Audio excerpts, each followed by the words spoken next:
Chapter 1, Visitor with the invasion focusing on densely populated areas. People are fleeing to more remote areas and overloading the infrastructure there. Reports from areas as diverse as Nebraska and Scotland and Iceland mention the sudden influx of people fleeing the attackers. Their presence is causing life-threatening issues as the support system can't handle the influx. TNN Invasion News. McKenna kept sneaking glances at the being sitting next to her in the Humvee as they raced back to their headquarters. The president and others needed to be notified, and that could only be done from there. They didn't carry their phones with them. There was too big a risk of it going off at the wrong time, and besides, even with a phone on silent they made noise when they vibrated, too much noise. This wasn't a call she wanted to make out here anyway. Avit, is he? Is this a Drakyn? McKenna tried not to stare even as she asked in the mind space. The weird feeling of someone in her mind had faded, but she could feel everyone's rapt attention on their guest. You could just ask me your questions. I am here to help both our peoples. The rich, vibrant voice filled the mind space, and it took everything McKenna had to not squeak in surprise. She whipped around to stare at him and noticed Perk and JD doing the same thing. While surprise was hard to read on Kaled warrior form faces, the echoes of emotion down the mind space let her know they had the same reaction she did. How did you do that? The Humvee drowned out her voice, but the Drakyn tilted his scaly head. You were talking, so I did not think it would be rude to reply. Was it? How can you speak English? Tony blurted out the question even as McKenna had to brace herself when the Humvee swayed sharply. Some of the soldiers drove the vehicle like it was a sports car. It wasn't, and the bruises proved it, though at least their bruises faded fast. The soldiers weren't so lucky. LT would do me little assistance if I could not speak the language of the ones I hope to offer mutual aid. We obtained examples of your speech, and some of my people have made the effort to learn them. Most were gleaned off your streaming networks. As I speak it and hear it, my own skill becomes more accurate. It is an odd language. There are many conflicting ideas inherent in the words. I think I prefer the ones called Spanish and Italian. They have more of an eloquent sound and flow, almost like music. McKenna checked to make sure her jaw wasn't hanging open. This just seemed too surreal. She wanted to ask so many questions, but the swirl of confusion in the mind space told her she wasn't alone. Ava 4, she had no idea if this stranger could overhear that too, but almost didn't care. Almost, so she did try to make it private. Yes. The A1's voice had a weird, wary note to it. Telling the truth, there is no information on a living Drakyn in accessible databases. Anything you learn will be new information for the databases. In other words, you have no clue and are FLYMG just as blind as we are. That may be another way to put it. The A1 almost sounded aggrieved, which was just amusing. A shudder shook the vehicle as it came to a halt. The engine shut off and the silence seemed a physical thing. Let's get our guest inside, Lawson said. He sounded tense and McKenna gave him a look. His eyes were wide and skin pale as he stared at the Drakyn, flinching a bit as the Dragon Man flexed his wings in the confined space. Can we make sure to let people know what we're bringing inside? I really don't want him or us to get shot. McKenna looked at Lawson meaningfully. Lawson stared at her blankly for a moment, then shook himself. Oh, yeah. He stepped out of the vehicle and walked a few steps away, flipping on his radio and talking. McKenna didn't bother to listen. She trusted him after the last week or so. And all of them knew how fragile this hope was. Instead she focused on the Drakyn, cycling through all the things she wanted to say. How come you can hear us, when we are talking in our minds? This was Cass, and McKenna got the impression she was waiting on the other side of the door, acting as protection and backup for both sides. One do not understand the question. You are talking? If you did not want me to hear, you would have put it on a private wavelength instead of a public space. The rich voice sounded confused and his body tilted its head a bit, looking at McKenna. Silent. Public. Wherefore, there is no information to address your question. The Drakyn flinched back, his flexible nose wrinkling. What is that? It spoke before.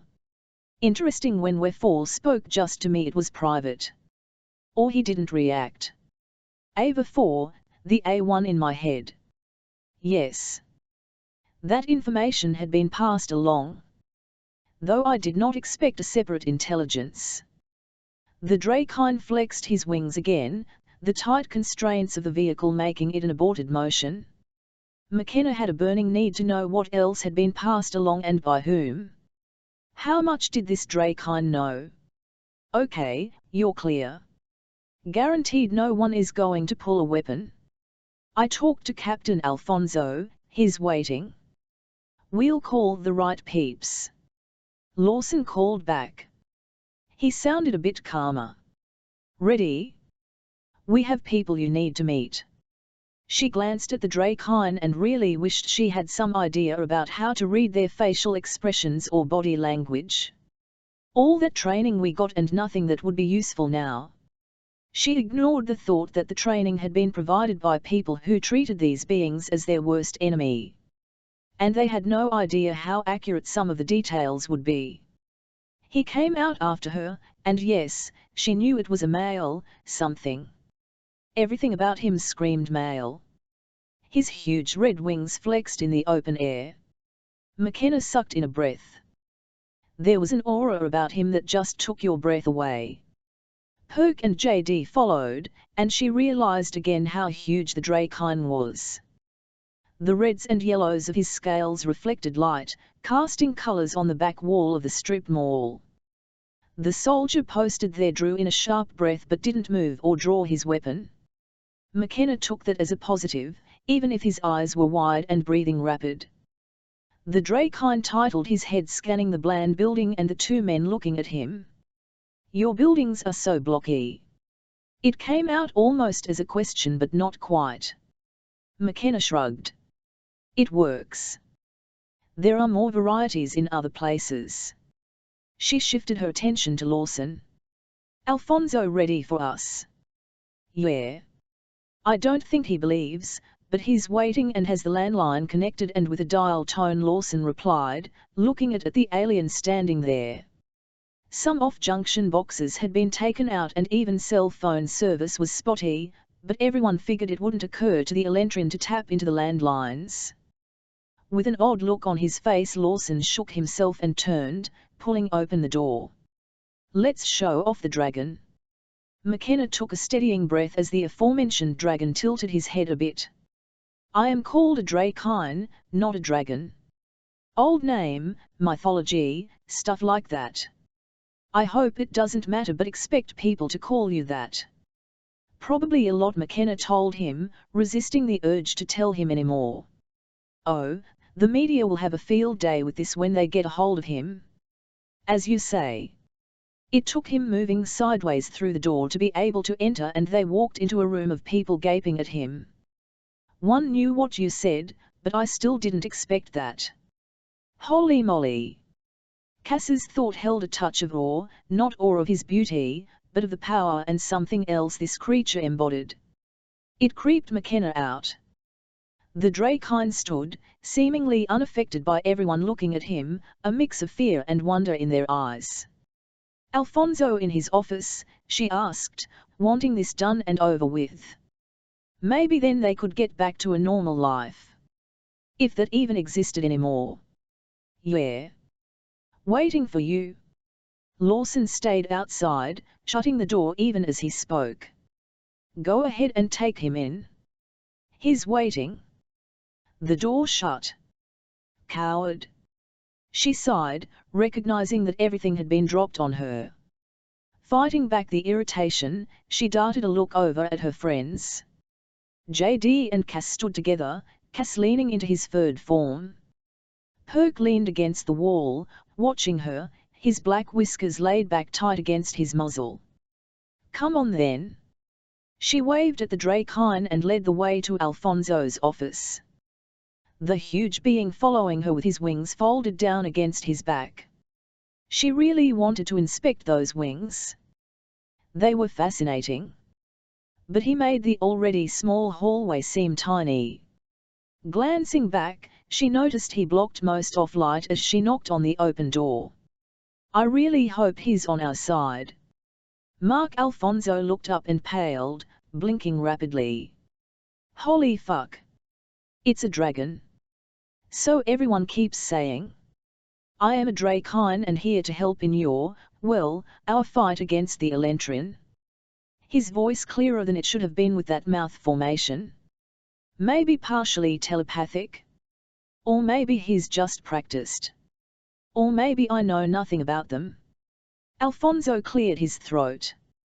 He started to wave them to a seat but thought better of it with a second glance at the bulk of the Drakyn. I know you've gotten in with the people at the top, Largo. Do you want to call them? Ava 4, what's the SecDef's number? She had no idea. It had been a contact on her phone and she had left that with Tony, just in case.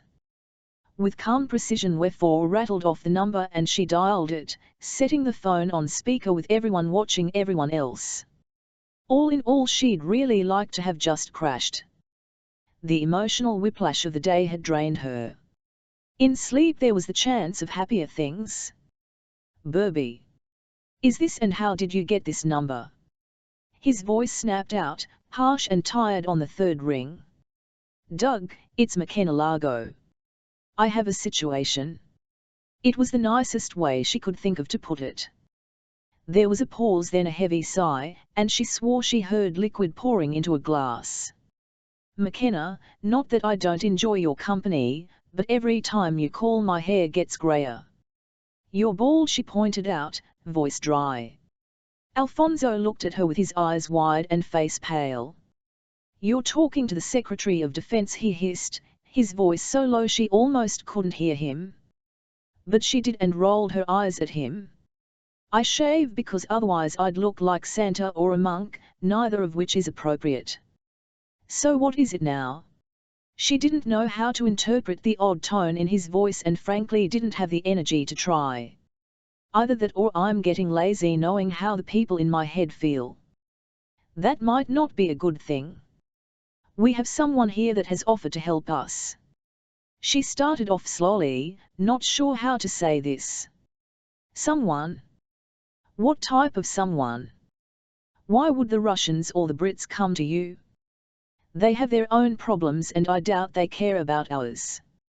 A curiosity and exasperation mixed together in his voice. She should have felt sorry for the bombshell she was about to drop. She didn't. Our possible ally is a Drakyn.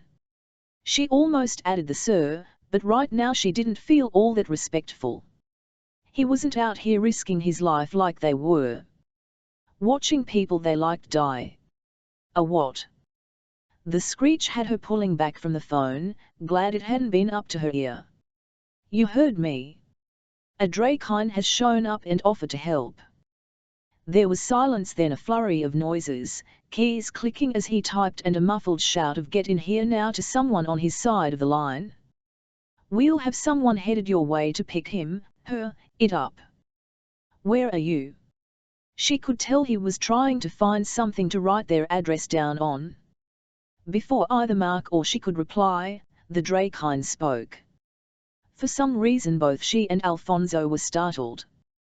He took so much space, but had stood so quietly his presence had disappeared from her awareness. That was distinctly uncomfortable. No, I will only deal with McKenna Largo and her family unit.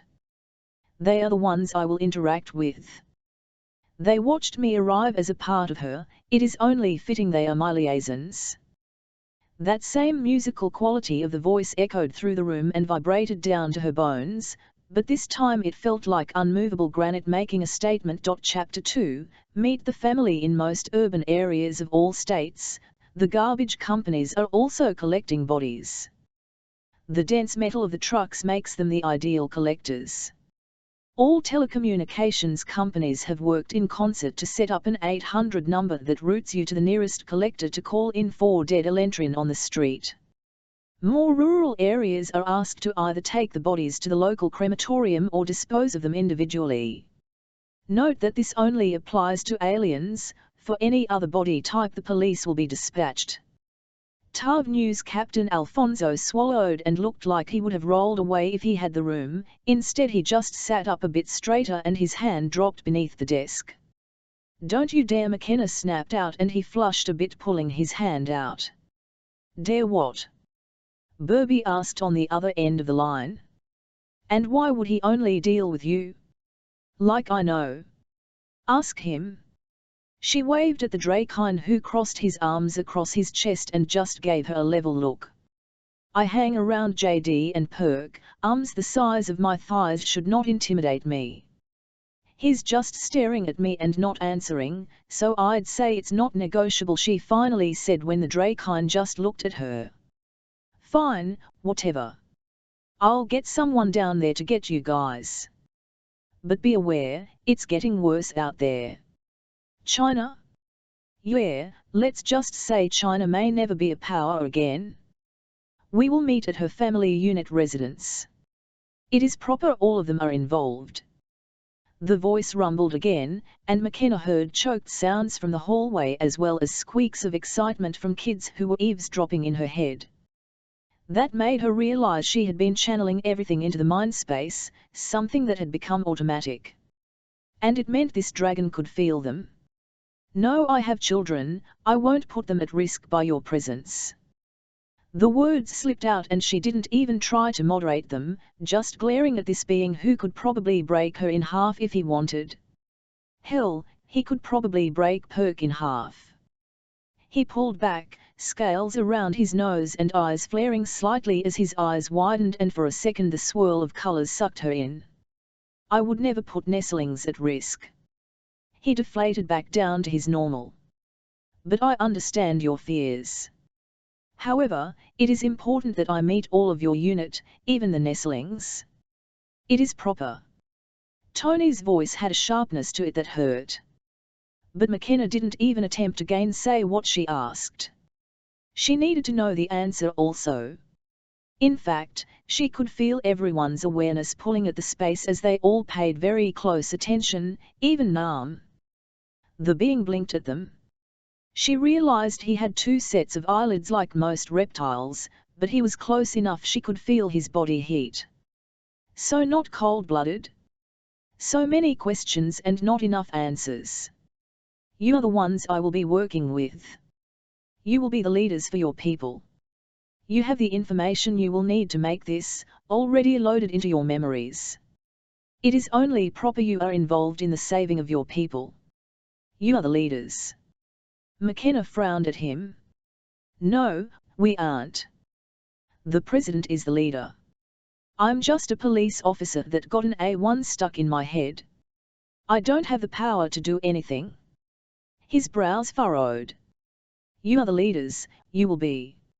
It will be you who decide what comes after.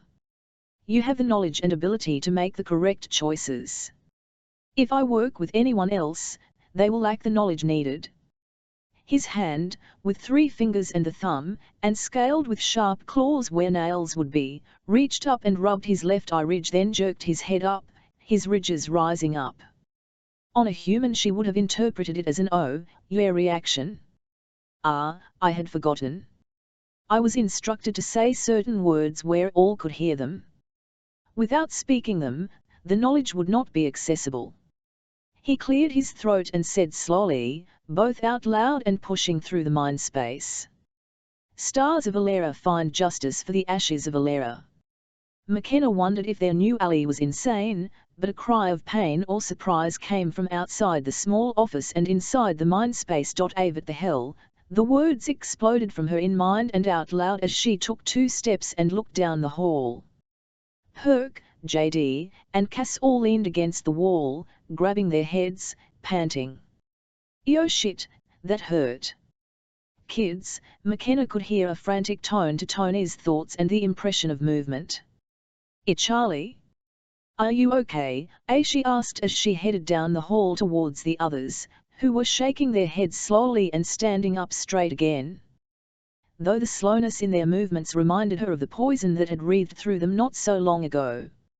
"Hurt?" There was a hint of a whine in his voice, and Charlie almost never whined. "Avid hurt?" What happened? She tried not to panic at his tone, but Tony and the kids were so far away from her.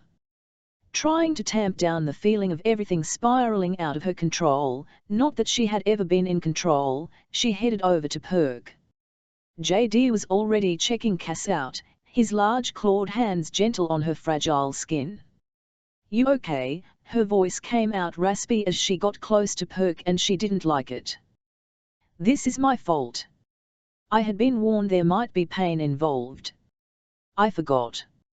McKenna whipped her head towards the dragon, glaring at him. That did you do to them?" Accusation and frustration coated her tone, but the being only shrugged. "It's okay, Kenna." Perk rasped out, dropping his hand from where it had been grasping his head. "Remember the dreams we've had?" "Well, apparently we had a bunch more that were blocked from us. All that info got dumped into our brains at once. It was a bit intense to say the least." "Intense?" "I swear for a second I expected Minerva to burst out of my head." Cass muttered it, but she didn't sound amused. "My brain now feels gorged and overstuffed. As if I'd eaten too much information."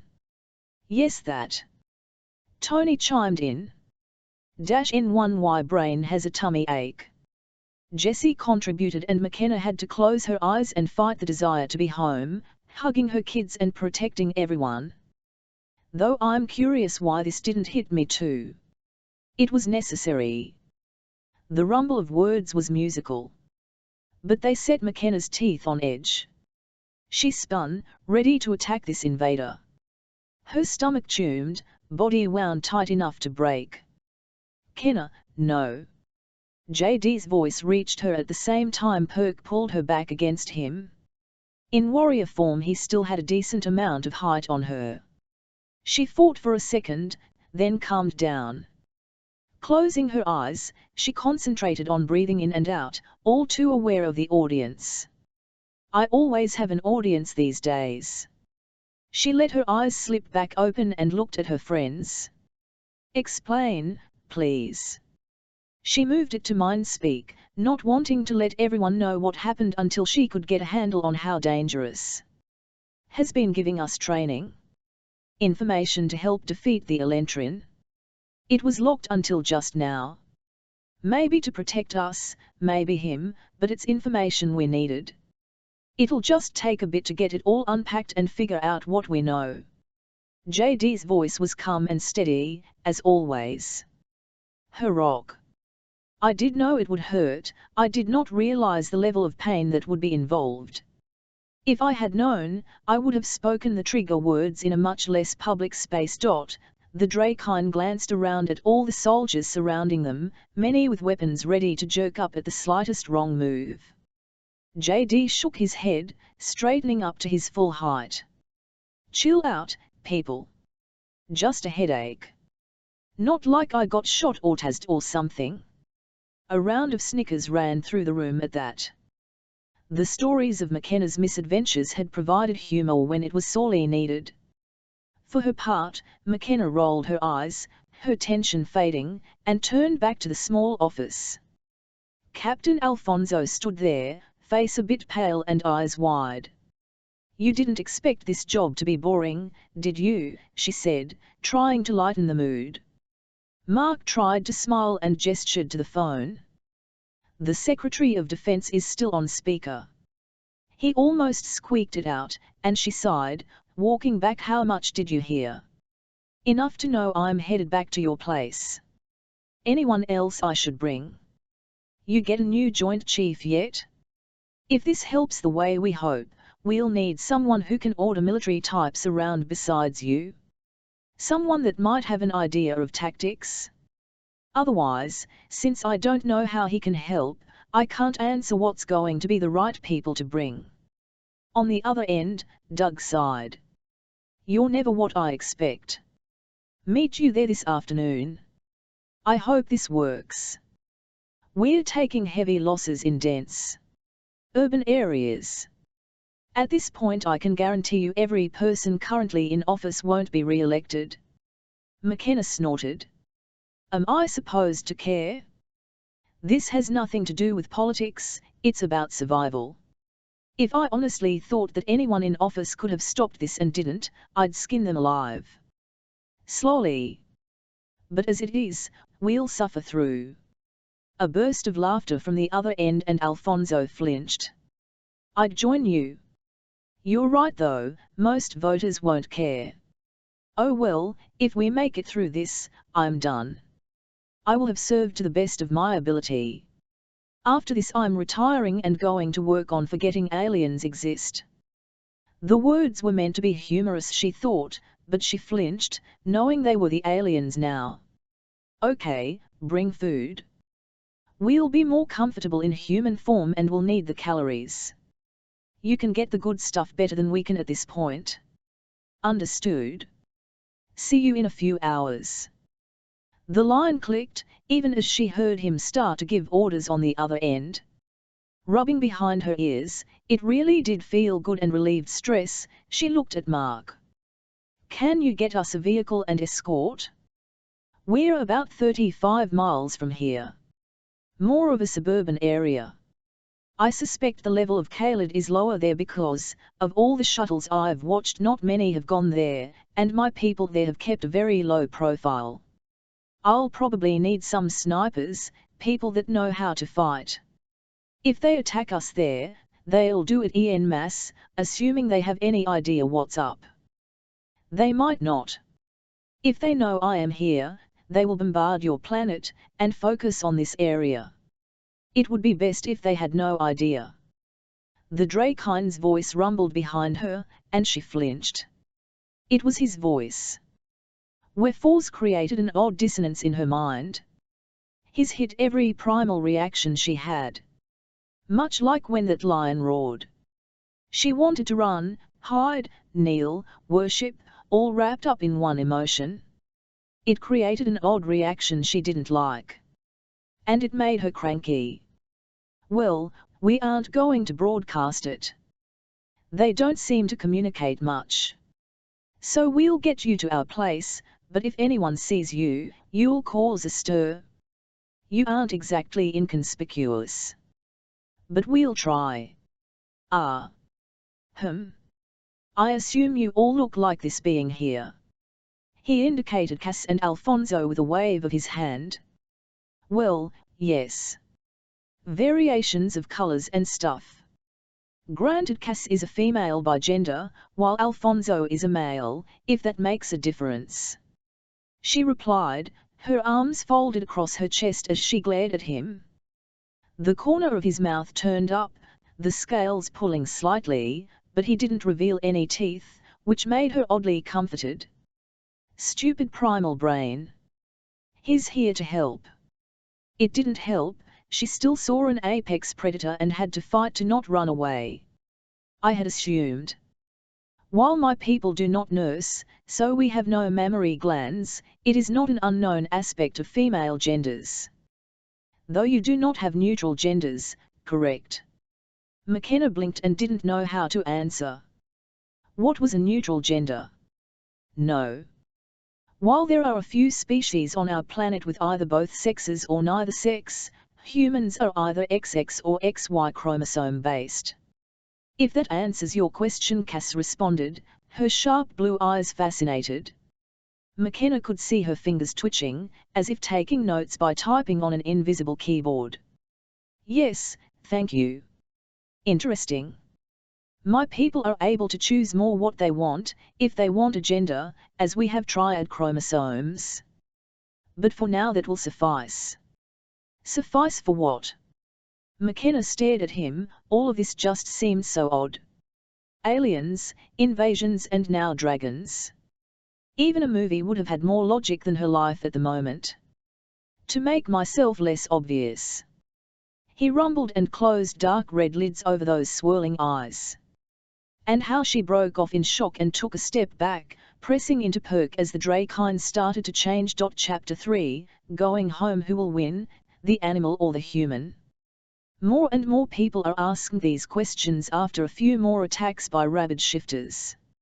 If you shift, will you evolve into your animal form? What does this mean for the protections that were rushed into law?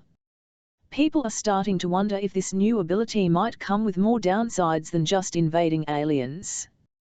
Eat news. In front of her stunned eyes the scales faded, drawing into the skin even as they smoothed out. A weird feeling struck McKenna again, as if she had a visitor in her head, but it felt familiar, so she didn't worry about it. What was happening was more incredible.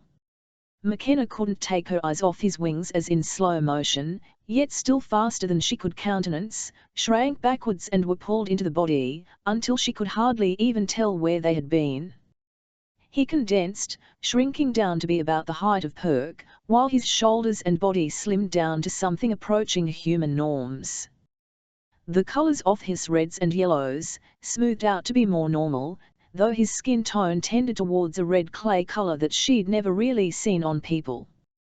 When he opened his eyes, they were the only part still fully inhuman. They swirled with colors almost opalescent and pale compared to the vivid colors they had been. His fully humanoid hands tightened his robes with quick, efficient movements to handle his sudden loss of mass. What?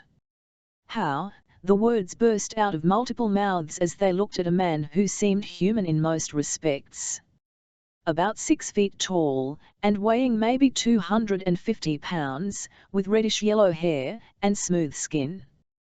With sunglasses on, no one would have given him a second look if they passed him on the street. McKenna struggled with the realization he had weighed close to 500 when he got in the Humvee. The damn thing had tilted. It only shook a little when JD or Perk got it, and it sank when this being climbed in. The stranger tilted his head looking at them, blinking. Even his secondary eyelids had disappeared. You did need me to pass as a member of your species, correct? Well, yes. That I don't understand is where the mass went. How do you weigh less now? I mean, I'm assuming you weigh less because you're physically smaller. If not, your mass would be insane. Most vehicles won't be able to support you. Cass's voice bubbled out, and McKenna was glad she had said it. Her mind still couldn't get around the absorbing wings. A long beat of silence, then he shrugged. I do not believe I could explain it right here. Besides, if you can utilize that method, it might come in useful. But will this appearance work? Was he avoiding? Hiding something from them? The questions ate at her, but lately nothing ever seemed to get answered to her satisfaction, so she just let it go. Are they okay with bringing him home? McKenna asked, even knowing he would hear. This wasn't something she'd decide. They all had too much on the line, even though she didn't see any other choices but to go with his whims. Right now she felt like she was being backed into a corner, and she wanted to hiss at the sensation. One want to see the dragon? Naam's voice was so soft, almost timid, but she had strength there, too, that McKenna had to smile at it. You do. She knew her tone had softened, but the little girl was too damn cute. One do, too. I never met a dragon before, Jessie interjected before any of the adults could respond. Would be because they don't exist. You can't have dragons, the math doesn't work. Jamie's dismissive voice would get Jess's temper up in 30 seconds. Luckily Tony stepped in before it could escalate. You two want to squabble FME, but do it in your own mind space, not this one. Shoo. Yes, that's fine, Kenna. I'll get coffee and stuff going.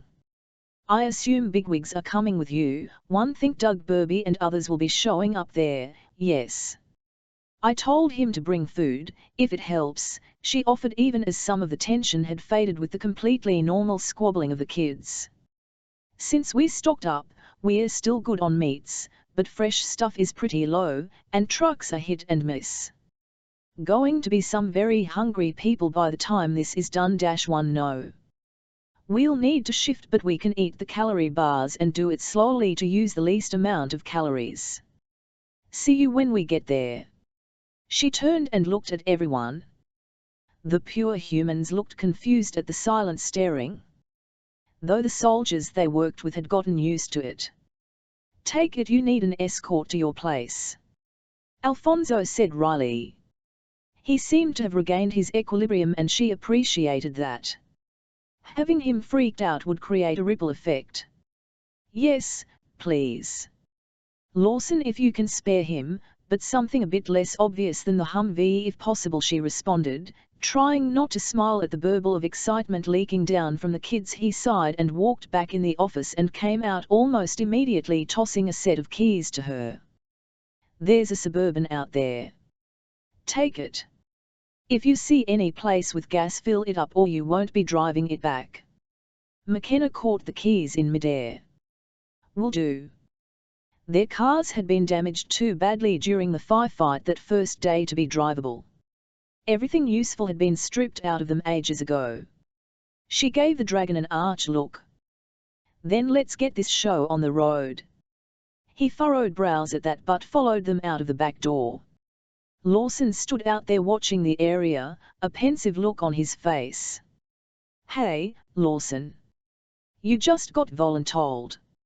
JD said, a grin splitting his muzzled face, revealing too many sharp teeth. Lawson groaned. Great.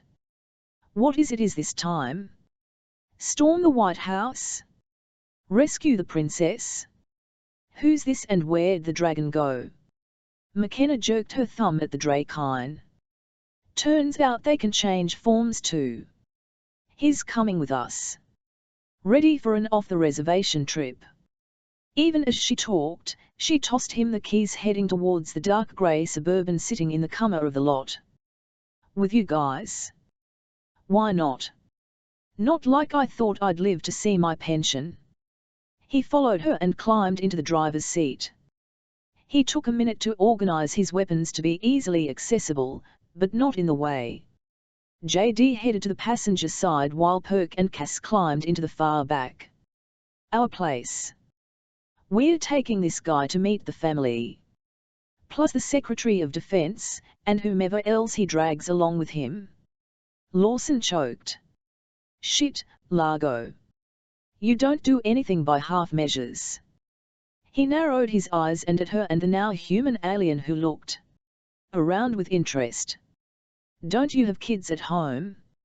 Yep. And he wants to meet them? She shrugged and said the thing that had been running through everyone's head. Not like they'll be in any more danger than they are already in. There's aliens that want them, remember? Her voice dry and sarcastic. True. Well then, saddle up boys and girls and other creatures.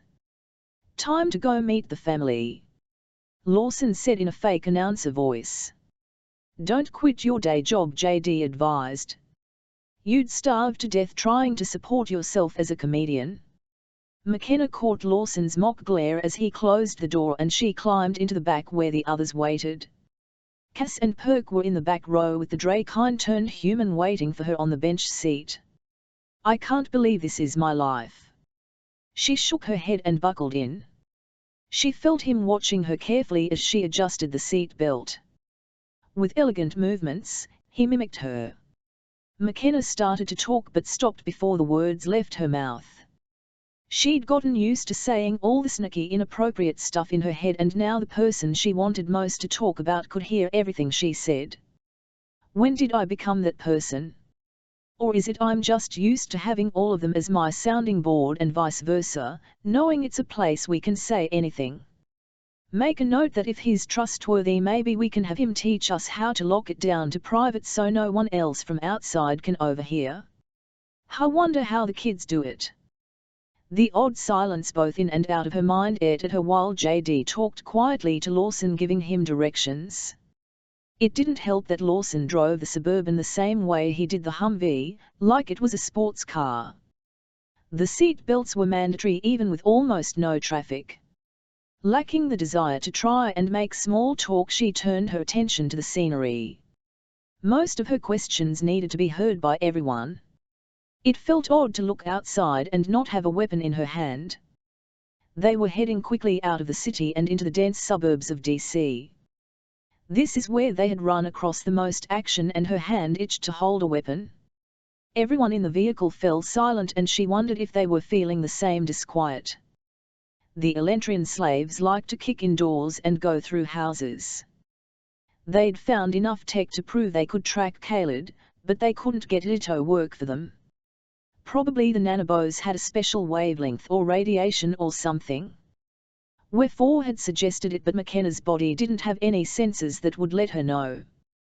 But since the commander module could ID Khalid and have the symbol bounce up in her vision, it only made sense the Elentrin had the same ability. So many people dead. So many people captured. She'd made a habit of learning not to think, and some days she greatly missed the burn and softening whiskey once brought her. Not that she'd had whiskey lately. Yes, a tilted amusement in the tone made McKenna wonder what was going on. Either way, she'd find out shortly. And she'd get to hug Charlie and Nam. That alone made going back to the house worth it. You have any alcohol? We've all earned more than a bit of distance. Oh yes, please. Anything? The comments from the rest all tripped over each other, and she didn't even bother trying to unravel who had said what. Yes. I'll have stuff waiting. McKenna didn't ask, just smiled, knowing whiskey would be in her future. The bots to cut it back. We don't want to get drunk, but we all desperately need to take the edge off. The image of Caroline sagging to the ground filled her mind. Understood. New commands will be incorporated by the time you arrive at the house. McKenna felt the relief even as the stranger in the vehicle tilted his head looking at her. The voice of your one is most discomforting. His words fell like bricks in the car as all the Khalid looked at her, and she saw Lawson's frown in the rearview mirror. Yeah. But you get used to it. It's part of her, part of us now. McKenna lifted her head in challenge, but rather than meeting the challenge he nodded his head to her. I understand. Insult was not intended. She expected something else, but instead he turned his head looking out the window with every indication of being fascinated by what he saw. Half a dozen times she started to say something, then stopped. A scritching sound caught her attention, and she glanced into the back where Cass had apparently found a notebook and a broken pencil. From the oddend and the bits of wood and graphite on the floor, McKenna figured she sharpened it with a claw. Desperate or something, her tone teasing. Yes, Cass said, glancing up at her, flashing a smile. So many questions and thoughts, I don't want to risk forgetting any. The sheer crassness of the comment made McKenna laugh, and for the last few minutes of the ride, everything seemed normal, even the being sitting next to her in the car. The car slowed and pulled into a familiar driveway. Before it had even stopped, McKenna was out of the car and moving up the driveway. The door burst open and a streak of blonde hair, pale skin, and boundless energy slammed into her. Joy swelled within her as she held him tight. Missed you, kiddo. Charlie just nodded, burying his head in her fur. Annoyance swept through her that she couldn't feel him against her skin, and she called her human form forth. Her fur melted away and she felt her bones shift back into her normal form just as a dark-haired missile hit her on the other side. A smile splitting her face, she kept Charlie close to her but grabbed Nam and picked her up. Damn, I missed you too. Nam wrapped her arms around McKenna's neck and hugged her back just as tightly. The wave of love and joy washed through her from the two kids, and something in her relaxed. She held Nam close, but finally lifted her head to look around. Tony stood at the door, in her human shape, her body tense, but a smile on her face. On the other side of the threshold peeked two dark heads, but they stayed inside. Behind her McKenna could hear the others getting out of the car, but her attention was snagged by the burn marks on the house and blood on the driveway. Her heart rate spiked as she whirled around looking. The house, The entire area showed signs of recent battles.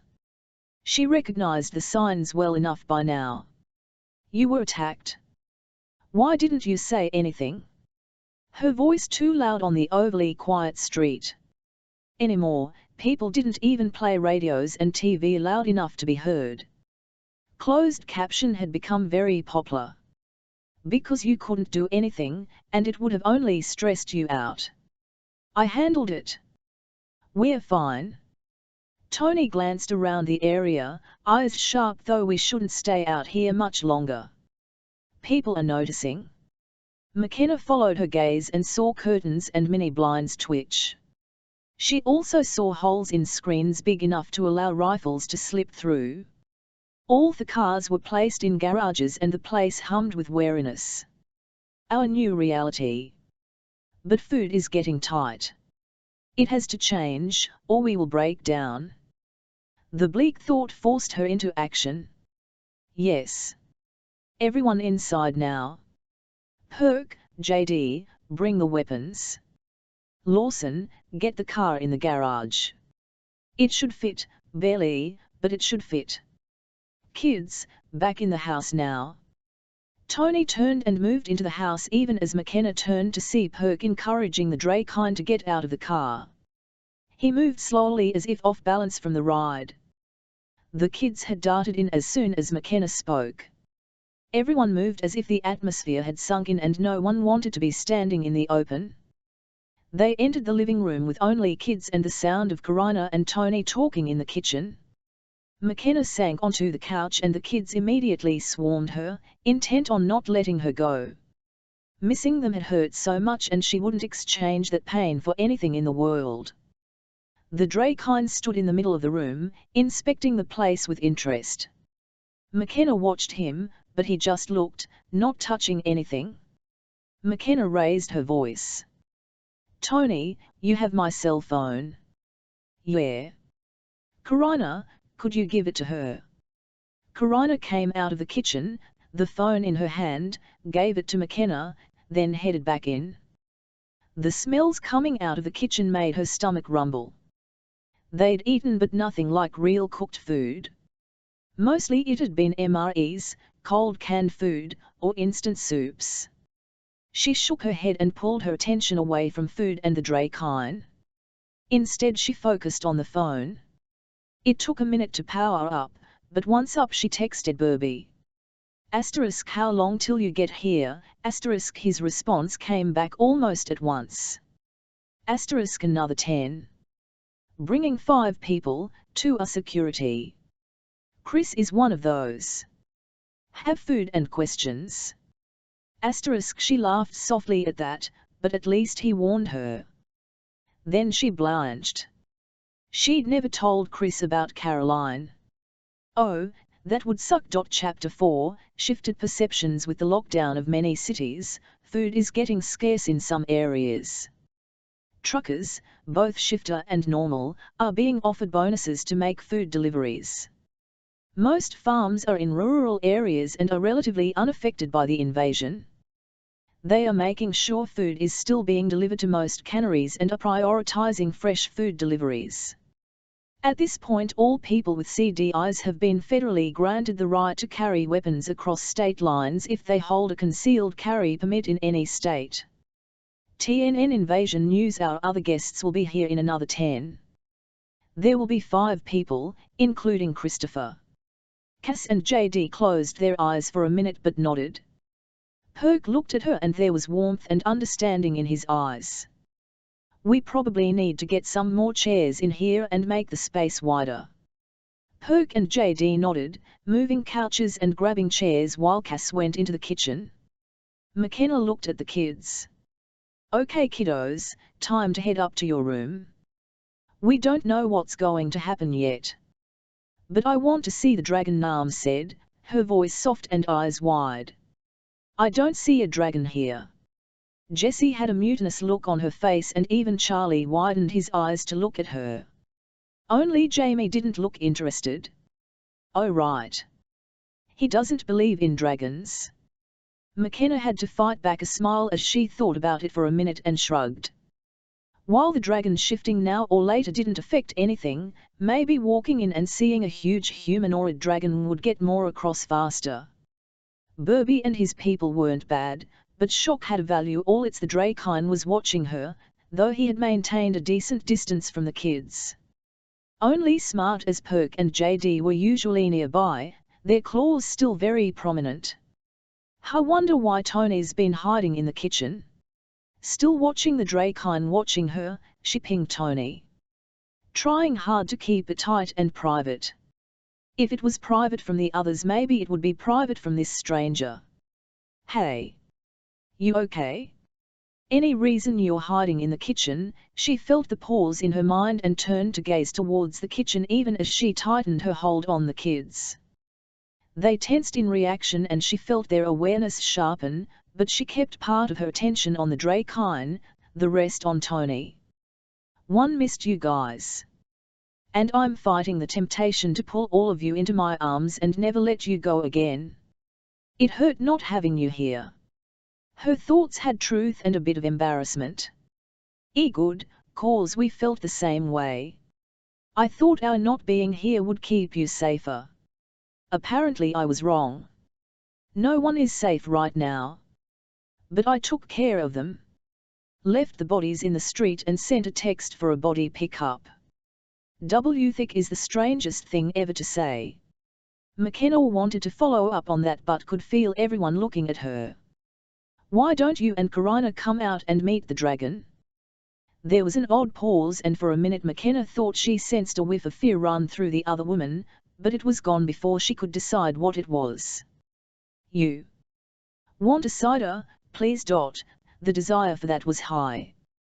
Turning back she noted Perk and JD had set up a wide ring of chairs. Amazing how quiet it was when the people involved could just pick up the furniture and move it. I know you changed to make it easier on us to get here.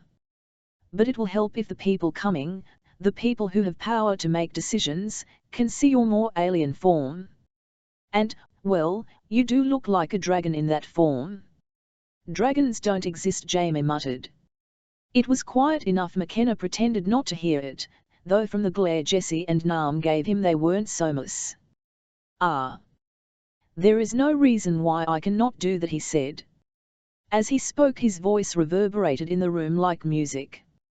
McKenna couldn't figure out how he got his vocal cords to do that. As he spoke, Tony stepped into the living room, 2 beers and 3 ciders in her hands. McKenna smiled at her, took the cider, but quickly moved her attention back to the being. Out of the corner of her eye she saw Tony hand the drinks to the others, then move to watch the stranger. Something about her behavior kept pulling McKenna's attention away, but she couldn't focus on it right now. He took a deep breath and started to change. It's a bit different from ours. Smoother and as if he decides what happens. Her musings were interrupted by the Drakyn speaking again, even though his eyes were closed. Do you wish wings on this form? Yes. A chorus of young voices rang out before McKenna could even start to respond. She glanced down to see all the kids had their gazes locked on him, rapt fascination on their faces. Even Jamie. A corner of his mouth tilted up. Then wings it shall be. They remind me of my siblings' nestlings when they were still limited to one form. The comment came across as an offhand remark, but the idea that he had brothers and sisters, that his people had families, made her relax just a little. As he changed, his hands went to the robe, loosening it as from the back of his body, wings slowly formed and flexed as they emerged. The red scales all but glowed in the muted light through the windows and McKenna could hear the lack of breathing as everyone watched the man turn into a humanoid dragon.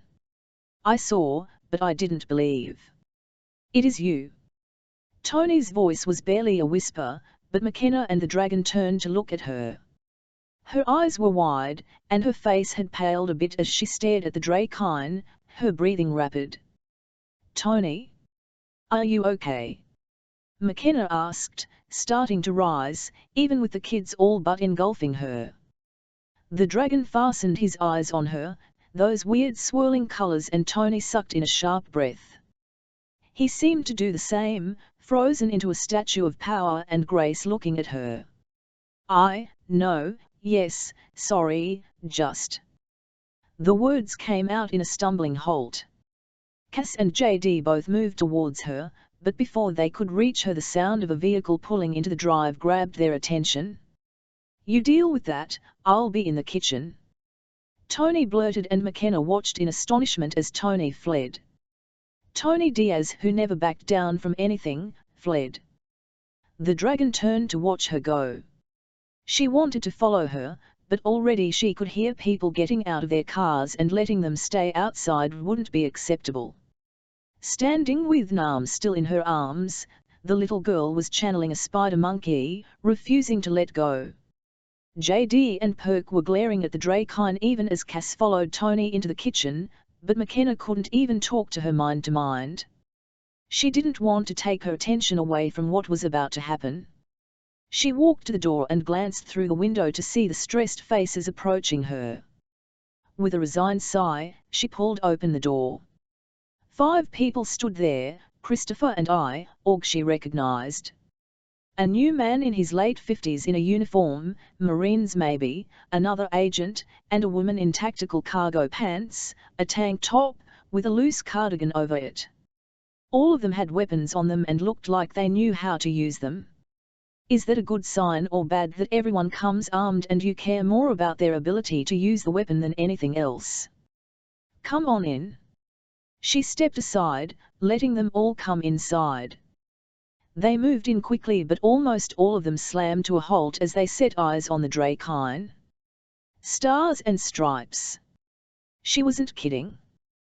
The new military guy said, his hand twitching a bit. McKenna got the door shut and pushed past them. Kneeling, she set Nam down, even though the little girl didn't want to let go. Time to go, kids. Go play. We'll let you know if anything happens. This is going to boring adult Argam. Ha! Dragons. Jamie muttered and headed towards the dragon, his hand outstretched as if to touch the wings. Nam followed a half step behind. I don't think so. She gently grabbed both of them and shooed them out of the room. Jessie pouted and looked like she would protest, but Charlie and Jamie grabbed her and dragged her away. Nam followed with a long last look at the Drakyn.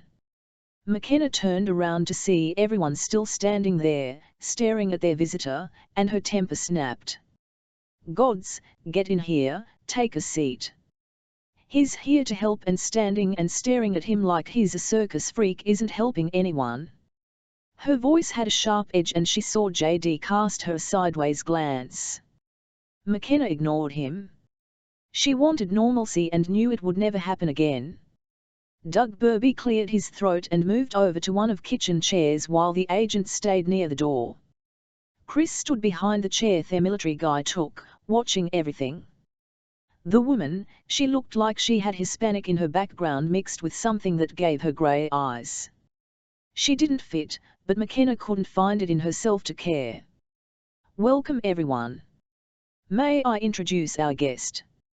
She turned to the visitor and froze. With a sigh she rubbed her temples. And I don't know his name because I'm not getting enough sleep, enough food, and the damn one won't let me get drunk even if we had the alcohol. So there it is. With a frustrated jerk of her hands she sank back into the couch and considered going after the kids. That sounded much better than dealing with all of this. The woman grinned at her, a flash of coffee-stained teeth, then fastened her eyes on the huge being. The variation of red, yellow, with just a hint of purple in his scales shone in the light through the windows. His eyebrows moved in a gesture that made McKenna think it was a sign of amusement. Out of the corner of her eye she saw Tony watching from the kitchen, an odd look on her face. Cass hung back, giving her emotional support, while Karina looked at everything, but the dragon kept the majority of McKenna's attention. The Drakyn looked at her and nodded. It is expected. You have brought me into your nest, though I still need to be introduced to all your nest members. Disorientation is understandable. He looked around at all of them and performed an odd half bow, half nod. Either way it came across as elegant and refmed. I am Raz Goldwingler Reline. I am here as both a warrior and ambassador of the Drakyn. I come both to offer assistance and beg assistance in the battle against the Elentrin. They have declared themselves blood enemies against me and mine, and while we are not blame-free, we have never killed theirs wholesale. As one of the warriors I beg for you to help us and allow us to help you in this fight before you too are destroyed by their hate. McKenna looked at him, stunned. That's it? Nothing great or glorious. No, we have magical powers and I'll destroy you if you don't help. No, this is what I can offer, how can you help me? Dang. I think I'm expecting too much from aliens. She blinked at him, knowing she looked like an idiot. To her relief, Burby spoke up before she could make an even bigger fool of herself. And how can you help us? Do you have weapons we can use against the Elentrin? His eyes sharp as the marine leaned von var, watching Raz, he pronounced it raw-ers, shrugged. We do not have many weapons in our culture. The Elentrin are the only enemy we have. We have spent countless years trying to hide from them or make peace. How has that worked for you? The marine asked, his voice dry. Raz bowed a bit, his wings spreading. As you can see, I am here. Begging assistance. Doug sighed and looked at McKenna's friends all looking at him. You never bring me easy stuff, and I don't have time to play the political games. You have less time than you think. Raz said, his voice oddly gentle for a being that looked like he could take out a tank. Why do you say that? Again the marine asked the question. Really, I need to start asking names, or demanding introductions. Per my source, they are starting to collect asteroids to send at your planet. The last time they did that, the planet was destroyed to the point that over 95% of all life was killed. The room went quiet and the woman said slowly. You mean 95% of all people? McKenna winced. She knew the answer to this. No. Even the species in the oceans and the insects were destroyed. The only remaining people are ones we rescued, or are slaves to the Elentrin. Most of creatures that lived in that planet only remain as memories to a select few. Chapter 5, True Colors. Elentrin have been spotted moving through Rome. Drones being used by various government agencies have been tracking any shuttle not doing straight drops. They often are disgorging Elentrin who starts to walk around. Already people are coming out to meet the alien. The two original women haven't been seen for a while. What does this mean for the center of Christianity on Earth? TNN News. The first day of the invasion, at least when aliens started dropping to the Earth, Raymond Kennedy hid in his apartment, terrified they might sense that he was a creature like them. Even the wonder of the warrior form couldn't get past the loathing of knowing he'd been infected like an animal.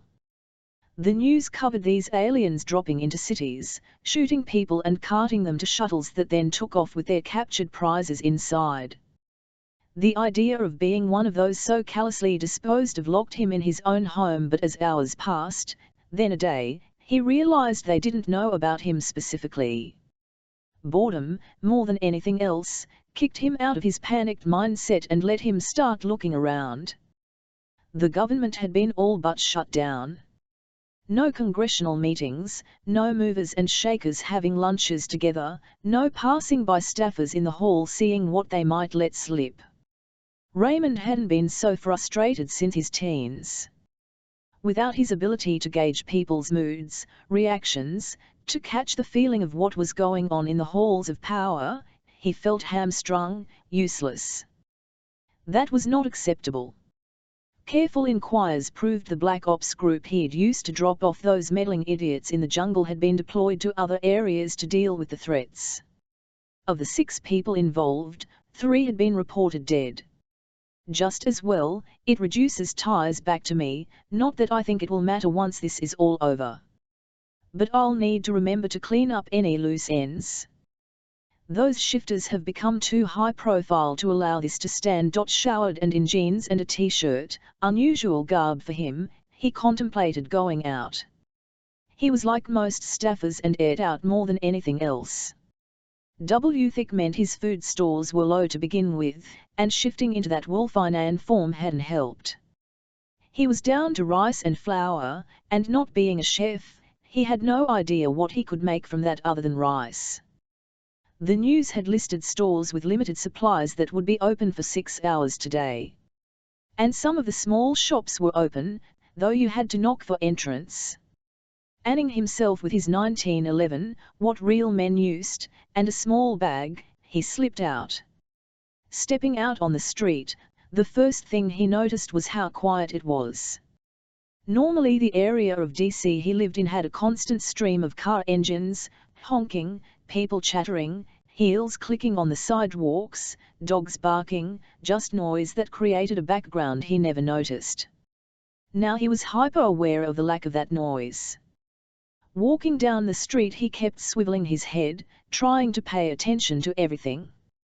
He held the drawn pistol in his right hand, and the bag gripped loosely in his left, ready to be dropped at a moment's notice. I need to invest in a backpack, plebeian as they are. It would be nice to have both hands free right now. The thought got added to his list of things that needed to change, though that item was much simpler than many of his others. As he walked, his anger grew at the aliens that had forced this great country to this, people hiding in their homes, scared to emerge. He saw blinds move, curtains twitch, but no kids outside, not even dogs. Everyone was hiding. That stupid bitch and the football player, this is their fault. Even after we win against these aliens, they will still be here, ruining our world. That isn't acceptable. He only saw one vehicle on the street, an older model truck with a gun rack in the back holding 2 rifles. The man driving it nodded at him as it went by, but nothing else was said. Raymond just fumed. I should be sitting at an elegant restaurant, getting information to use against someone and figuring out how to make this country what it should be. Strong, unified, and lead by those with the talent and skill to rule. The frustration and irritation that arose from that thought caused his spine to stiffen and his pace to pick up. New goal, I'm fake sure the shifters have no place on this planet and are not a threat to any true human. The knowledge that he was what he hated got pushed further and further back in his mind. This was just proof that he was better than the rest of them, because he didn't need to change, didn't need to flaunt the unnaturalness to the world. He could control himself and help others control those who weren't as smart and skilled as he was. He strode to the grocery store 6 blocks from his brownstone, scanning as he went. As soon as America got back on its feet, these aliens would see that regular humans weren't prey. The doors slid open as he approached. Cautiously he walked into the silent store. The lack of music threw him off for a bit. It had never dawned on him before how much noise they were surrounded with, all the time. A cashier rose up, rifle in hand, and looked at him. Prices are as marked, you can spend up to $100, cash only. No produce left. There's a guard at the meat section, tell him what you want, and he'll get it for you. Normally cashiers were young awkward teens, or middle-aged women that looked like they had forgotten how makeup worked and didn't care. This one was in his mid-30s, fit, and held the rifle like he had no issue using it. Raymond just nodded. He'd grabbed cash expecting that, but he sneered internally anyway. If he's so fit, why isn't he out there fighting against these invaders? Keeping the sniff to himself, he moved farther into the store, then stopped. How barren the shelves were surprised him. Normally every shelf was full, now the pickings were slim. There was food, but nowhere near as much as what he had expected. Offended on a level he couldn't explain, he started to raise his voice to demand to know where the groceries were, but the quiet movements of the other shoppers stopped him. Yet another thing these aliens need to pay for. Outrage coated his entire being as he stalked past the bare shelves. True to the cashier's word, an armed guard stood at the empty meat freezer. "Is there any meat?" Even his words sounded overly loud and he flinched, lowering his volume a little. "I'd like to get some, maybe 2 packages." "What is there?" "Hamburger at 5 a pound, chicken at 3 a pound, steaks at 6 a pound." The guard spoke just as softly. "Everything is 1 pound package easily." Raymond clenched his teeth but had to admit they could have tripled the price and hadn't, instead just limiting what you could buy. 2 packages of hamburger, 1 of chicken. He spoke the words through clenched jaws, but the guard just nodded. "Spaghetti, hamburger helper, and some chicken Alfredo. That should do me for at least a week if I can get some eggs." The guard came back with the meat and put it in the cart. Raymond found the rest of what he needed, but to his surprise there were lots of eggs at $3 a carton. He grabbed some processed ham and then headed to the cashier. Everything together totaled $50. They were using only round numbers and he didn't care that the taxes had been rounded up too. Change made too much noise. But curiosity made him ask about the eggs. Why so many eggs, for relatively cheap? Locals have brought them into trade and eggs last a long time without refrigeration. So we've gotten lucky and they go far when mixed with other food, the cashier stated, his eyes wary as Raymond finished packing everything in his bag, the eggs on top. Good to know. Trying to maintain the facade of caring, he nodded and headed out, his gun at the ready. He paid closer attention to his surroundings as he walked back towards his home, not wanting to risk being mugged for the groceries. His stomach grumbled at the thought of food soon. Though the eggs were interesting, and the idea of barter sparked ideas deep in his mind of down-the-road possibilities. As he walked, he realized the area was rather nice with the quiet. He'd never realized how loud all the horns and engines were. Raymond almost smiled as he headed back to his house. He'd just crossed a street and was approaching the end of the businesses where the more residential area staffed up, when he heard a faint sound. It seemed crystal clear in the quiet of the day. The screaming got louder, and he looked around for something to get behind. No sense asking for trouble. An alley up ahead with 2 overfull dumpsters lay to his right. Stepping up the pace, he moved into the alley and behind the trash. He set his bag down on the ground carefully, not wanting to break those eggs. He squatted and looked through the gap between the dumpster and the wall. It placed him far enough back that he had a full view of the entrance of the alley. A woman carried a young kid, probably between 4 and 7. He avoided kids if at all possible. Babies were only good to get votes. "Help! Please someone help! They are after me! Help! ID 10T! Yelling just tells them where you are." His thoughts scornful as he watched her run past, the sound of her hard shoes echoing on the pavement. "And really, if you think you will have to run, wear sneakers." A moment later Caled came into view, stopping and raising its weapon, a red bolt snapped out of it, and he heard a dull thud and the CRYMG of a kid.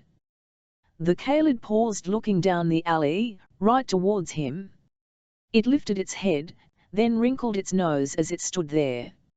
Raymond froze, not even breathing. After what seemed like an eternity, and his lungs had starved to bum, it turned and headed down the street. He still sat, not breathing, listening as hard as he could. A whine and the cry cut off. His vision pulsed at the corner of his eyes, but he didn't dare breathe. The same furred beast, its pelt the colors of rotten tomatoes, stalked back by, the woman draped over his shoulder. This time it stalked by, not even stopping, and still Raymond didn't move. Good riddance. The more that are gone, the easier it will be to put them in their proper place, serving their betters. That thought gave him the strength to keep holding his breath, no matter how his lungs burned. 10 more seconds, I can make it 10 more. 5, 8, 10. He took in a slow breath, fighting to not gasp as his lungs pulled in the air that he needed so bad. His mouth tasted metallic from the saliva that had pooled in it. Breathing in, slowly, quietly focused him. A half-hour passed before he rose on legs that had fallen asleep, but not even the pins and needles sensation caused him to make a sound. Picking up the bag quietly, he flipped off the safety on the gun. With the gun raised, he crept to the alley entrance, then stopped just out of sight, listening. Nothing. You need to get home. He stuck his head out and peered in the directions the Khalid had gone. All the joy at the peaceful day, gone. He couldn't see or hear anything, so he turned and headed at a fast walk to his house. The child lay crumpled in the middle of the street, blonde hair a direct contrast to the dark of the pavement. This is why we need a genetic cleansing. People like that are too stupid to live, and the idea of them spreading their genes to those humans that are worthy to rule them? Unthinkable. He moved on past the girl, making sure he made as little noise as possible. He lived 3 blocks past that and turned onto his street with relief. Raymond didn't let himself run, but he headed up the stairs into his brownstone, shutting and locking the door with relief. Animals. They are all animals. We need to make sure we are protected from them. The very fact these aliens think they are livestock is proof enough that we should make sure their existence can't hurt us anymore. Raymond put away his groceries and did some cooking even as he thought. We need to put laws in place to prevent them from ever being in positions of power. This just proves shifters are nothing more than animals. Not only do they change into animals, they re-hunted like prey, culled like livestock. They passed the amendment to the Constitution giving them protection, but I can make it so they are shunned. Regardless of the legal protection, you can't force people to hire someone. He hummed as he cooked, thinking about ways to sway people, writers to put in bills that would make it better to hire humans than these animals. The court of public opinion. People believe anything if someone they trust says it, then they repeat it and spread it. A slow smile crept across his face as he sat down to eat. And I know exactly how to start this campaign. He'll help me, I'm sure. Chapter 6, Talking It Out. The Nav rage is home gardening. For the restricted hours that the local home improvement stores are open, they are reporting that all seeds and vegetable plants are sold out in the first open hour. With it being late summer, the growing season is limited, but with proper care many plants can grow and produce food. Also, the countertop plant gardens have been going for upwards of $100 each. But with food getting tight, any bit can help.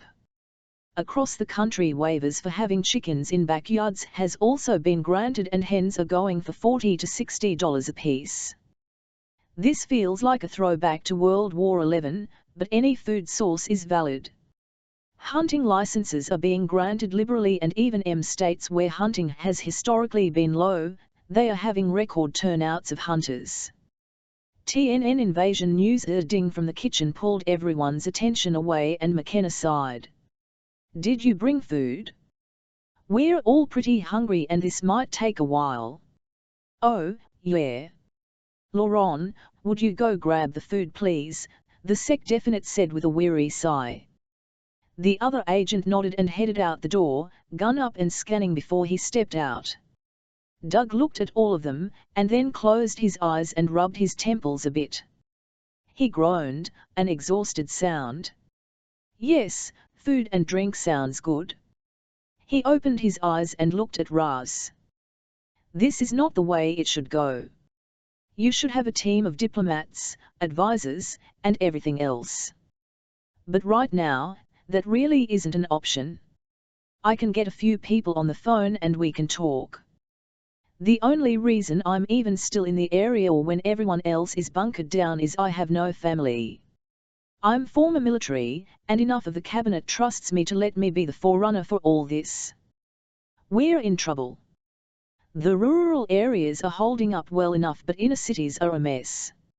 If people figure out we're about to be pounded by asteroids, society will collapse. He looked like he was about to say something else, then shook his head. You might want to introduce us before everyone is really confused. Because so far the only person whose name I know is our visitor. The woman spoke with a hint of amusement in her voice. Doug looked at her and nodded his head. Probably. It might make me look like less of an idiot. He rose to his feet and gave a half-nod half-bow to Raz. I apologize for the disorganized way you have been greeted. Our only excuse is an alien invasion is not the norm for us. He paused as Laurent came back in pulling a wheeled cooler, then continued. My name is Doug Burby, I'm the Secretary of Defense for this nation. Please be aware there are many nations on our planet, and I can only speak for ours. Raz tilted his head at that but nodded. Doug turned to the Marine who had stood while he spoke. The man wore his dress uniform. That was the only reason McKenna figured he was a Marine. The blues looked like he'd been wearing them for days, and a gun was holstered at his hip. This is Gunny Sergeant Philip Roberts, he's the acting Joint Chief. McKenna saw JD tilt his head, his brows rising up. Doug must have seen it as he half smiled, if that was what the twist of his lips qualified as. Yes, it's unusual, okay, has never fucking been done, to have an NCO as the Joint Chief. But he's qualified for a few reasons.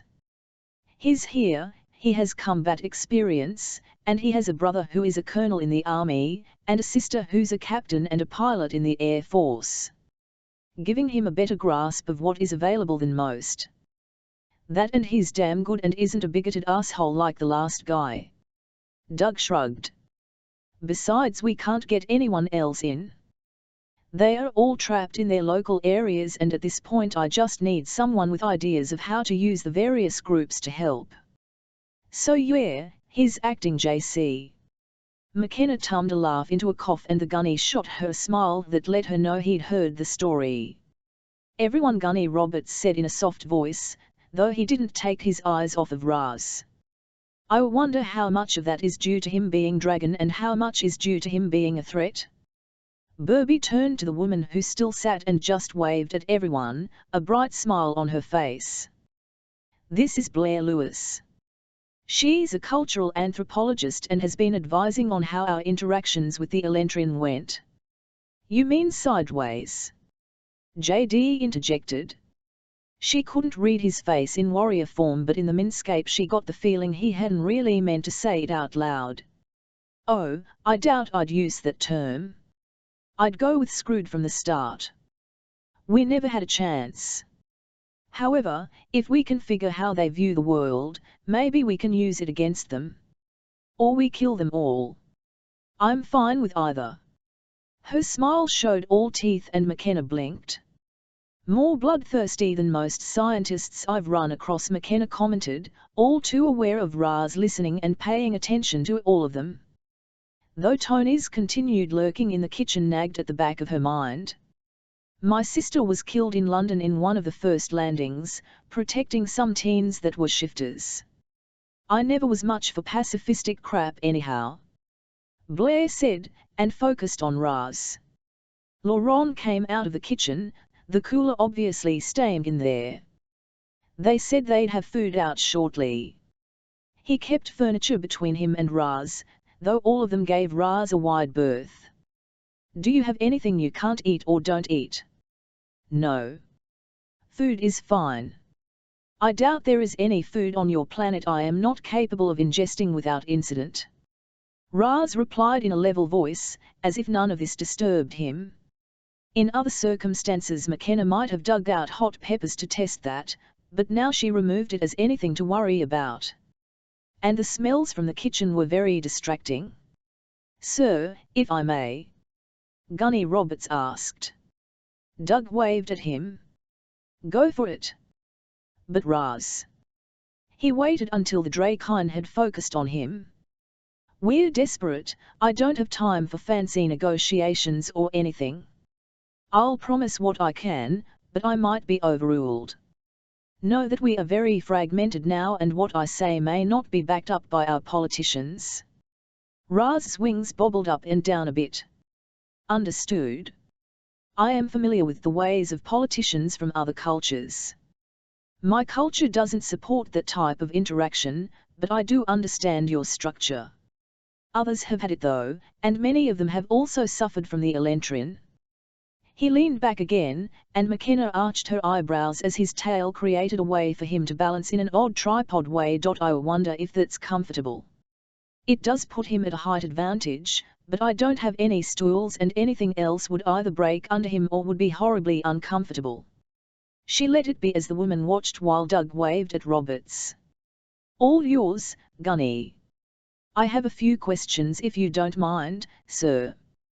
This time it was clear he was addressing the Drakyn, who nodded and paid attention to the Marine. McKenna felt like a third wheel, and took another swallow of her cider, trying to ignore the food smells. It had been a while since they'd had home-cooked food. That is why I am here. Ask. I will not be offended. Raz rumbled, his voice sounding more powerful than it should. I almost want him to go back to human, just so he feels more normal, but the point was to have him not be normal. Why me? McKenna sipped the cider again and tried to focus. Exhaustion, restricted calories, death, fear, and stress, they all combined to make her want to turn into her cat, curl up in a ball and sleep. Could I get some caffeine? Falling asleep. Yahoo, yes please.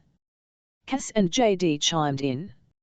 McKenna glanced their way and saw Cass's head had started to droop, while JD never turned down caffeine. Ra's head twitched their way, but he didn't turn and look at them. She knew he'd heard. Coffee or soda? Coffee, chimed all three, and Tony laughed. AVI11 do. That conversation hadn't taken more than a few seconds, and Roberts had pulled out a leather portfolio and a pen, balancing it on his knees with the ease of long experience. As you can see, our planet is being assaulted at multiple points, but I can only address the military abilities of this country. It's a significant part of this continent, but not all of it. He waited until Raz responded. That much had been expected. But we must work here because McKenna and her group are here. She got sharp looks from the government people, but she just shrugged at them. I will address that later. Right now, it isn't relevant. Roberts said. So we don't have any weapons that allow us to shoot the invaders down.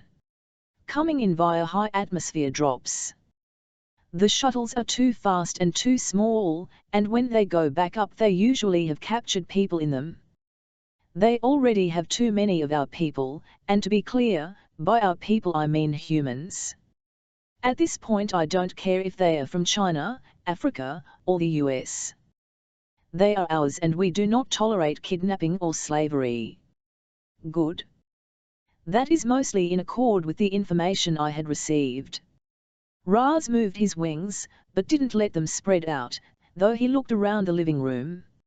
Now that the nestlings are gone, is it permissible if I retract my wings? There is not enough space here for them without the risk of breaking things, and I tend to move them without conscious thought. Burby blinked, as did the gunny. You can just remove your wings? Blair asked, scribbling left-handed in a notebook. Remove? I can cause their mass to be stored elsewhere until needed. While I will miss them, I learned many seasons ago how to function in different forms, some without wings. But they do move with my reactions, and in this enclosed space I might damage something. Gunny and Burby shrugged. Raz turned to McKenna. Is it permissible to remove the wings while I work in this environment? A what? Raz did that strange half-bow again. This is your abode, it would be rude to be in a shape that you do not approve of. Her mouth worked but no sound came out, and Blair cleared her throat. If I may. Please. McKenna blurted, still trying to figure out how to say what needed to be said. Raz, in our culture very few people have the right to tell you what to wear or how to decorate your body. That is normally limited to parents. So you are free to remove or add wings as it feels comfortable to you. What she said, McKenna commented, nodding her head and ignoring the mental snickers from the rest of her family. Luckily the Drakyn either didn't hear them, or politely ignored them. Either was good with her. Ah. Then I shall remove the wings, it will make this space feel less confined. McKenna didn't know if he intended it or not, but the way he said the word made it clear he felt a bit claustrophobic in here. Then again, his head was only a foot or so from the ceiling, she had a good 3 feet plus. Heck, so did Perk and JD. His eyes closed and she caught Tony out of the corner of her eye, peering through the kitchen doorway, fascinated. Karina watched behind her, curious, but not captivated the way Tony seemed to be. It took a minute, but the wings were absorbed back into his body. It still felt different than how they shifted, but right now it wasn't what she needed to ask questions about. Maybe later, if there was a later, she could FMD out more. More about why WE4 and the other nanobos were created and why shifting worked the way it did. I've seen shifters change, but that's a new one on me. If things weren't so desperate to talk to you about other stuff, I'm sure I'd ask questions until you were ready to strangle me. Blair's voice embodied everything McKenna felt. She wanted to ask all her questions and address the confusion that surrounded this entire situation, but people were dying and that mattered more right now. Philip Roberts shook his head and glanced down at his notepad. Currently we are fighting a war on multiple points, so we don't have any way to know where they'll be attacking at any given point or time. We can't even figure out how they are narrowing in on shifters we have here in the US. Oh, I can answer that, McKenna volunteered. All eyes shifted over to her. The nanobos have a slight isotopic radiation that the proper equipment can pick up. It isn't anything I or other shifters can do, but the people that designed these nanobos would be able to scan for and narrow down to where they are. Plus, clusters of shifters radiate stronger on the equipment than solos. Though from what we've been able to see the powerful scanners are in the shuttles, while the handheld ones seem to be more for narrowing down locations. Everyone stared at her, even her friends. What? I told you I'd been talking to WE4 about it. There wasn't anything we could do to block the scans as we don't have the tech or the time to figure out a way. Telling all shifters to remain alone just puts more of them at risk, especially the kids. And it's not like anyone in the government is talking to me on a regular basis. Oops, did that sound a bit resentful? Okay, I guess being shuttled back here might have bugged me a little. Oh well. Burby ducked his head a bit but didn't answer her, everyone else just blinked. Finally, Gunny Roberts cleared his throat. Well, that does answer one question of how they are finding shifters. However, they still kill anyone between them and their target, and they are rapidly improving their techniques and their weapons. I hate to say this, but they are learning quickly, and getting more deadly. McKenna sighed. She'd suspected that. It was getting harder to ambush them and that didn't make it easier. Gunny looked up at Raz, who still leaned on his tail and legs. It resembled calm patience that reminded McKenna of a hunting animal, content to wait until the time was right to attack. So that leads us back to the question. How can you help? Are there more of you coming? What else can you do besides shift? How can we fight them with the resources we have? Gunny Roberts asked the question in a calm and rational manner, but she could feel everyone tense as they focused even more directly on Raz. He shrugged, and she could see how his wings would have moved with that movement. It felt like part of him was missing. But in his human form it hadn't. I am unsure. There is me. I might be able to get a few more warriors to assist. If we can make the Elentrin flee, I believe we can provide doctors and scientists afterward. But my people have very few that can fight or will fight. I am unsure of your resources, but as their ships are still in orbit above your planet, I assume you have no weapons to shoot them down. Doug snorted as Roberts answered. No. The majority of our weapons capable of making a dent on something the size of their ships have ballistic capabilities. Trying to shoot straight up, or at things coming down won't work. The ships are too far away and our weapons are too slow. We don't have spaceships with weapons. While we could get a ship up there, we'd be lucky to get more than 3 or 4 people on it. And this goes for all countries, not just ours. Raz blew a long steady exhalation through his nostrils, his equivalent of a sigh, she supposed. I had figured as much. So what good are you going to be? Burby snapped this out, leaning forward and staring at the Drakyn. Enough, Blair said, softly laying her hand on his arm. Burby subsided, rubbing and rubbed his head. He looked like he'd aged a decade in the weeks since she'd first met him. They all did. You do have weapons though? Raz asked slowly, his head swiveling back and forth between the people there. Yes. Nuclear, biological, chemical, and then guns, which are a type of chemical weapon. We saw these on your media network. However, some of the content we were unsure if it was fiction or reality. It became confusing. For a while we thought you had spaceships and energy weapons. But when we received word you were fighting back only with projectile weapons, we were disheartened. McKenna watched Blair scribble another note on her pad, as did Roberts, but it seemed to be thoughts for later as they just listened. But you say you have nuclear weapons and you obviously have warriors. He waved at McKenna and her friends, with Perk and JD still in warrior form. Lawson shrank back, not wanting to garner attention as he enjoyed the luxury of a beer. Wait, no. We're not warriors. Lawson is a soldier. Us? We're just trying to protect our people. Our children. Our planet. But this is not what we want to do or are even trained to do, McKenna protested, though lately it seemed all too easy to kill and lead. Easier than she wanted to admit, even to herself. Ah. Can all Earthlings fight like you?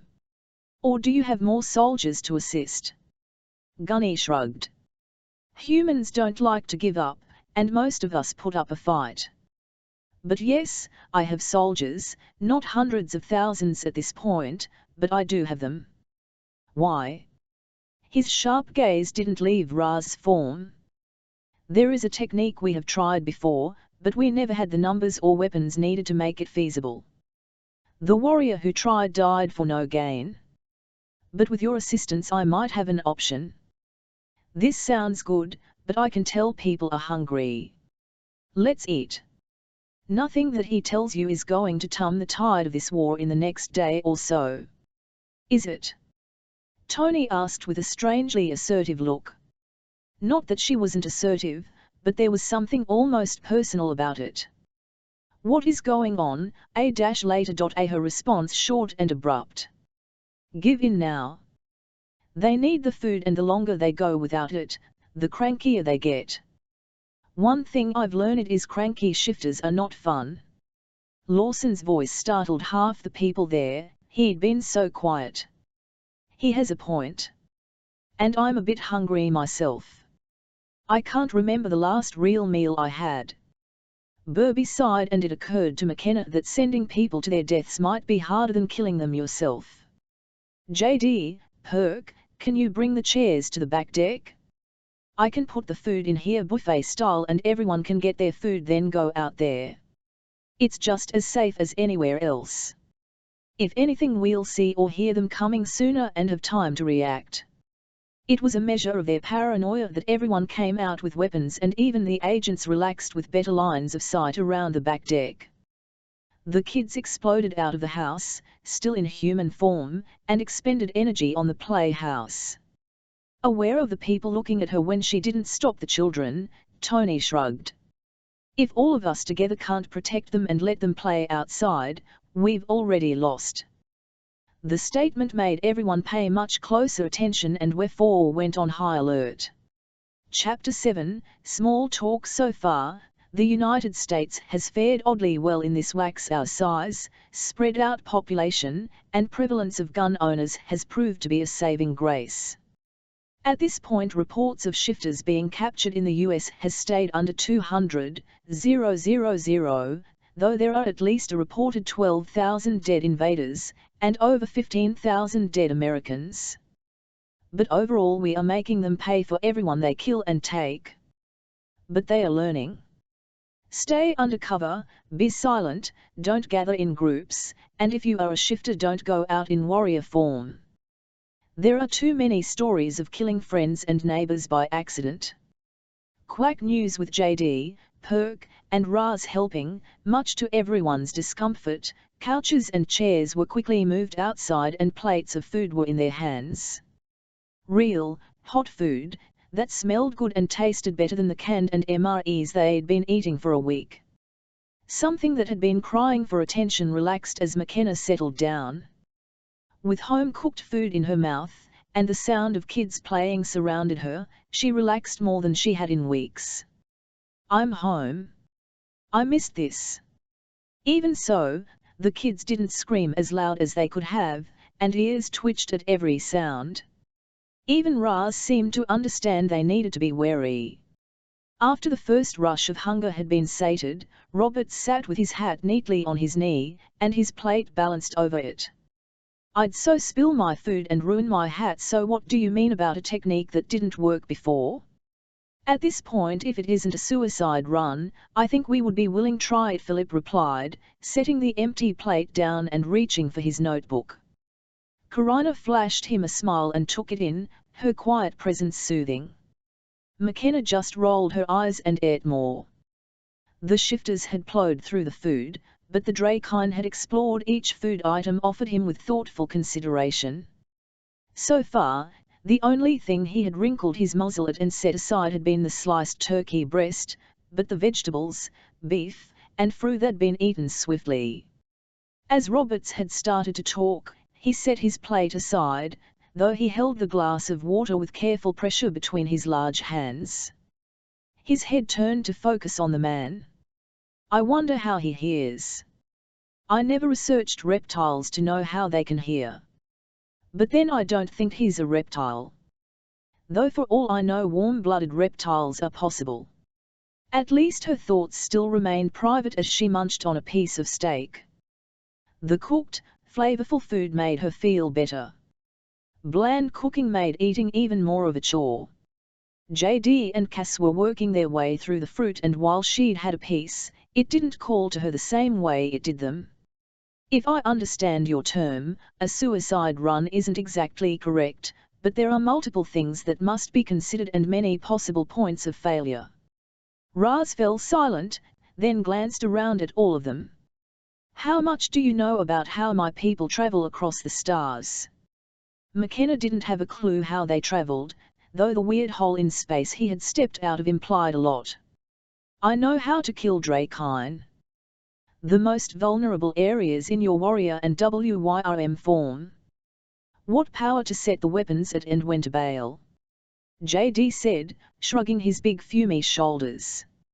Strangely, McKenna wished the rest of them would shift back to human. It felt odd being human while 3 others were in warrior form. Cass laughed. I don't know much about the Drakyn, but I know an awful lot about how they store Kaled. The processes to wipe the mines, the medtech, and suddenly how the nanobos and AIS are programmed. Wherefore, at some point we'll need to talk. Her voice had turned serious there at the end, and she had an odd look on her face. McKenna couldn't help it, she glanced at Perk and Tony. Perk shrugged.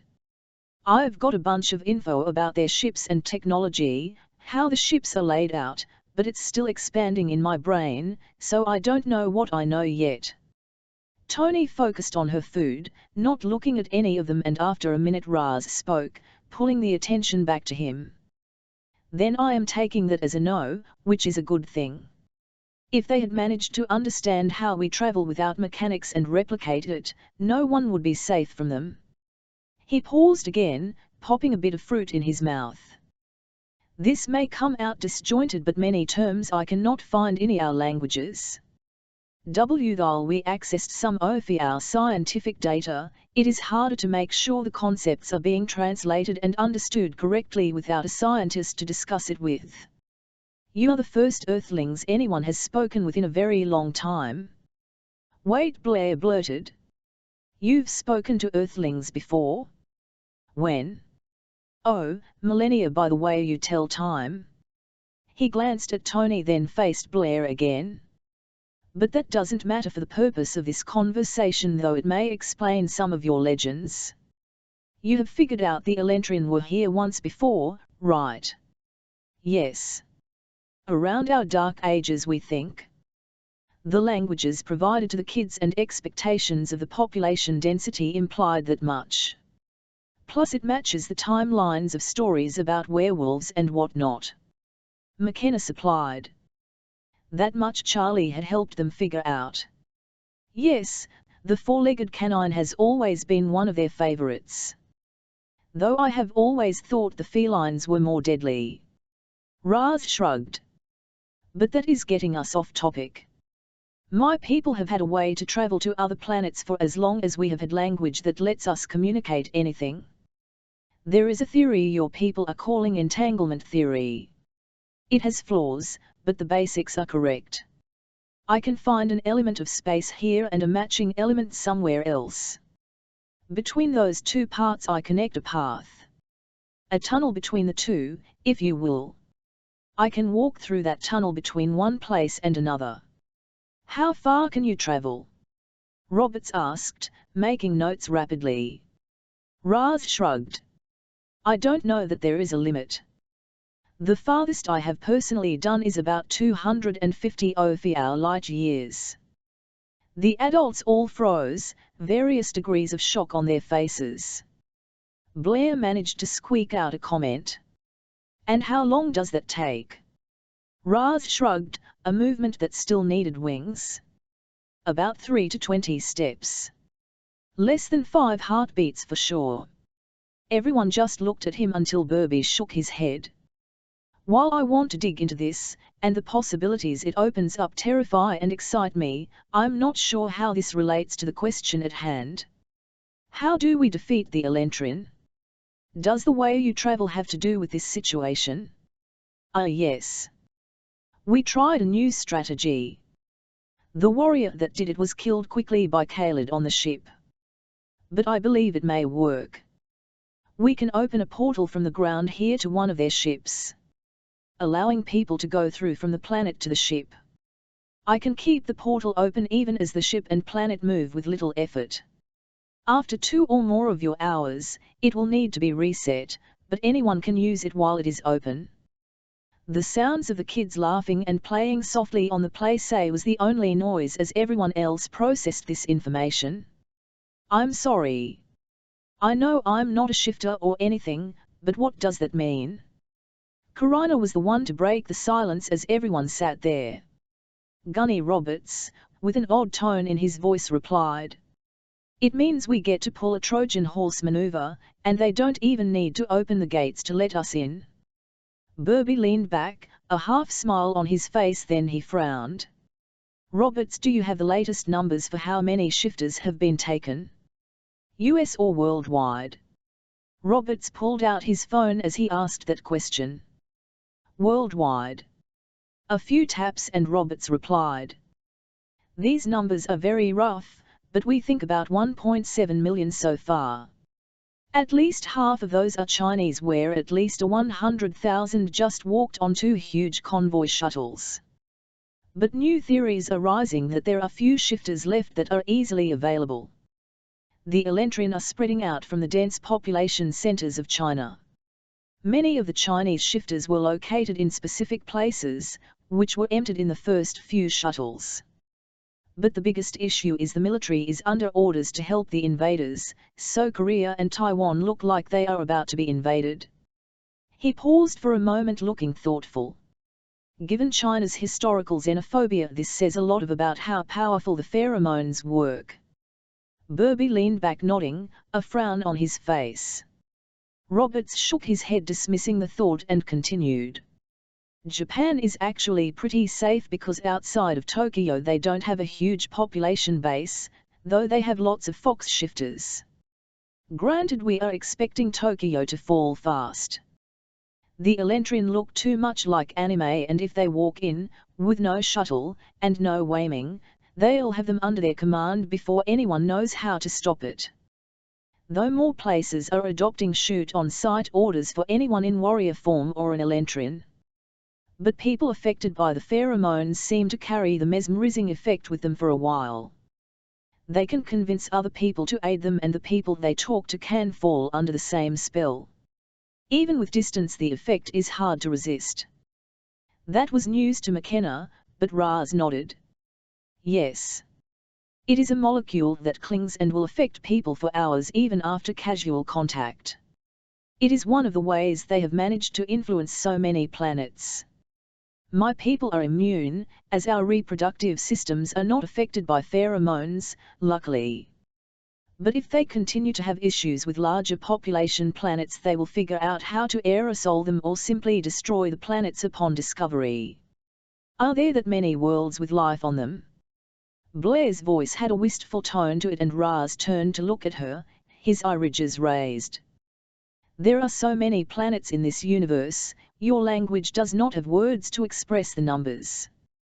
Of the small handful we have visited over my race's lifetime, which is— he paused for a minute as if trying to remember something or talk to an A1, 23,241 planets, 15,783 have had life above invertebrate level.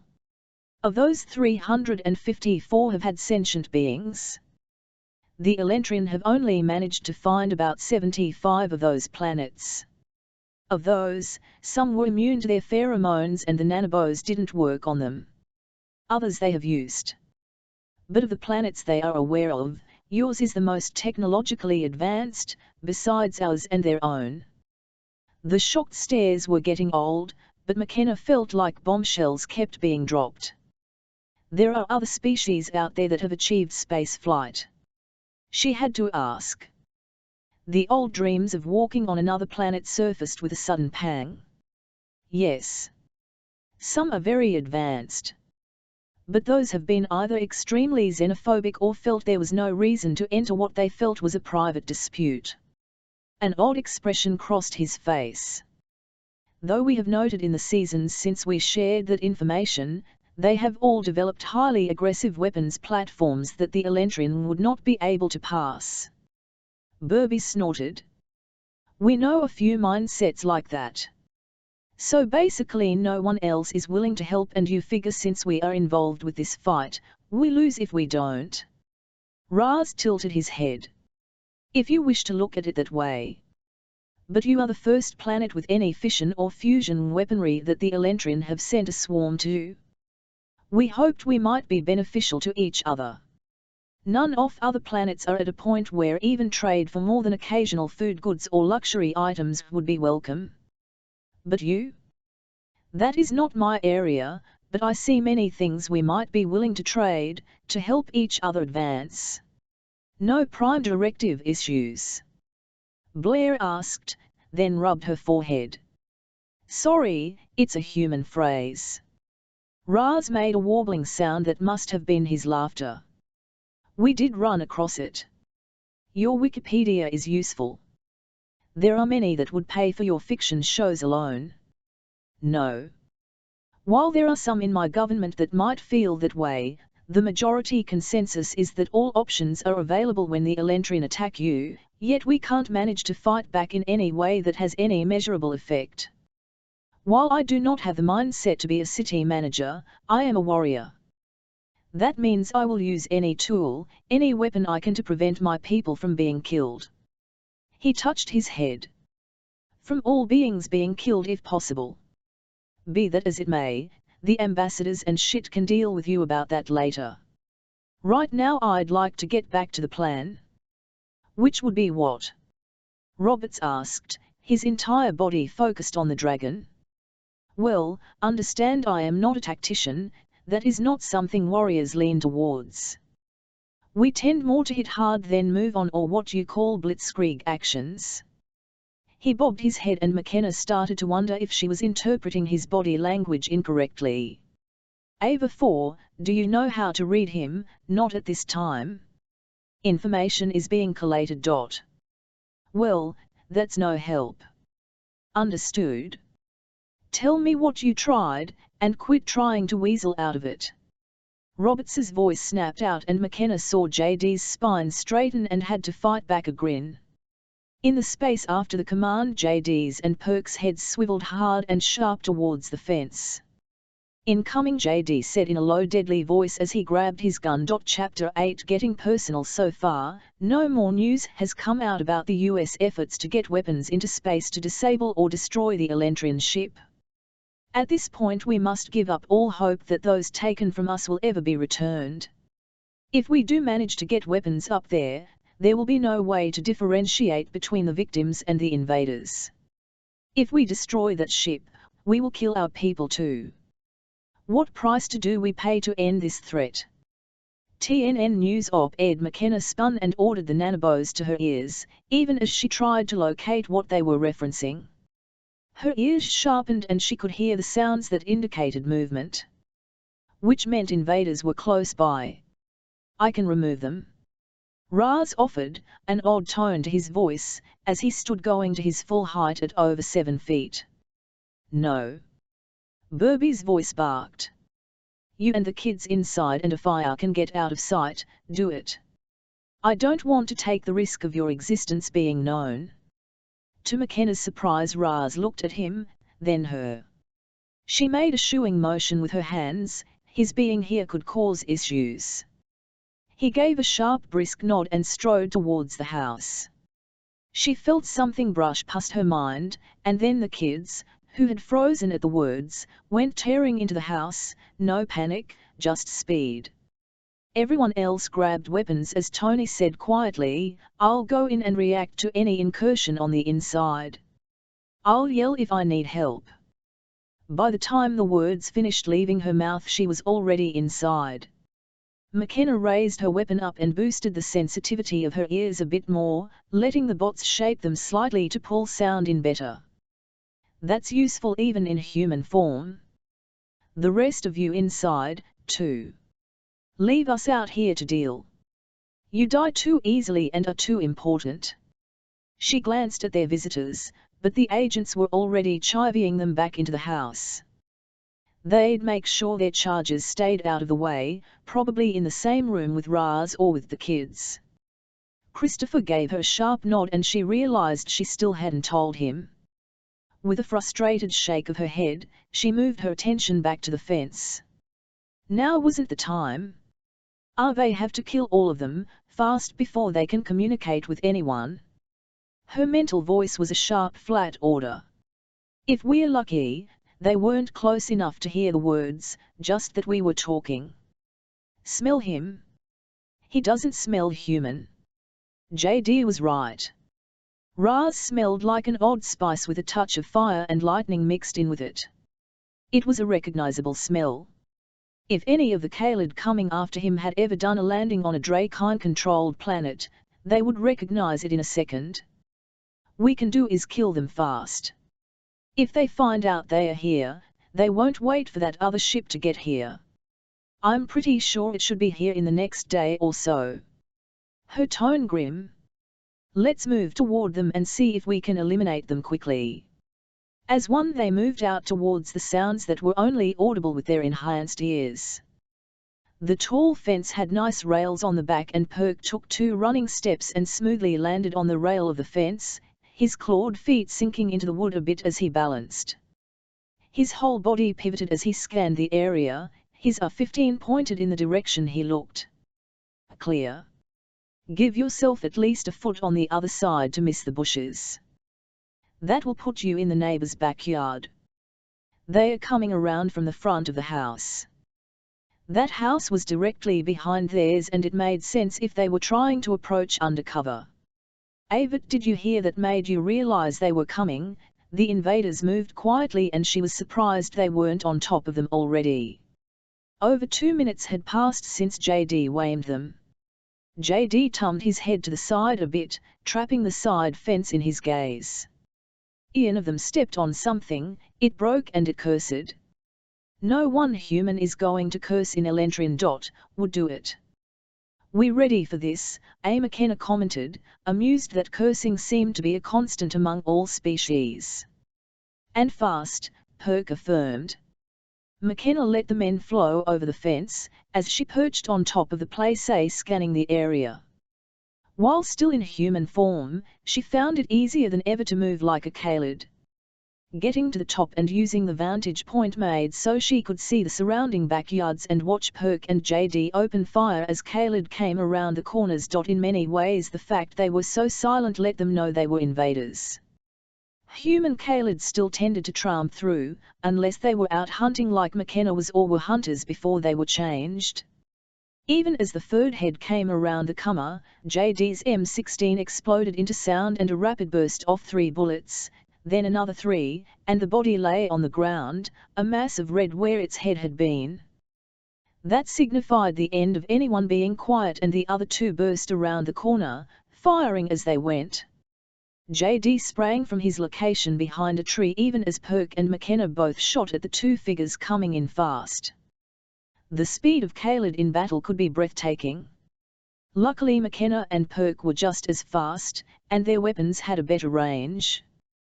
Perk's first shot missed as the Kalid bobbed, his second caught it in the shoulder, and it fell. McKenna rose, standing up straight even as Perk had to jump to the ground to avoid being shot. From her angle she put 2 more 3-round bursts into the thrashing Kalid's body, aiming for the head.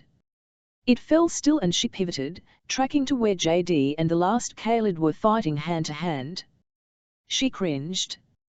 That was never good. The Kalid had implanted memories and often had strength over the human shifters, as they weren't running into the calorie conservation issues. From what she had seen, they never left that form. While the last week had made them all good shots, shooting at 2 people in close proximity wasn't anything she was willing to risk. "Can you help?" she asked, even as she tried to listen while pivoting on the top of the play structure in the backyard and trying to sense if anything else was headed their way, while using the noise as a cover. "On it. Watch our backs." McKenna wanted to roll her eyes. If it hadn't been a literal life or death fight, she might have. "Of course I'll watch your back." "What? Like I'm willing to let any one of you get hurt?" The Kalid JD fought was one of the more lizardy ones that had been in some of the Not dreams. Not a scaled one like Raz, but more leathery skin. Lizard probably wasn't the right word, but it reminded her of what they thought dinosaurs would look like at one point. Either way, it had a tail, and claws that made Cass's look almost boring, and it seemed to be vicious. Or desperate. Maybe there isn't a difference anymore. They have as little choice in this as we do. The thought hit her with a wave of guilt that she pushed aside. All they could do was their best, and the fastest way to quit killing beings, people, who had no choice in this war, was to end it. Perk had dropped his rifle on a table as he launched himself towards the back of the Kalid, while at the same time saying in the mind space, "You're coming in? Don't let him turn you.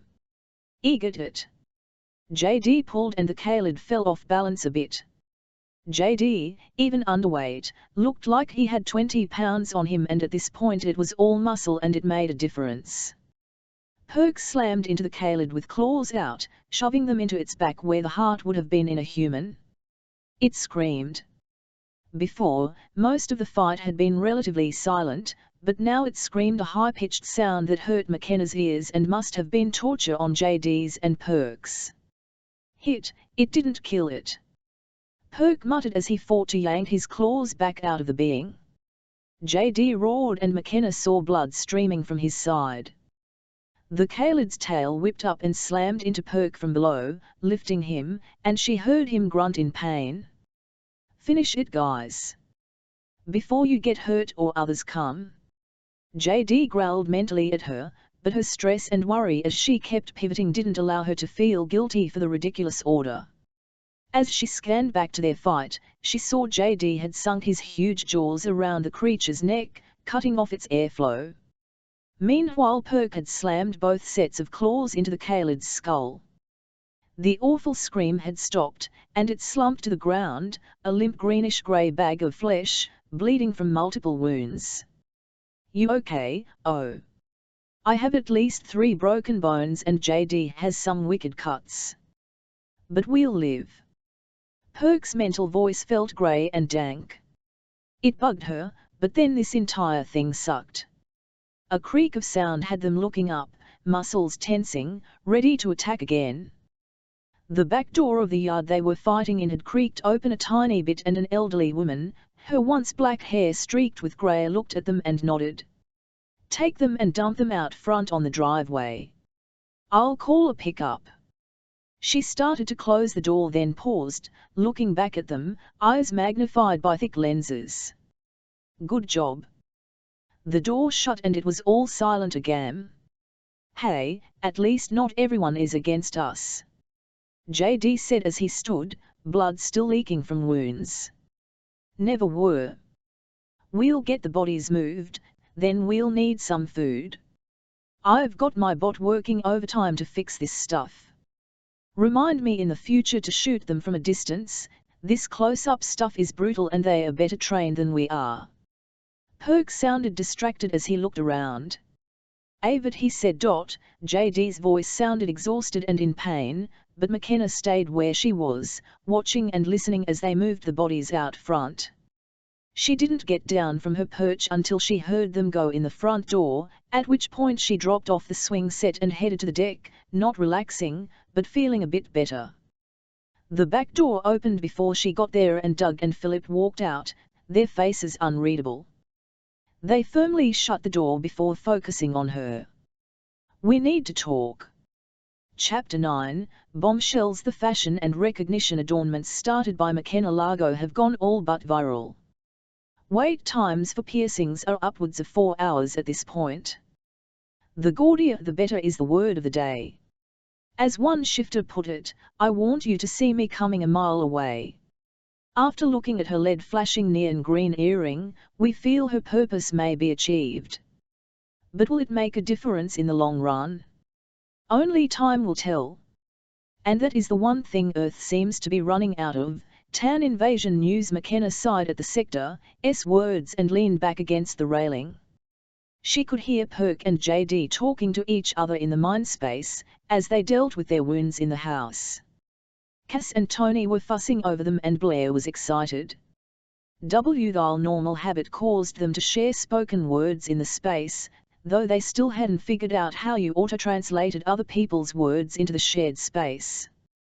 Wherefore just sighed when asked and would launch into a technical explanation that had everyone's eyes glazing over in seconds, except Cass's. At this point McKenna chalked it up to nanobos and moved on. She was close enough she could easily hear them talking if she focused on it, even through the door and with them in another room. But that took too much effort right now, though she did crank down her hearing a bit. Her voice wary. The familiar adrenaline drop was hitting and she wanted something to munch on, even if she hadn't expended as many calories. "Can we trust him?" Burby asked, his voice blunt. Amusement washed through McKenna. "You realize if his hearing is anything like ours in either form, he can probably hear us clearly out here." Philip paled a bit and his eyes twitched to the door while Burby rubbed his temples. "Doesn't matter if he can. The question remains the same. Can we trust him? How in the world should I know? I've known him for 2 hours longer than you have. I don't have the slightest idea. But does it really matter?" They had gritted their teeth a bit at her comment, then frowned, looking at her. "What does that mean?" Philip demanded. He didn't get into her personal space or try to intimidate her, which she both appreciated, and it put him a few rungs above General Amold. "It means, unless there's a ton of plans being made, we don't have a choice." Silence from both men met her words and she wanted to beat her head against the wall. Guys, I listened to the news. I've been out there. You, yourself, told me about the trucks and huge food shortages. We're facing an infrastructure breakdown if we can't get people moving around safely. You heard Raz talking about them getting the asteroids ready to launch at us and what happened to the last planet. How do we know that isn't just a bluff? Something to get us to believe the person, or whatever, that has been sending us the weird dreams and stuff mentioned they were planning on it. We're becoming too much effort. But they have another ship coming first. They'll try to load it up before doing anything else. Besides, haven't your scientists or astro guys or whatever mentioned the ships are gathering asteroids from the belt and positioning them around Earth? They looked at each other and Burby pulled out his phone. A minute later he started to cuss softly. She's right. They've spotted them heading back and forth from the belt between Mars and Jupiter with objects. But no one put it together. McKenna tried to remember when she knew about the asteroids and if she had ever passed it on or even mentioned it to the captain. But the mix of memories, dreams, talking in mind space, and something Raz had said all blended and finally she shook her head. So bottom line, it doesn't matter. If he is tricking us, why? We're losing and have nothing to use against asteroids being flung at our planet. Even if humanity isn't absolutely destroyed, what's left will be pushed back to survival level and we won't have anything we can do about anything. Philip swallowed hard, and then straightened up a bit more. Well then. It sounds like we should get to work with our new ally and see how this crazy plan of his might let us strike back. He started to turn to the door and paused. Sir, why did you ask how many people had already been taken by the Elentrin? Burby snorted, running his hand over his head. He needed a shave, McKenna noted.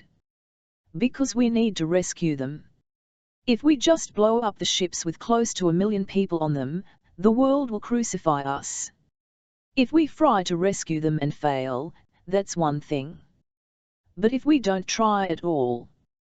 He shrugged. I'm not sure I could live with that either. But we need to stop them and fast. He looked at McKenna. How long do we have? She shrugged. Not sure. I think the other ship will be here any day. Philip paled a bit. I have to figure out how to launch an attack against ships in orbit around us, with an ally we don't know if we can trust, with a technique we can't quite believe, in less than 48 hours.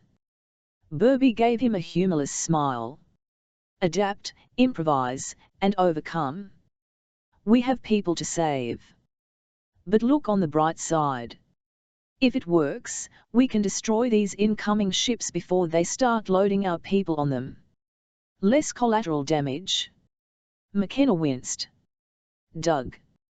He turned to look at her and got a wary look on his face. Just remember.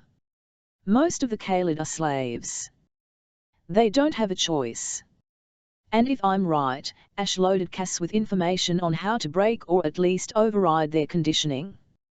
Besides, if how she's described the containment facilities are correct, we won't know who's from Earth and who's from elsewhere. They are mostly stored in Kaled forms. We need to rescue as many as we can. Both men just looked at her blankly and she shrugged. I know. But could you kill sleeping people who have no desire to do anything but to go home if they could? Not saying we shouldn't fight and kill, just pointing out we'll be rescuing them regardless because we won't always know if they are from Earth. What do you mean always know? Roberts asked, looking at her sharply. She could see the wheels turning in his head and tilted her head back to where they had killed the two Kaled. One of the ones we killed was a reptile or dinosaur-like, leathery skin, no fur with a thicker tail. Not mammal like all Earth shifters that I've heard of. But do you really want to take the time to evaluate each Kaled you find to decide if they are friend or foe? Knowing that our only real foes look like elves from an anime tale. I'm starting to understand why Burby dreads speaking to you. You complicate everything by doing the right thing. He suddenly grinned and tugged down his uniform. I always wanted to be Heracles, I guess this is one of my legendary tasks. But the clock is ticking and standing here with our thumbs up our asses won't get it done. Philip pulled open the door and strode into the kitchen. Laurent. We're going to need the commanders of the local garrisons. We have multiple bases near here, so we can start pulling in troops. Get someone on the phone and tell them we're going to need people. Details to follow in a few hours, but prepare for heavy, fast loads. We're going to need medics and places to put a lot of people. Laurent nodded and pulled out his phone. Stadiums? Tony said, her voice quiet. She stood by the front door looking out at, rifle in her hand. Excuse me. Gunny Roberts looked at her, confused. Get a stadium? You can get a lot of people in it, both in the seats and the field. Not to mention the tunnels underneath have lots of rooms, some with places that are almost medical quality. What she said. Most people never see the underside of the stadiums, but the professional level ones will have the next thing to surgical suites in them. They are set up to treat lots of injuries and have showers. Perk backed up Tony's comment. After all, I've been in enough of them. Point. Laurent, add that to your list. Now Philip paused and moved his attention to Raz. We need to talk about exactly how this will work. You have decided to trust me? Or realized there are no other options? Raz's tone remained gentle, but there was an echo of laughter that brushed up against the minscape. Told you he'd be able to hear us. McKenna said as she sank into a recliner. Naum climbed up on top of her, and wrapped her arms around her neck, holding on tight. Raz glanced at the little girl and his brows drew together, but before he could say anything Philip started. We only have a short amount of time. Between the incoming Elentrin and the asteroids, we need to move fast. The stadiums will help, but we'll have lots of confused beings to deal with. And doesn't that just feel odd saying?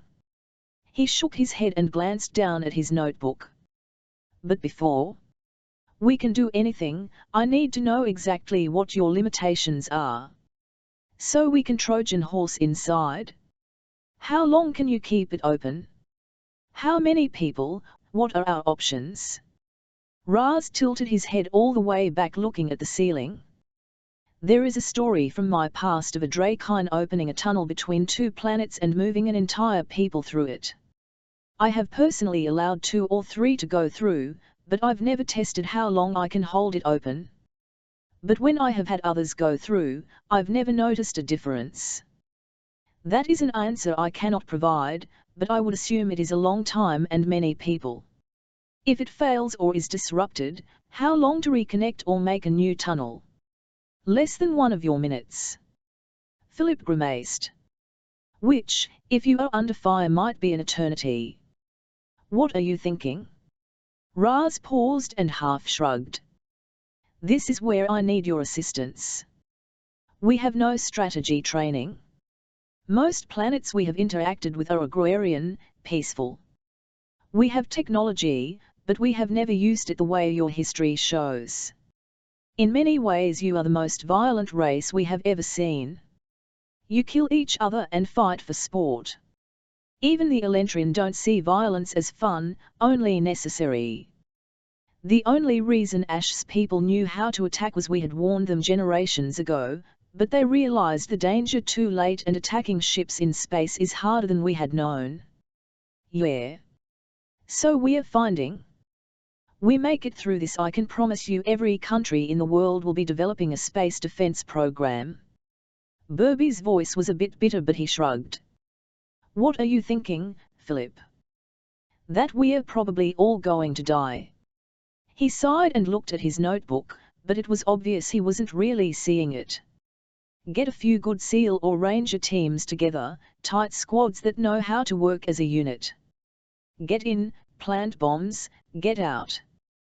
But that leaves the rescuing part. There is another complication.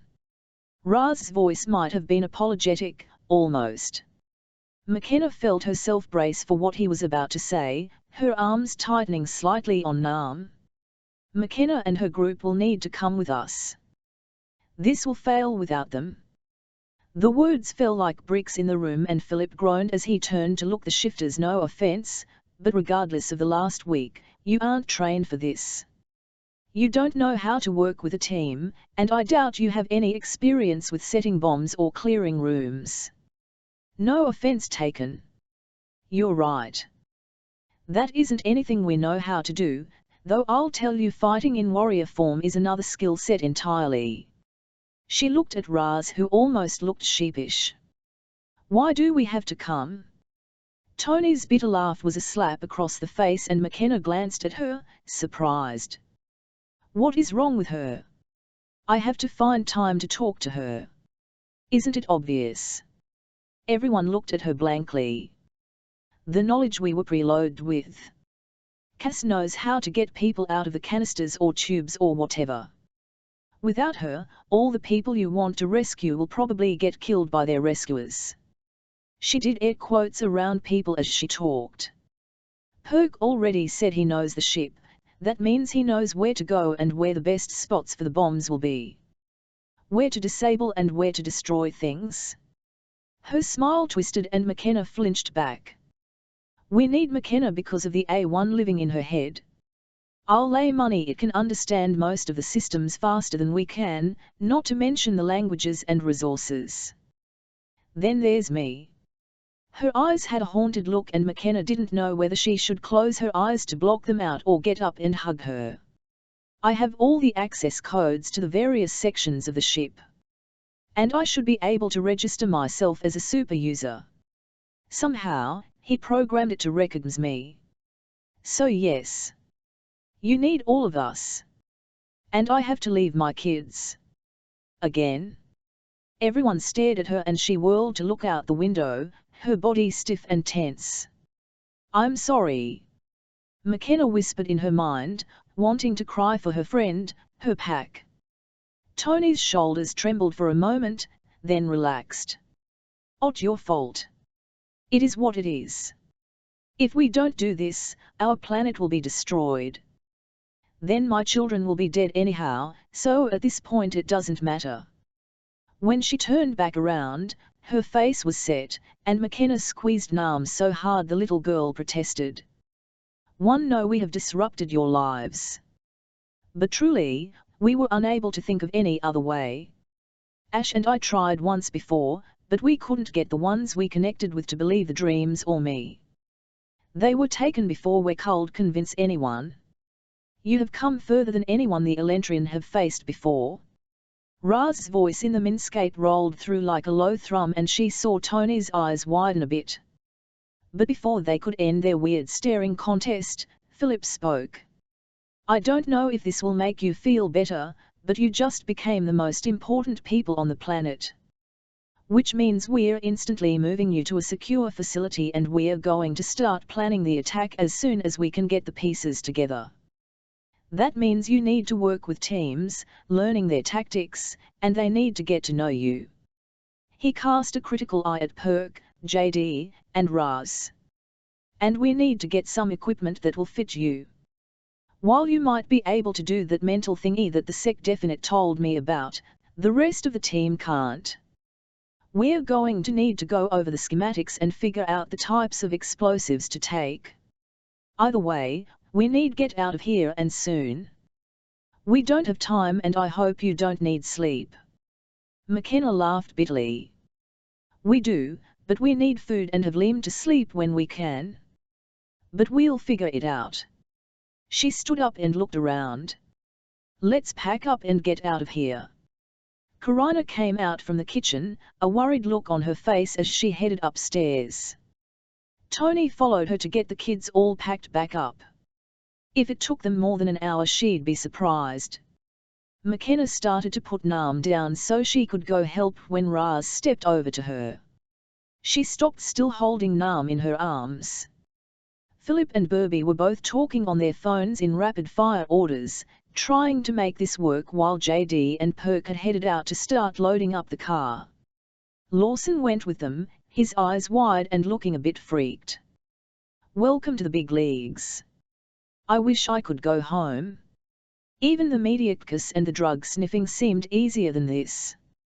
I never thought I'd wish I was back in that place again, being watched 24/7, but at least then I knew exactly what to do. Now I don't have a clue. May I speak with you about the child?" He didn't whisper. His voice didn't sound like it could whisper, but he kept it soft and nodded towards the kitchen.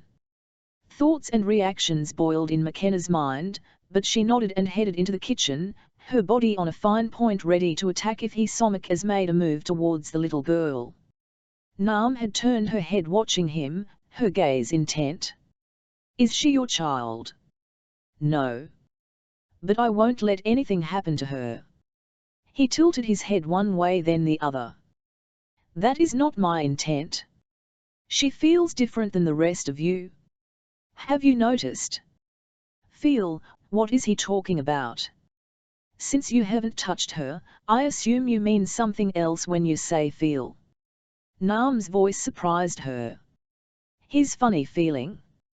He's all sun and sand and wind. It tickles."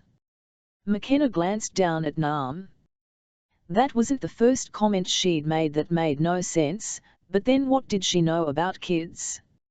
Nam was just a different child all around. "Thank you, little one." His scaled lips curved a bit, but didn't expose teeth as his eyes, swirling with colors, moved to look at McKenna. "No, I suppose you would not sense it. It will not matter now, maybe not for years, and it will never matter if the Elentrin are not defeated. But she is special.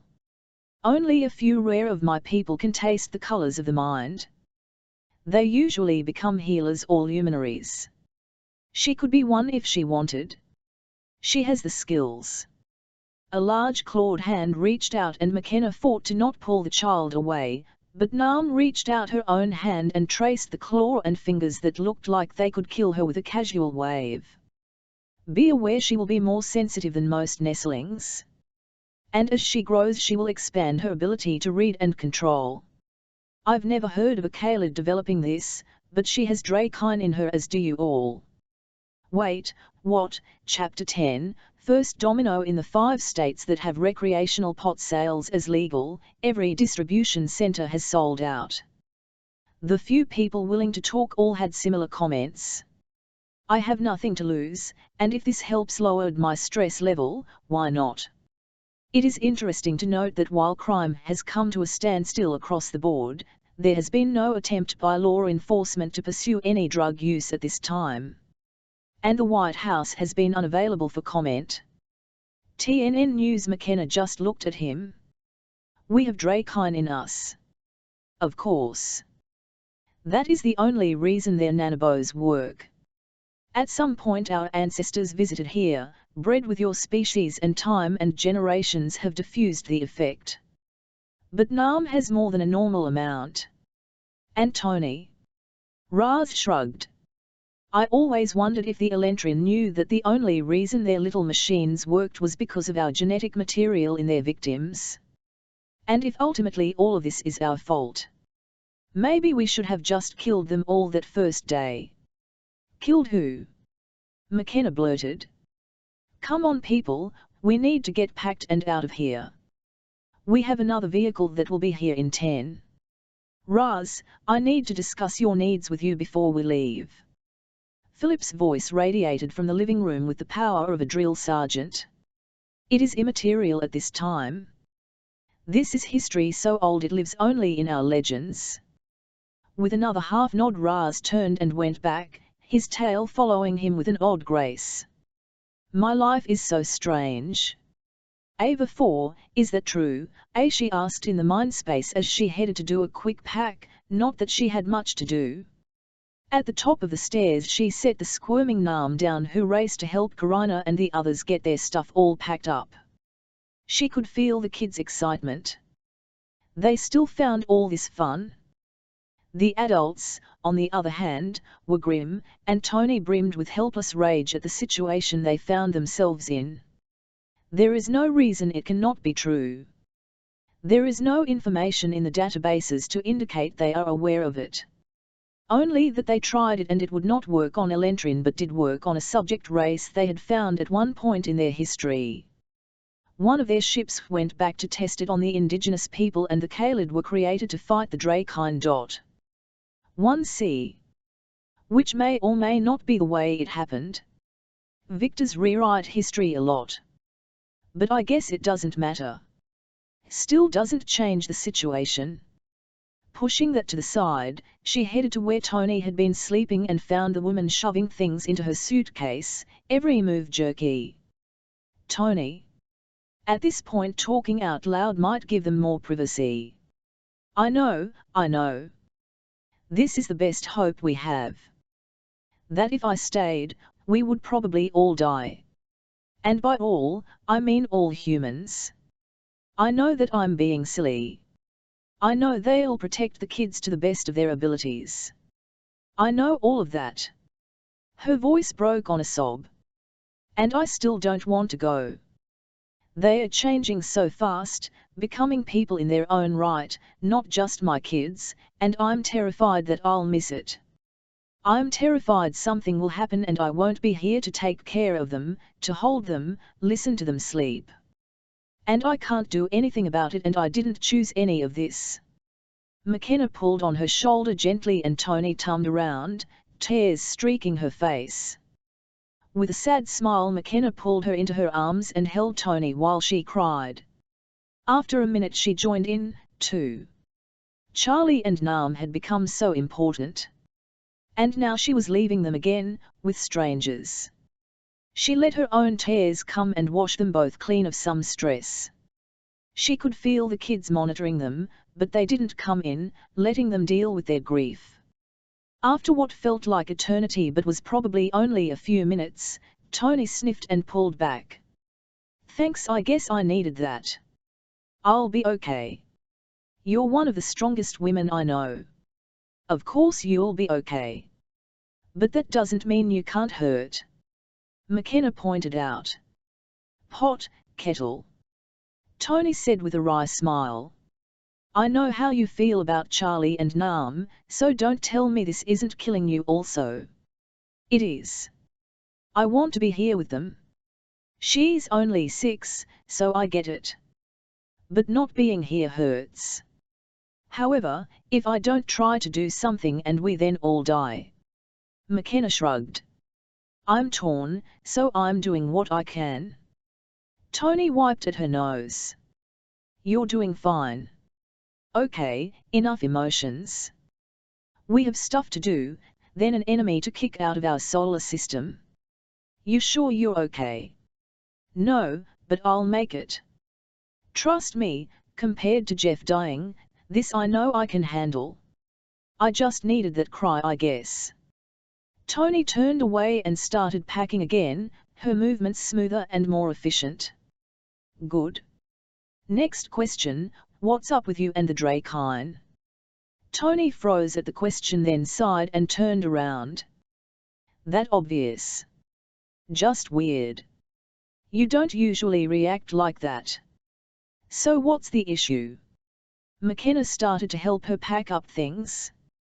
They were running out of time and she could hear the others running around, getting things together. When I saw him walking out of that portal I almost choked. It was like my dreams had been made real. How did you see that? You weren't there. McKenna looked at her in surprise, but remembered the strange feeling at the time. No, but we got the comments you made, and I was stressing. I wanted to see what was going on, especially with Perk and JD muttering, like whispers in the minscape. Tony frowned.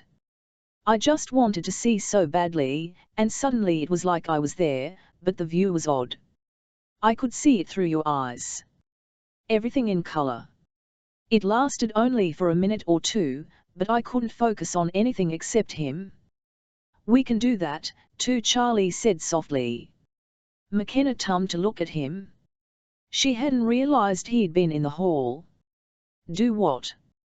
Tony stared at him with the same confusion McKenna felt.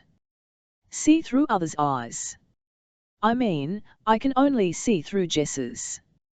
But Jamie can see through hers, also. We haven't tried with Nam. She's too new to us. But yeah, we found that out. He shrugged and looked away from them. Just heard you talking about it and thought I'd tell you. But it is kinda cool. We're all packed up. So where are we going now? He didn't seem too stressed and McKenna wondered how much of his life had been being shipped from place to place. Is this better for him? Or am I making it worse? Unable to resist, she snaked out an arm and pulled her to him in a side hug. You guys okay with all this change? Sure. This is fun. Dragons, aliens, army guys, invaders. It's like being in a movie. He grinned up at her and she rolled her eyes. If you say so. Go get your stuff downstairs. I think we're moving to a base. Ooh, will we get to stay in barracks? That would be awesome. Charlie looked excited at the idea, and Tony snorted. Maybe. I'll ask. Now get. She shooed him off and he darted into the nearby bedroom, grabbed a bag and lugged it down the stairs. Jessie and Nam followed with smaller bags. I think I'm jealous. They think this is fun. And I don't want to disabuse them of that idea, McKenna commented as she watched them trot down the stairs. But now she said, tumming back to Tony. Raz, spill. Damn it, I was hoping you'd been sidetracked. Tony didn't look at her as she finished putting things in the bag. Not so lucky. Spill, but do it in my bedroom so I can pack. Tony followed McKenna as she began to throw things into her bag. So yeah, the dragon walking out of a big shiny portal was a bit of a surprise, but nothing like the fact that I recognized him. What? McKenna looked up, trying to separate dirty and clean clothes. She hadn't even had a shower yet. All my life I dreamed of dragons. Both as humanoid and on all fours. Honestly, when I shifted, I was surprised I didn't turn into a dragon. But who tells people that stuff? I just pushed it away and focused on being a kid, then being an adult, then a mom. It was silly dreams and not like I had them every night. Tony shrugged as she grabbed stuff out of the closet. I'd almost forgotten them and I haven't had them for years. The dreams on the ship pushed them to the side, I guess. So when he walked out, I almost choked. Huh. What do you think it means? No clue, other than me being weird. But really there are only so many ways dragons can look. I doubt I dreamed about him specifically, probably just a weird parallel thing. I mean a dragon and aliens and shifters. She trailed off as she said that, and McKenna looked at her sideways. Personally, I think it would be stranger at this point if they weren't linked. Besides, he keeps looking at you funny also, as if he knows you. Tony groaned. I hate it when you're right. She looked around. That looks like everything. They could hear the people clearing out. I'll talk to him later. If we survive, it might matter. Now? I'll try to quit freaking out every time I see him. But he looks wrong without the wings. McKenna grinned. Agreed. But still. It was getting a bit claustrophobic with them. He uses them the way I use my tail in both my forms. That he does. Anything else? Everyone got everything? We good? She asked, checking with everyone. Up the last of the kitchen stuff now. The place will be a bit of a mess, but we don't have time to clean it. Cass said. Yep, they have another vehicle on the way, and we have the Suburban, the car that was here, and the one Burby's crew came in. We're leaving all the bags in the garage and they'll collect them for us. The kids are already in the car, it's the only one with booster seats for the three of them. So we just need to know where we're going. Perk had this steady everything will be fine cadence to his voice and it made her feel a bit better. McKenna cast a glance to Tony who shrugged. They grabbed their bags and headed downstairs. Raz stood in the living room, out of sight of any person who might be passing by. Philip was giving Raz a considering look then frowned at Perk and JD. Is there an issue? All of you are huge and not inconspicuous and I really don't want anyone to know we have you here. You don't look like a Kalid, even without the wings. He glanced back at Perk and JD. Very noticeable especially among a bunch of humans. Hey, we're human, too. McKenna couldn't stop the snappish response. Robert snapped to attention. Yes, I didn't mean to imply you weren't, just that you are obvious. He stood, not looking at her, his eyes over her shoulder. McKenna sighed. I know, but all of us can change back to human. We'll just need to food to replenish the energy. Perk, JD, you okay to change? You have enough reserves for a shift. They both stood there a minute then nodded. Yeah, not going to say I won't need calories to change back. I'm still underweight, but should be fine. JD said, shrugging one shoulder. All of you? Wait, Raz can change, too. Philip had lost the rigid attention pose. Yes. The wings were just too much in that small space. McKenna frowned, then remembered Raz had changed before the men got there for the awe factor. Raz, however, was looking back and forth between them. Why are you worried about caloric intake? Do you not store spare mass in your quantum spaces? With his brow ridges furrowed, McKenna figured that was his equivalent of a confused face. I wonder if all species in humanoid forms have similar expressions? And what the heck is he talking about? Before she could voice that Perk did. What are you talking about quantum space? Storing mass. Raz paused, his head moving from one to another looking at them. Pardon the intrusion, but how do you change now? McKenna titled her head, now totally confused. We have nanobos that do it, and they burn calories to fuel themselves to restructure our cellular structure. The Drakyn blinked at them, both sets of eyelids closing and opening rapidly. That is horribly inefficient and a waste of caloric energy. Why would you do it like that? His voice sounded astonished and McKenna laughed. You think we have a choice? We didn't have a choice in any of this. All we can do is deal with what we've been handed. She paused, looking at him. Are you saying there's a different way to do this? This isn't how you. He opened and closed his mouth 2 times in a row before finally responding. I apologize. I must think about this. I do not know how to deal with this information and what it implies, much less how to explain to you. Give me some time. Philip looked at them. Okay. If that's done, can all of you shift and get back to something no one will look at twice? Besides, I'll need the shifting later to help impress people. As long as you have food there to fuel our shift back, it really isn't an issue. JD offered and Perk nodded. I'll make a note. Please. The gunny actually asked, not ordered. Points for him. Her friends shrugged and started to change, flowing back into human, looking grimy and tired. Interesting.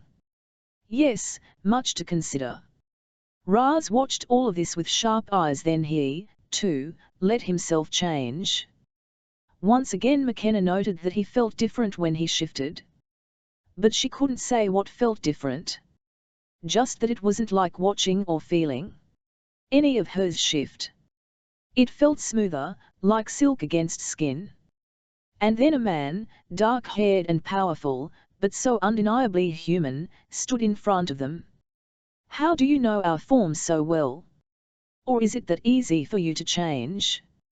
Cass asked from the doorway, as Blair Lewis stood next to her. The curiosity in their eyes, matching pairs. I have practiced since my majority. The dreams I shared with Tone and Diaz gave me the templates to change into in my later years. Tony sucked in a sharp breath at her full name and Raz looked at her. We should talk later. Once your world is safe. His words rang deeper and wider than should have been possible, ringing like a bell in McKenna's soul. Yeah was all Tony said as she turned and headed out the door, not looking at anyone. Chapter 11, Meet the troops. Over the last year, micro-disturbances have been noticed by a few scientists. But up until now there haven't been more than weird results, and most scientists admitted they thought it due to instrument failure. With the appearance of the Elentrin above our world, the possibility that it was real has spiked interest and controversy. But to most scientists' frustration, they can't duplicate the anomalies. There don't seem to be any going on right now. Is this timing, or was this the start and maybe something that would have given us some warning had we known what it meant? TNN Science Philip had asked McKenna to ride with him and Burby so she could share the information about the arrangements with everyone else, even the Drakyn. She agreed mainly because she couldn't sit with Charlie or Nam. The booster seats took up the entire row. They are arranging space for us at Andrews. Most flights have been cancelled anyhow, so they are going to set us up there. And the kids? She asked, making sure to pass everything into the mind space. The space which now held an opal-like button that she just knew was Raz. We're putting them up at the Presidential Inn, along with you. We have the entire floor pulled aside and MPs and agents will be there constantly. Christopher has arranged for 3 of his female agents to be there, and I called in some retired Marines I know to help staff. Note they are retired cause they hit 20 years, not because they can't kill someone as easily as they can drain a beer. McKenna relaxed a bit at that. With that many people, if their kids were hurt no one could have protected them. Okay. She sat and listened as he talked, asking questions as they arose, but once again most of the work was on other people. The river of events buffeted her from one side to the other. It annoyed her, but she didn't see anything she could actively do right now except wait. The trip took over 3 hours, even with all the vehicles moving at high speed, but the transfer into the hotel, and then the adults to the nearby Jacobs Smart Conference Center was smooth. Coffee awaited them and she lunged at it, desperate. At this point it was getting late, and they had been up since early that morning. Lawson still trailed them, though he'd lost his self-assurance as more and more high-ranking people showed up. Should I stay or take back off to my unit? He asked as an aside. She glanced around the area and all the strangers coming in and staring at them. Go. Get back to your people. I just wish we had been able to take a shower. Her voice had a wistful tone and she ran her fingers through hair that felt filthy. JD and Perk didn't look much better and their worn kilts and tank tops looked as rough as they did. I hear you. Okay, I'm headed out. And Largo. Lawson paused, looking at her, a half smile on his face. You did damn good for a bunch of spoiled cops. The half-smile grew into a smirk. And you weren't too bad for a clumsy ground pounder, she fired back. He laughed, gave her and the rest of them a wave and headed out. McKenna sipped her coffee and waited as more and more people in various uniforms and suits filed into the conference room. The 5 of them found themselves huddled together with Raz standing slightly apart, yet near them. Ever feel completely out of place? Tony murmured as she tugged on her t-shirt and jeans. But this is extreme. I feel dirty, like I have the wrong clothes on, and I'm getting tired fast. Even with the caffeine. McKenna didn't whine, quite. But she would have given a lot to have met all these people with brushed teeth and hair. Fully rested would have been nice too. One think I'd feel out of place here regardless of what I was wearing, Cass said, her voice soft. Is not my normal group of people. Give me a bunch of people in lab coats and more focused on data than anything else, then maybe. Your culture has such varieties. This world has more cultures and languages than any we have ever seen. I'm surprised more of the luminaries didn't come here. Raz's comment made McKenna turn to look at him. He stood, in human form, his robes made him look like a cosplayer, but he seemed at ease. How can you be so calm? You don't know how they will react. You're surrounded by aliens, at least aliens to you. So why aren't you freaking out? McKenna tried to keep the accusation level out of her voice, but still, she'd be a nervous wreck at this moment. He turned and looked at them, all huddled together against the people they would have to face soon, and nodded a bit. Because this is what I train for. Besides, if they draw weapons I can change to a WYRM or relocate to home in the span of a few minutes. Most weapons are unable to hurt me in WYRM form. But you need me. And I need you. This may be the only chance either of us has to halt the Elentrin. If not, he nodded his head again, almost like a shrug. Then I am unaware of anyone who can stop them. I am a luminary. A finder of new planets, new worlds. I do not know that there is anything else to hope for. His words created a lump in her stomach, but it also served to stiffen her spine. This was her world and she'd be damned if she let anyone destroy it without doing everything in her power to stop them. Even Charlie and Nam weren't worth the lives of 7 billion people. Taking a deep breath, then a deeper drink of coffee, she looked across the crowd of people and caught Philip's eye. She gave a sharp nod at him. He looked surprised, but then nodded before he started to speak. If everyone could please move into the auditorium and take a seat, I'll explain why I've called everyone here. There was murmuring, but people moved. Most of them were armed, pistols in holsters at their sides, but a few also had rifles slung over their shoulders. She watched them walk in. They all looked hard, strong, capable. None of them were much over 50, and they all looked like they'd been in the field for a while. Once she'd processed this, her dirty, exhausted state didn't seem so out of place. She also needed to quit thinking of herself as slightly overweight and VMP. The last few months between the shifting and her experiences, they all looked like warriors. She smiled and looked at her friends. Cass and Tony could both pose as models for any swimsuit calendar. The men were cut and huge. They weren't who they had been just 6 months ago. Let's do this. We have some alien butts to kick, McKenna said, putting determination in her voice. JD arched a brow at her, while Tony and Perk grinned with a fierce expression. Cass smiled at something secret, and from the flicker of emotion across JD's face, she'd said something to him. But all it meant was her friends had her back. Ready, Raz? That is why I am here. He responded, his voice calm. Most everyone had trickled in, so she followed, walking towards the base of the auditorium where Philip and Burby waited for them. Walking down the aisle, she noted how exhausted the Secretary of Defense looked. Gunny Roberts looked almost excited and his eyes locked onto them, then drifted over to Raz, who walked alongside them. In his human form he was notable for his height and size, but with Perk and JD there he didn't look that out of place. Philip nodded to one side and they took a stance. This time, rather than feeling intimidated, McKenna took the time to inspect the assorted men in the audience. There were only 2 women that she could see, but given who Philip probably pulled in, that made sense.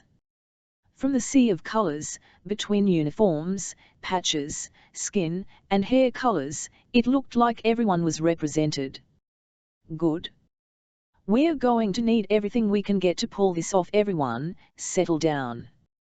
Philip's voice caused the room to quiet as he stood up front, confidence in his every line. Thank you for coming on such short notice. I know you've all been busy with the efforts to fight against the Elentrin. We have new information about this and an ally has approached us offering to help. A rumble of soft comments and grunts rolled through the room, but no one asked anything, they just watched. McKenna noted this would be a hard sell. They were men used to fighting, not diplomacy. Which should make our life easier. We need to fight, not talk to the Elentrin. I'd like to ask McKenna Largo to explain who this person is and introduce him. Wait, what? Great. She shot dagger looks at Philip, who walked off to the side. He seemed immune to her glares as she walked up. Having everyone's attention on her caused her spine to straighten even more, and she had to resist the urge to shift into warrior form to make herself appear stronger. Where did that thought come from? Interesting. But no time to explore it. Clearing her throat, she focused on the links connecting her to everyone, and not the sea of faces staring back at her, waiting. As he said, I'm McKenna Largo. Many of you have probably seen me on TV both through the video and the press conferences. With reporters she would have expected laughter or teasing, but here, these people just watched her, waiting. While you know about the warrior forms and the Elentrin, what we never made public, because we didn't think it would make a difference, was how we received the information. She cleared her throat trying to find the right words. An unexpected ally has been feeding us this information via dreams and sleep training. This ally has also enabled an enemy of the Elentrin to present himself to us. A rumble of dissent from Raz vibrated in the mind space, but she ignored it. Enemy was the best word from her perspective. What hasn't been disseminated to the public is why the Elentrin want the shifters as cannon fodder. Their ultimate goal is to eliminate another species from existence. This species is called the Drakyn, and the Elentrin have a pathological need to destroy them. I don't know the history, and at this point I don't care. I'll take any help that will get these assholes away from my planet. There was a muffled growl of approval at that comment. With that I'd like to present. She paused, her mind suddenly blank. Avit was your full name again, her voice panicked as she pointed at the opal-like button in her mind. Raz Goldwingler Reline, he responded, and she almost sighed in relief as he answered her instantly. Raz Goldwingler Reline, a Drakyn. Her words fell into an expectant silence, but as Raz walked up, you could almost feel the wave of disappointment. A few murmurs in the crowd, easily heard when she enhanced her ears, indicated their feelings. She glanced at him and shrugged. With this form he did just look like another guy, albeit huge, but he didn't look like the answer to all their prayers. Raz moved up to the stage, giving the podium a funny look and then out at the people staring back at him, unimpressed. What am I supposed to do now? Is this a social acceptance ritual? McKenna blinked at him, and then had to fight laughter. Explain to them you are here to help and how, but I do not know how to help. That is why I am here offering help to you, to see how my skills can be used. I know is small in compared to your experience. The plan sounds valid, but how will it work, one don't know. That's why they are here, to find a reason to believe you, to help. To give us the support needed to pull this off. The silence held too long as he stood there, the spotlight illuminated on a man stood up in the audience. What's the big deal, Gunny?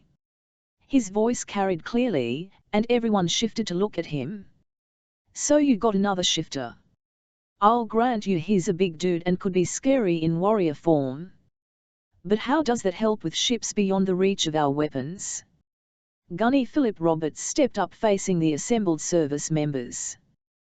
This isn't just a shifter. This is someone we've never seen. And I have reason to believe that his abilities might give us the opportunity we've been looking for to fight the Elentrin.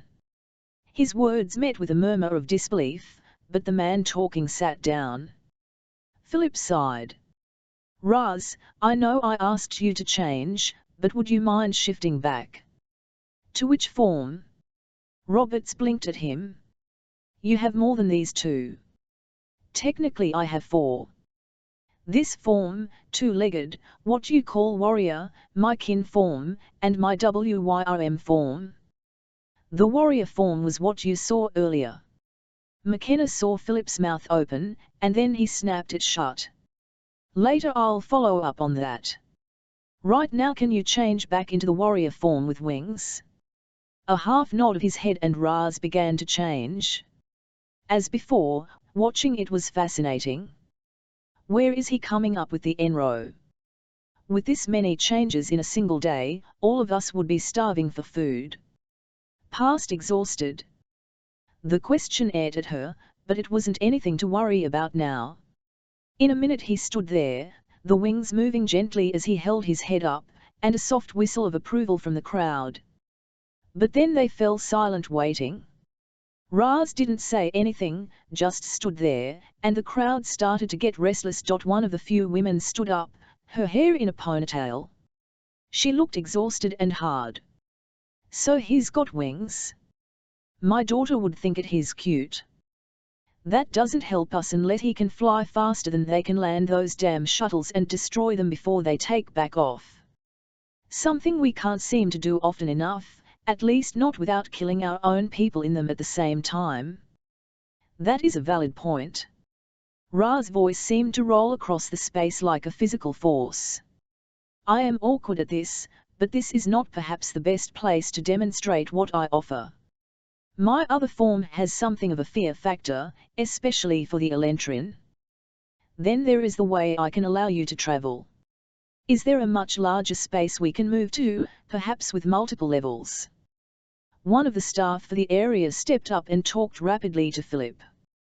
I've been told the blimp hangars are close enough and are empty right now with catwalks. Will that do? Raz did his head nod. I am unsure what a blimp or catwalk is, but we can see. The gunny sergeant looked at the crowd. Are you willing to move with us to the hangars? Gunny, you let me take my coffee with me, and I don't care where you lead. A voice spoke out from the crowd. It was met with laughter and general agreement. With resigned shrugs people filed out, the majority stopping for refills on the coffee as they walked the route to the hangars. Chapter 12. From here to there the blocks on China's internet have fallen, and for the first time in almost a decade there are no restrictions for information coming in and out, and the reality is horrifying. There are people lying dead in the street, and comments say they killed themselves when the Elentrin left. Snapped images of people in lines to get onto the shuttles have appeared, as well as the instant death by anyone trying to stop them. One of the most memorable pics is of a young man being torn to pieces by others when he trying to grab a young woman from the queue of people leading to the shuttle. Even if we stop these invaders, China may never recover. TNN invasion news. It wasn't a short walk, but the weather didn't make it awful, though the normal laughing and teasing that would have been present was absent. People walked quietly, looking at the skies, their surroundings, and even while carrying coffee in their hands, all of them made sure they could grab their weapons with a second's notice. No one walked near Raz, McKenna noted, but they were all very aware of him. His wings sparkled in the lights from the lamps. They'd started their day at 7 a.m., found Raz about 2, gotten shipped to DC by 7 p.m. and now it was pushing 10 p.m. The lights created beacons in the dark, and if the clock wasn't counting down, McKenna would have lobbied to let everyone sleep, shower, and feel capable of thinking. But that wasn't possible.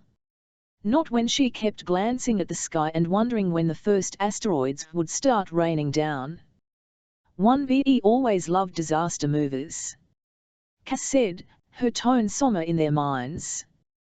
But right now all of them involving asteroids, meteors, and comets is playing through my head, and most everyone dies except the hero.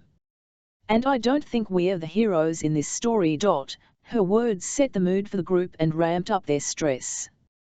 McKenna saw Raz glance back at them, his ridges furrowed, but he didn't say anything.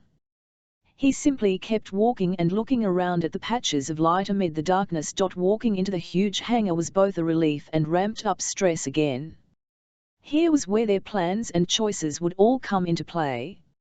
Either something would come of it, or all of them would face the fact that the human race just might be doomed. The echoing cavern of the hangar was lit with huge lights hanging at the top, so much light that the shadows seemed pale and nebulous. Raz looked at it and his lips twitched, an odd look on his Drakyn form. This will do well. He turned to look at the group of service personnel gathered at one side. No one wanted their backs to the huge doors, even as they were being slid closed as he spoke. My people have been hunted by the Elentrin for many of your millennia. We are not a race that has many willing to fight. Almost to a one, we are pacifists, but there are some of us that can and will fight. One of the tools we have against the Elentrin is a form called the WYRM. But we also possess the ability to relocate ourselves from one place to another. After talking to your leaders here, they agreed it might be useful. Raz nodded at Roberts and Burby before he continued. You must understand we have had the ability to change shape for as long as our stories have existed. He looked at all of them, his stance wide and easy, his tail motionless, which McKenna's cat's side found odd. Tails were only still if you were about to spring. We found the two-legged form, the one you saw me wear at first, a long time ago. Then the warrior form, which proved a more elegant way to work with the world around us, allowed us to keep claws and wings. As he spoke, he paced out into the warehouse. Yet they could still hear his voice clearly. He kept walking as he talked, yet they didn't follow him. There was something about how he moved that let them know to not follow. But when the Elentrin kept following us, killing us, we were forced to adapt. To change how we had lived. Some of us, the ones that had kept to the ancient ways of hunting, found it easier than most. Over time, many of your centuries, we found a form that strikes terror in the Elentrin and is resistant to most of their weapons. But those of us that can change are few and it takes time to get where they are attacking. But this form is good for surprise and destruction of large buildings or other objects, such as their shuttles or ships the few times they land. By this time he was a good 50 feet away from them. His path had not seemed so direct, but McKenna frowned when she realized that he was that far away. She resisted the urge to walk towards him. He'd interacted with them enough to know when and how to indicate someone should follow. Raz turned and looked at everyone. While I do not know if this will be helpful with the plans mentioned, you should at least know what a WYRM. He undid the tie of his robes and they fell to the ground. Then he reached for the fastening of the belt around his slacks. Io, please tell me he isn't going to strip in front of everyone. I am so glad Jessie isn't here. I swear she'd take this as permission to streak everywhere. Well, if the dragon did it, Mom, so can Tony, muttered in the mind space. McKenna had to fight back a wholly inappropriate laugh, but she could see Jessie doing just that. Even in warrior form they still had genitalia. Though the men were more obvious than the females. The distance, even with the bright light, meant she couldn't see every detail of his body as he did strip. As he let the last bit of cloth fall to the ground, he looked mostly normal. It was the mostly which caused her to frown and try to figure out what seemed off, but the distance blurred details. There was a muffled groan from the people watching and she could sense more than hear their agitation at watching someone strip, but it was overtaken by his next words. WYRM is something else that comes from a time when our ancestors roamed our planet, fierce and terrible. Behold the WYRM. Even as the words fell from his lips, they changed, becoming deeper and more rumbly. The word WYRM was almost a roar that McKenna could feel in her bones, though it was no louder than anything else he had said. The shift in air pulled at her hair even as her mind and eyes were locked on what couldn't be happening in the middle of the large hangar. Raz stood there, mostly human or at least humanoid. They had one head, 2 arms, 2 legs, the wings just added flavor. But now his shape shifted and flowed into something else. The flesh and shape bended and flexed, body twisting and flowing, and most terrifying, growing. By this point McKenna had watched multiple changes, and even the other changes Raz had done always seemed a shifting of mass or of the body, making the body restructure itself into a different pattern. What she saw now caused her hindbrain to gibber in panic. She wanted to run, to cower, to freeze in place, hoping it wouldn't see her. The mass of twisting flesh that solidified and took up most of the space was something out of storybooks. A winged dragon, with scales, large teeth, and claws stood there, coloured in red and gold, looking at all of them. From head to tail he had to measure over 40 feet long. He's as big as a whale. That isn't possible. Her mind protested even as guns snapped up and the military people surrounding her team and Raz reacted to the threat. One really would prefer to not be shot. Though I am not sure your weapons would penetrate my scales, it would still be unpleasant. His voice a soft whisper that only she seemed to hear. Raz's comment kicked her mind back into gear and McKenna cleared her throat. Not shooting our alien visitor would probably be a good start to creating cordial relations. A solid 5 heartbeats passed as people looked down their weapons at the dragon, then someone sighed. Point.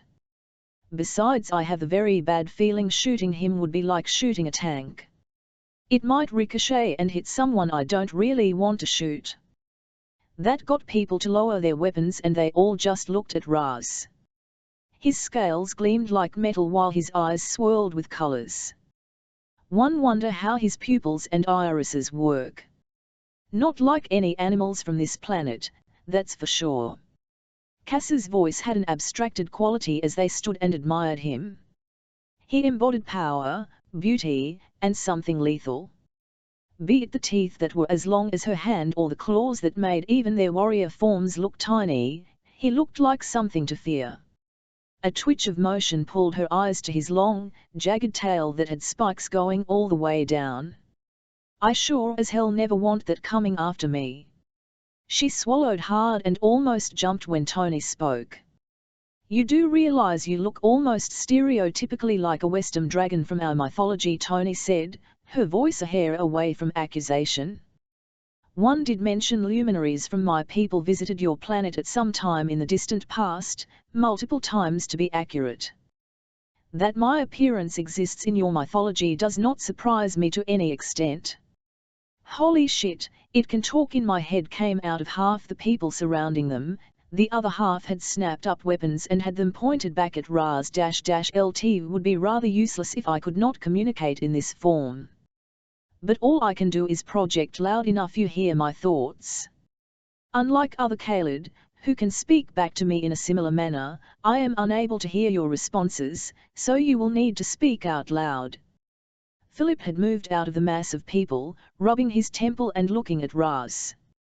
Everyone fell silent as the gunny walked out away from the mass of people but nowhere near close to Raz. McKenna couldn't blame him. Those teeth were intimidating as hell. Raz, I will say this, I didn't expect, and while I'm working on not having to get clean shorts, there was muffled agreement to this comment. I'm not sure how to use this ability. You mentioned something else, about the portals, but I figured this needed to be seen first, so you understand what is possible. But the relocation is more efficient for what we are trying to do. If you are agreeable, I will move back to your Earth form. This seems to make your people nervous. The voice rumbled in her mind and McKenna saw others shudder and rub their temples, though no one turned their attention away from the dragon. Ha, they should fry having wherefore talk in their head. His voice is almost pleasant. Please. That might make this easier, Philip replied, and the huge wings bobbed up and down. Raz lifted on 2 hindquarters, his head coming perilously close to the ceiling, then he began to shrink. How the hell? Where is the mass going? The astonishment of the shifters watching rippled through the mind space. There were no words, just intense focus and confusion. They need to know how he's doing that. It would make life much easier if we didn't have to worry about energy components. Akas's mutter was met with agreement. Ava 4, you sure you don't know how he's doing this? There is no information to explain this. Conservation of mass is a universal constant. It cannot be violated, and he increased his mass. The air displacement and the way the floor settled verified the mass increase. It to our discuss later list, I guess.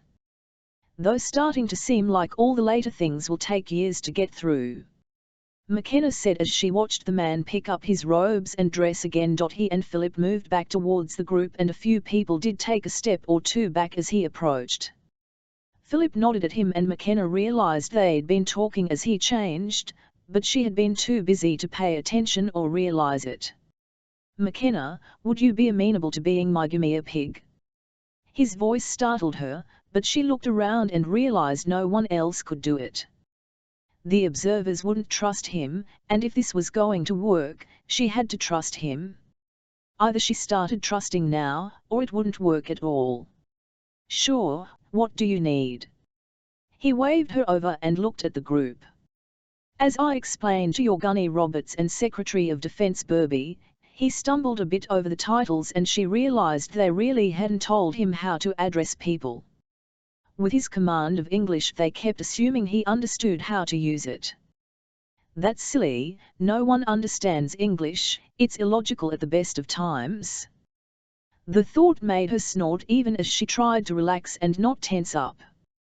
Glancing back at the others, they were all on edge, and she could all but see the desire to shift to warrior form written on their faces. A form much better for fighting than their all too fragile human forms. My people have a means of travel we call relocating. The best way to explain it is I create wormholes from one place to another that people and objects can travel through. These wormholes can be held open for long periods of time. Also, they aren't physical connections the way you define physical, so they cannot be blocked by objects such as planets, though extended interference from suns may make it necessary to drop and re-establish the connection. Everyone just looked at him, and McKenna figured the blankness on her face mimicked the blankness on theirs. I'm not sure that makes any sense, Philip said slowly, as if he hated to admit he didn't understand. McKenna didn't have any issue with that. I have no idea what you just said. Raz didn't quite huff out a sigh, but it seemed like he really wanted to. Are you willing to demonstrate what I am talking about? Sure. McKenna didn't bother expressing her doubts. At this point she just wanted this over, and a bed to sleep in. His brows wrinkled and he looked at right behind her, then tilted his head up and towards the sky. There, that should work. As he spoke, a glowing circle portal thing appeared behind her. McKenna jumped back, startled. It felt slightly prickly up close, like static electricity in a ball. It wasn't painful, just prickly so that you knew it was there. If you walk through that opening, it will deposit you up there. He tummed and pointed. Up on one of the catwalks about 30 feet in the air, a similar glowing circle stood. Are you insane? You're going to walk into a glowing circle of light? What if you never come back? Tony's protestation cut across the mind space, and McKenna hunched her shoulders in protest. I trust, or I don't. Do you see any other options? Anyone? Silence reigned in the mind space. McKenna turned to Raz, pasting a smile on her face. Sounds good. Just walk in. Yes. You will reappear up there at the exit area. Here goes nothing. With a deep breath, McKenna stepped into the portal. Disappeared. Reality. Chapter 13, and back again. Is anyone out there? I don't know what to do. 1VY name is Jacob Smythe. They came and took my big sisters. They killed my parents and they damaged the doors so they won't open. I'm stuck in the basement and I'm scared. Can someone help?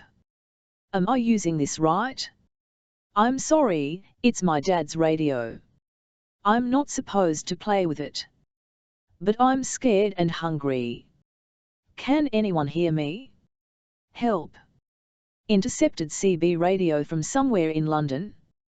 Colours, sounds, tastes, textures, and even odors, all pulled and swirled through her mind.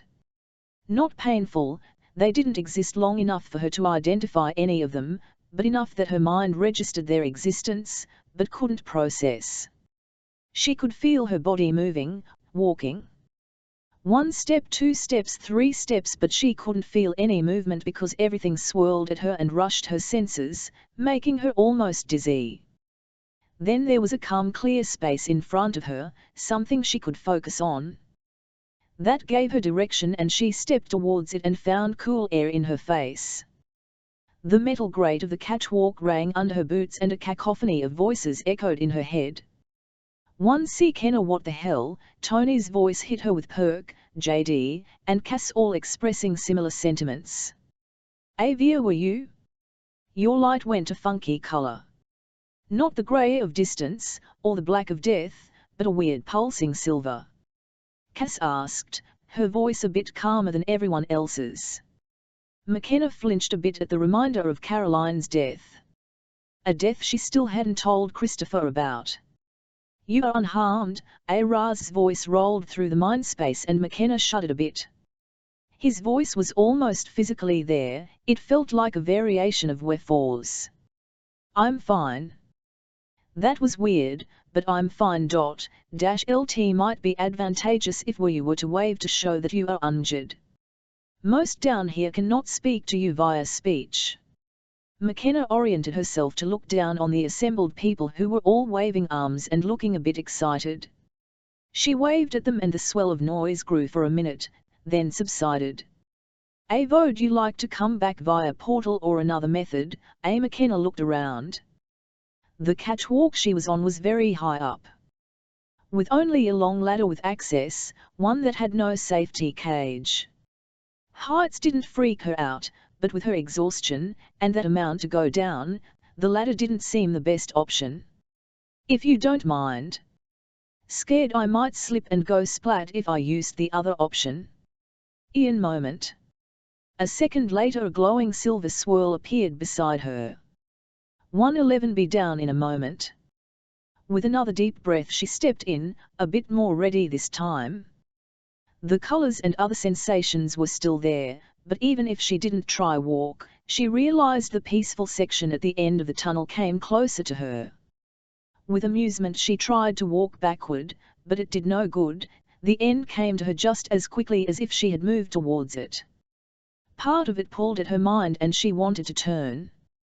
It felt like she should know how to control, to create, to use it. Something tugged at her again and she tried to turn towards it, but the end kept coming at her no matter how she turned. She couldn't find what pulled at her from a direction that didn't exist. Stepping out into reality didn't bring peace and quiet this time. Instead, she was buffeted by the sound of people yelling over each other, arguing, and excited jabbering, to the point that she ordered the nanobos to reduce her hearing sensitivity. We need to use this immediately. This will give us a chance to get to the ships and destroy them. An older man yelled and Burby sighed. Why do you think we're here? But we need to get organized and rescue as many as possible. If we don't make the effort and we live past this, the world would crucify us. Do you really want to start World War III with the Chinese after going through this? They may be seriously wounded, but I have no doubt all their nukes still work, and they won't have anything to lose.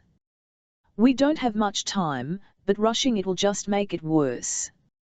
McKenna sighed.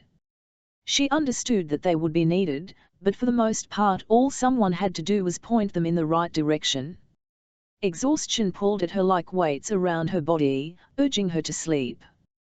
That was becoming more important than food. Philip walked over to her. You okay? That portal thing didn't do anything to you? It's safe. She looked at him and suspected she looked like a drooling idiot. No, the portal tunnel thing is fine. Why? 'Cause you look like death warmed over. He cast his eyes around her small group. In fact, you all look rougher than most the people here. She shrugged, glancing at JD, who just shrugged. He looked tired with circles under his eyes. Of all of them, Cass looked the best. Tired but not exhausted. She also hadn't shifted much, staying in human form. Too little sleep, too much stress, and not enough calories. This whole experience isn't easy on anyone. She shrugged. There were lots of people out on the front line. People were dying, and worse, people who just wanted to live their quiet lives were being killed. How dare she complain when no one else was getting what she got: food, weapons, protection? Damn, you're a selfish bitch, Largo.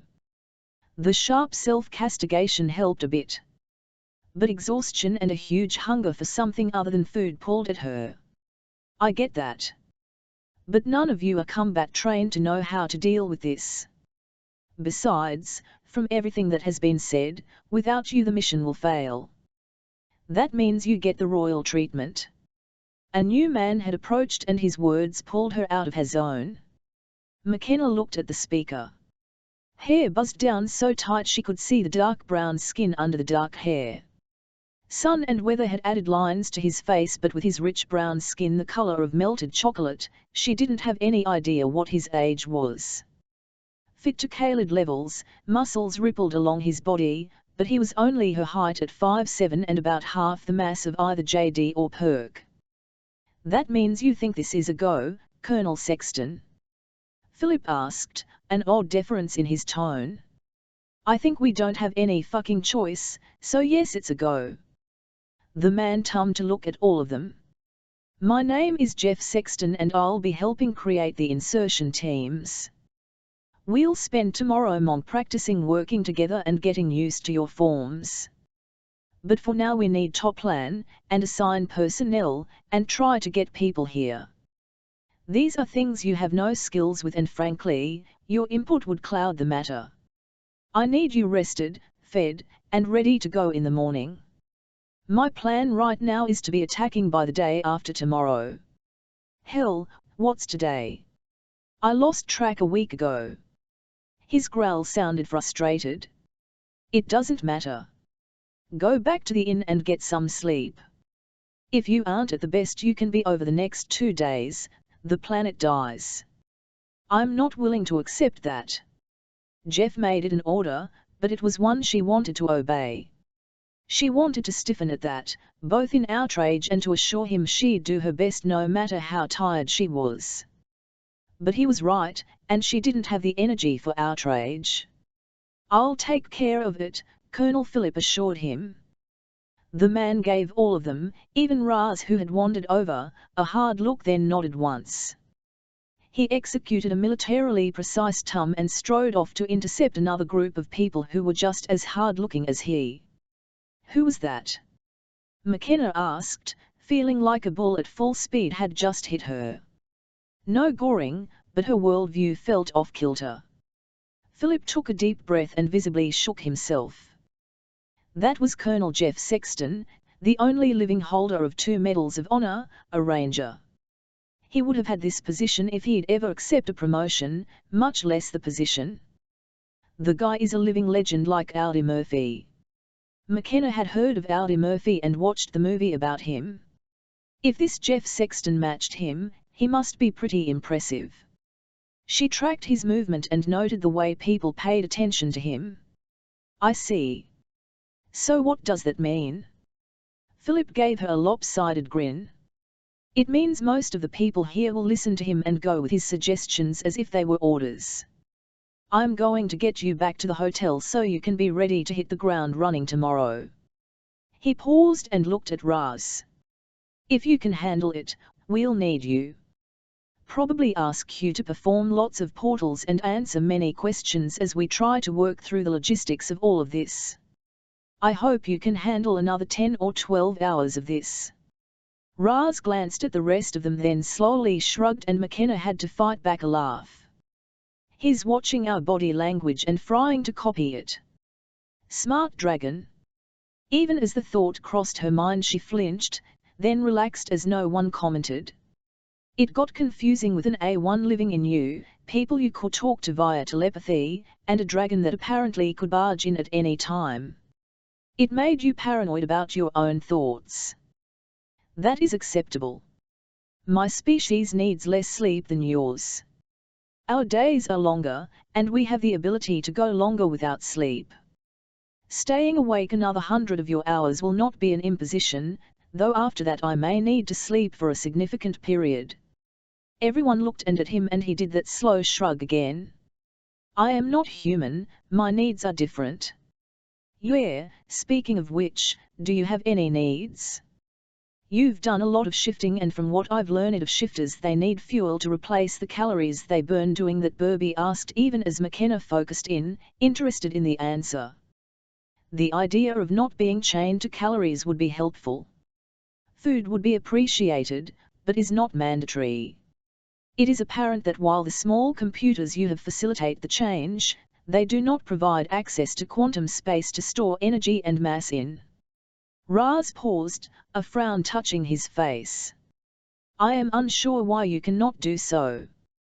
Technically you should have the ability, otherwise you would not change at all. But this is something all Drakyn know without teaching. It is part of us, so I am unsure how it would be taught. Oh well. So much for that thought. Good to know. I figure we'll all need sustenance. Philip looked around and waved over a soldier, a sergeant, McKenna thought. Sergeant. Get these 5 back to the inn, then get some coffee, sandwiches and food over to the conference center. This is going to be a long night, so make sure we're staffed. Yes, sir. This way please, sirs, Ms. With efficiency that McKenna had figured out was a hallmark of the service, they found themselves back at the hotel. Walking into one of the group of rooms assigned to them, all with connecting doors, McKenna, bleary-eyed, glanced at the clock. 2 in the morning. No wonder I'm exhausted. Her bags were sitting on the floor and she dug through them, finding clean clothes, and headed to the shower. The long hot shower didn't solve her exhaustion, but it made her feel much more centered and less like a refugee. Tomorrow would come too soon and she felt everyone else doing the same thing. The kids were already fast asleep. She sank into the bed and let sleep wrap her in warm darkness. Kenna, Tony's voice drifted into her mind as the world turned fuzzy. It was all she could manage to pull out as she listened to Tony. One, no, you're crashing. I am, too. But did you notice anything strange about Ras? In his human form, I mean. That caused her to rouse up a bit, breaking the surface of sleep to manage a coherent sentence. There was a long pause, and sleep started to pull her back down, not that she fought it. Even he stood out there naked. Did you notice he didn't have any genitalia? The words weren't enough to bring her to full wakefulness, but they followed her down into sleep. She only replied with a "ha" before giving into her body's craving for rest. Chapter 14, Planning stages. Attacks in Istanbul and most of that region have slowed as we approach day 8 in the siege. Drone and satellite imagery show buildings en ruins, rubble everywhere, and armed figures prowling the streets. The region they attacked is well used to war, and after the first day, the Imam for the area declared all humans to stay as human as any in shifter form will be killed on sight. Their response to the invasion has been brutal, and there are few reports of any shifters being captured and returned to the ships. But there are more disturbing reports of shuttles landing outside of cities in Europe and lone Elentrin walking in, and leading people back out like the Pied Piper of old. The US government is advising all people to purchase nose filters and wear them at all times. TNN Invasion Report. Pounding on her door yanked McKenna up from odd dreams. Nothing from their mysterious compatriot, Ash, but her dreams had been full of weird images and thoughts that faded as she roused. Yeah. Her voice cracked a bit. I need to drink more water. She sat up as the pounding started again. What? She raised her voice this time and the person on the other side stopped pounding. We've been asked to get everyone up and over to the conference center. Food is waiting. They'd like you ASAP. The voice was young and a bit nervous. Okay. I'll be out shortly. She didn't move though, weariness still clawing at her. Coffee, food, water, all of it will help. But you won't get any of it if you don't get going. You guys get the same message? You up? An assortment of grunts and mumbled answers met her query. Though how you mumbled thoughts she had no idea. 15 minutes later, hair in a ponytail, another shower, teeth brushed, with her spare shifting clothes on, McKenna pulled open the door to her room. Even though they hadn't talked while she got ready, everyone else must have been moving about the same speed. JD and Cass emerged from one room while Tony stood there, Jamie holding her tight. Oh, the kids are up. McKenna changed her direction, making a beeline for their room. Jamie must have told them she was coming because before she reached the door, it had pulled open and Charlie and Nam bolted out. Nam leapt at her, achieving a height with that jump that really shouldn't have been possible. McKenna caught her, pulling her tight to her chest even as Charlie hugged her like a vice. You two okay? Everything good? Charlie pulled back, giving her a look that she had to fight not to laugh at. Wounded pride, contempt, and confusion all wrapped into one. Of course. We would have told you if anything was wrong. Or dealt with it ourselves, he muttered, the last part much more quietly. Charlie, you tell us. People here will help. No more doing it by yourself. Promise me. She tilted up his chin, looking into his blue eyes. I know adults have let you down. I promise we won't. He nodded. I promise. I know. Just, they are mine, you know. His eyes darted to Nam, then over to Jamie and Jessie. At some point she had wandered out and leaned against Tony, too. Yeah. I know. And she did. But she was an adult, Charlie wasn't. Part of her wished the kids could take warrior form, but for now their animal forms and ability to flee would have to sustain everyone. She hugged him one more time and nuzzled into Nam's neck. Even their presence made her feel like maybe she could do this. She had to do this, they and everyone else depended on her, so she would do it. McKenna glanced at the others and they nodded. With one last tight squeeze for both kids, she set Nam down. A wave of love was sent to both of them, on a tight message this time so she didn't affect anyone else. They flushed and smiled at her and she left, hating it but needing to do it at the same time. A young servicewoman waited for them in the lobby. Dressed in camos, McKenna glanced at her uniform, Air Force for this person. At this point there were too many people, too many shifting faces, she'd given up trying to track people or branches involved. This way please, everyone is waiting. She led them out and hustled them to the conference center. McKenna had checked the clock as she left and it was only 9, which meant she'd had barely 6 hours of sleep. And the people they were going to see had been working all night. She'd focus on getting coffee and then figure out how she fit into all their plans. The crowd from last night had thinned considerably. There were only about 3 people wandering around the open area where all the food and drinks were set up. Philip was one of them and he headed for her as she filled a cup with coffee. Good. We're ready to begin. We think we've got a valid plan worked out, along with a few backup plans in case that doesn't work out. He looked tired but energized in a way he hadn't been yesterday. Yesterday the shadow of defeat and hopelessness had shrouded him. You seem upbeat. That mean you think this will work? McKenna asked, putting her lid on her coffee. I think so, assuming everything we know is true. There's a good chance, but an awful lot depends on the information buried in all your brains. He waved at all of them. The others had focused on food and McKenna realized she needed the same.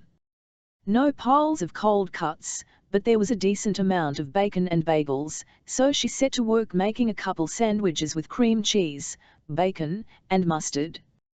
Good, then let's see how this is going to work. Coffee in one hand, and 2 sandwiches in the other, McKenna and the others followed him into one of the large conference rooms. That this had become a war room was obvious. Whiteboards had diagrams and notations all over them. 3 boxes with a list of names took up one board, and from the half-erased marks you could tell it took a while to get those names aligned. Philip waved at the tables occupied by 5 men, plus Burby, Raz, and Christopher, who stood against a wall watching everything. She recognized Colonel Jeff Sexton from the previous night. None of the others triggered a memory. Please take a seat, so we can explain our plans, Philip said, as most of them started to move towards the tables. Now or never. You need to tell him. Grabbing a paper towel from the roll that they had been using to wipe the boards, she set her 2 sandwiches down and walked over to Christopher. McKenna, he said, his voice low as he focused his attention away from Raz to her. I haven't had a chance to tell you, and I'm sorry I didn't try harder to tell you before. Caroline was killed our first day out. One of their shots took her in the chest and she was just dead. Christopher closed his eyes and he seemed to shrink just the smallest bit before he opened his eyes and locked onto hers. His blue eyes burned into her and McKenna wanted to look away, but she straightened and met his gaze. I figured. When she wasn't at the house and you didn't say anything, I guessed that was the answer. Her body was collected. Yes. I made sure of it. She nodded, having made the call herself. Caroline had ID on her, so word would filter back as records were updated. Then I'll be notified eventually. I'm the executor of her will. He paused, looking away, then back at McKenna. It was fast. Very. She didn't have a chance to even hurt. She helped a lot, but then we were so out of our depths. If she had lived, by now she'd be as deadly as the rest of us. Hell if I know if that's the right thing to say. But it's the truth and I'll never forget looking at her, that hole in her chest. Thank you. Now go on. Christopher nodded at the tables and everyone carefully not watching them, except Raz. He had focused on her and Christopher. You have a world to save. Those words didn't help make her feel better, or even like she was the person they should be depending on. But it did pull her attention back on what needed to be dealt with right now. Giving him a sharp nod, she slid into the chair, guarding her bacon and bagel sandwiches. Picking one up, she gave herself a few seconds to put off the inevitable while she chewed on the bagel. The weight of everyone's gazes beat at her like waves against rocks. When the worst of her hunger had been assuaged, she gave in and set down the sandwich. Getting it over with would be better than keeping this up. I take it you have a plan? Most of the men smiled, or at least they drew back their lips baring their teeth. We have one, and we even got the dragon to agree it might work. That smile was definitely a challenge, and to her surprise Raz smiled back, showing teeth a bit whiter and sharper than a human's would be. It is a solid plan. Though humans are more vicious than I had realized. Apparently many of your things about peace were only fiction. He half tilted, half shrugged when he said that. Oh, probably not. One of the things I've learned over the years, is most people will preach peace and understanding, until they are the one with their back against the wall. Then there are no holds barred. We have a saying on Earth, never get between a mother bear and her child. That holds true for most parents. When it comes to protecting those we love, we'll do anything. Most of us have people we love. People we'd die to protect. So yes, we are a vicious and deadly race, and most people, when challenged, take pride in that. She smiled at him and her smile held little humor but a lot of teeth. Good. This plan will need that passion. He fell silent and leaned back, shifting his attention to Jeff. Jeff rose and walked over to the whiteboard, tapping on the squares with lists of names written in them. As it has been explained to us, the 6 of you will need to be the first through the portals to ensure any chance this has of success. As we configure it, there are 3 separate missions. The problem is there are 4 ships and Raz has said he can only support 1 tunnel at a time. We're going to hit them one by one, coming back here for refills as needed. He cleared his throat and continued. We're targeting the ship that's had the most shuttles going towards it and the one we think contains the most Americans. There was a slight rumble in the room. Listen, I get we want to rescue everyone, but I'll be damned if I leave our people for last. Remember, we still don't know if we'll get anyone out alive. If it works, we'll fry for all of them. That settled people down. McKenna took another large bite of her bagel, enjoying the crunch of bacon and the smooth cream cheese as she listened. At least with her mouth full she couldn't interrupt him. Mission 1, set explosives to disable or destroy the vessel. We've decided to go with an option that will allow multiple variations. If we can capture the vessel, the rewards for us are staggering. Otherwise we'll destroy it. This group will also provide support and covering fire for the primary group, which will be you. He locked eyes with McKenna. McKenna nodded. Though she had little desire to meddle in politics, with what could be learned, the technology involved in that ship could give them the stars. But she wished it wasn't going to come at the price of so many human deaths. The second is to help with decanting the captured and slaved shifters. While we understand that Miss Borden needs to operate the machinery, we're hoping she can show us how to do it. If what Raz has said is accurate, there may be multiple chambers to control the containers. There are. Perk confirmed. For the schematics in my head there are at least 10 different ones, and a few specialized sections. Each section only has access to its corresponding sections of storage tubes. Jeff fixed him with a laser stare. As soon as this debrief is done, I want you to go with Yeoman Kyle and recreate all the schematics you can. If you have a way to download it, I'll take anything. Perk shook his head sadly, and We4 didn't offer any options, so McKenna stayed quiet. Her head wasn't full of secrets others needed. Well, at least she didn't think so. When no one else spoke up, Jeff continued. The third group will be escorting captured people out and getting them to the staging ground. We've taken over the M&T Bank Stadium. Even as we speak, people are getting it ready to receive wounded, incapacitated, and even hostile prisoners. We have a separate area for the hostiles. We're planning on keeping them sedated until we can undo the programming the nanobos have enforced. Jeff turned his stare on Cass. I'm told you will have the key to doing. A squeak slipped out of her, and McKenna turned to look at her and saw the woman visibly still herself and straighten up. An hour ago I would have said no. But yes. I think I can, but it won't be fast and there are some supplies I'll need from the ship. She chewed on her lip for a minute, then squared her shoulders. I think the best plan would be if you had at least one shifter on the team involved in the decanting.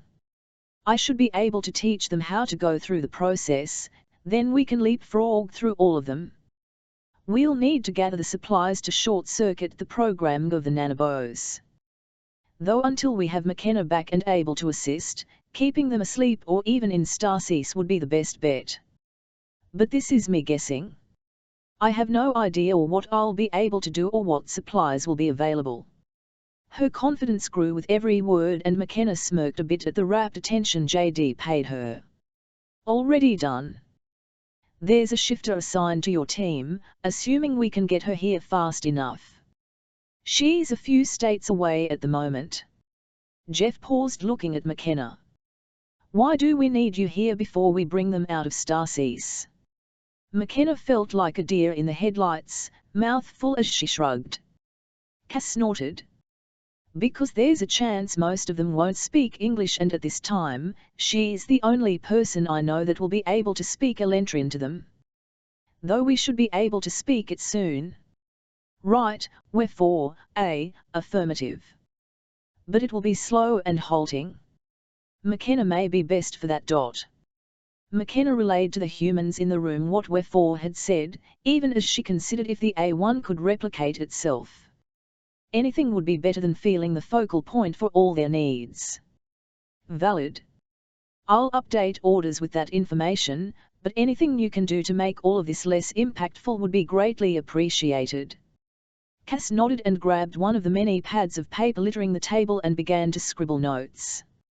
McKenna glanced, wondering what she was writing, but Cass's scribble wasn't decipherable from this distance. Then if everyone is agreed. Jeff looked around the room, but no one protested. Good. McKenna, I want you and your teams to meet the people you'll be working with. For the next 5 hours you and the teams are going to be training and practicing. We're not expecting seamless merging, that would be something we would work towards over weeks of training. We have only 5 hours. I just want you to be able to move with them, understand the signals, and the roles each of you will play. Any questions? McKenna had a million, but none of them needed to be answered right now. She figured she'd either get the answers she needed, or in the end the questions wouldn't matter.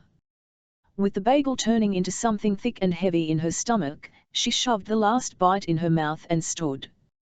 Let's get going then. Chapter 15, Whirlwind's many military meetings are being held about how to combat the Elentrin invasion, but nothing has been gone to the press on anything more concrete than shoot to kill from our military leaders. While the abrupt firing of General Arnold Murphy caused ripples in the wake of the invasion, most command has devolved down to the major or colonel level.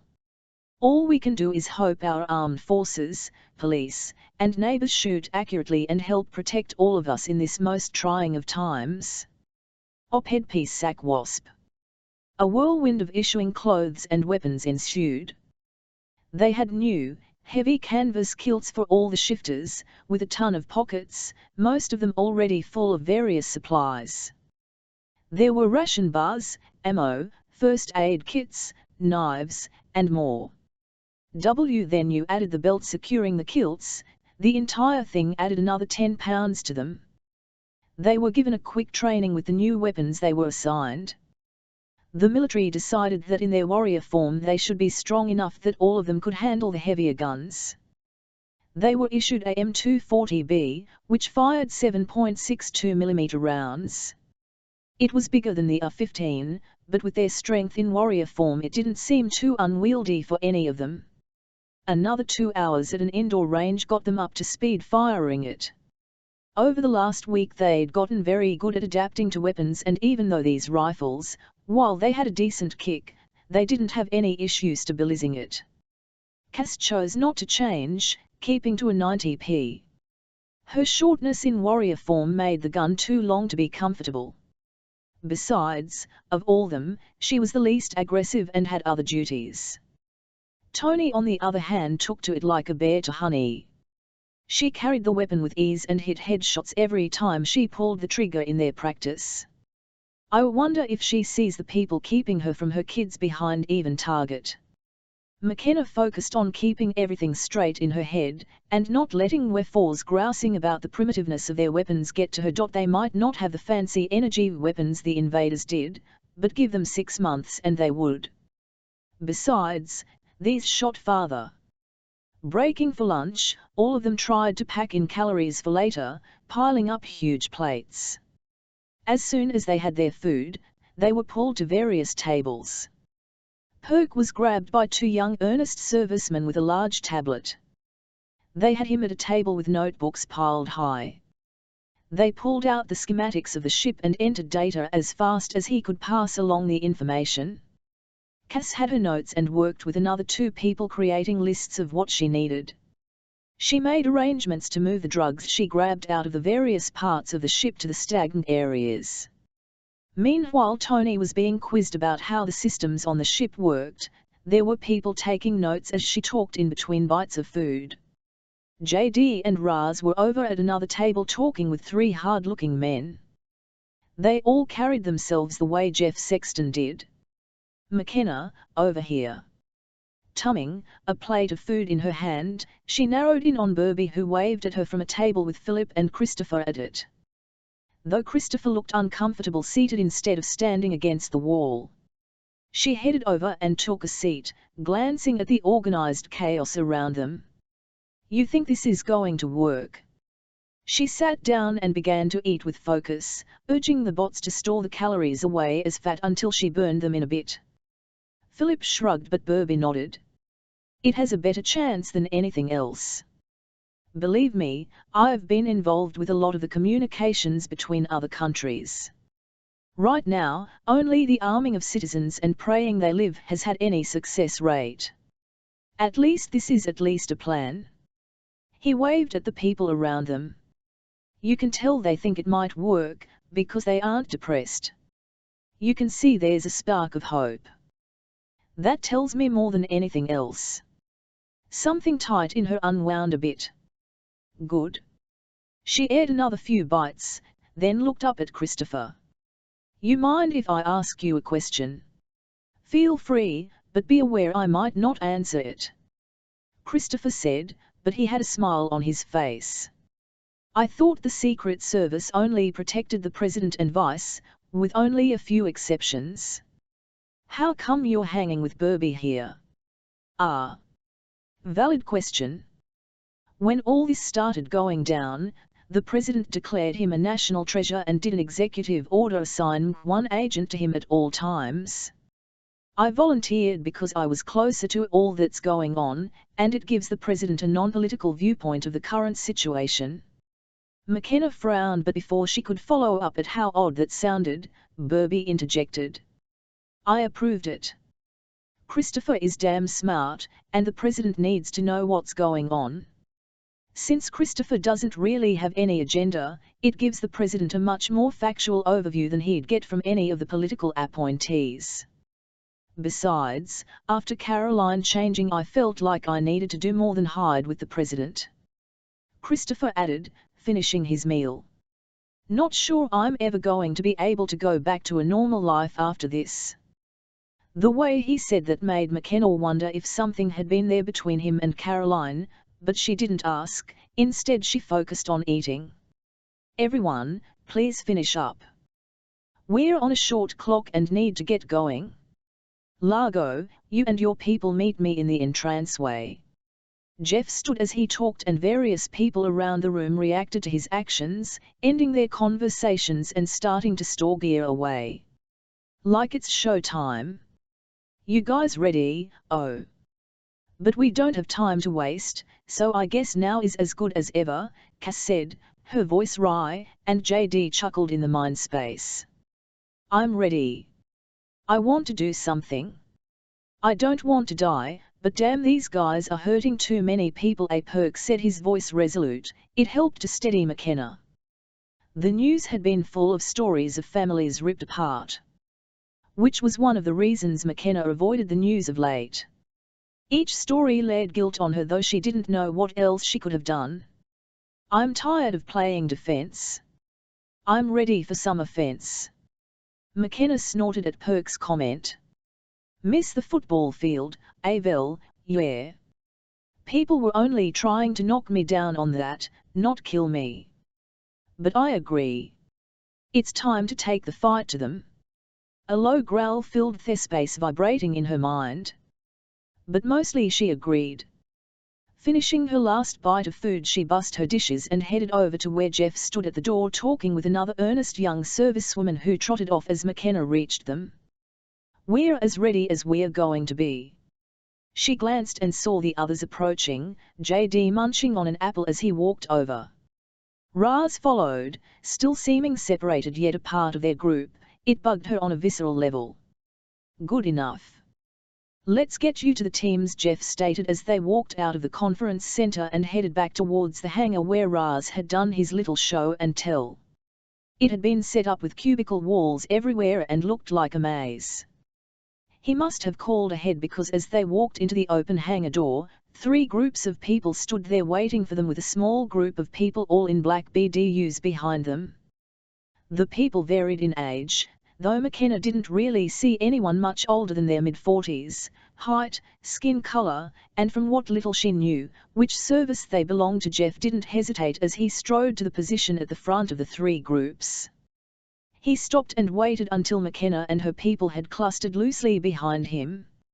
"I'd like to introduce the groups, but there are too many people, so I'm introducing you to the commanders and their team names.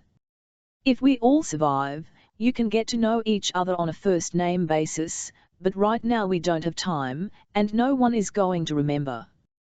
He pointed to the group on his right. A lean Hispanic man snapped to attention as he pointed. "This is Alpha Group. They will go by Alpha 1, etc. Their leader is Master Chief McKenna." The man nodded at all of them, sharp dark brown eyes tracing over each person in turn. "His group is mostly composed of SEAL personnel and will have 2 functions, to protect you and get each of you to where you need to be, and plant explosives at the best locations. All explosives will have a timer, but they can also be remotely detonated." Miguel stepped forward and nodded to them. "We'll do some training runs to make sure we can work together." He nodded again and stepped back. Jeff pointed to the next group, a woman headed it this time. McKenna scanned it and realized this was the only woman, or at least the only one she could see. She stood almost 6 feet tall, cord muscle that McKenna could tell she had aimed the hard way, with blonde brown hair cut in a short clipped style that only made her look more feminine. With brown eyes, skin a dark brown, and multiples cuts and energy burns on her arms, McKenna could tell she'd been out there fighting until lately. "This is Sergeant Major Elaine Zimmer. She's our med expert and is the lead of Team Bravo. They will be working with Miss Borden to learn how to decant captured shifters as well as how to help keep them alive. She's a registered nurse, and her team is composed of pararescue personnel. Trust me when I say they are very good at their job. Miss Borden, the shifter, was unable to get here. But trust me, the Sergeant Major is one of the best. I'd rather have her working on me than most doctors I know." He said this last directly to Cass, whose eyes lit up. The Sergeant Major nodded at them, but her eyes looked on Cass and then she gave another brief nod, and a hint of a smile at her lips. Jeff turned to the last group. A tall man, with pale red hair and a sunburn, still stood. He reminded her of those lanky fighters, looking laid back and almost bored until they moved, and you were decked before you realized it. "This is Captain Sammy Willis. He's leading Group Charlie." McKenna half flinched from the name, but Jeff didn't seem to notice. "His team will be responsible for helping Bravo and getting people in and out of the portal to the staging area here on Earth. Raz, while we understand you need to go back and forth with the Alpha Group as we move through the ship, Captain Willis will be in direct communication with you at all times via radio channels. You have assured us you can open and close the portals outside of your field of vision without issue, correct?" Raz frowned, his expression appeared stiff and somehow not quite right on his human face. "True. Though I have never connected one without speech between me and the being I am opening the portal for. And at least one end must be a place I have already been. Well, sorry, but I ain't much for fur, if you get what I mean." Sammy spoke in a soft drawl that sounded jarring after the non-accent of California and the nasal sound of the North. "Surely that matters not." Raz paused and McKenna felt an odd tension in the air, pressure similar to going up in a plane, but all mental rather than physical. "Odd. I had not realized. I had assumed we spoke in words, so those not already a part of your mind spaces did not need to be invited. I did not realize that none but those inflicted with the nanobos had the ability." He sounded actively upset and McKenna saw Tony reach her hand out as if to touch him before she dropped it and took a half step away from the Drakyn. "Then that will be something else to practice." Jeff's voice had no give to it. Yes, sir. Captain Willis saluted, and the lazy tone had disappeared. Then get to it, people. We don't have much time before this operation launches. You all know the importance of these civilians. Keep them alive, accomplish the mission, and just maybe your names will go down in the history books. A snort of derision met his comments, and McKenna got the feeling she was missing an inside joke. But the way they held themselves told her they were deadly and competent, and that was the only thing that mattered. Tick-tock, time's a-wasting. Jeff's words came out as an order. He gazed at them once more before pivoting on the balls of his feet and striding out the door. McKenna looked at the people all staring at her and wanted to protest. She barely knew what the plan was, much less what they should do now. To her relief, Chief McElgin stepped up. "Bravo, Charlie, grab Miss Borden and work with her for the next 10 minutes. I want to get with the others and work out how to move as a team. We also need earpieces for all of them." Captain Willis turned and nodded to one of the men behind him. The man took off at a quick trot out of the room. "On it. Miss Largo, sirs, if you will step over here with me while Miss Borden works with Sergeant Zimmer." As he spoke, Elaine Zimmer had pulled Cass to one side and her team had gathered round her. Cass had her notebook out and McKenna could hear the familiar tones of science talk bubbling out of the group. JD cast a long glance in Cass's direction, and she saw his hands twitch, but he moved easily over to where Chief Jen had indicated. "I've been assured you know how to handle yourselves in a firefight and that you are decent shots. Normally I'd still make you prove it to me, but we don't have the time, so I'm taking it on faith. I don't like taking things on faith, so if you don't know what I'm talking about, don't know how to do something, or need something explained, fucking ask. I'd rather tell you something a dozen times than make the assumption you know and find out you don't. We don't have time to get seamless together, so we're going to do what we can." Jen's voice was harsh with no humor or friendliness in it. He waved towards a rack of weapons outside the odd cubicle farm. "This should match what you've tested out on. They are all loaded with blanks. We're going to practice moving through the ship we've built to roughly match the specs Mr. Alexander provided. I need you to trust my team and my team has to trust you." He smiled a dark smile that had no humor in it. "After all, we need to save the world." "That we do. But please just call us by our first names. We don't have time to deal with this Mrs. and Mr. Crap. McKenna, JD, Perk, Tony, and Cass. You already know Raz," McKenna said, pointing to each person in turn. The Mr. Miss stuff would drive all of them crazy if they kept it up. He introduced the 5 people behind him, but then just shrugged. "Look, you don't have time to learn our names, and when it gets hectic you aren't going to remember. I'm Alpha 1. McKenna, you're Alpha 2 AM, JD, Alpha 3 AM, Perk, 4 AM, Tony 5 AM. Raz is Alpha 6. Cass will be Bravo 2 AM as most of the time the Sarge will be watching out for her. Each one of my men will be paired up with one of you. Alpha 2B, 3B, etc. Just call for your assignment and change it to be got that." It made sense to McKenna if a bit inhuman overall, but no one protested, so she answered for them. "Makes sense." "Good, then let's get going." Chapter 16, Practice. Most of the European Union has declared a state of emergency. Even though the fashion of wearing earrings in ears has taken hold of Europe even more strongly than in the US, leaders are asking all shifters to not morph into any form. Please just stay human. Anyone killing a shifter while in non-human form will not be charged unless there is evidence of premeditated murder. Officials say they will not press charges against people for attacking anyone in the warrior form. TNN Invasion News. Miguel grabbed them, assigned their weapons, and set up their order. "This is how it works. I go first, Perk, Raz, Alpha 2B, McKenna, Alpha 3B, Tony, then Alpha 4B, with JD and 5B bringing up the rear. McKenna shrugged, it seemed valid.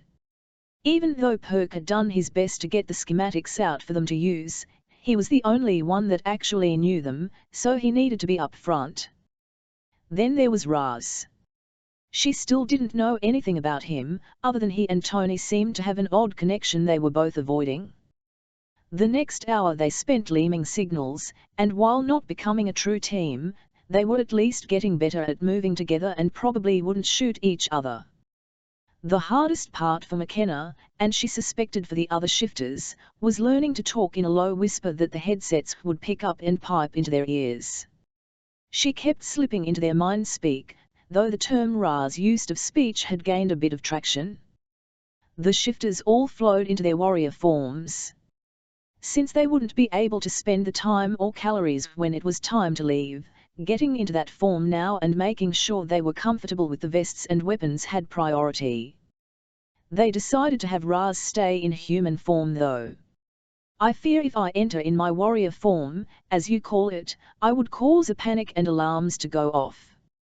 While you may disturb them, there is a margin of confusion that you may be able to use to your advantage.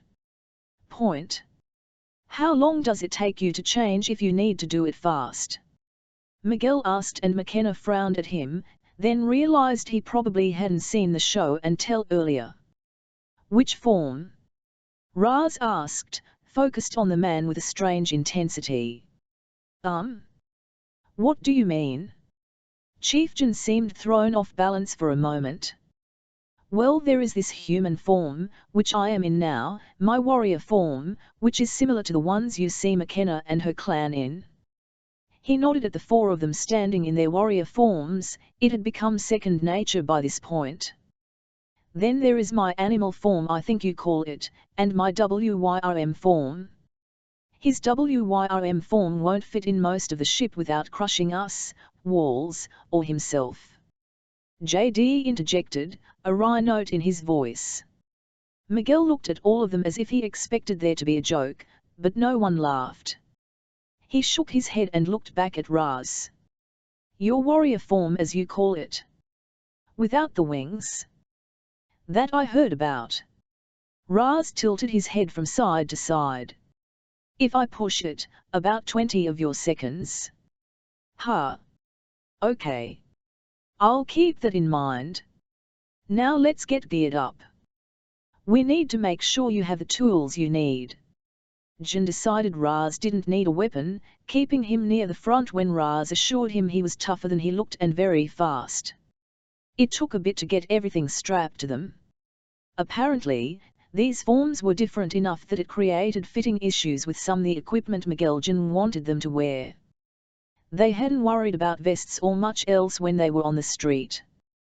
The energy rifles the Elentrin forces carried didn't slow down at bulletproof vests. They practiced moving through the maze, clearing areas, and occasionally having people jump out at them, though she had no idea how Miguel had set that up. They got better, and McKenna made herself remember to speak out loud in that low, almost sub-vocal voice. It reminded her of police training, so she and JD didn't have as much issue. Tony and Perk took a bit longer, but Need got them going through it in good time. How are they doing? Jeff asked as he walked up. They'd taken a break going through how to handle certain situations, and McKenna reminded them they'd all need to wear nose filters to handle Elentrin pheromones. Chieftain shrugged. They'd fail my classes, but given the situation they are passable. Good. Because it's time to go, and I don't need to tell you there aren't any other options. Miguel rubbed the back of his neck as his eyes locked onto McKenna's. Then let's hope they're the answer. McKenna snorted, but no one did more than give her a sideways glance. Cass headed their direction as people started loading things into vehicles. Per her norm, she headed right to JD, but looked at all of them. You okay? I've been cloistered with Elaine Zimmer. Woman is scary smart. I think once I show her everything, she'll be fine picking it up. But I'm not horribly sorry I won't be in your main attack teams. JD hugged her to him, her human form oddly frail compared to his fumey bulk, even if he was shorter than normal. Neither am I. McKenna was glad her face in this form didn't show emotions as easily. If you're all done, we need to get you loaded up into the launch point. Raz, I'd like to talk to you please. Jeff didn't quite sound diffident, but he did sound respectful in a way he wasn't to anyone else. I wonder what that means. Though it might just be that the blasted dragon creeps him out. She didn't have time to wonder about much else as energy bars were handed to them, their blanks were exchanged out for live rounds, and their vests were filled with extra ammo and bars before they were ushered into the back of a covered truck. It was packed with supplies and other members from the Bravo and Charlie teams. Raz didn't join them, nor did the leaders of the other teams, so she figured he'd be in a different vehicle. The noise made normal speech impossible and she slipped back into speech. Ava 4, is there any way to just spread the ability to talk without changing someone? It was wistful thinking on her part, but she missed the speed and relative privacy. Not that the database has listed. It does not mean it is not possible. Where 4's voice rattled in their shared mind space. You know, I think there might be, but it's buried. Something I might be able to come up with based on the information that got loaded into my head. Before McKenna could get excited, Cass continued. But it's a search project level, not anything I can whip up in the next few hours. We're talking months to years to figure out how to reprogram and guide the nanobos to create the transharmonic frequencies and allow non-augmented minds to handle the interface without infecting them. McKenna staffed to ask what she meant about the augmented minds part, but decided she didn't want to know. One more bit of information to creep her out that she couldn't change, and it didn't matter right now. When did you become such a coward? Her own thought had wry humor to it, especially as she knew it was more information overload than anything else. She still had issues sometimes with the idea of how integrated Where4 was with her body, so finding out more was just too much. One guess we'll need to work on our radio etiquette then. Cass, what exactly did they have you doing? That was enough of a prompt, and Cass started to bubble about everything, creating a warm stream of conversation that McKenna could enjoy and let the others interject as she just tried to not think about what was to come.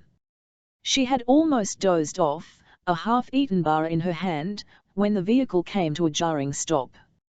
It didn't feel like a smooth stop that a driver would have made if they reached their destination.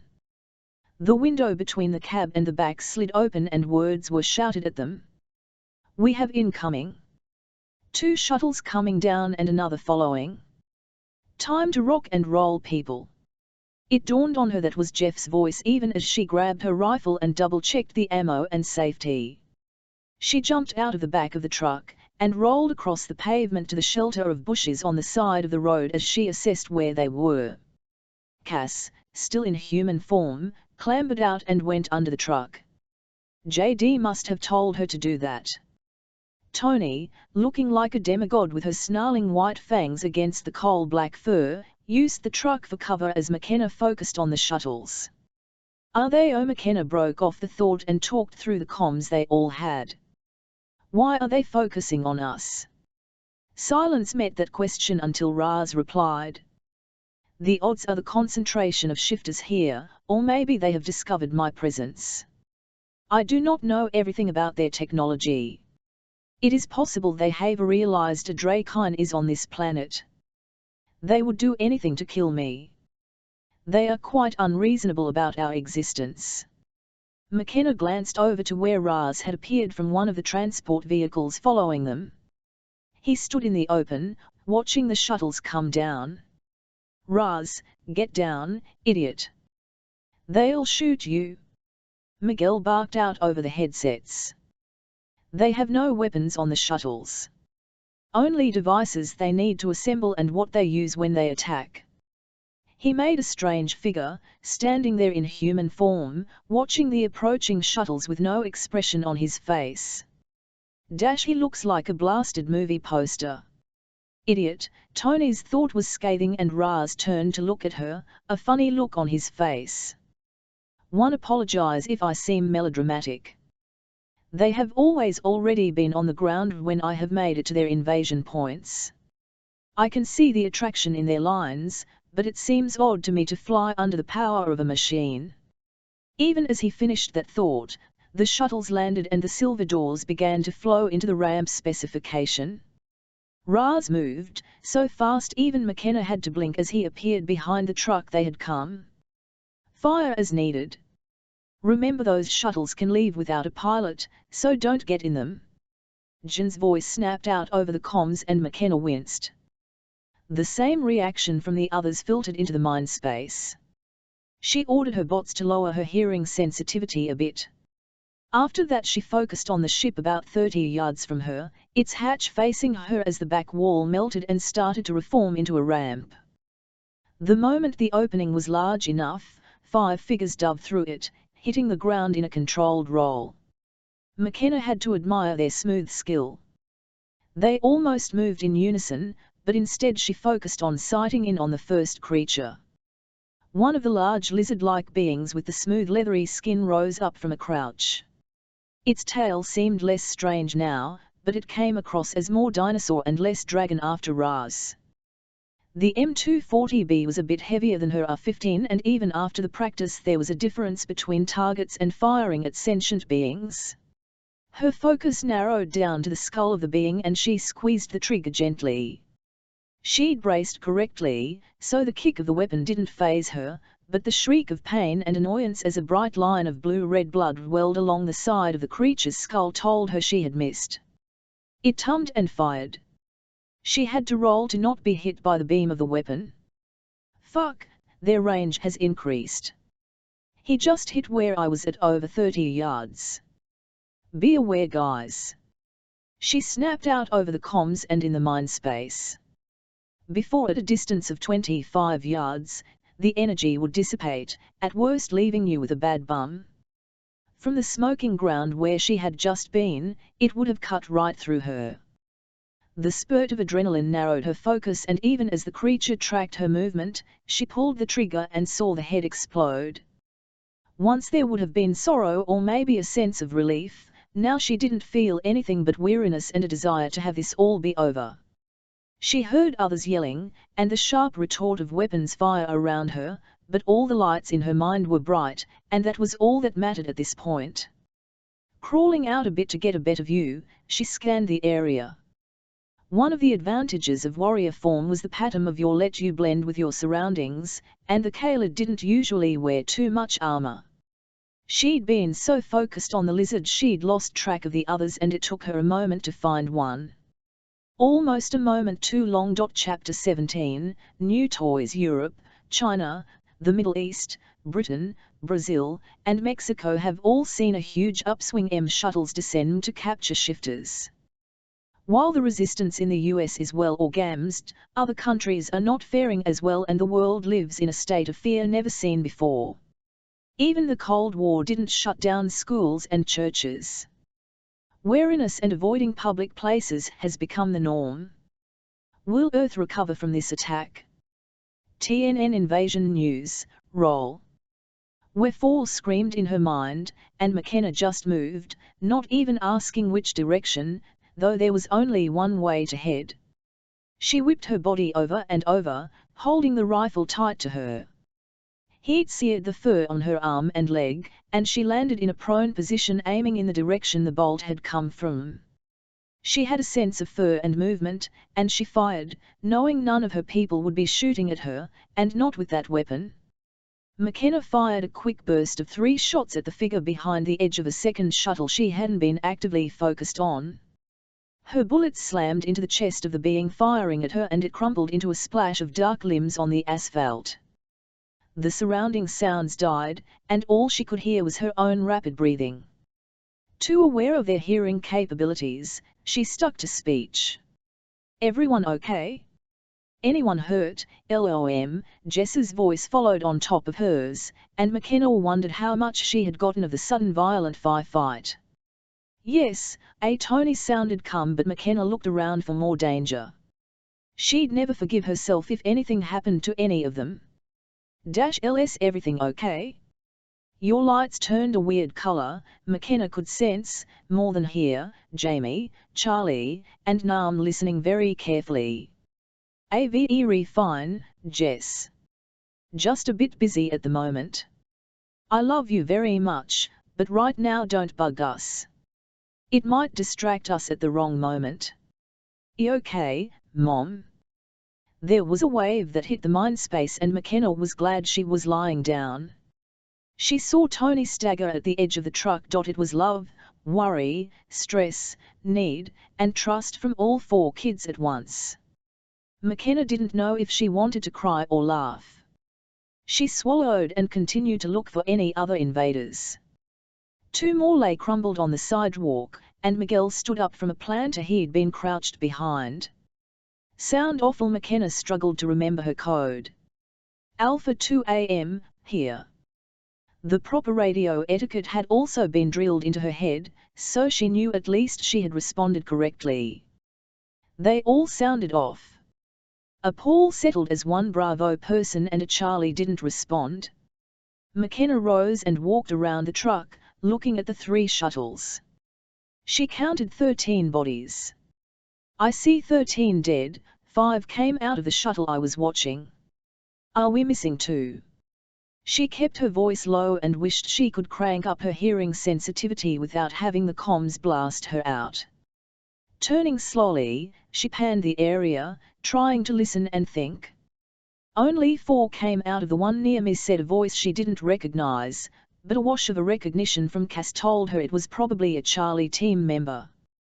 There were 5 on this one far to the right, JD offered, and McKenna did her weird mental grid check to make sure they weren't talking about the same shuttle. They weren't. We're missing 1.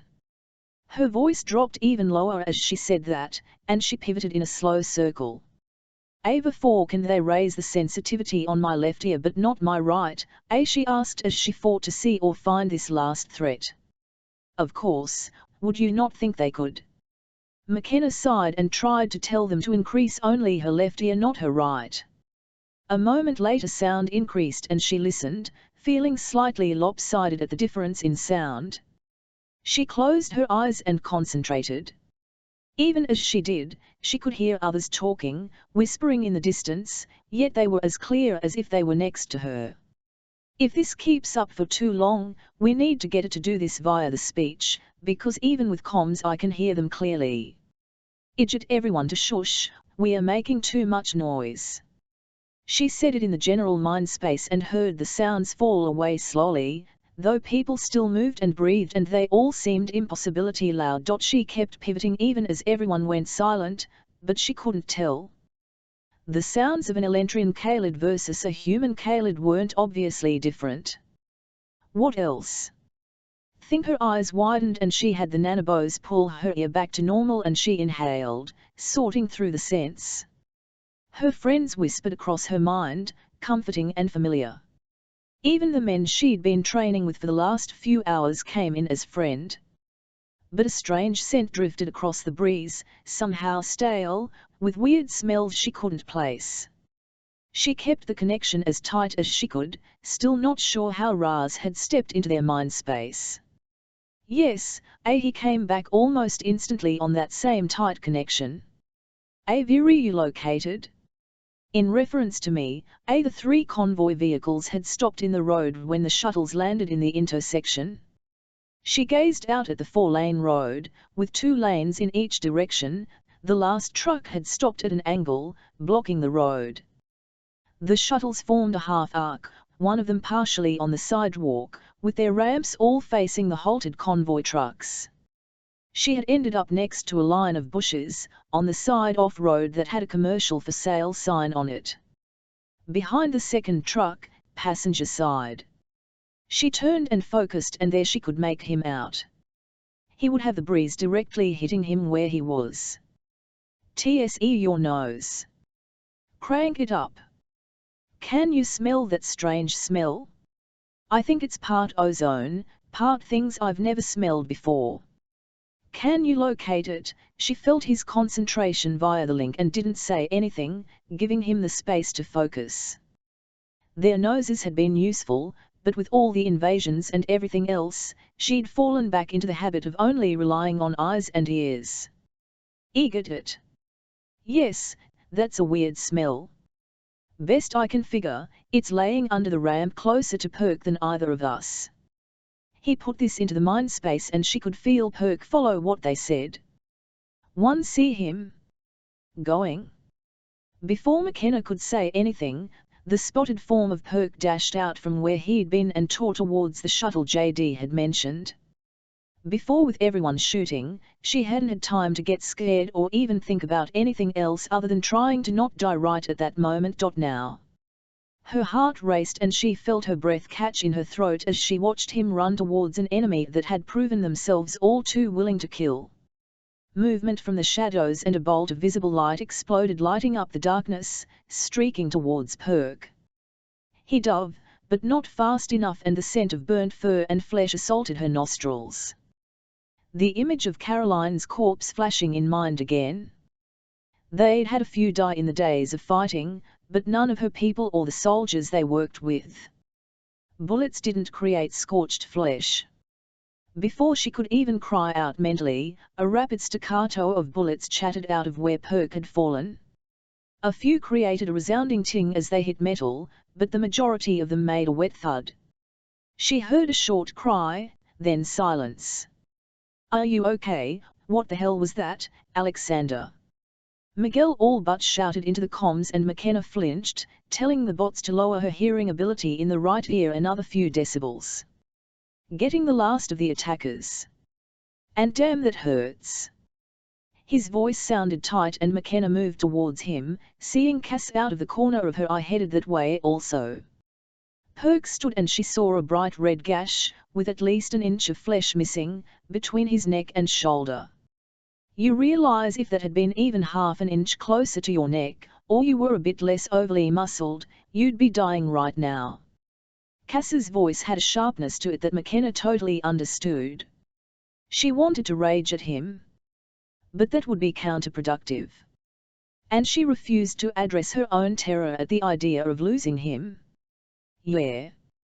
He glanced down to look at where she pulled the wound open and checked that it was mostly clean. The nice thing about their weapon was it bummed through, not leaving much in the wounds. "I've already got the bots working on it. I'll need some calories, and maybe one shift and it should be good enough." Miguel came storming up to them, his brows furrowed and cheeks flushed to almost red, impressive on his olive-yellow skin. "What in the hell did you think you were doing? That kind of stupid heroics gets people killed." He didn't shout, not quite, but his tone cut, and McKenna didn't know whether to jump in and protect Perk, or let Miguel chew him out like she so badly wanted to. The idiot, he could have gotten killed. The thought made her throat tighten and her chest seize with pain. Perk glanced at Miguel, the blood leaking sluggishly from his wound. That meant the bots had already gotten to work, or it would be bleeding a lot more. That helped relieve some of the fear that still raced through her system. "I was thinking that I knew where he was, had a chance of moving faster than he could, and that I was the most disposable as you've gotten the basic schematics of the ship. Besides, we can't afford to be delayed here any more than what we've already been." Perk glanced at the hole in his shoulder. "Besides, I can heal, your people can't." Miguel glared at him, but Perk didn't flinch until something in Miguel gave and he sagged a bit. "Fine. Everyone back in the vehicles, we need to step on it. If they know Raz is here, we need to get you on those ships ASAP." He turned and looked like he was about to start shouting orders as most of the people had gathered around, watching the show. "I was thinking," Tony said slowly, looking at the dead body lying on the ground. Everyone paused and looked at her. She'd been so quiet of late that any words meant you stopped and listened. Everyone talks about how bad it is to fire a gun in an airplane. I can't help but think that firing one in a spaceship isn't any more intelligent. But those, she nodded at the gun laying on the ground, we know we can use. If what Charlie told us was correct, they can be set to stun, not kill. Besides, aren't we supposed to be rescuing these people? Not killing them because they've been enslaved. Miguel moved over to look at the gun, and then his eyes scanned to the rest of the fallen aliens and the weapons lying next to them. It isn't a bad idea. But can you configure them so anyone can use them? We'd still take our weapons with us, but using these first would be much quieter and give us less dead bodies. You sure you can modify them to not kill? He directed the question to Tony, but McKenna took the lead. Charlie? Can you tell us how to modify the weapons to stun only? Maybe even disable the ability to kill, McKenna asked, even as Miguel looked at her waiting. A few heartbeats of time before he responded, almost as if he had to find the information in his mind. Yes. Though it will take you a bit on each one. But I can show you how to alter them. She looked at Miguel. The answer is yes, we can modify them. He looked at her, with narrowed eyes, then at the weapons. Do it. Everyone collect the weapons and anything on the bodies that looks like it might be associated with the weapons. He moved his attention back to her. Update them, make my people and yours watch, so we all know how to do it. And I'll want to test fire one first to make sure we aren't killing people. McKenna felt her heart stutter at that thought. Who would they possibly test it on? Got it. Then get going, people. We need to get this show on the road. The clock is ticking down faster than we can afford. Everyone jumped to it, and in 5 minutes McKenna found herself back in the troop transport with people watching her and looking at the pile of weapons on the floor. With a jerk, the vehicle started to move and McKenna braced herself near the cab to be able to work. Okay, Charlie, now what? -LT would be easier if I could see what you are seeing. He muttered in her head, and she felt a weird pressure like a bubble in her mind. Something slipped into place and her brain felt funny for a split second. That's helpful. Jess, you were right, I can do it with Kenna. You? The smugness from the little girl came through just fine and McKenna had to fight back a smirk. Oh, you can see what I'm seeing. It felt odd, but at the same time didn't feel like anything at all. At some point she'd have to follow up on it, but now she didn't have time. One more thing to ignore until I can't anymore. This avoidance of hers was starting to cause issues, but she didn't know how to deal with all the things that kept coming up, so she pushed everything she could to the background until she had to deal with it. Lately though, that was biting her in the ass, not that she knew what difference it would have made in the long run. Yes. Now pick up the one nearest to you, and tum it over. Charlie walked her through it slowly, where the settings were, and how to swap out the energy packs. People asked questions as they rode, and slowly, the others in the back with her staff making the same updates to the weapons they had picked up. There were multiple people working, changing the settings. It was slow, delicate work, though the tools most of the soldiers had with them helped. A quiet camaraderie spread through the back as the truck roared to their destination. Your people are like what we saw in your records.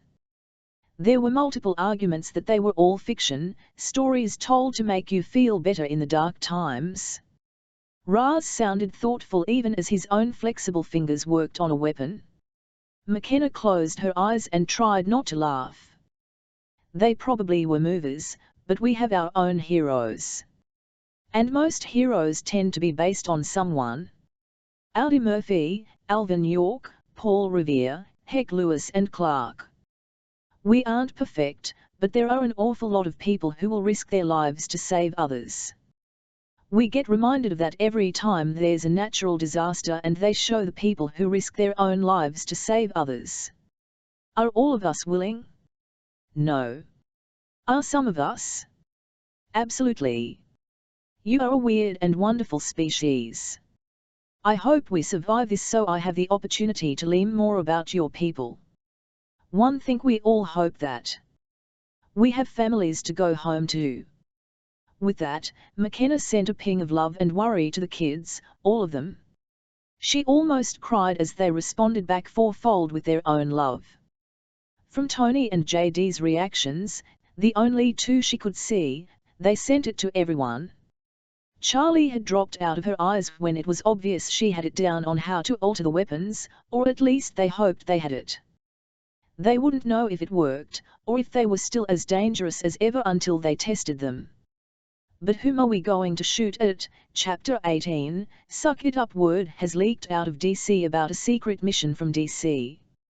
No details, but what has been gleaned sounds like a plot from a bad World War XI movie.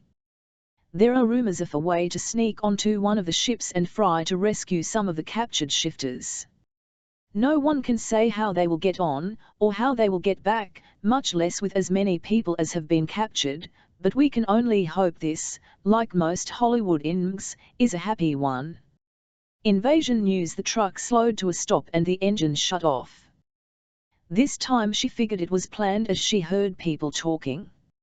Stretching a bit, her muscles and body just ached from being bent over and on the floor. The nanobos weren't worried about her low-level pain at this point, or so Weffor had informed her. They were still trying to repair and build up muscle and fat stores. The lactic acid in her muscles wasn't important right now.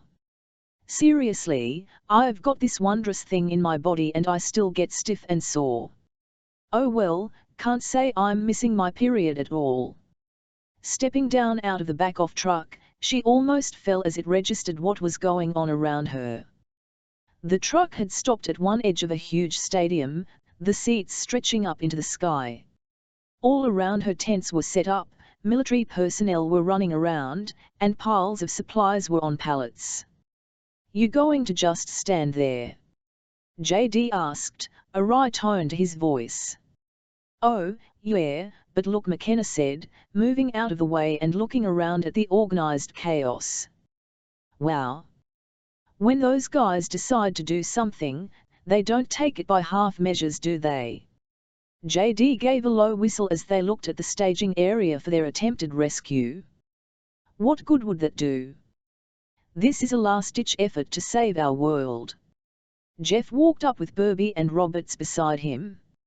"If it doesn't work, the other plans we have in place may not be enough to save any of the human race." "Plans like?" McKenna was glad Cass had asked. She didn't know if she could have asked and not sounded bitter. "You aren't cleared to know, and if you don't succeed, it won't matter. We'll all be dead anyhow." Burby replied, his voice grim, but not mean. "So what's with all the alien weapons?" McKenna explained even as Miguel and the rest of the Bravo and Charlie groups surrounded her. "You ready to test it?" Miguel asked, a bit of challenge in his voice. "We sure are," JD replied, his voice easy. If he'd been from the South, McKenna knew he would have drawled that, just to rile people up. Miguel had managed to get under his skin. "Good." Miguel stared right back, even though JD was in warrior form and the furry face full of sharp teeth made most people nervous. "Cass, you ready?" JD asked instead of responding to Miguel. McKenna blinked. Cass hadn't been one of the people in the transport with her. Hushie and JD must have been talking as we worked. "I'll keep my mouth shut and let them take this." That took more restraint than she had anticipated. She wanted to protest and say no, shoot me, but she stood and watched, claws sliding in and out of her hands. Cass looked around and shrugged. Against the truck side. The canvas should show any scorch marks. JD's massive shoulders lifted in something approaching a shrug as he walked over. Everyone else cleared out, though they were drawing attention from multiple people and the chatter around them started to fade. JD stood, his arms crossed, making furry biceps bulge. Facial expressions were very difficult to read in the half-animal, half-human configuration. He didn't seem worried at all. "I think his fur is shorter in warrior form than it is in animal form." The idle thought flickered through her mind as she tried to not panic. Images of Caroline flashed through her mind and she couldn't push them away. Cass lifted the weapon, looking all too comfortable with it. They weighed a bit more than the AR-15 did but less than the M240B they'd been training with. Cass aimed away from JD at the side of the truck, the olive-green canvas rippling in the breeze. While out in the field, most of them had lowered the sensitivity of their hearing to deal with the noise of their guns. Which meant the subtle noises the alien weapons made weren't anything she had noticed. This time she paid attention. The strange weapon, well, not so strange anymore as Charlie had explained everything. He knew so much about them, even if he'd never held one in reality. It made an odd buzz whine sound. Like a bug zapper but at a different range. She didn't know how to explain it, but knew she'd recognize it always from now on. Light burst from the gun, but rather than the long stream of red she expected, a flash of pale red appeared, and then the canvas wobbled. JD turned to look at it. Looks intact, no smoke or scorching. They had all seen bolts miss, and they always damaged what it hit. Okay, be aware these are not precision weapons, so I'm going to aim near him. Cass said the words in a calm tone, but as she was still in her human form McKenna could see how stiff she was. The inclination to check on Cass and make sure she was okay nibbled at her heart, but McKenna didn't want to distract her, so she stood there projecting confidence and unconcern. Maybe the rest of him will believe my act. Cass took a slow breath and aimed the weapon at JD. From her vantage point it looked like she pointed it directly at him. With effort, McKenna kept her breathing at a slow steady rate. She could feel Miguel, Jeff, and the others watching her. Luckily this form kept her emotions much more opaque. She did glance at Raz and he simply looked interested, no obvious reaction on his face. Before she could stress anymore, Cass pulled the trigger. Again the flash of light and JD flinched. Did it hurt? Did it stun? The words tumbled from Cass fast, garbled even as she started to move towards him, her already pale face going almost white. It's fine, my arm just went dead. It's like it fell asleep. He rubbed it and frowned. I can't even lift it. I know it's there, but I can't get it to respond to any of my commands. Not bad, but I want to see what happens. Miguel sighed. But I don't have the time to wait to get you to wake up if it does work. And if it kills you, I really can't afford that. He turned and spoke to the assembled crowd. Who wants to volunteer? Can't guarantee you won't die. There was a ripple of unsure laughter, but McKenna knew he wasn't joking. She shot a look at Cass who shrugged. So you don't know, how the hell would I know? You altered them? Cass said back in a frantic tone. Sure, Chief. This count as a kia if I die? And get the payout. A young voice came out of the crowd. McKenna spun trying to trace who was talking. Yes. Miguel replied, his voice flat, unmoving. Jeff. McKenna hissed. Jeff turned to look at her, his face flat. We need to know. Thousands are dying every day. If we lose one, we at least know. She growled but didn't know what to say. Should I say let's sacrifice a pet? A cow? A sheep? I don't know what the right option is. I'll do it. A young woman stepped out of the crowd. Her jaw locked and face a mask. Most everyone I loved has already been killed. My sister's a shifter. So yeah. You can test it on me. My mom could use the money if I die. The level of bitterness made McKenna flinch. Ava 4, did I do it right? Will she die? Her thought held overtones of frantic worry and everyone could hear it. All the information provided indicates the odds of dying from a single direct hit are less than 5%, assuming basic deviations. Oh, doubtful she will die. Affirmative. The young woman walked forward and took a stance next to JD, a smirk on her face that held no humor and all bravado. "Fire away." "One don't like this," Tony muttered the words, but no one moved to stop it. Cass didn't say anything as JD slowly moved out of the way. Her hands shook as she lifted the weapon and pointed it at the young woman. "Will devastate her if something goes wrong. The thought came from JD, tight on a personal channel with stress and worry wrapped around every word. McKenna wanted to reach out to him, squeeze his hand, but he was too far away, and people would notice. Instead she hit him with reassurance and held her breath. The flash of light and the girl crumpled to the ground. Cass had dropped the weapon and was sprinting to her before the woman's hair quit moving. A few others in uniform were right behind her. McKenna stayed back no matter how much she wanted to go up there. Right now she'd only be in the way. "Damn it, I should have thought about this." Jeff growled as he hit his phone and barked into it. "I need medics here, ASAP." "Here's Olivia." The words were rushed out in the mindspace and McKenna felt her knees wobble. "Oh good.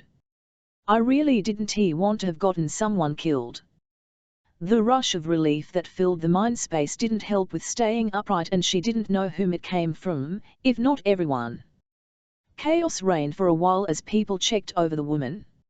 McKenna never did catch her name. Miguel shrugged it off, though from the pinched look on his face something else was bugging him. "We don't have time for this. Head over here and we'll go over the last bits." He guided all of them, Alpha, Bravo, and Charlie groups, to a clear area surrounded by tents, food areas, and people frantically stacking crates. "I wish this damn stadium had a dome that would close," Miguel muttered as he looked up at the open sky. "Oh, well. Make do with what you have, I guess." He didn't seem to be talking to any of them, so McKenna didn't comment. He tummed and looked them all over. McKenna tried to imagine what he saw. They must have looked like a motley group. JD and Perk were in their hulking forms, dark brown and beige with dark brown spots. Tony was in her elegant black, the green of her eyes and whiteness of her whiskers creating a stark contrast against her pelt. Herself, with her wheat-coloured fur and average build for a Kalid, was the most unremarkable of them all. Cass, leaning against JD, still pale, but with a stubborn look on her face, made up their group. Everyone else looked professional, ready, and somehow better suited. Raz stood off to the side, watching all of them with a look on his face she couldn't interpret. "I can't believe I agreed to this. You're not the group that should be doing this." Miguel spun to face Jeff, the Bravo and Charlie company leads near him.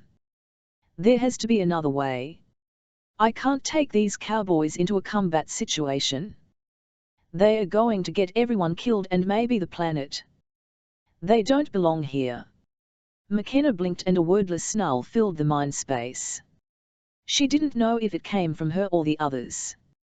"Deep breath, losing your temper won't help. Too bad. You're stuck with them. They are what you have to work with, so suck it up and deal." Jeff fired back, not even looking at them. McKenna sensed some of the military personnel starting to edge away, as if trying to distance themselves from being associated with the shifters. "Hell, we don't even let women do combat as a regular thing, and you want me to take two pussies into a combat situation and expect them to kill aliens?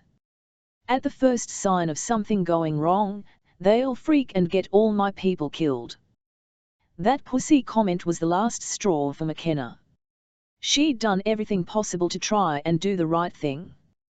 Figuring out how to even tell people about aliens had been hard. Becoming a warrior and dealing with an A1 in her head was something that still freaked her out.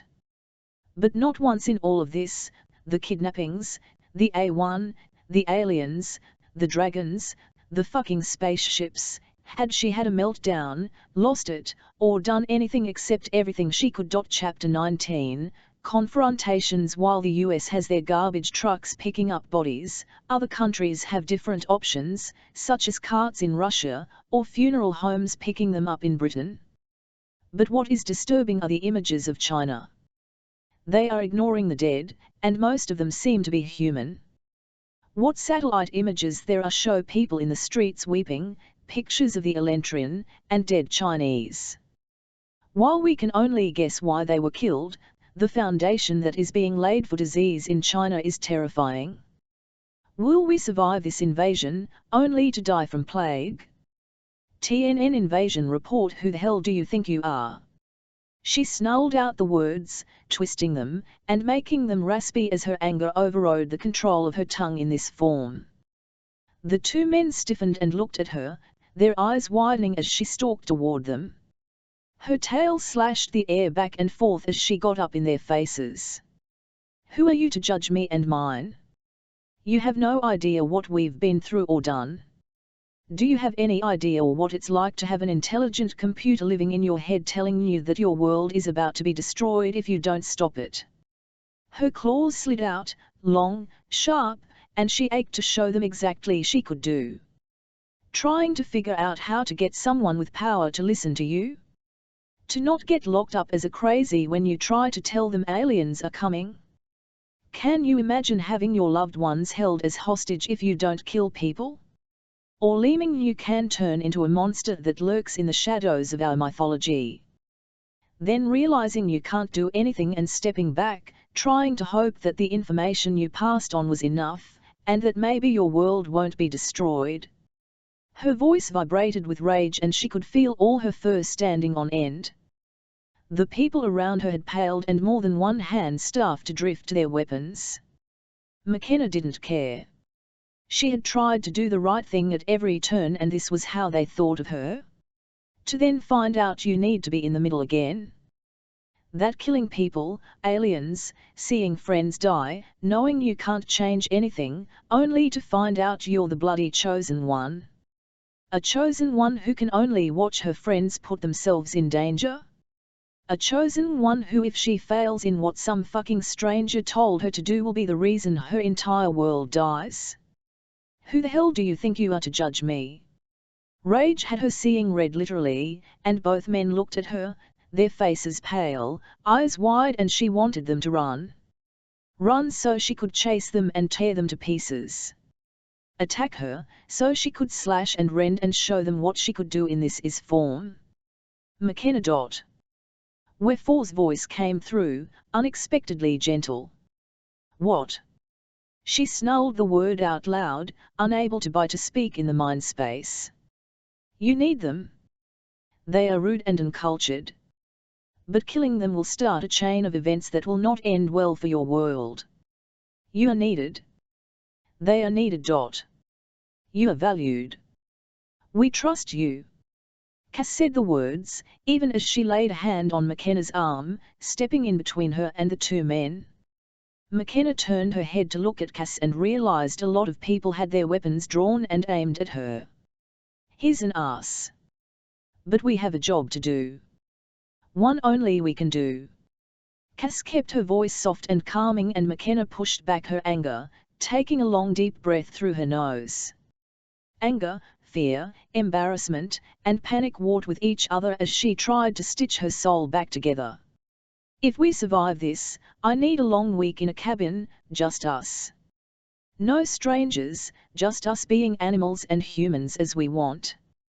Both men had straightened, their faces now flushed where they had been pale. Miss Largo, Jeff started, I must apologize. This behavior was unacceptable and beneath us. He glared around at the personnel with raised put those down immediately. Miss Largo had every right to be weapons. Upset at us, and we deserved the chastisement. Even to her ears that admission sounded bitter. She just glared out at him from the side of her eyes, still trying to get her temper under control. The admission didn't really change anything. No. This is my fault, Miguel said, rubbing his face, eyes closed. McKenna Largo, I apologize. I have no excuse for what I said, much less how crudely I stated it. You haven't done anything wrong. You and your people have adapted to everything we have asked. He shrugged, and McKenna was abruptly tired of all of it. She cut off whatever he might have said next. Whatever. It's done. We know the weapons work and should be more of a surprise than our guns. What now? Her people had moved around her in an almost protective manner, but mostly they were there to support her. Miguel took another deep breath, and when his eyes opened, he was all business. McKenna realized she didn't care if she hurt feelings or anything else. At this point she wanted it over with. Wanted to save the day, to go home to Charlie and Nam, to see her friends around her laughing. She'd give her own life for that. The one thing we haven't done, and I'd like to have us go through a few times, is traveling by portal. I don't want the first time for us to be walking into a dangerous situation. He cleared his throat and his gaze fastened on Raz, who stood right behind McKenna. She hadn't realized he was there, but oddly both JD and Perk flanked her, while Cass stood on JD's left and Tony on Perk's right, leaving Raz behind her, guarding her back. Odd. They didn't consider Raz a threat, or they think the military is more of one. That felt unsettling, and she pushed it away. Fixating on stuff now might get them all killed. Raz. Are you willing, and can you create a portal from here to, oh, he tummed, looking, the top off stadium over there. He pointed to the top of the stadium, where the paths for the nosebleed seats were located, at least 3 times the distance in the hangar. With a tilt of his head, Raz followed Miguel's finger and focused for a minute. His eyes narrowed, then bobbed his head. Yes. A strange light glowed off to the side of where they were confronting each other, and another way up at the point designated. Faster than she could change her focus from one to the other, they had snapped into existence. These are much faster than how long it took for that one in the clearing to form. I wonder why. Another idea to file in her head, but not the right time to follow up on it. But forgetting might have consequences. Ava 4, yes, can you file all these questions for me and remind me if we live through this and kick the Elentrin's ass? Which questions would those be? McKenna rattled off the various things that had occurred to her, but she didn't want to sidetrack people, or even waste the energy to worry about them now. They have been filed. You will be reminded when there is peace. Ha. That might be asking for a bit much. How about when you think it's a good time to bring it up? As you say. Miguel had been staring at the portal back and forth between them, shook his head, eyes closed. He seemed to be murmuring something to himself, but even if she ramped up her hearing, she could only catch fragmented Mandarin and Spanish in a weird blend that made no sense, even if she felt she should recognize it. Finally he stopped muttering and looked at the surrounding people. Everyone who is not in the Alpha, Bravo, or Charlie teams better get back to their damn jobs and quit rubbernecking. We're planning a sneak attack, people, not putting on a side show. His voice boomed in the air and McKenna was impressed by the volume. All around them people snapped to attention, then scattered in different directions, though numerous people kept glancing back at them, and she knew they'd be watched constantly. At this point that had become almost normal. Alpha Team, you first. Civilians included.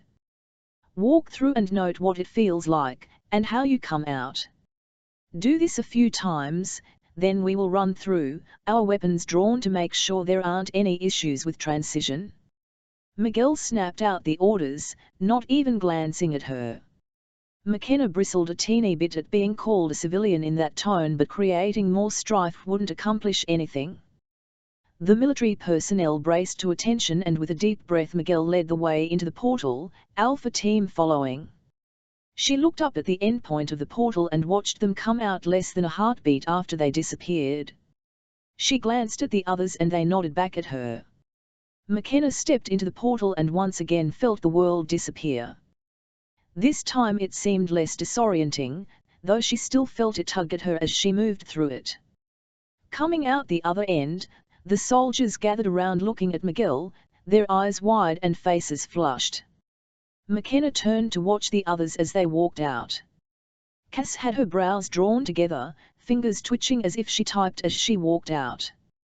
JD and Perk both looked a bit like they had gotten off a roller coaster, a bit unsteady, but with big GRMS on their faces.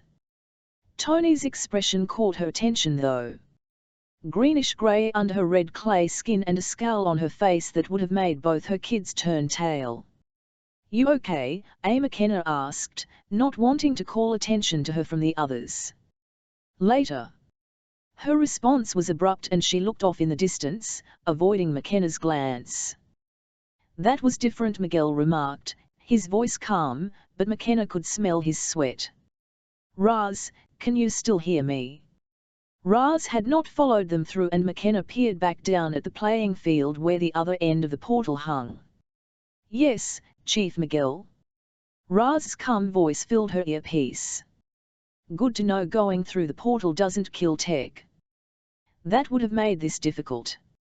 Next question. Can people go both ways through the portal at the same time?" "Yes. Though as you will technically be in two different space-time tunnels, neither person will see or be aware of the other person. I can provide the math if you would like." His voice never faltered, and McKenna wondered how much he even understood humans. He looked so human, but his reactions didn't match exactly. No thanks. Alpha team head back, Bravo come through. Let's see how this works. The men nodded and tummed and headed back through. Watching them felt odd as they stepped in and disappeared. Just as the last one entered, someone stepped out of the portal. It felt like they'd exchanged places with the other person. "Well, good." Miguel gave a smile as he looked at everyone. He almost looked gleeful and McKenna got a bad feeling in the base of her stomach. "Now we can practice our formations. All groups, form up in your designated orders and practice going in the portal and coming out, paying attention to what's going on around you. I want to see you moving through without issues." They spent the next hour getting their grouping down. By the time they were done it was automatic for all of them. McKenna responded automatically as Alpha 2AM and didn't think about it. They came out for the last time on the playing field and Miguel called a halt and motioned for all the groups to converge on him. "You guys did good. Now, I want everyone to eat." He cast an eye at the shifters. Even after all the time working together, she could still sense a slight wariness from him, but she didn't care.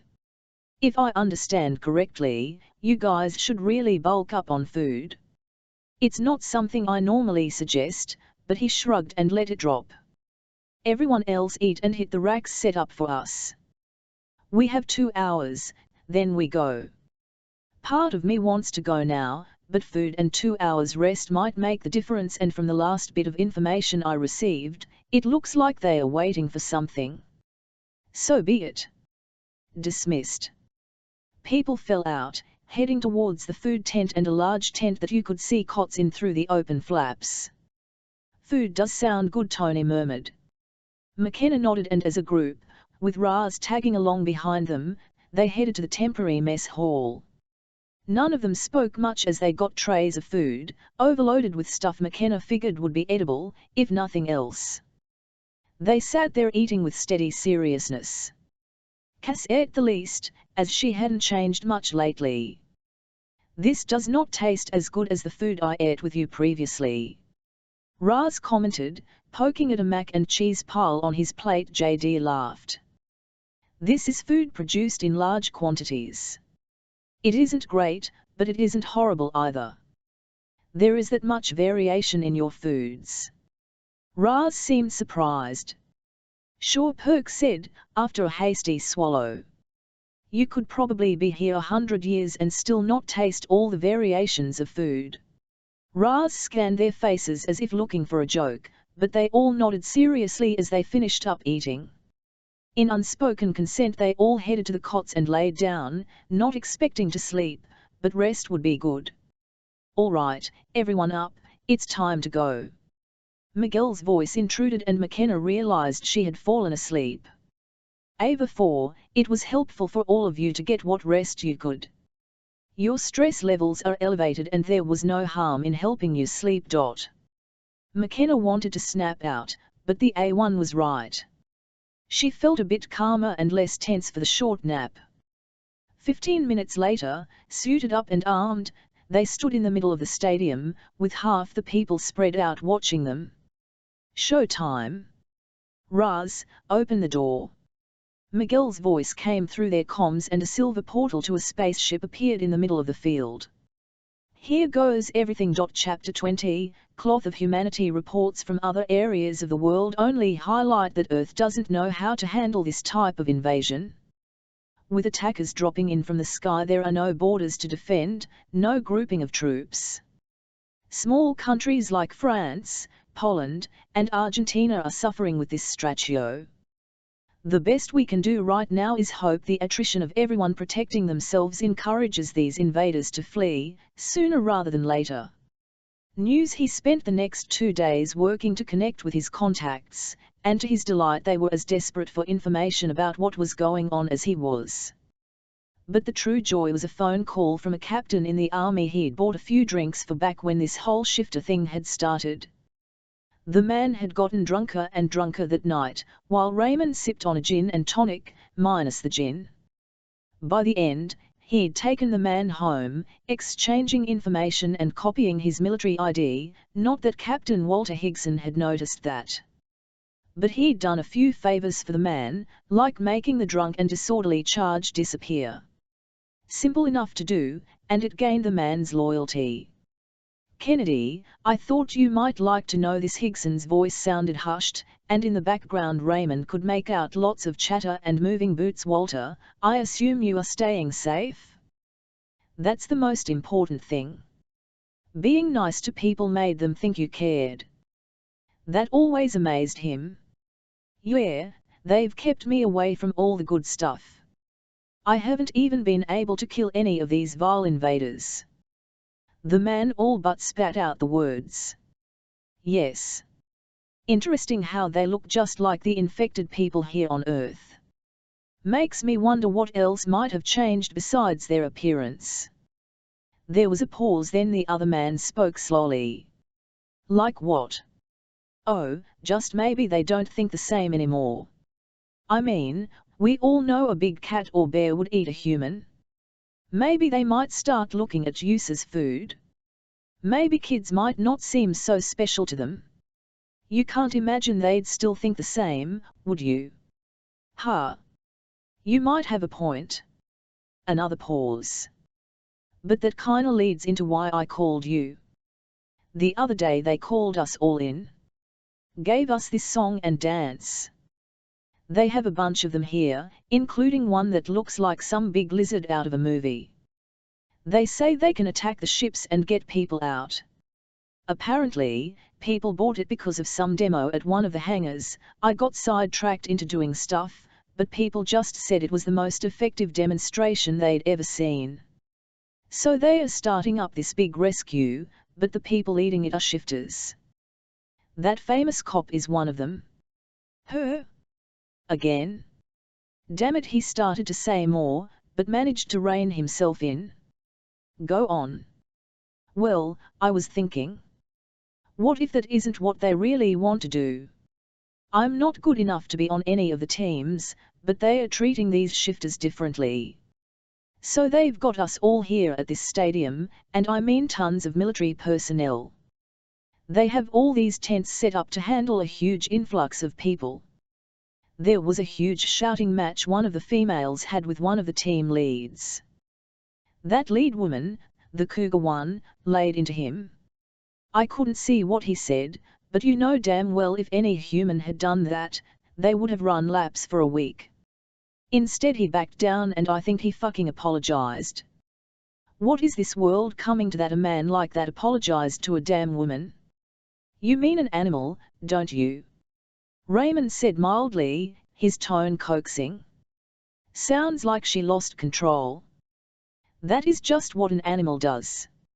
No logic, just blind instinct. Hell, probably worse than that. I've had good hunting dogs, but you get upset and they can be dangerous. Ha! Maybe I'm glad I ain't going on their big spaceship rescue. But I did hear something worrisome, a whisper, not a fact.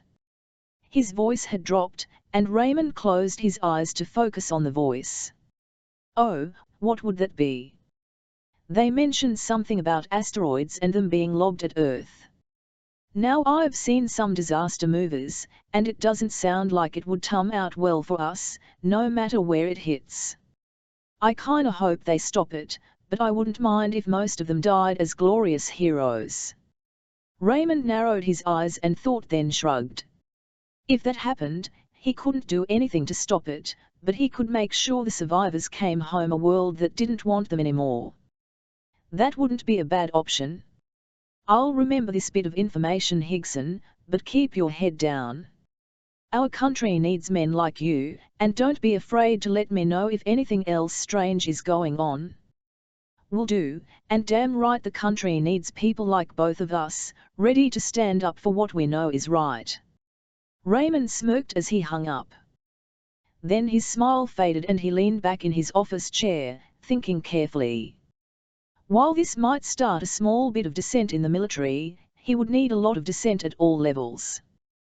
That meant getting politicians and the medical establishment on his side, playing off their fears about the ability to change. He'd done a little back at the emergence of the shifters, but more really to test the waters, and he'd seen then, things were tilting too much to the very cool attitude. But now? With hundreds of thousands dead? He could make it seem like they were at the root cause of all of this. Emails were required, multiple emails that he needed to tweak and send correctly to various people and countries. If he included only the US, it would be too off balance. He had contacts in the countries that mattered. People who would see what he was doing and support it. China no longer mattered, though whipping up hate for shifters there would be easy, and a good thing to do as soon as the invaders moved on. China would never be a home for shifters again. Smirking, he pulled up email and started to craft messages to people who could control the leaders of the world with subtle whispers. As he crafted his messages, he saw a ping on several systems. Frowning, he opened and followed the alert threads. Annoyance wormed through him as he realized someone had been checking up on him, and it was way too specific. Keeping his house silent except the click of his keys on the keyboard, Raymond backtracked the research. He paid a very exclusive agency to be aware of anything that involved him, and this had all the hallmarks of an investigation. One that might end his career. A name appeared. Sarah Buroki. The name struck a bell, but not enough that he could pin it down, so he kept digging and authorized the agency to research this person and why they were interested in him. It amazed him how many things kept running during the wake of an alien invasion.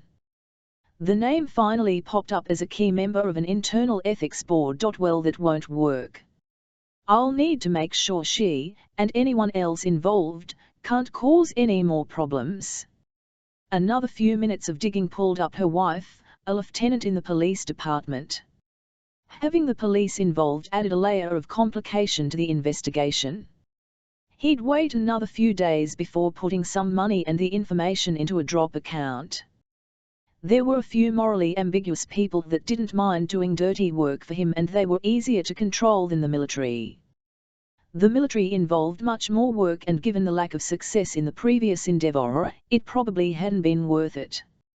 But for now, the invasion was still going strong, and this gave him precious time.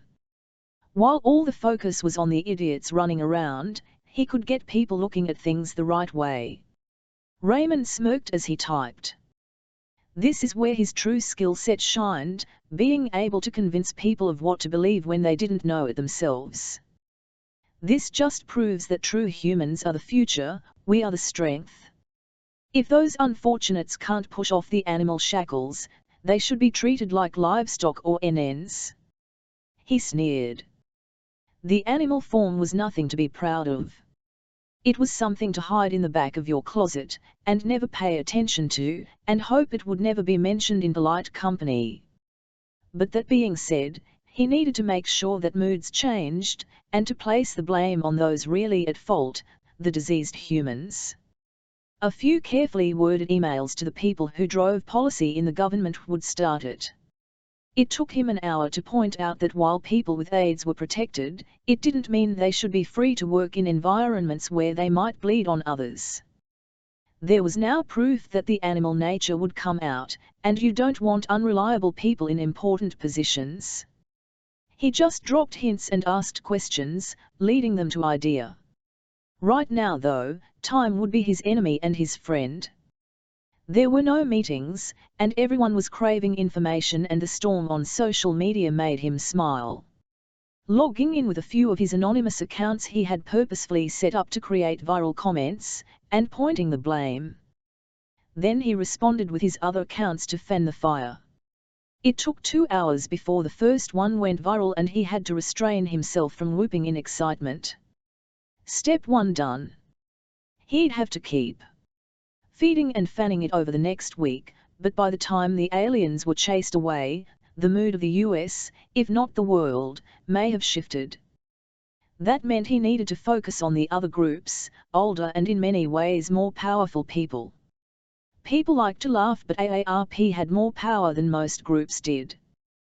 The truism was, if you weren't a member yet you would be. Taking a break, he moved farther into the house, looking for where he had the most barriers between him and any outside wall. Phone in hand, he ended up in the hall half bath. With the door shut, he sat on the toilet and dialed. It rang 3 times before it was answered. There isn't enough going on for you that you think calling me right now is a good thing. Willard, I know you're loving all this, and since last time I checked you aren't a filthy shifter. I suspect you're fine. Raymond's voice mocked the man on the other end, but Willard just laughed.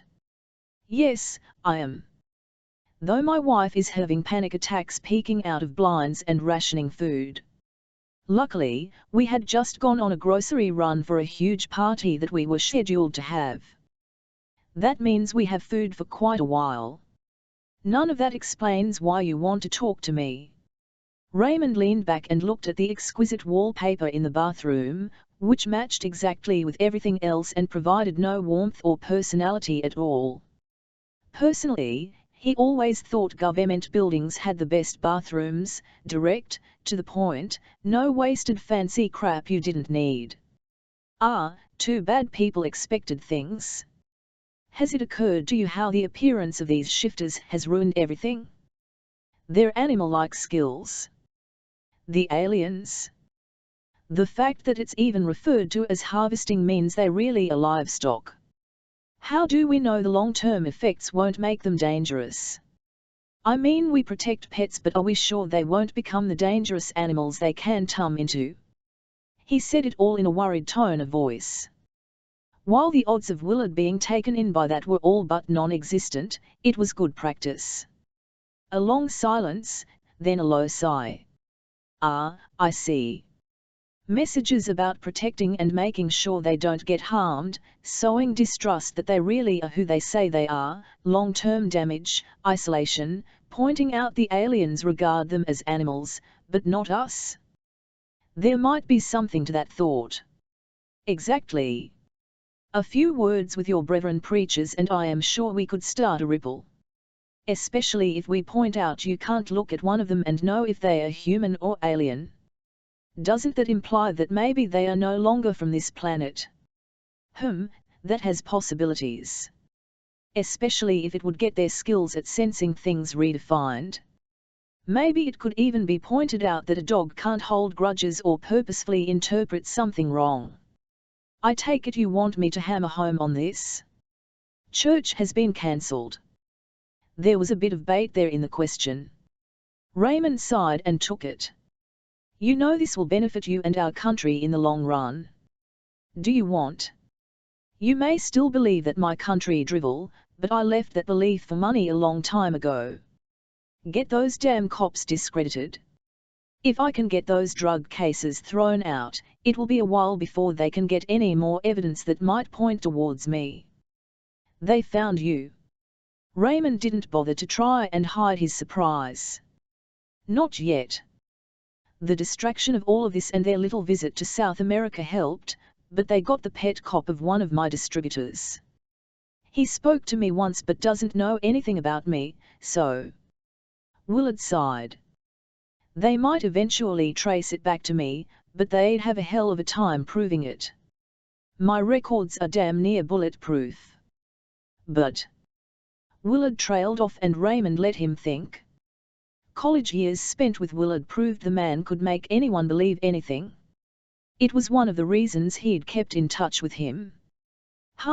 False gods, mixed with animals, mixed with the temptation to see ourselves in the beast. And I know a few of the more rabid preachers I can send a carefully worded newsletter. So again, why should I? Oh, quit playing games, Willard. What do you want? No, this time I want you to explain what you hope to achieve first. Willard sounded more curious than anything, and Raymond sat there, trying to decide how much to tell him. Thoughts raced through Raymond's mind as he sat there. He didn't really trust Willard, but then again nothing that he was going to ask Willard to do was illegal. Unethical maybe, depended on who won at the end of this war, but not illegal. The man had no conscience and sold drugs. There was little Raymond could say that would put him at risk of anything Willard might decide to do. Fine. I believe this infestation of shifters, or Kaled as the invaders call them, could mean the destruction of our world as we know it. The only way to keep humans safe is to minimize their impact on our society. Already they are changing how we think, how we view things. And now these aliens are coming to collect them like the animals I suspect they are. What if we allow these protections to remain and people start to devolve into animals? Then where will we be? We need to change the perception of them now, not with fear-mongering but making people look at what's going in the world right now.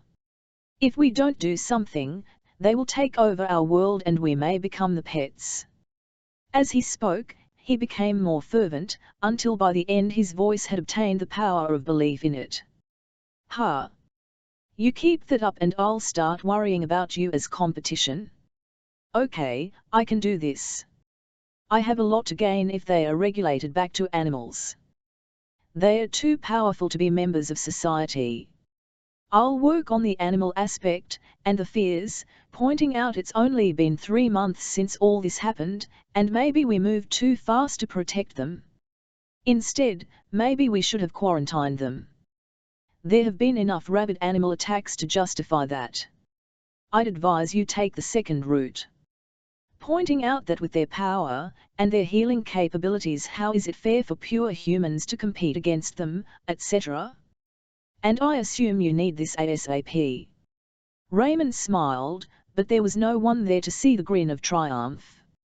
I think we'll win the war, either because they'll leave, hopefully with full ships of shifters, or we'll make it a war of attrition.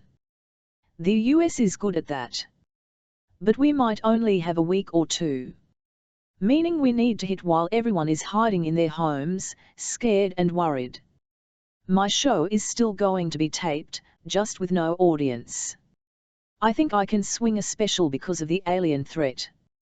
I'll lay it on heavy and send it out tonight. You caught me as I was leaving. I'll drop some carefully worded emails to a few of the more radical preachers I know around the globe. But you know, historically campaigns like this took months if not years to be truly effective. Yes, but in the past we didn't have social media. Make it so you go viral and I'll do the same. We can sweep the world with rage and fear, and give them a valid target. Make it so shifters will be begging for these aliens to collect them. Raymond knew he sounded smug, he was. He could do this, and make sure no one ever looked at him or thought he might be one of these filthy animals. Maybe these Elentrin could take them all. Ship them away from this planet and humans. You'll owe me, and I'm going to call it in, but for now, I'll do it. This gives me some new fodder, I was running out anyhow. But that means I'm hanging up as I need to start writing. With that he disconnected. Raymond smiled a bit wider, putting his phone away, and left the bathroom, headed back to his computer and plans. He needed to get the various platforms all trending, and he knew exactly how to do that. It didn't take long to get some pictures from what was going on around the world. At first glance, many of the invaders looked like Earth shifters. He hit the jackpot when he found a cat-like invader killing a struggling woman with its claws. 2 hours of searching got him a wealth of pictures that could be twisted multiple ways. He began posting in various places, never saying anything specifically but rousing hearts and emotions. The last thing he wanted anyone to do was think. Chapter 21, Alien ships' satellite telemetry along with thousands of amateur telescopes have picked up lots of activity from shuttles in near space. There seems to be more and more junk cluttering up the orbit around Earth. No one knows why the Elentrin are doing this, but given all of their actions until now, it won't be anything beneficial for Earth. The White House has had no comment about anything lately. What few officials are still in Washington have refused to talk to any press. TNN Invasion News. McKenna watched Miguel, Perk, Raz, and Alpha 2B start through the portal. She searched around for Cass, even as she moved towards that silver swirl. Cass stood over with Bravo Group. She waved at McKenna when she saw her looking. 111B fine. Go.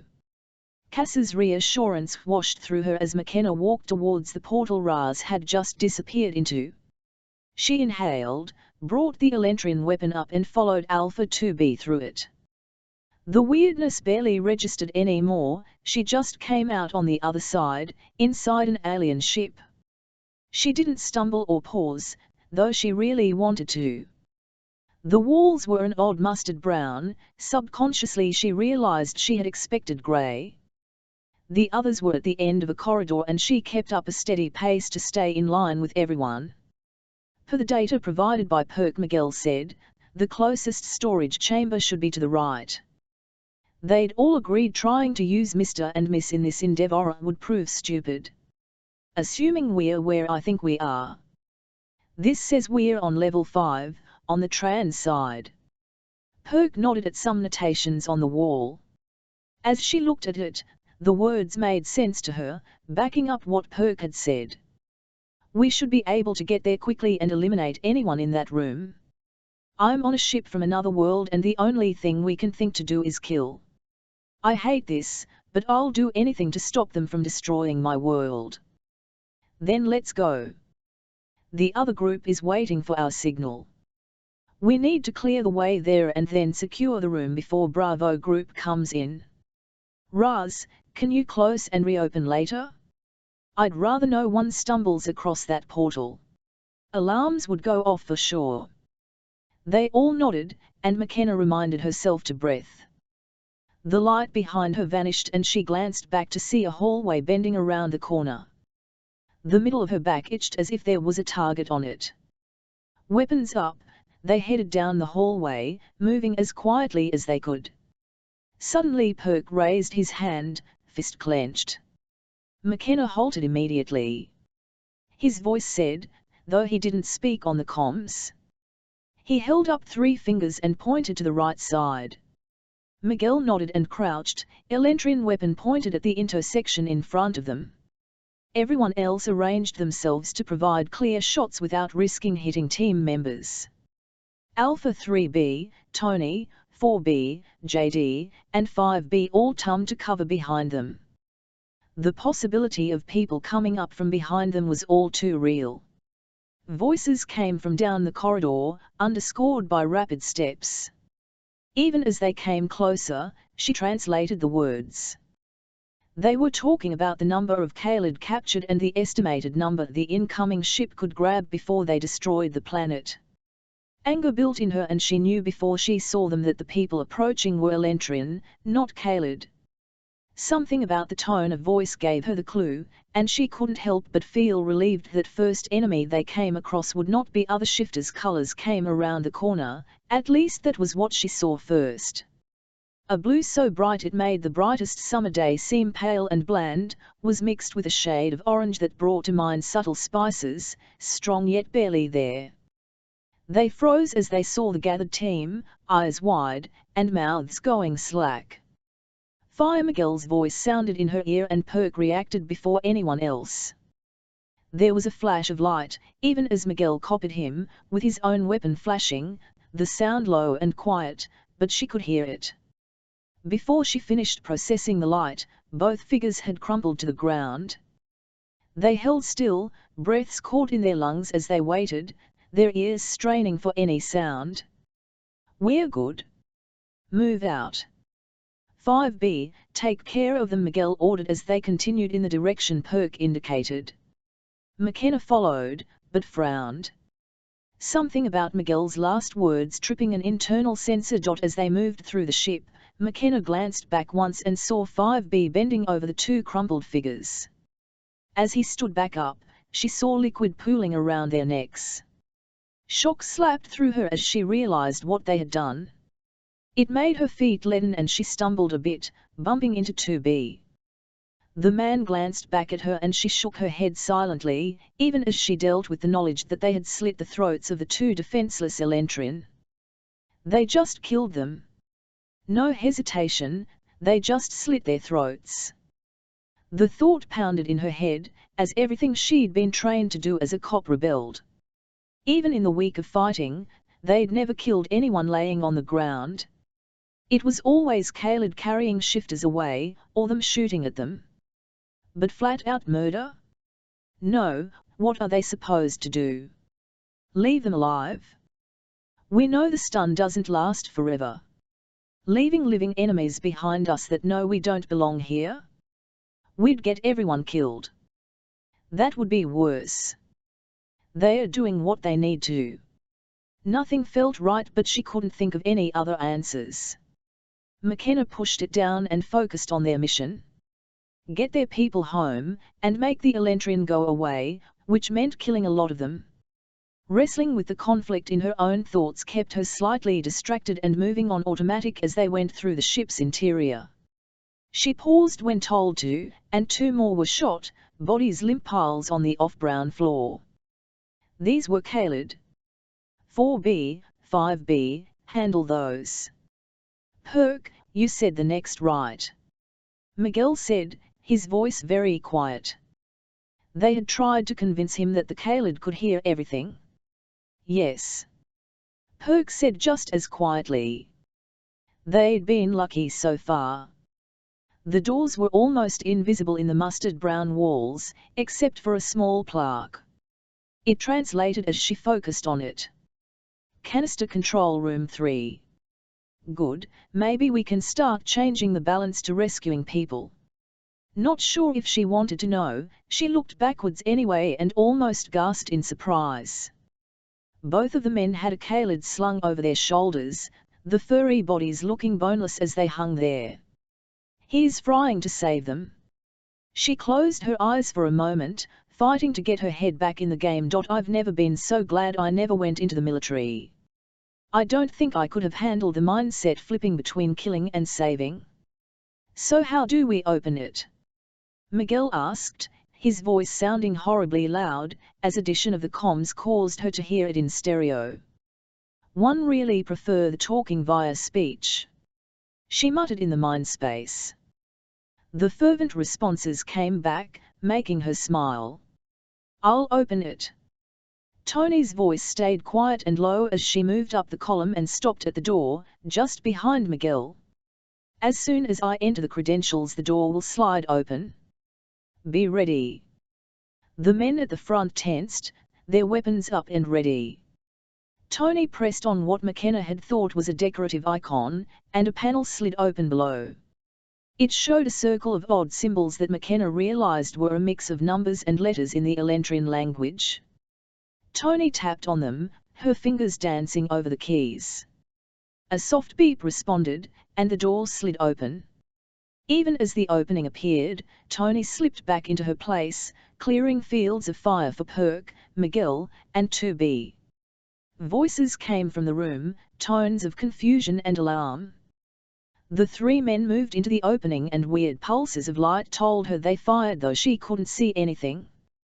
"Clear," Miguel whispered through the comms. "Get in here and get that door closed behind us." McKenna moved in following Raz, even as she heard the others behind them. The noise of the ship didn't seem that loud before, but as she stepped into the room the sound increased. The soft swish of the door behind her amplified it in the sealed room. As much as she wanted to look around, the bodies caught her attention first. 5 of them, all colored, with strange white jumpsuits on. It was the first even remotely uniform-like thing she'd see. But as she focused, she could hear them breathing and their hearts beating steadily. Something that had been winding tighter relaxed. At least they might make it out of here without killing everyone. "You're being stupid. This is a war, death is expected and they have no issue with killing us. We shouldn't feel guilty about killing them." Gah. Stupid conflicting ethics. Much easier when people are trying to kill you or others. You don't have time to consider anything. She stomped down on the thoughts. They were not productive right now and indulging in them would cost everyone. Gather them up, and get them all in a corner out of the way. We don't want to be tripping over them. This time Migueljan just spoke out loud. 4B and 5B laid out the 2 bodies they'd already collected. They gathered the others and put them more or less in a small pile in a corner of the room that didn't seem to have anything they might need. "Any way to secure that door? Stop anyone else from opening it?" Chieftain asked Tony. With a tilt of her head Tony turned to look at the door, her lips pursed, and eyes narrowed. "Maybe. Give me a minute. I still don't know what's in my brain and what isn't." She walked over and touched the same icon on this side of the wall. Another control panel appeared. Tony touched icons slowly, then more rapidly. "Good. While she works on that, Raz, can you get the portal open and get Bravo Group up here?" Raz did a side head tilt. But this time instead of just a silver circle just appearing, he closed his eyes, face scrunched up like he concentrated. Miguel and McKenna watched him, but she noted everyone else looking around. After 3 heartbeats she gave in and looked around the room. It resembled the descriptions Cass had given them. Very white, the mustard brown of the outer halls would almost be welcome here. Their skin and fur colors seemed so intense compared to all the white. A large viewing window looked out into something, but the blinking boards and displays on the desk-like counters caught her attention first, especially the rapidly flashing red ones. "Do we need to worry about those red flashing lights?" Her voice was low, but she could feel their time slipping away. "Probably, but without Cass I wouldn't risk it."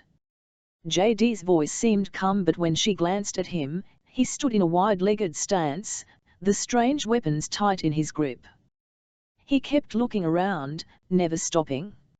If he'd had a long tail in that form she thought it would be whipping around worse than her own, which she couldn't seem to keep still. She had learned that a cat's tail responds to your emotions, not your mind. "Portal forming," Raz said quietly, and she turned back to look at him. Miguel breathed out what she would have sworn was a sigh of relief. "Zimmer, you hear me?" he asked as soon as the circle quit growing and remained steady. Loud and clear, Chief Elaine's voice came through the comms with little if any distortion. "Come on through. We've got work for your charge."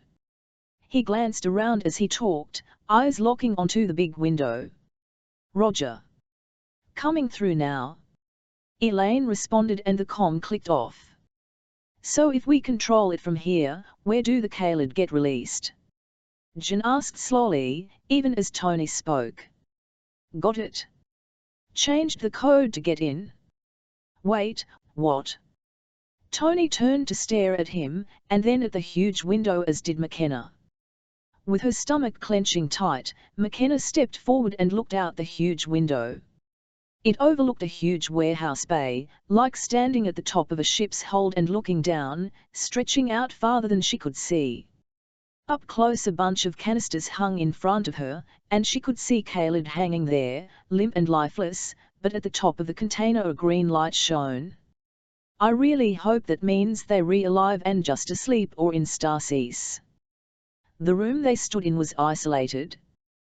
There was no way to get to any of the people in those containers into there from here. So where would they be released? So where do they get out at? Miguel asked. He had moved forward to look out the window with McKenna. At the station down there at the bottom. There should be 2 to 3 Caleb there to get them out, provide basic treatment, and hand them their orders, Cass said as she walked out. Fuck. Miguel swore harshly. And there are how many of these storage things? 10 on this ship, Perk responded almost instantly. Each one with a capacity of 100,000 beings. Miguel glanced at him and shook his head. I hate rushed missions, things get overlooked and assumed. She glanced back at the Bravo team that had completely arrived. Cass had moved over to the computers that were flashing lights and started to tap on the display systems. Okay, all the information I have is working. I can order them decanted, and inject the drugs in their system before they are released from the jars. Now from what the information in here says, the drug should keep them down for about 36 of our hours. After that they'll need water, food, and tending, which I'm assuming means waste disposal, urine, etc. Cass spoke but didn't look at anyone, focused on the boards. Miguel stared out the window, looking down at the far corner where McKenna could see a receiving bay for the canisters. They seemed to be sucked in via another tube she couldn't see. How long does the process take? Miguel asked, his voice distant. The room can handle up to 4 at a time, and from injection to decant it takes about 3 minutes. Cass hummed a bit, still tapping on icons. I think I can drop it to a minute as we don't want them fully aware, but note this is me guessing, a lot. Miguel swore again softly. He glanced back at the open portal, then at the room down below. This will take days. Even at a minute each, if these holds are full and there are 10. That is 1,000,000 beings. It will take us weeks. A hush filled the room as that sank in, and McKenna wanted to scream. Cass spoke up.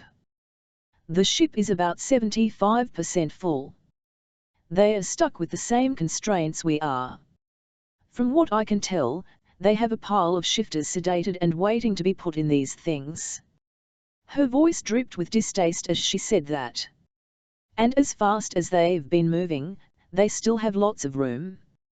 But they have multiple rooms and ships. We know how many they came with. Figure some have been killed.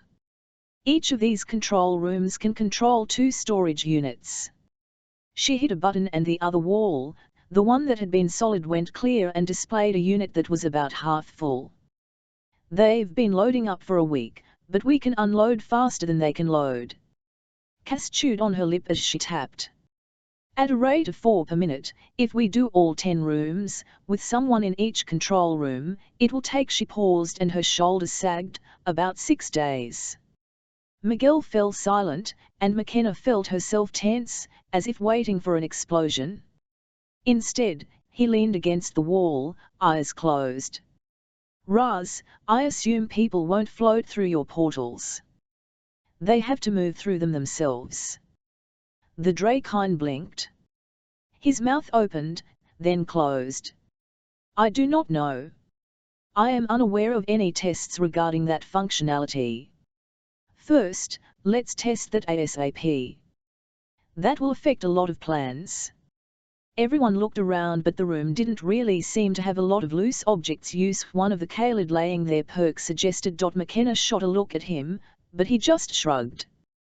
Worst case they lay there on the swirly portal floor. Okay, he has a point. Damn it, why can't I just not care? 4B, try it. Miguel hit the comm. Charlie, we're running a test, be ready to receive a body. The soldier picked up the body and laid it on the portal floor. McKenna watched it, curious. It lay there and Miguel sighed, but before he could say anything Raz spoke. "Let me fry something." He started muttering scientific-sounding stuff in the mind space about feedback, quark rotations, shifting electrons, and other mumbo-jumbo. While she understood the words, she had no frame of reference for what they meant, though Cass listened intently, nodding a bit. It felt like he didn't realize he was broadcasting, as the flow of words was almost faint in the mind space, something she'd never experienced before. That should work. Even as he said the words, the body was pulled into the tunnel and disappeared. Shocked, McKenna looked first at the tunnel, then the dragon. Damn. Every time I start to feel comfortable with him, he gets scary again. Charlie, you get the body? What shape is it in? The words came back through the comm, unconscious but fine. Medics say steady heartbeat and no marks. I assume this is the work of the stun. I refuse to call them that, but yes. Miguel looked at the portal thoughtfully. That might save us time getting them out. If I understand your plan, Chief Raz started, and McKenna turned to look at him, but she sensed what he was going to say. You wish to have a portal opened in the room for them to throw the bodies into process as fast as possible. Yes, that was what I thought. Miguel looked at him warily and McKenna closed her eyes. Some vague lessons leamed on the ship filtering. Then, while it is a good one, there is an issue. I can only open one portal at a time. His words fell into the room like bricks into a still pond.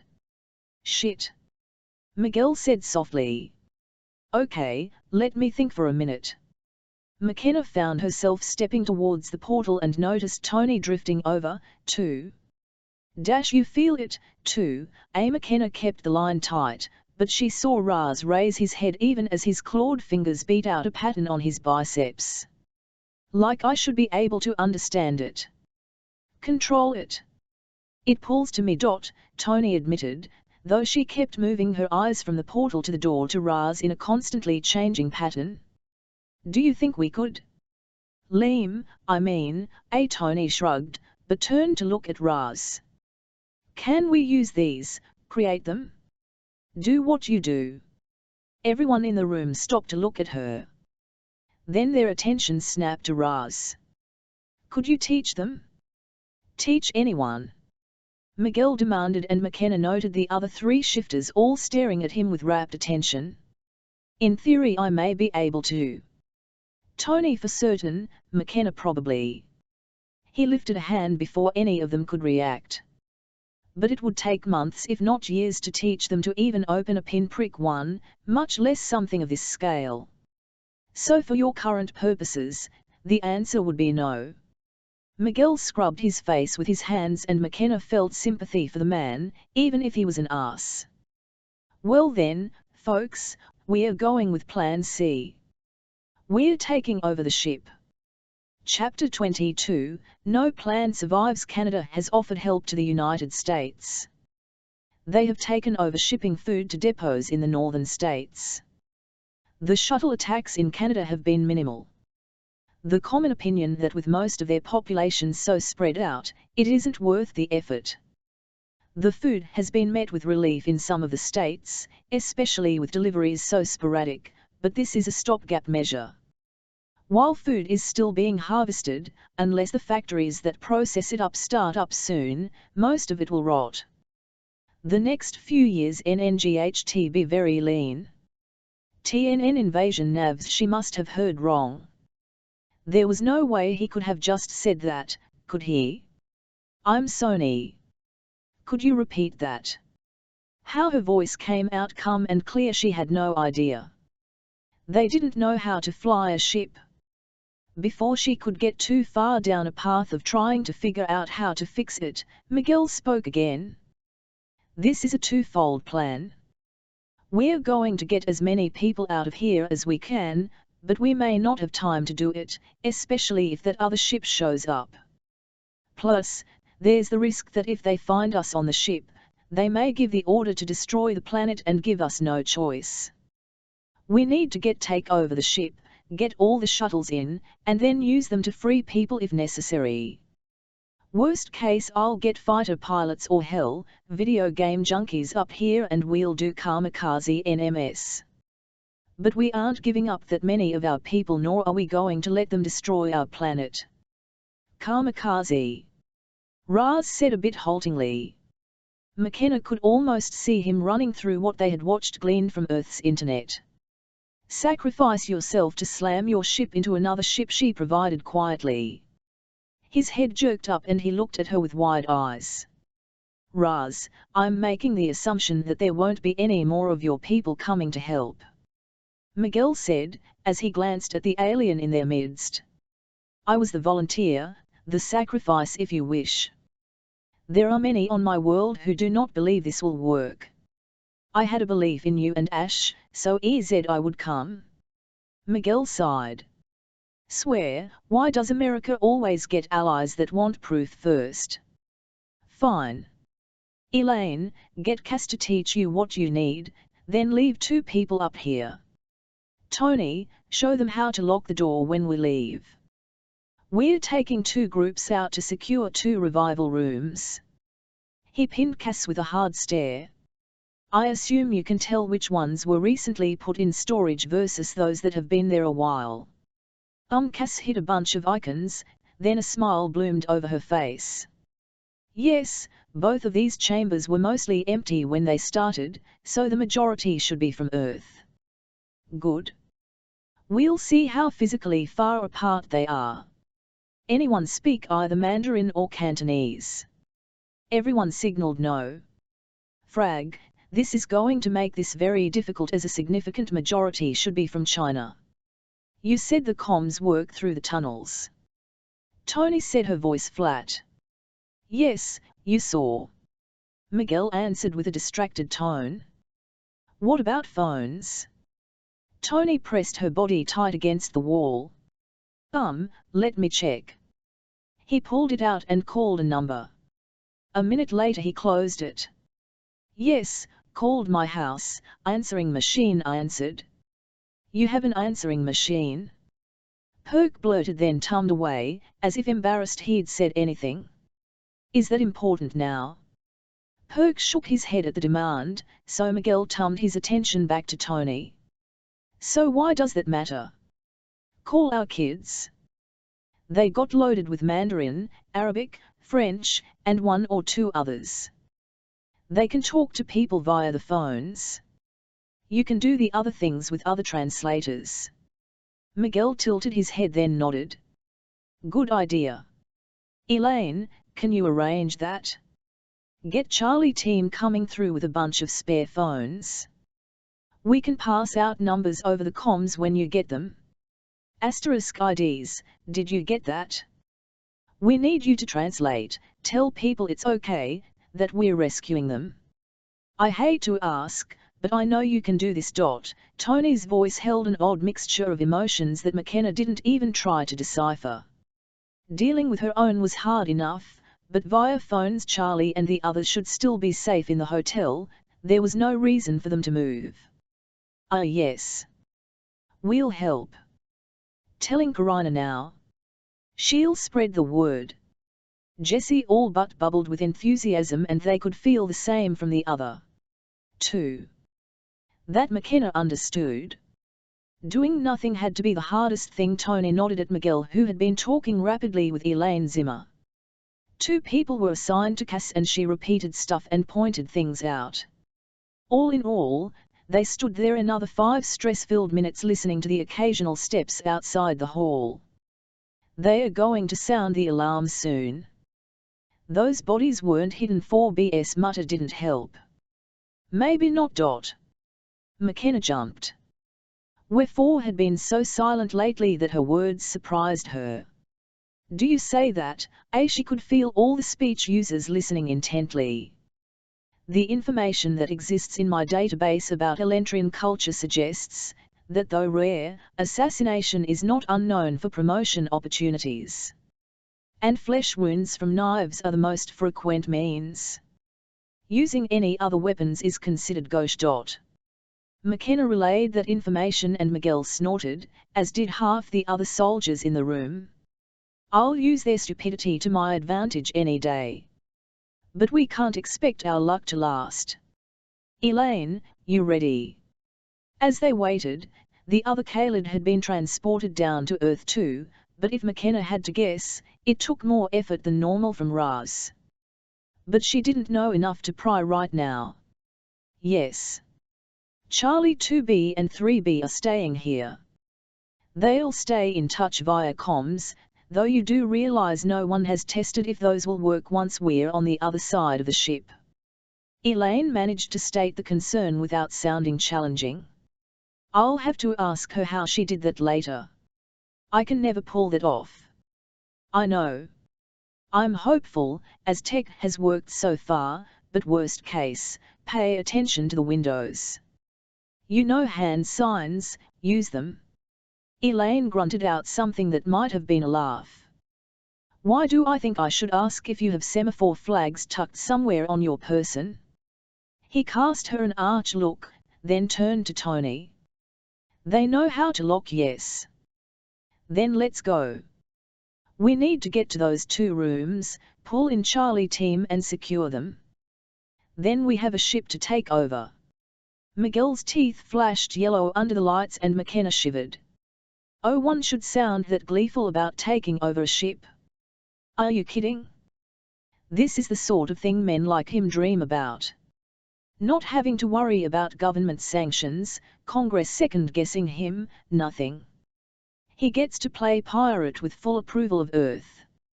JD chuckled in the minscape, even as he turned and faced the door where everyone else had lined up. Open it, Miguel whispered. A few taps from Tony and the doors whispered back open. With a smooth movement she slipped back into her place in the lineup. Miguel nodded at everyone and they set out at a quick jog. They moved through the almost silent halls, but now time was at a premium. When Perk signaled someone coming, he just nodded and picked up his pace, his weapon at the ready. They hit an intersection and 3 groups were headed towards them.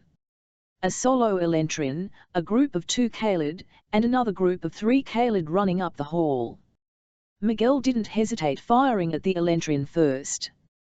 The being collapsed, but before it hit the ground, he had already sighted next his target. The Kaled reacted, but Perk had fired once and 2B had fired at the solo Kaled, which left one more who had hit a button on the wall. It was subtle and barely there, but already a pale blue light began to flash in the ceiling. Miguel cursed, pulled the trigger and the last enemy became a limp figure on the floor. No time now, we need to move. We need to get people in defensible locations, get one portal open and then get to the bridge. Move, he barked as Perk indicated which direction they should head. Raz, go ahead and change into your version of the warrior form. We can use the shock and surprise at this point, or at least it can't hurt. Elevator up ahead. Perk reached the door and McKenna glanced back to see JD and the other 2 Alpha Company members watching behind them. The bodies were a trail of breadcrumbs in their wake. Locked, Miguel said. At this point they weren't bothering with comms. None of them were far enough apart and Cass and the rest of her Bravo group were being kept in the middle, protected, though from Cass's wide eyes and rapid breathing, she looked ready to shift into something better suited to protect herself. Without being asked, Tony moved up to the door and opened it. I'll need to enter codes when we're inside. I'm having to override each time because we aren't in the system. Everything is bio-locked and our life signs aren't in the database. I basically know all the process to add new crew members, but only from their bridge, I guess, or the security room. We don't have time now to do that. It takes a bit. Her voice remained low as she finished messing with the panel. The door opened in front of them and they slipped it. McKenna didn't know if she should be surprised or weirded out that it looked like any other elevator she'd ever seen. A panel lit up showing the levels, each one highlighted in a different color and the Elentrin script.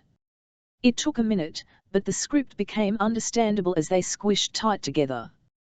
We want this one, Tony said even as she hit a blue-green button near the bottom. Can you prevent it from stopping at any other floor? Asked Miguel. He and Perk stood near the front, while JD put his bulk between Cass and any possible attacks. Not in the time we have available. Tony's response seemed distracted as she had her head tilted to one side with her eyes closed. McKenna wanted to ask what the plan was when they got to their right place, but a chime sounded and the lift slid to a halt. Without thinking, she lowered herself down, even as those in front raised their weapons. The lift froze, the doors slid open to the blue alarm still going off. Two Kaled and an Elentrin looked at them, but this time there wasn't surprise, but anger and hate from the Elentrin. Miguel had been ready, and he pulled the trigger before McKenna had a chance to do more than interpret the expressions before they sagged to the floor. "Get this thing going," he snapped. "We've been lucky, and yes, these damn weapons were a good idea. But now they know we're here, so we need to move before they get their shit together to deal with invaders." He fell silent as the elevator began its descent into the depths of the ship. "Perk, does this thing have the equivalent of stairs?"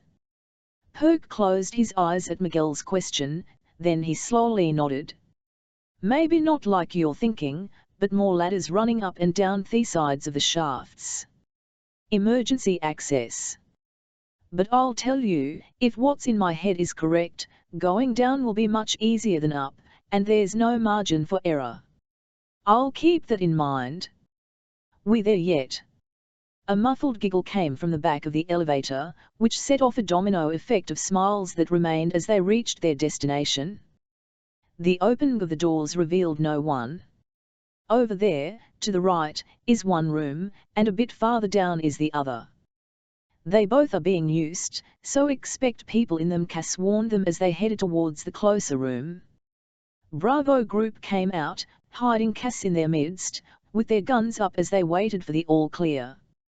They headed towards the first of the rooms at almost a run, the familiar pattern of Tony slipping up to open the doors and Miguel, Perk, and 2B moving in, the guns firing their flashes of oblivion. They stepped in and looked around and blinked at the rack of people in the comer. Looking like movable scaffold shelving, it had 5 wide shelves, holding 2 slack humans on each level. They were so still that only the fact that she could hear them breathing let her know they were alive. McKenna took a deep breath and pushed it to the side. These people weren't in any more danger than before, and they would get them out as soon as they could. "Miguel's right, this is too easy. We're getting cocky."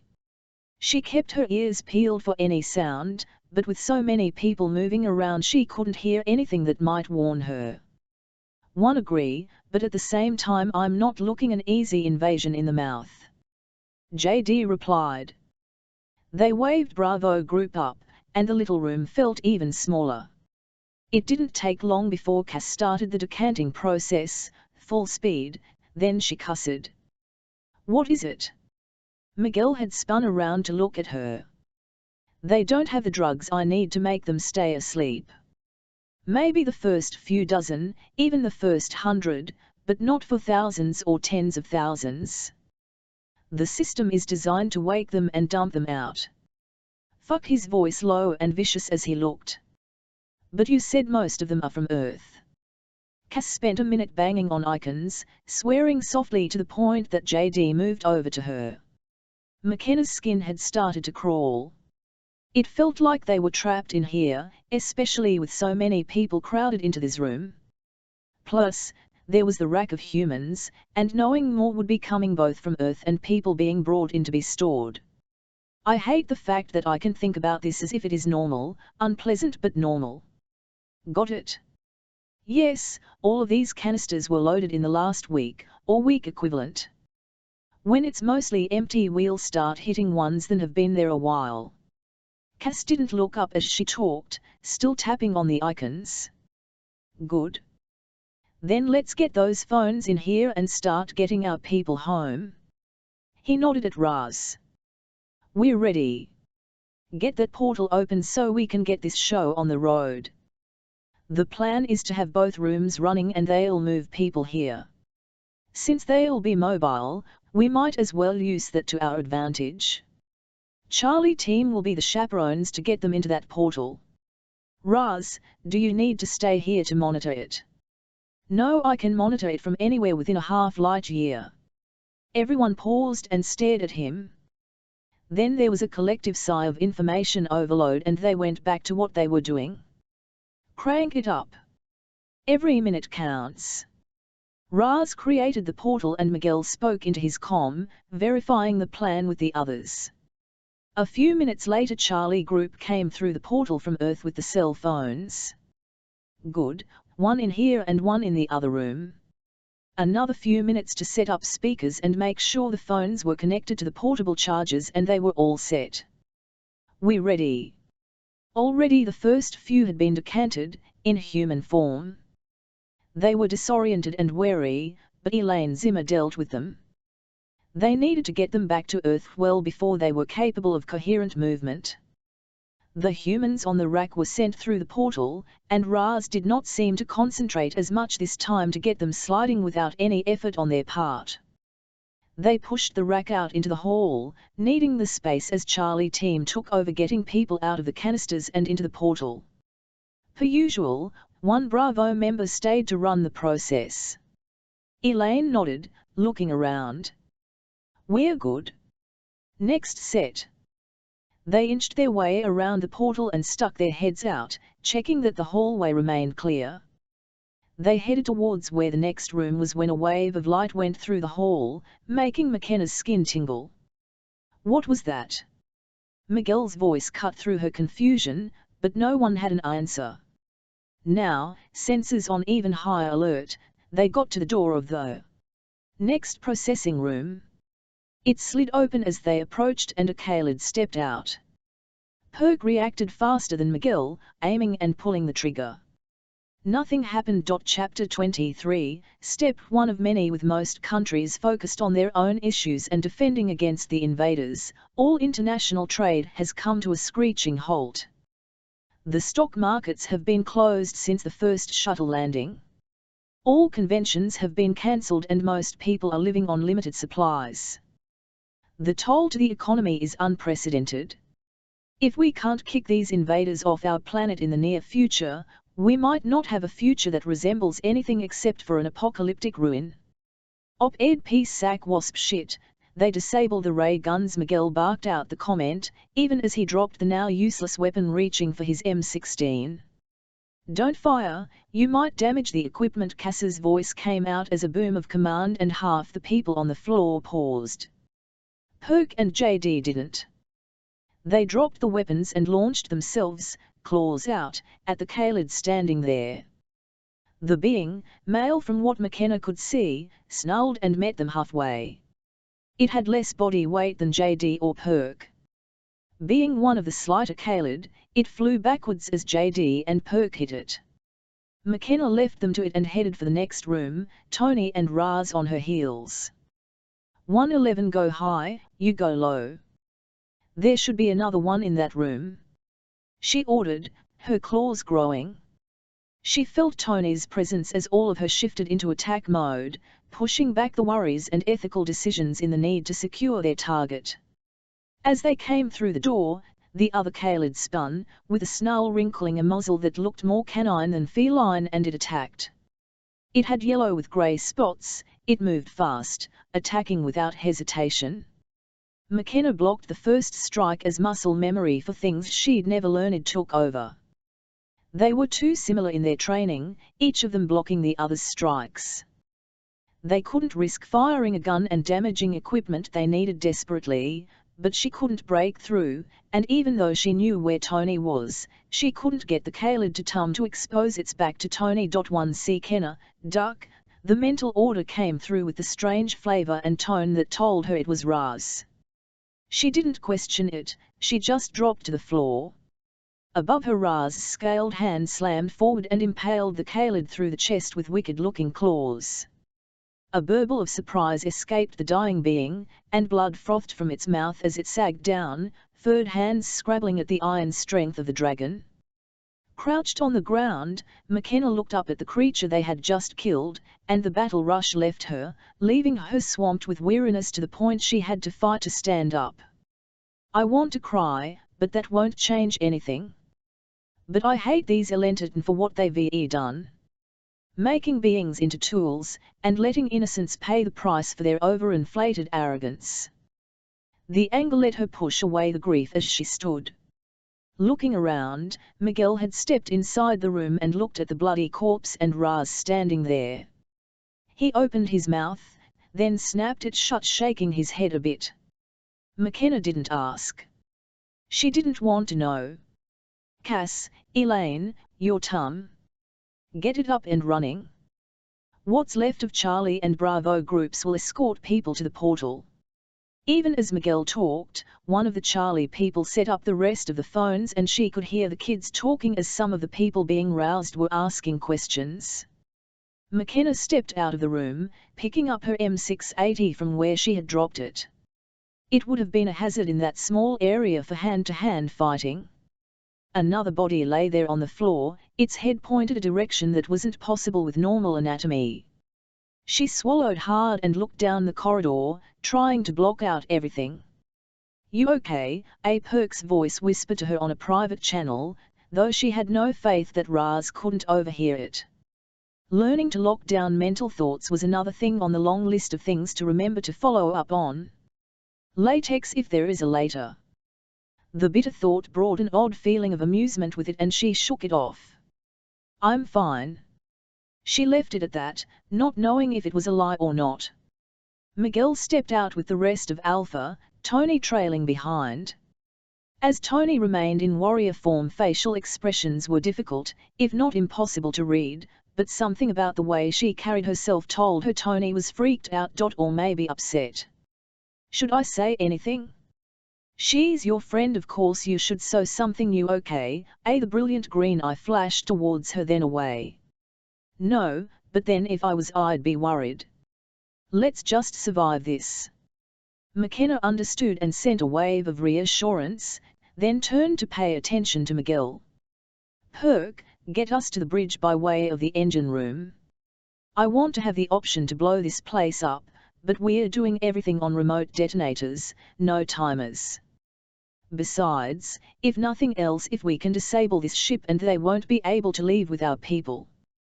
Miguel's smile reminded McKenna of a scene from Jaws, all teeth and hunger. "This way," Perk said after a minute of thought. He led them back to the elevator and Tony called it for them. "We have to go down, into the engineering corridors. Engineering runs the length of this ship. Once we get access, we are basically in a long tube. Shooting things in there might be very bad. Remember, I know the schematics, not how to use any of the machines." Miguel grunted, but gave two of his men a look and they nodded. Knives were pulled out by all the military personnel while their weapons were secured so they didn't rattle. McKenna and the others mimicked them. No one really wanted a stray bullet to take out something important. Like life support. The doors opened and noise washed in.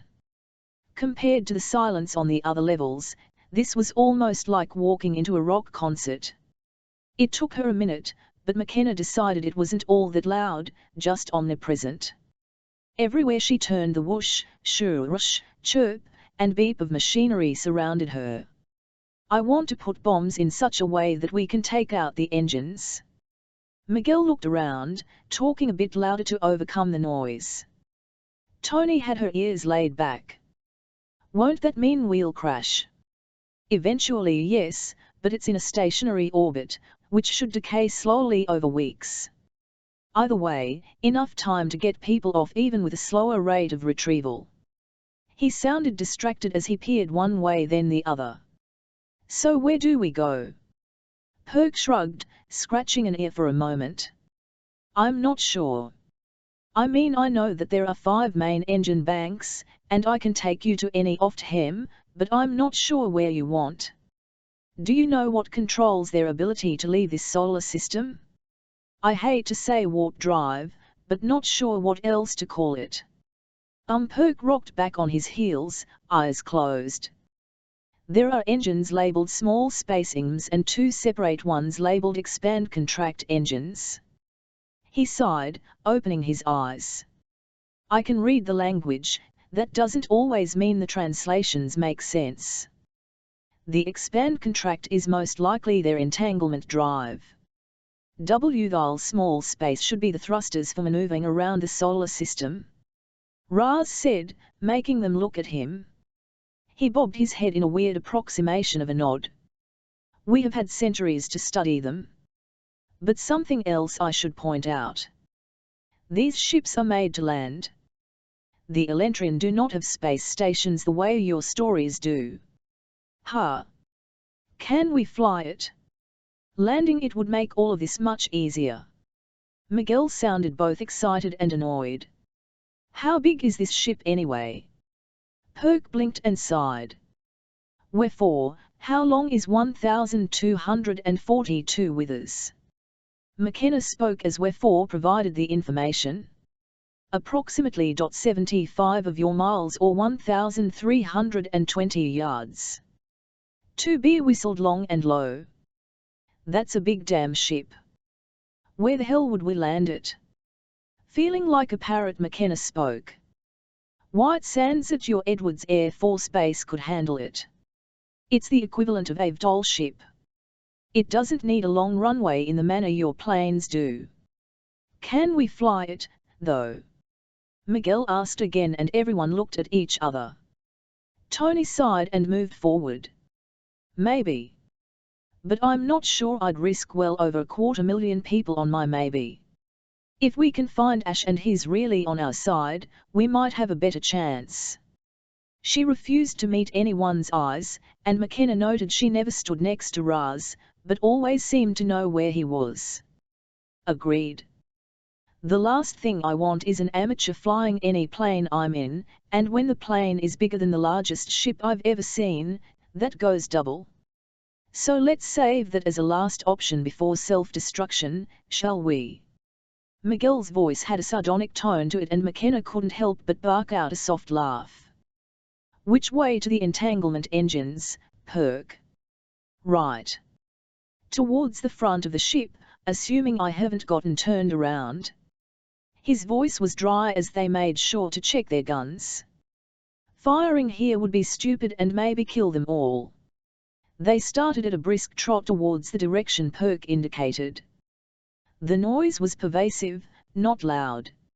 It swallowed your attention as it constantly changed and morphed, and McKenna found herself fighting to not try to identify all the sounds.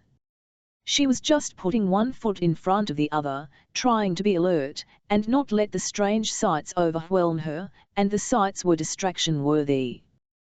There were flashing machines, lights whirling, funny color liquid bubbling through like lava lamps on steroids, and supporting it all, the knowledge they were on an alien ship.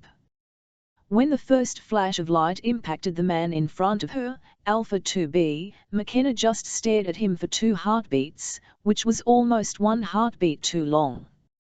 You are under attack. Wherfore's voice slammed into her, and McKenna moved, dropping to the floor as if her legs had been cut. The red light flashed above her head, splashing on a bulkhead, even as she rolled towards the light, her world narrowing to attack. Movement in the corner drew her attention, and she saw a flash of pale blue, like that of a robin's egg. They had weapons that would work. She didn't, at least not without serious risk to the ship. While McKenna doubted a bullet would go through the hull of the ship, damaging equipment seemed very probable. Laying the gun down, she lowered herself to the floor, and tried to focus on everything and nothing but the enemy at the same time. The never-ceasing clock ticked in her head. They had to succeed, her world depended on that. The blue peaked up again, weapon training across what would have been at chest height if she'd been standing. McKenna launched herself with a strong thrust of her legs and arms at an almost horizontal angle, taking the attacker at waist height. Even with as much weight as she'd lost over the last 2 months, McKenna figured she outweighed the being she'd tackled by at least 50 pounds. Claws out, the embedded training and memory took over, and she attacked in a swirl of claws. The being snarled out words, something part of her brain translated into the equivalent of "you animal, how dare you," but the thin clothes and soft flesh didn't provide much protection from McKenna's claws. The being, a female, with hair the blue McKenna had seen, lay in a pool of blood.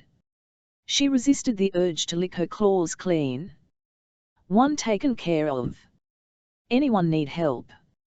Her voice was calm as this became one more thing to push back and deal with. Someday 2B is dead. 3B is seriously injured. Anyone see any other attackers? Perk killed one and Tony and I killed one. Miguel said across the comms. Negative responses rippled through the comms and McKenna wiped her dripping claws on a clean bit of fabric, then went to grab her gun and head towards the others. Miguel stood near the body of 2B with 3B leaning against the wall. The smell of charred skin and burned blood seared her nose. We have to get to the engines and get them disabled. Raz, how far can this ship get away before you lose the portal? /VT if people are in transit. Miguel didn't snap the question, but his jaw clenched tight as 4B and JD bandaged the wound of 3B. I will lose it if too many planetary bodies get in the way. But distance? We would need to be outside the boundaries of your solar system. If there are people in the tunnel, it will dump them to the closest point as it collapses. Worst case might be a fall of a few feet. Raz's voice stayed calm, but she noticed he had almost the same rigid tenseness as she did. Well then, we better get to the getting to.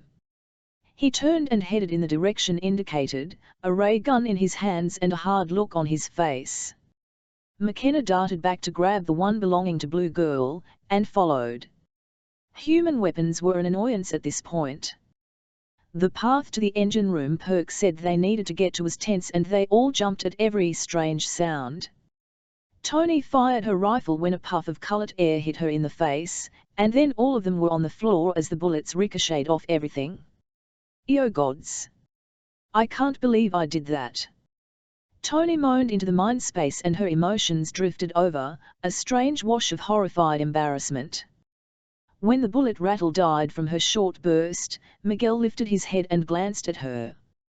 Well, now we know most of the machinery is bulletproof, but please don't shoot it again. Save that for things that bleed. He pushed himself to his feet, checked on 3B. JD carried 2B's body. The scent of death following them like a miasma, but they couldn't get him home yet and they wouldn't leave him there. Glancing back, Miguel made sure they were all up and moving, then he kept going forward. One expected him to rip me up and down. For him to tell us what a mistake this was. Her voice was quiet and almost timid as they moved forward, the jittery stress creating its own tension. No one replied, but they all stayed aware until they reached a large door. If my specs are right, the controls and the primary part of the drive are behind here, Perk commented as he stood next to the wall. Miguel stood back and glanced at Tony. If you would.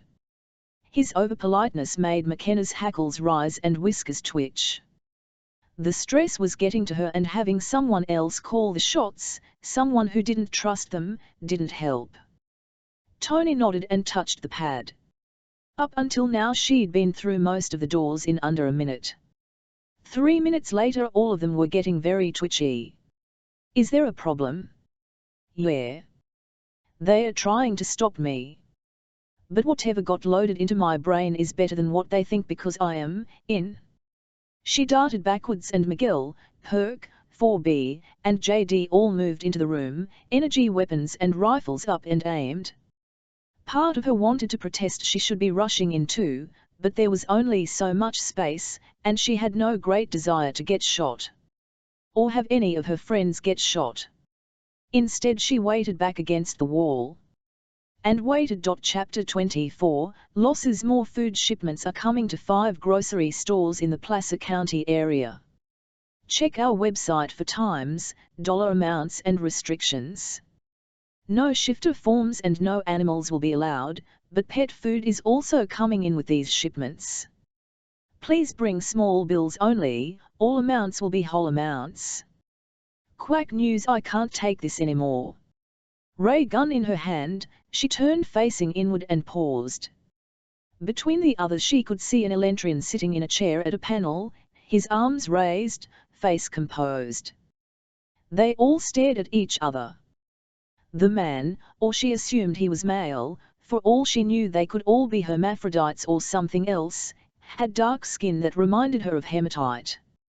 It was paired with hair that looked like the best Florida oranges she'd ever eaten, so vibrant it almost hurt her eyes to look at it. The silence stretched until her patience gave.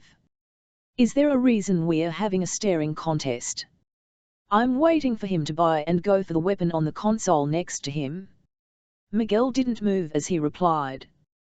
The corner of the Elentrin's mouth tilted a bit. As I would prefer to not be injured, and you outnumber me, what? 5 to 1? Or even 7, as there are more people than I can see? Would it not be a bit rash of me to reach for any weapon? McKenna was rather glad her jaw didn't hang open, and she fought back a snicker at a choked back, "What the hell," from Miguel. "You speak English?" Miguel finally managed to ask. It seemed only prudent. You never know how long it will take for language implanting to work. Plus, there was the possibility I might have needed to interact with some Ophir people. Another moment of silence, then Miguel cursed softly. "Fine, up, go over there." He pointed to a side of the room where there didn't seem to be any machinery. The man heaved a sigh and stood, moving slowly over to Theria indicated, though he gave the weapon laying on the console a longing glance. "Tony, get in here and see if you can disable those engines. 4B, get the explosives set. I want this place to be exposed to space if we have to," he barked out. Moving out of the way to let the others in, McKenna looked around the control room. It looked like something from a sci-fi movie set, if not for the colors being subtly off to her vision, too brown, too muddy to her eyes.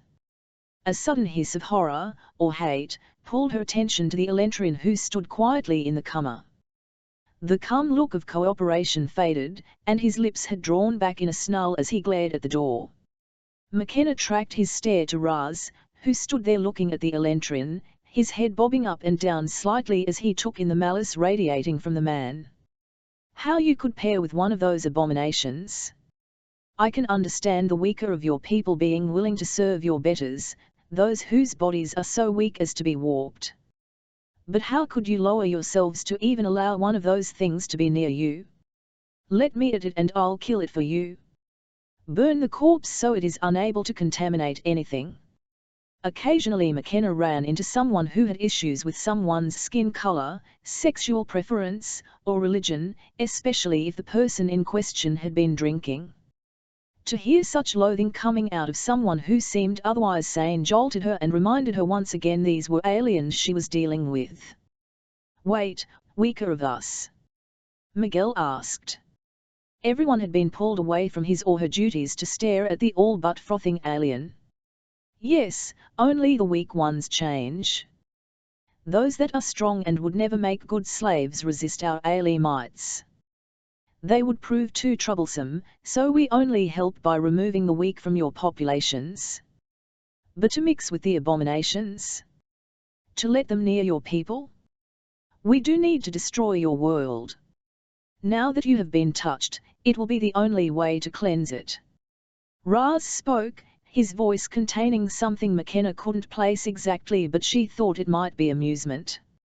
"You think those that change are the weak? The lesser?" Even as JD and Perk glanced at each other and huffed out a laugh. "I will not talk to that which must be destroyed." The man swore and tummed around. "Interesting. The entire reason your little machines work, and allow others to change their forms to new patterns, is that our genes, the genes of my people, are strong in them. Those with few of our traces do not change. Those with enough genes can control our tunnels, change the way your bots interact in their bodies, even take on any form they wish." The man whirled around staring at him, emotions flickering across his face before they were all replaced with a sneer. "Then your descendants serve us as slaves. The only proper place for your kind. Slaves to be killed at our whim. Function only until they are broken. Enough. Everyone back to work." Miguel said, turning to glance at the soldiers setting the explosives. They were up under the control bank, having wrenched the thing open to get back there. Make sure you can remote detonate and set an alarm if they are tampered with. He turned his attention to Tony. You in? No. This has a different password than the other systems. It isn't anything I know. She turned to look at the man leaning against the wall, arms crossed over his chest, glaring at all of them, but ignoring Raz. He set manual ones. I can get around them eventually, I think. But it's going to take time. More time than we have probably. Of course. Now I know why I didn't just kill him. Only the fact that McKenna had hyped her ears back up to listen to things around her let her hear that as Miguel turned back to face the now smirking Elentrin. Some expressions seem to be universal. We don't want to destroy this ship, we just want our people back, but we need time to do that. Provide the unlock codes so we can do this. It will be easier and will result in less grief for everyone. But I want that creature behind you to suffer. And since you all seem to be contaminated with his essence, you should suffer also. I don't have time for this. We need this ASAP. Miguel handed the alien weapon to the nearest soldier, and drew a knife from his belt, his face a grim line. Give him the damn info. We don't want to kill all of you. We just want you to leave us alone. McKenna growled out the order and the Elentrin ignored her.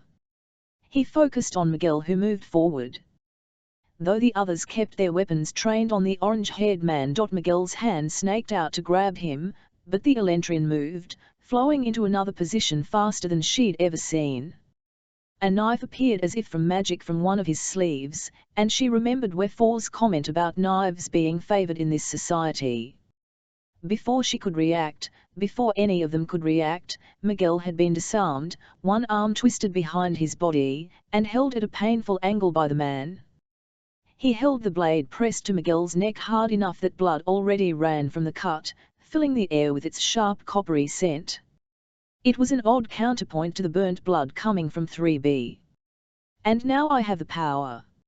Lay down your weapons or I'll slit his throat. Malice glittered in his eyes. Eyes that she just now realized were paler orange. His orange lashes against the dark skin made him look almost demonic as he grinned at them, exposing teeth a lot sharper than humans. That isn't happening, Perk rumbled. The human soldiers had drawn their pistols and were pointing at the alien.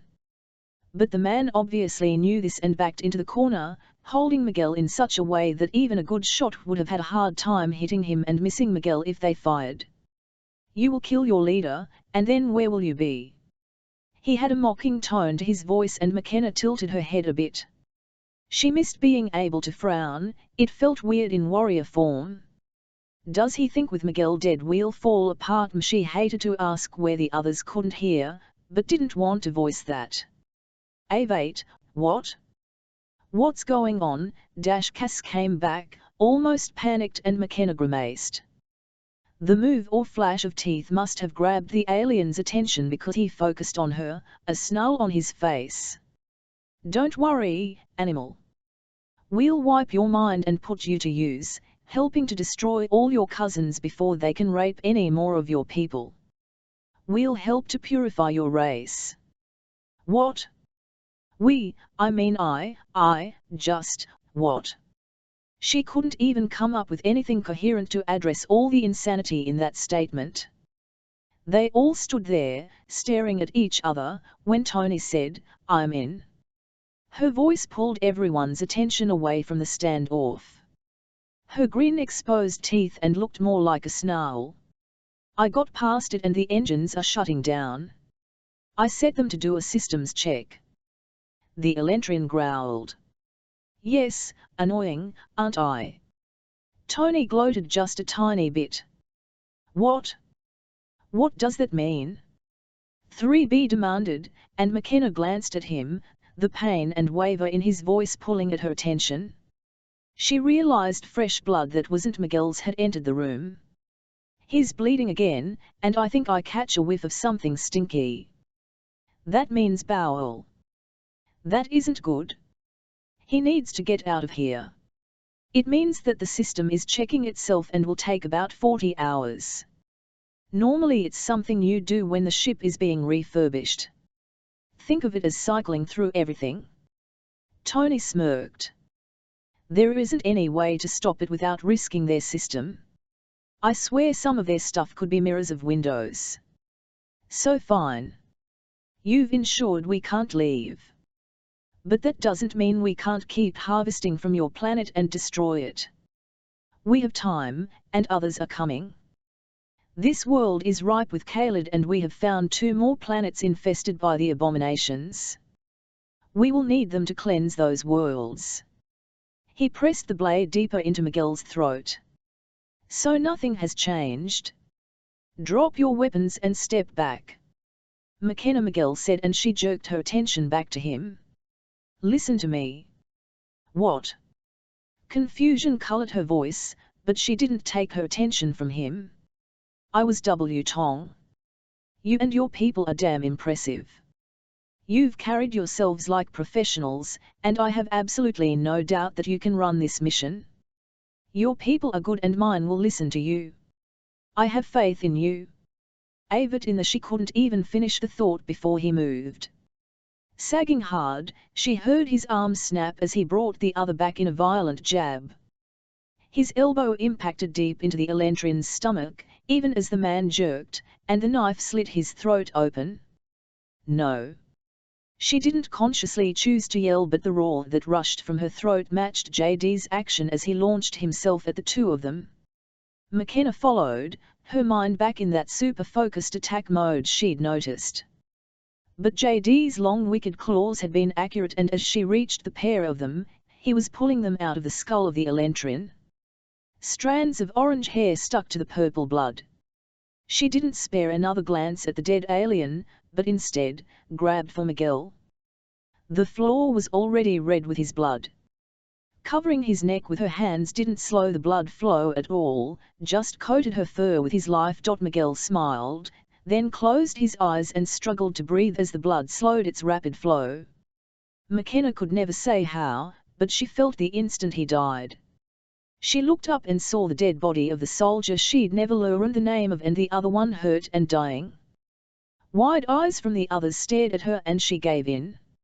It was time to be the commander. Fuck this shit. Chapter 25, Ladder of Success. While shuttles are dropping in and leaving from the African continent, information coming out is sparse. Morocco hasn't been touched much, though South Africa has, especially Johannesburg. But Central Africa? There is no word how many lives have been lost either via kidnapping or deaths while resisting. The aftermath of this for many countries in Africa may create a nav social structure. Eat News. McKenna stood up. Cass. Tell them to stop putting people in the portal. We need it for a minute. She broadcast it purposefully, knowing Raz, the kids, everyone would hear it. She didn't care if nearby Kaled heard it too. Raz, as soon as the last person is through, shut it down and pull one up over here. Cass, we won't need it long, so keep getting people awake. They can move through the portal faster than you can get them conscious. Avit is going on. Is everyone okay? Her tone held worry, stress, and distraction. McKenna figured JD could reassure her. She didn't have time. The clock that had taken over her life seemed to count off the seconds even louder now. Oh. And I don't have time to discuss it. Raz, are they through? Yes. I'm disconnecting now.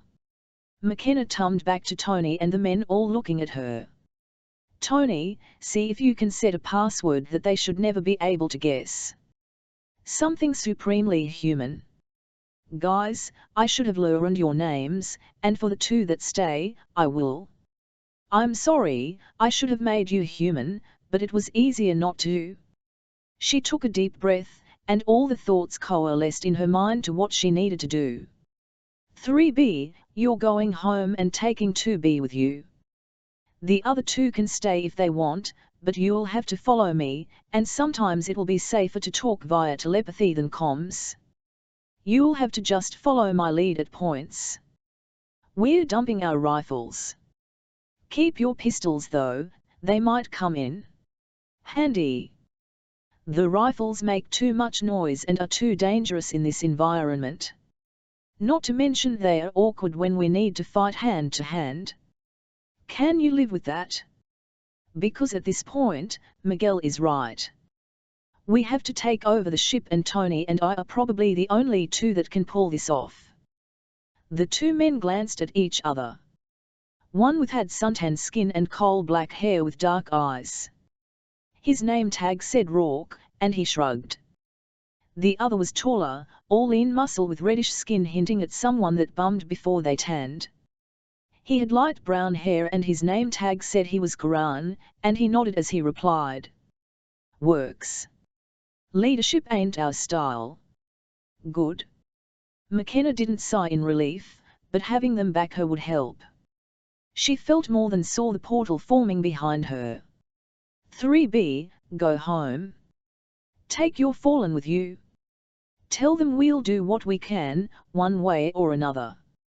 But they might want to get that sands clear. Life has a way of being weird around me. JD huffed out a laugh, an odd sound between a bear chortle and a human laugh. Will do. 3B nodded at her, and with everyone helping, they sent Miguel home, followed by 2B, whose name she saw now was Jameson. 3B or Johns walked into the portal, slow and getting slower, but she knew he'd get home. Now they just needed to make sure he had a home a week from now. They on Earth, Raz. Her voice crisp, all the doubts and worries, they didn't matter anymore. That scared her, and she almost asked wherefore if she was causing this. But once again she decided not knowing was the better option. If she knew, she'd freak, one way or the other. Yes, his voice was slightly distant.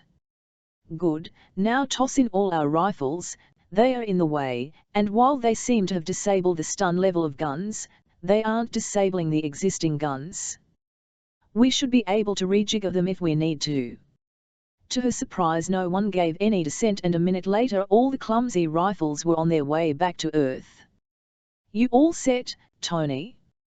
Rourke and Karan, you have all the bombs set? And you do have your nose filters in, right? That last part might have held a bit of panic.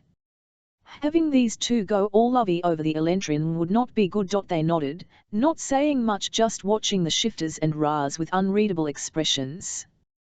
Good. Raz, can you set it back up for Cass and those guys? I'm sure they are backing up. Then we're headed to the bridge. I believe we have a ship to take over, and then... She swallowed but grinned, enjoying the flinching back of Rourke and Karan at what had to be an impressive array of fangs. Some alien asses to kick. At some point I need to spend some time in front of the mirror in this form. The portal flashed out of existence and she looked at Perk. Direct route, hard and fast. You said that it would be difficult, but will anyone expect it? No. This makes the die-hard movies look simple. We should all be able to do it, though we'll want to slip the ray gun things into our webbing, so our hands are free. Good idea. They spent a few minutes in the relative safety of the control room figuring the best way to use the mole straps to secure. They're glad Miguel had us in these contraptions. Between all the crap he made us strap on, and the functionality, it'n't just make the difference. At least that hope had a chance of being real. Once they were all ready and knew how to quickly secure the weapons, they moved out of the room. It took another minute for Tony to lock it down with a password that had her smirking, a weird look on the warrior muzzle. Do I want to know? McKenna murmured as they set out at a steady jog, with Perk leading the way. The area had lost a lot of the ambient noise with the changes Tony had made. Probably not, but you'll laugh, and they'll never get it. You have to tell me when this is all over, okay? Will do. Though I'm going to try really hard to do it when you are drinking something. Tony's voice had a wicked smirk to it and McKenna grinned. Being happy about anything was an improvement. Deal, just don't make me waste whiskey. Spoil sport. After that they fell silent, and paid attention as Perk headed to an area on the other side of the elevators, which always seemed to be in the middle of roughly cigar-shaped ship. They all got there, standing, and stood quietly for a minute, the shifters straining their ears, listening for anything or anyone. Then they didn't hear an incoming. Perk pointed to an icon on the wall and pressed it. A panel slid open and Tony frowned. I don't know that I have the codes for these. At least I don't find anything in my memories, or databanks, regarding them. Look for emergency tube access, Perk suggested. Tony fell silent, her head tilted up. Ah, got it. Her clawed fingers flew across the panel. Simple. They respond to the basic emergency access. A door appeared in the wall and slid backwards. The tech to have their doors be all but invisible until they were needed amazed her, but it didn't matter now. All that mattered right now was their objective. Looking into the opening, McKenna felt her heart skip a beat, and she understood what Perk had meant about this being a hard climb. The door opened to a side shaft of the elevator and went all the way up and down with tiny little landings every 10 or 12 feet. But that was it. And the ladder wasn't what she thought of as a ladder. It was a pole that ran up and down the side of the shaft with alternating pieces sticking out every 2 feet. The normal rails and cables you always saw in movies were missing. It was an off-grey-green color with a smooth, metal-like composition. We have to climb that. How far? Her voice remained steady, even as she fought to not have a panic attack. You couldn't see the bottom. And other than the tiny ledges outside what she assumed were access to other levels, there would be nothing to stop your fall. From what I can figure out, about 700 feet up. Then we should be in the corridor that we'll have to follow to enter what's labeled as the commander's center. Anything else on those schematics that could be the bridge? The last thing she wanted to do was waste time and energy going to the wrong place. Perk shrugged. Maybe. I mean, I'm a bit biased towards thinking of spaceships the way we've always seen them on TV. Big bridge where they all sit and watch the controls. It might be wrong, but nothing else seems like it might be right. He shrugged his furry shoulders, arms crossed. McKenna wanted to apologize, but she didn't have time to worry about hurting feelings. Not even Perk's. Then I guess we climb. Hold on tight, people, because this is going to be scary. She moved towards the ladder, but JD held out his hand. Let me go first, and Perk go last. That lets me deal with anyone outside the entrance, and since Perk is one of the strongest, he would have the best chance of being able to catch anyone that slips. Raz, can you just create us a portal?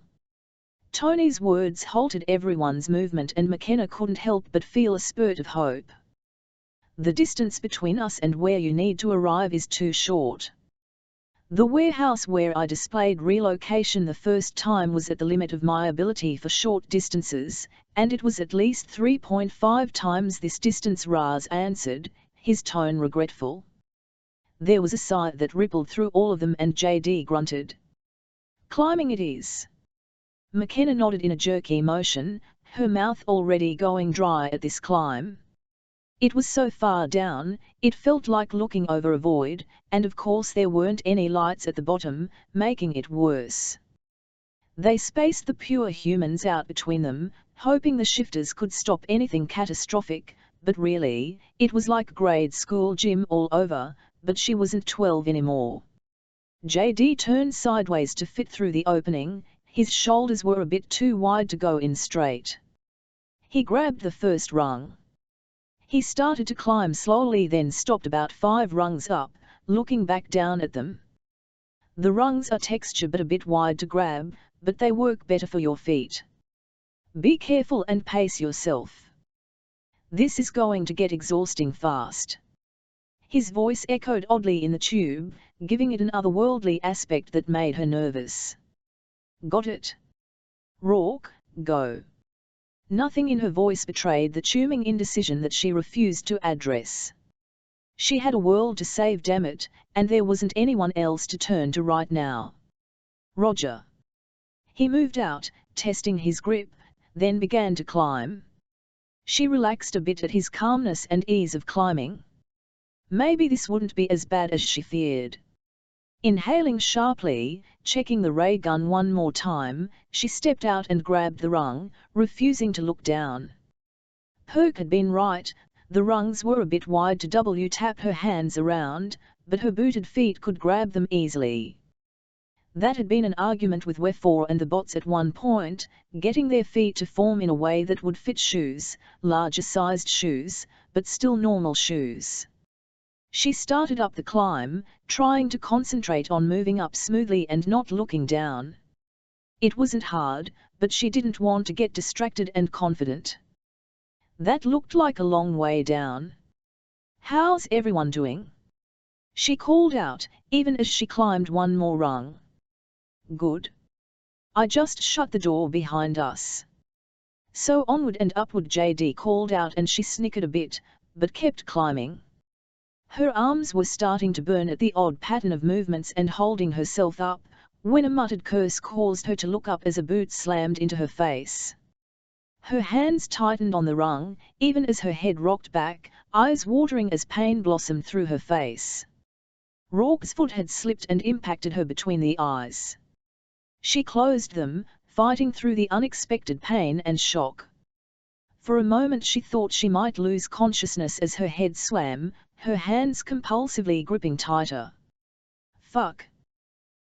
You okay? I hurt you? His worried voice floated down in their tube, and she concentrated on breathing without letting go of her death grip on the rungs as the dizziness faded. I'm fine. Keep going, I'll let you get a bit more ahead of me. Please try to not fall. Yes. His voice remained tight as they all climbed a bit more slowly. No one wanted to see if JD could catch them and not fall himself. Her world narrowed to the next rung. No one even spoke in her mind, everyone dealing with his or her own small slips and starts of fright.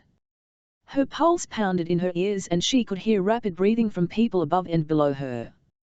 The scenery never changed, and McKenna started to feel like she was trapped in a dream where she kept climbing but never got anywhere. We're here. Perk's voice wove around her, but it wasn't until her hand hit Rourke's boot that it snapped into reality. She leaned back, fingers wrapped around the rung as tight as she could manage, and looked up. Perk stood on the tiny landing and had his ear against the door. He shrugged and pushed the door release.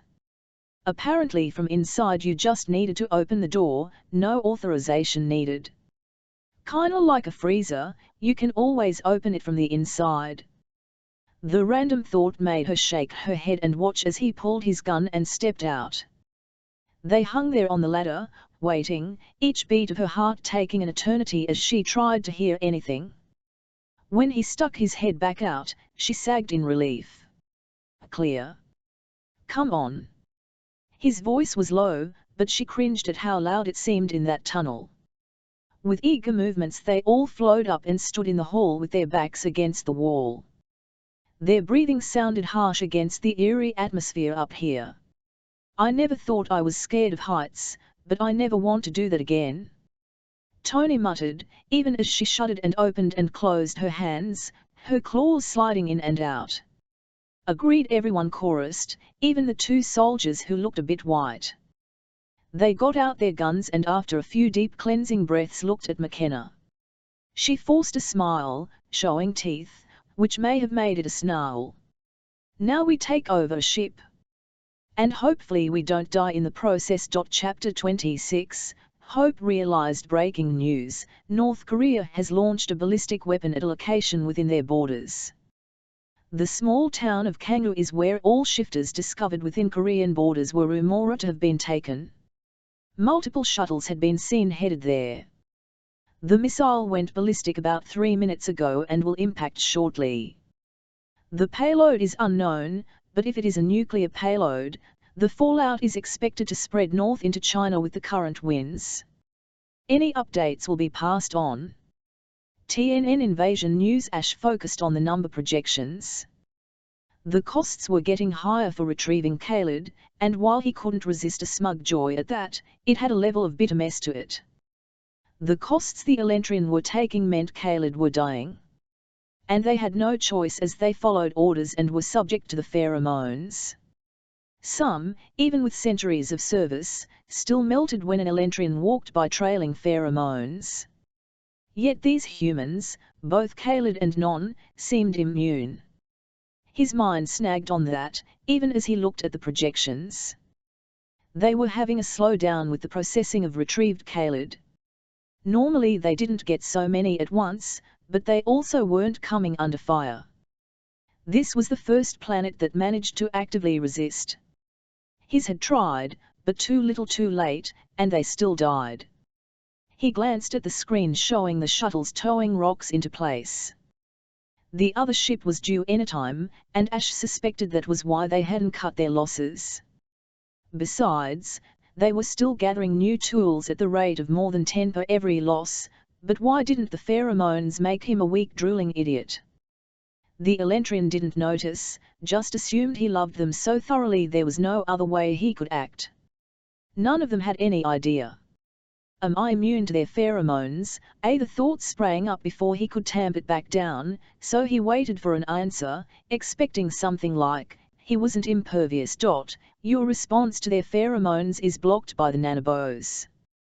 That weakness was eradicated after the corruption to the existing program was repaired, removing the Elentrin aspects of code that allowed control over you and the bots.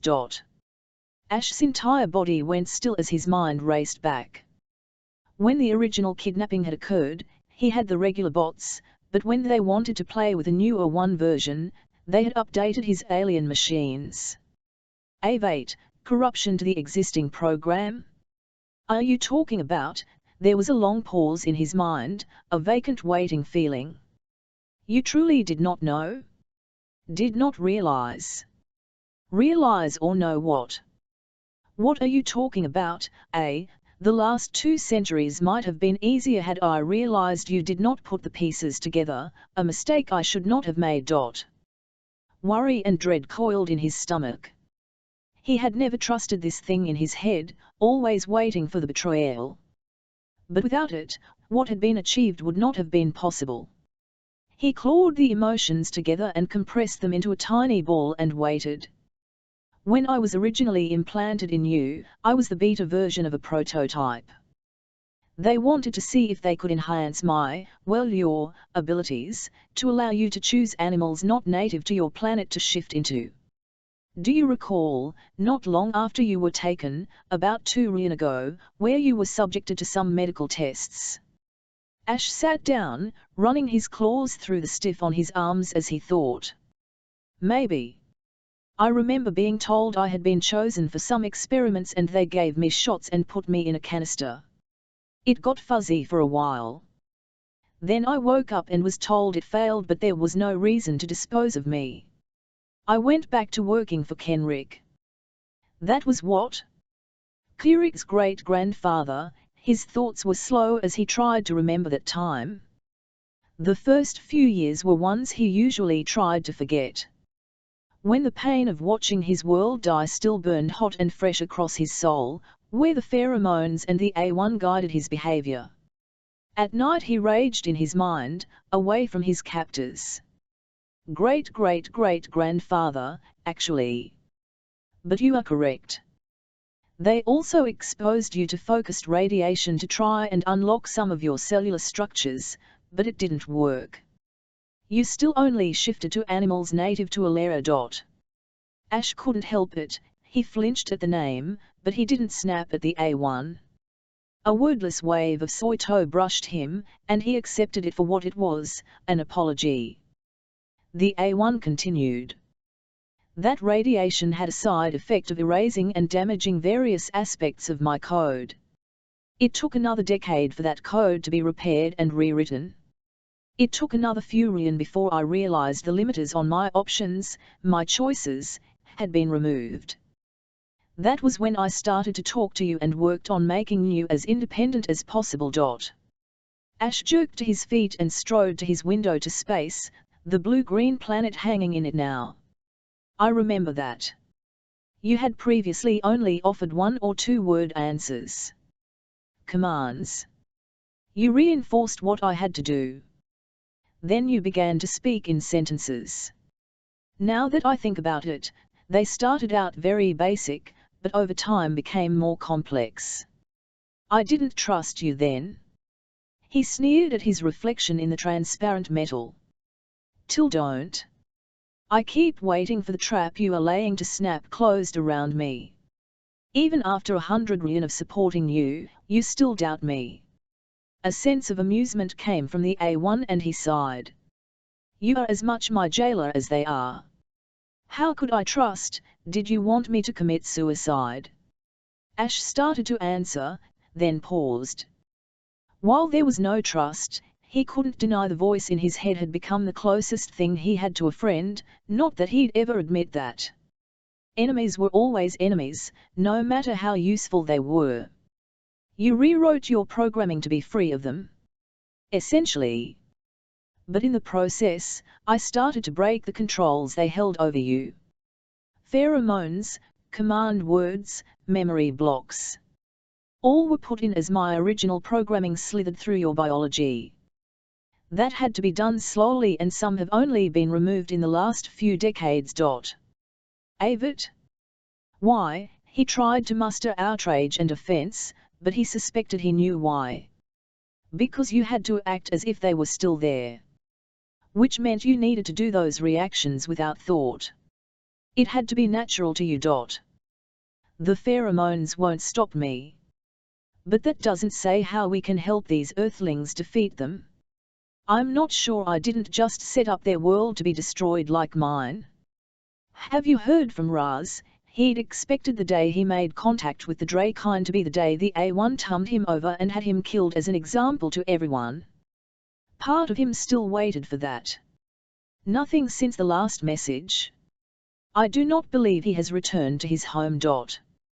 You think he is still on Earth? Ash didn't know why he was surprised, but he hadn't expected Raz to stay. Maybe to give them some tools or ideas on how to fight. It wasn't like they had ever had a long, in-depth discussion about capabilities or options. That would be my suspicion, though I have no proof outside of his lack of communication.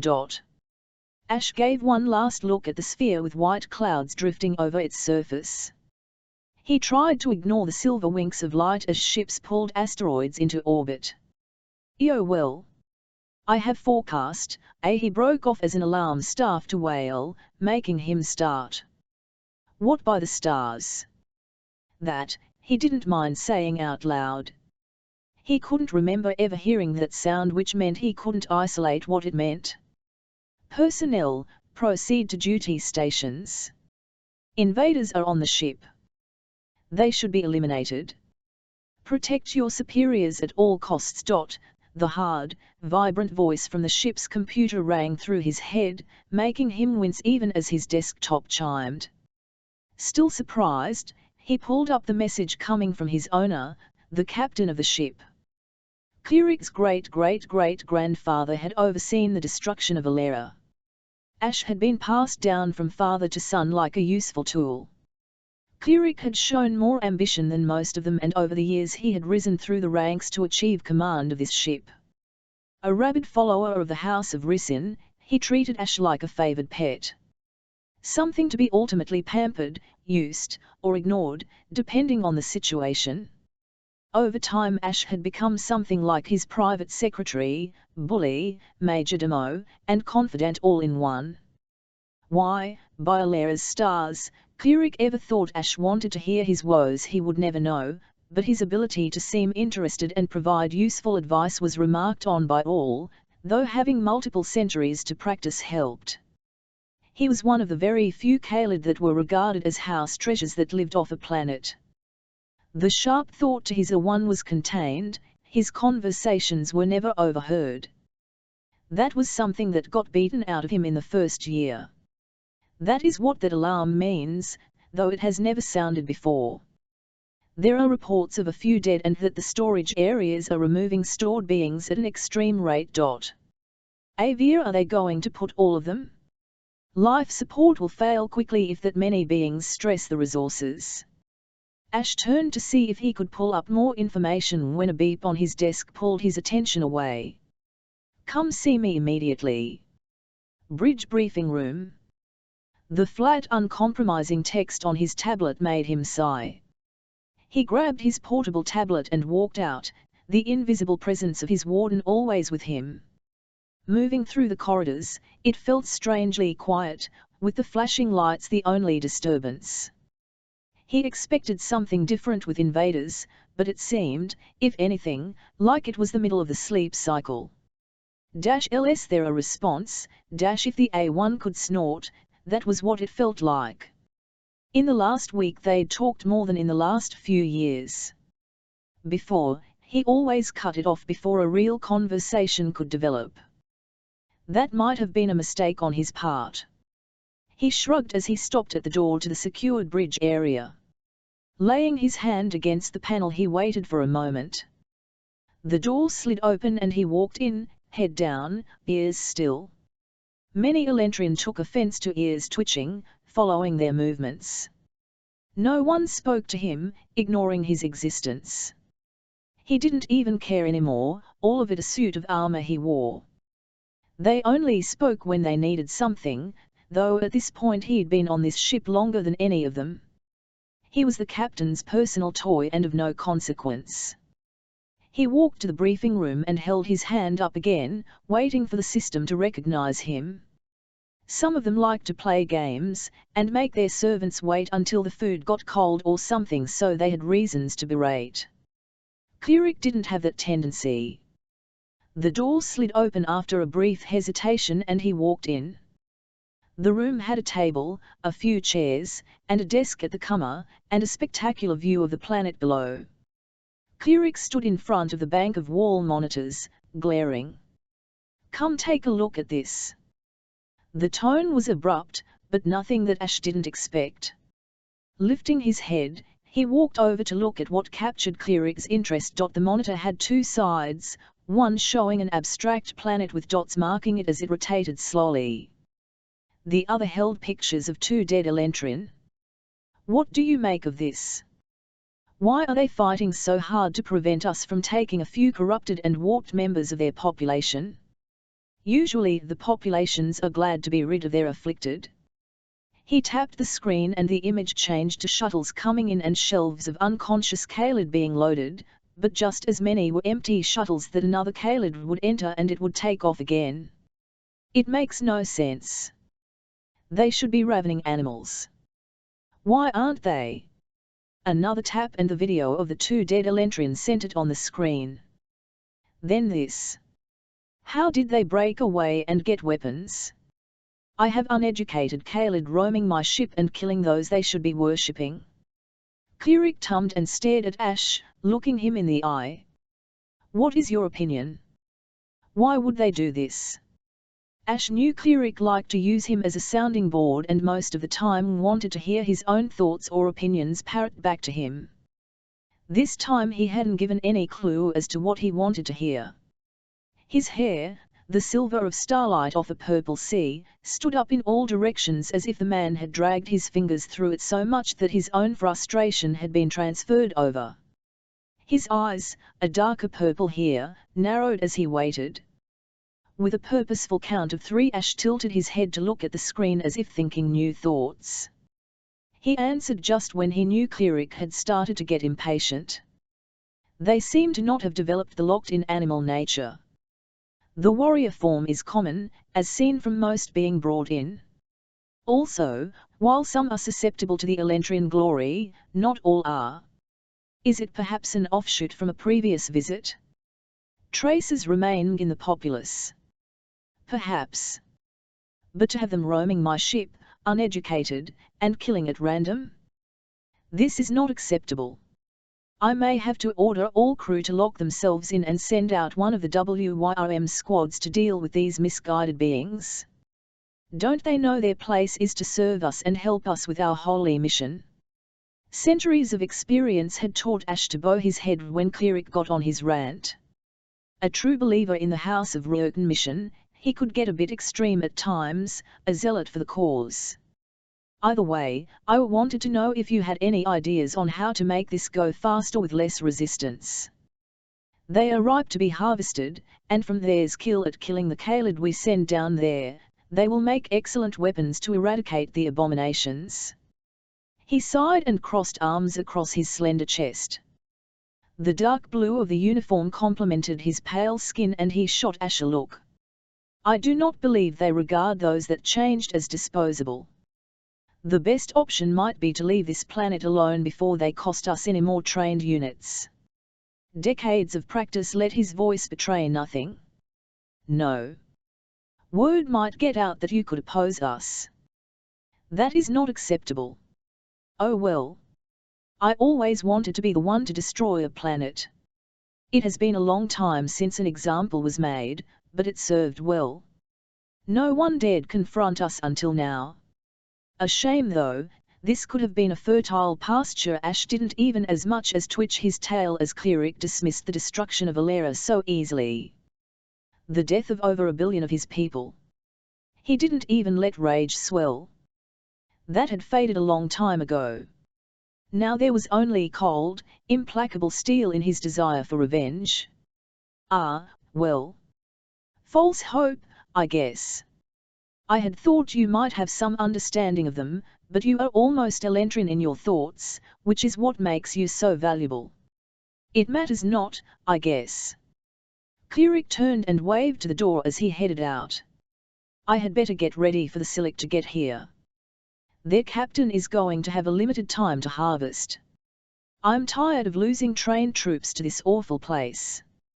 Ash followed, keeping his mouth shut and preparing to become as invisible as possible as he walked through the command deck. Captain, we have reports that they are in the decant rooms, but while they are removing people, we don't know where they are going, one of the members of the bridge crew said. Her voice was sharp, a frown drawing her lovely face into something closer to average. While the Elentrin as a whole were not the ideals of beauty that Ash had been raised with, even he couldn't deny their almost perfect loveliness.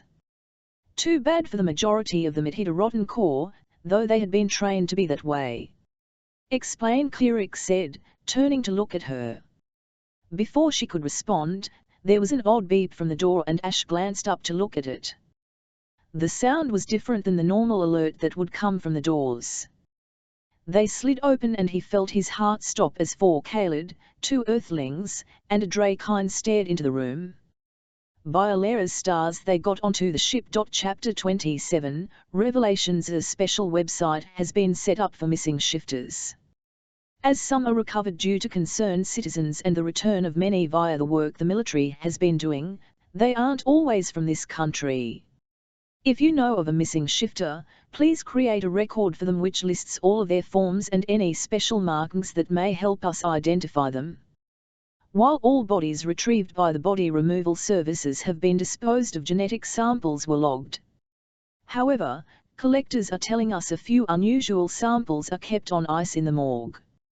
TNN Noi, S-Perk and JD took the lead, their weapons up and ready, while the 2 soldiers hung back a bit. Tony glanced at all of them and when they nodded, she tapped the panel for an eternity. The whole time McKenna kept turning to watch behind them. Eager it. Her voice whispered as she stepped back as the doors opened. Perk and JD moved in, their bulk blocking her view. The 2 men followed, then she and Tony went into the hole they made. Raz brought up the rear, though he was too big to hide behind McKenna.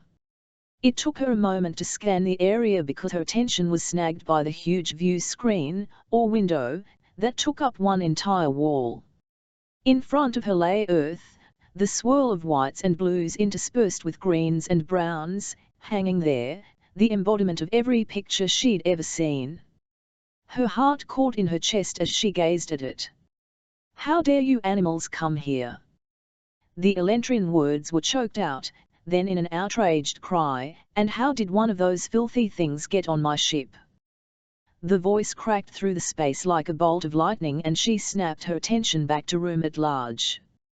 Part of her had expected something from the movers, a centre chair, a few stations in a graceful arc around that chair.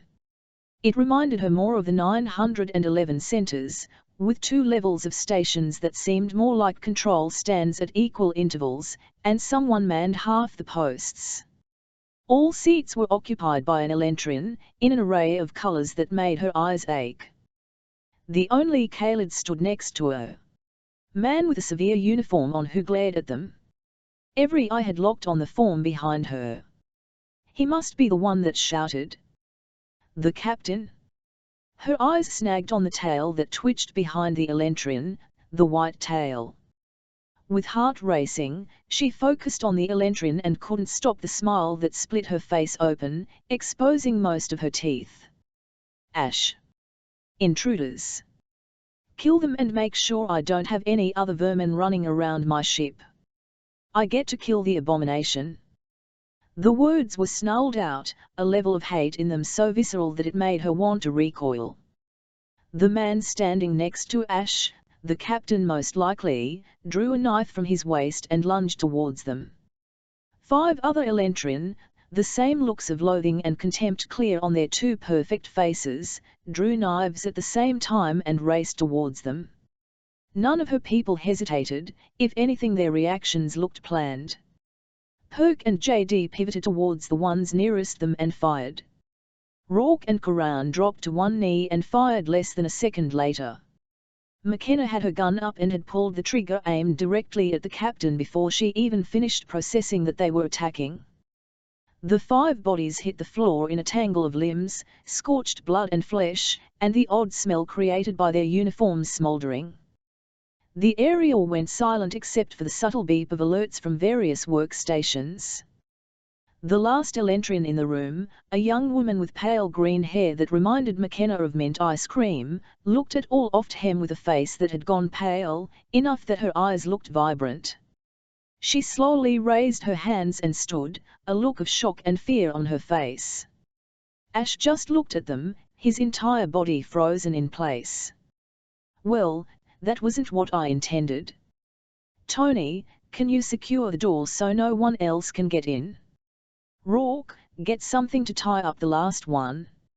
I really don't want any more dead and we might need her. JD, stay out here to guard and pay attention to crap. Tony, Perk, Raz, with me." She motioned her weapon towards Ash. "You. Is there some place we can talk?" She said the last part in Elentrin, keeping an eye on the woman as the soldiers tied her up. She still didn't know if it was him and wasn't taking any chances. What she saw in dreams may or may not be accurate. "I think it's Ash, but hell, for all I know there may be a ton of Kaled on these ships that look like him." Ash ducked his head, not looking at any of them.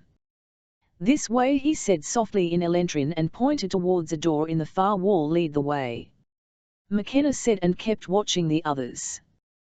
Tony finished with the door and followed her in as Perk moved in front of her, checking everything as the door revealed an office-like area.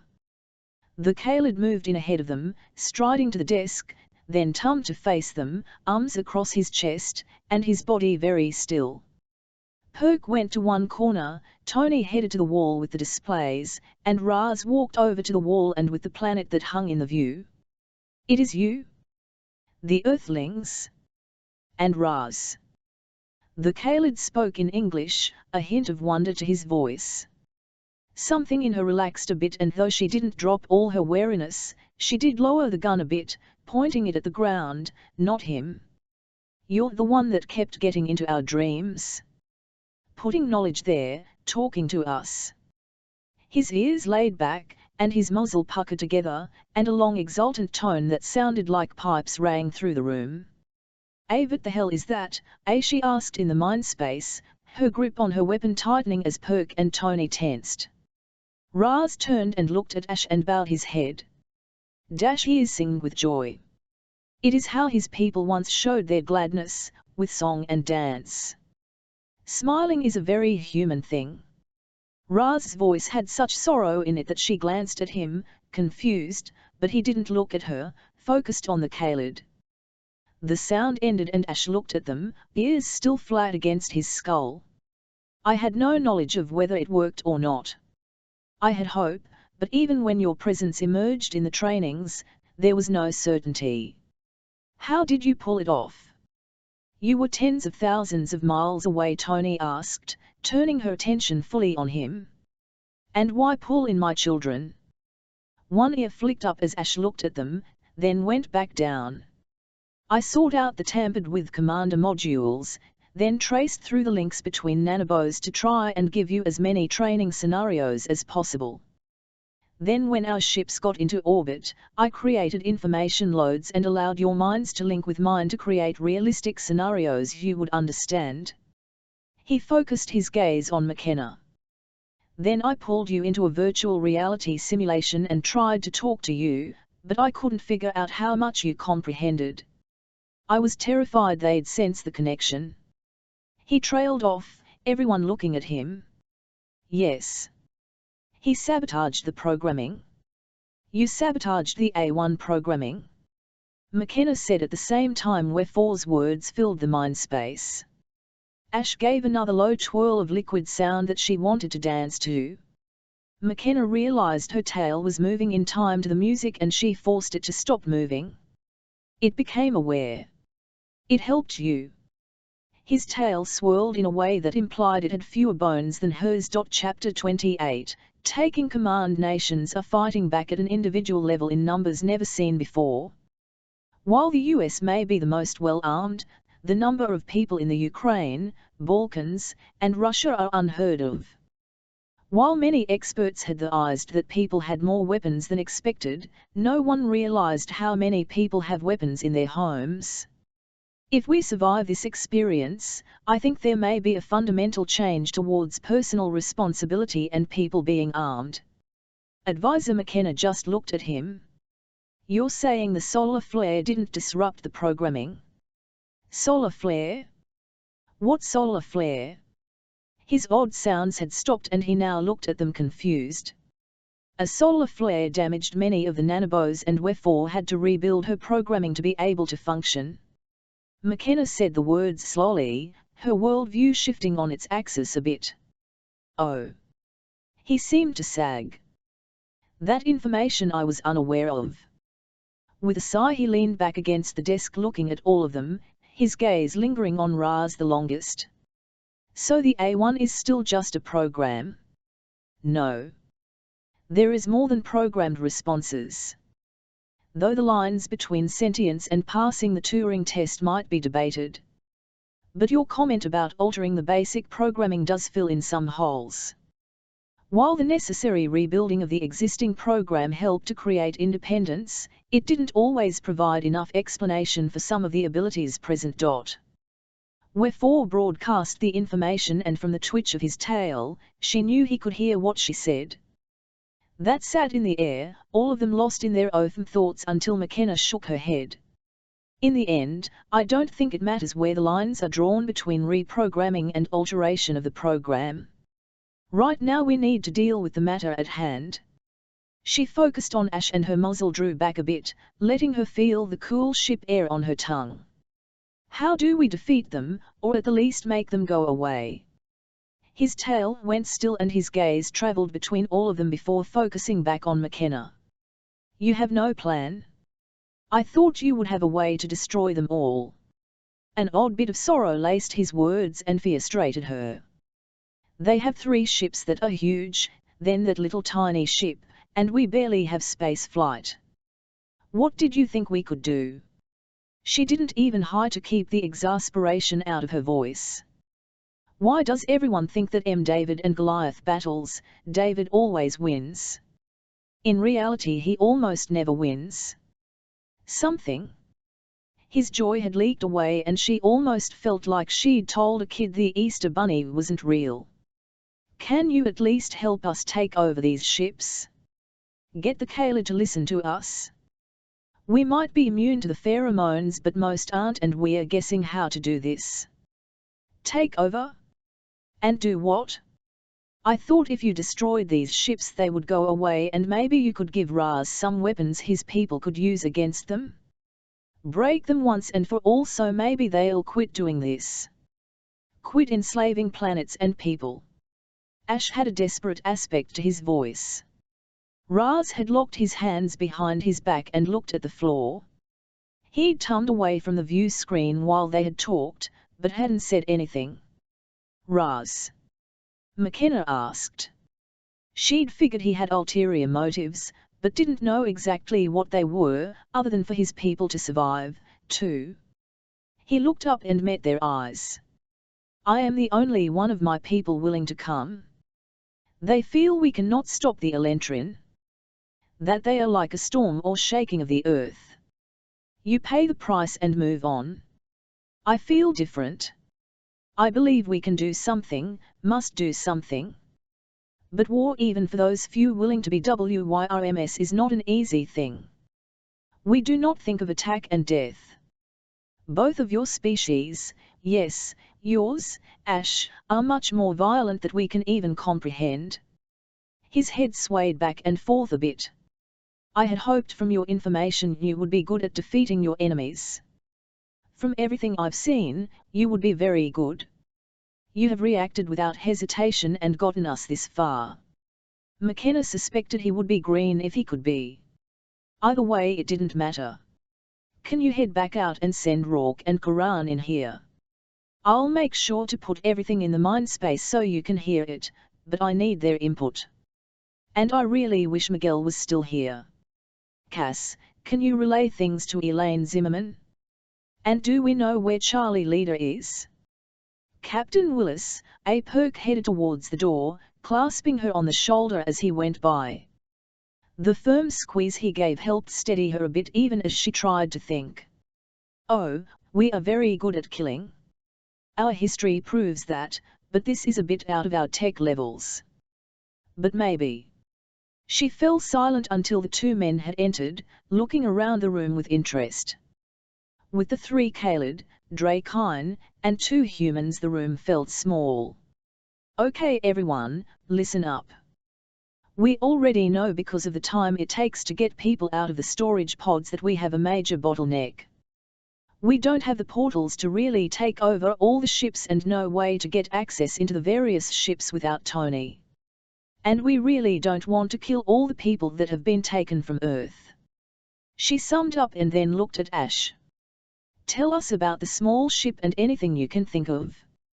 How do we get them to go away? Ash swirled his tail in a spiral, then shrugged.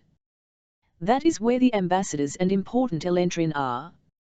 Most of the transport ships hold the captain and his crew, plus the active Kaled. The awake Elentrin are officers, Ingmirs, or medical staff. The others are mostly aides like me. Because there is a collection going on, there are more Kaled awake. But between the 4 ships, I don't think there are even 100 Elentrin. But this is the only ship I know of for sure. They fell silent, all thinking it over, until Rourke spoke up. I have a few questions. McKenna waved at him to go on. These ships can land, right? But we aren't sure if we know how to fly them. Tony shrugged and looked at Ash. Do I know how to fly them? I gave you the information, but the ships require an Elentrin to fly them. They will not respond to the commands or the bioelectric rhythms of anyone else. McKenna snarled. Fine, so we need an Elentrin on our side. We have Silatar, would that work? Ash's tail cracked like a whip.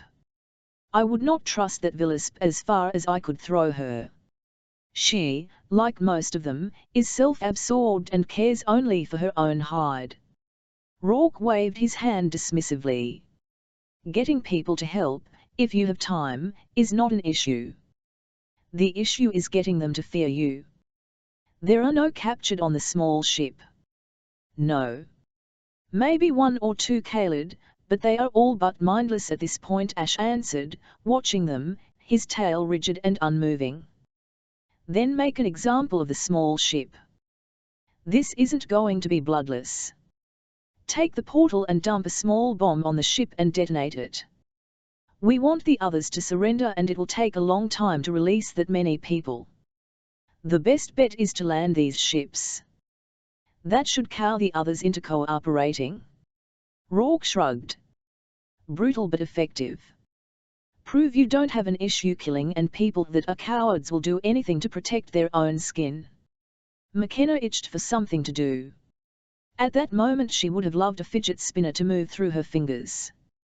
But that still leaves us with 3 ships and someone we can almost trust to fly them and not crash it into the ground, she pointed out. Kenna. You'll want to see this. I think we have a problem. AJD's voice sounded in her head and half the people in the room jerked their heads toward the doors. Do I want to know? She asked, already dreading the answer. Oh. But that doesn't change anything. His voice had the dry tone, but none of its normal humor. She sighed and looked around. Might as well go see what the next issue is. With everyone straightening or starting to move, she headed back into the command deck. The lone Elentrin sat in a corner, eyes wide, but not panicked. That made McKenna pause. Something about her calmness bugged her, but she turned towards the view screen and froze.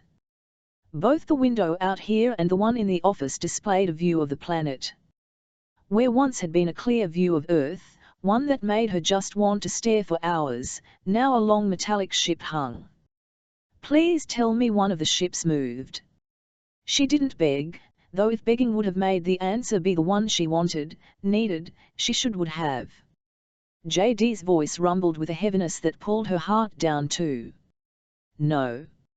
It just appeared. It's coasting in now. The Silic has shown up. Ash's voice had her looking at him curiously. He elaborated. That is the name of that ship. I knew it was coming, but had no exact timeline for it. And it's here. Why? She already knew the answer, but couldn't help herself from asking anyhow. To collect more Kaled. The bounty of your planet was communicated and this ship was dispatched. It holds what 2 of our ships do. Ash's voice was uninflected, no emotions, no stress, just facts. The way he said the words ran chills up and down her spine. Any chance they'll go away? He turned to give her a look, and even through the strange animal features, she got the message he conveyed. She was being stupid and naive. Yeah. I know. She sighed and looked at the strange command area. She wanted to call it a bridge, but it felt foreign and not quite right. McKenna leaned against one of the control stations and tried to catalogue their options. 3 ships to free people from, another to scare off, another that they may have to blow up just to convince people to take them seriously, and major constraints around how fast they could get people off the ship. One thing at a time, that's all you can do. Ikas, you're still pushing people out as fast as you can, right? Yes. Everyone has it down and the other room is walking them down here. Though there are more Kaled from other worlds in that area. But so far no one has given us any problems. People are confused, but seeing mostly humans I think is keeping them calm. The kids are wonderful. Answering questions and making us seem like superheroes I expect, but no one has created any issues. Though a lot of them give the portal worried looks, it's still better than staying here. Her tone had satisfaction and amusement in it. Good. Any ETA on how long to empty out those 2 chambers? An odd hum filled the mind space.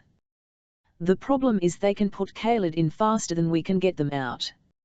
Even at a minute per decant, they have a big processing facility in the hold where the shuttles go in. They basically dump them in and they are processed.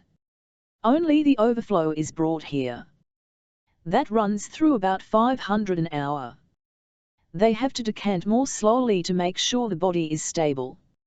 I'm pushing it at a minute per, and really wish we could slow it down. McKenna, we're looking at days just for what I have here, and that doesn't even address the other ships. As far as I can see, we just need time or more help. If we had portals at all the decant rooms, we could do it faster, but then the resources on the ground would be stretched. Cass sighed in the minscape. I'm trying, but there isn't anything we can do. Their intake process is fast, storage removal slow. Her satisfaction had faded and the taste of apology had infused her words. Not your fault. Looks like we need to take over the ships and land them so we can do this slowly. A McKenna reassured her. I had a thought though. She switched to speech and channeled all the words through. Is there any reason we can't get the captured ones using that drop method the Kaled are using to get to Earth? I mean, I know we can't fly the shuttles, but they seem to be able to land and gather people just fine. Rourke flashed her half-smile. I could be wrong, but that usually requires special training and equipment. If you've ever seen them land, they look all silvery. McKenna thought back and slowly nodded. I think so. Usually the shuttles were easier to see. We watched and managed to capture one. They have a specialized system that lets them get through the atmosphere without bumming up. I suspect the training for that is intense and there is a limited number of suits. He glanced at Ash. Ash answered the unspoken question. Yes, there are loaded training programs, and while the suits are plentiful, there aren't as many as you have people. In fact, they are almost out on this ship and a resupply order was put in for more suits. That isn't something we can make here. What about just waking all of them up in all the chambers and let them wait? McKenna hated how long this took, but the numbers didn't seem to change. Life support on this ship is only set to support 10,000 for a short period of time. Normal crew is about 20 Elentrin and 100 Kaled. That is all the quarters and food that is allowed. Remember, this isn't an attack vessel but a transport ship. Normally after they were programmed, they would be sent to other ships to replenish their supplies. Those ships can support many more active bodies. This one will start failing quickly. He almost sounded apologetic. Well, so much for that idea. She stared out at the ship as a chime pinged in the room. We keep going the way we are. How can we land this? JD interrupted her. McKenna, we have another issue. Deep breaths, you can't go insane now. We're being hailed. Chapter 29, Heavy is the head. I'm just saying, what if shifters are like vampires or something? I don't mean they suck our blood, but what if the person that they were is dead? They look and act like that person, but the real person, the soul is gone.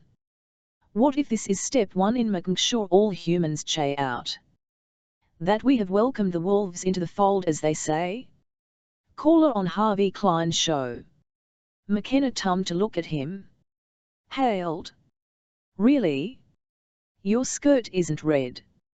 JD flashed a grin at her, full of teeth. I couldn't resist. Though I'm not wearing a skirt. The banter helped to center her and she smiled. So how do we pull open the communications or whatever? Ash moved over to a station and reached for controls on it when he paused and looked around. If I answer, they will see all of this. It might be best for the bodies to be removed and for Raz to not be visible. Same with those of yours that are not Kaled. His voice seemed almost deferential. He has a point, no reason to tip our hand. Guys, please, can we get the bodies and our prisoner moved? The rest of you into the room. Maybe just leave me standing here with an empty room? Might be the most impactful. No one said anything, they just leapt into action. Ash waved her over to the console and pointed out 2 buttons. Push this one, then type in the access code Ella, VM, Court, 4. He said the Elentrin words for the letters, but she looked at the buttons and knew what should be pushed. Got it. McKenna lifted her head and looked around. In the minute it had taken for him to show her what she needed to do, The bodies had been moved and most of them stood in the captain's room looking at her. The bloodstains were bright on the floor, but maybe that would make it look more impressive. I'm suddenly wishing I had taken acting classes in college. Ash headed that direction too. The chime went off again and she tried to figure out where to look. Giving up, she clicked the buttons and the view screen lit up with the face of an Elentrin. How I knew that couldn't be a huge window.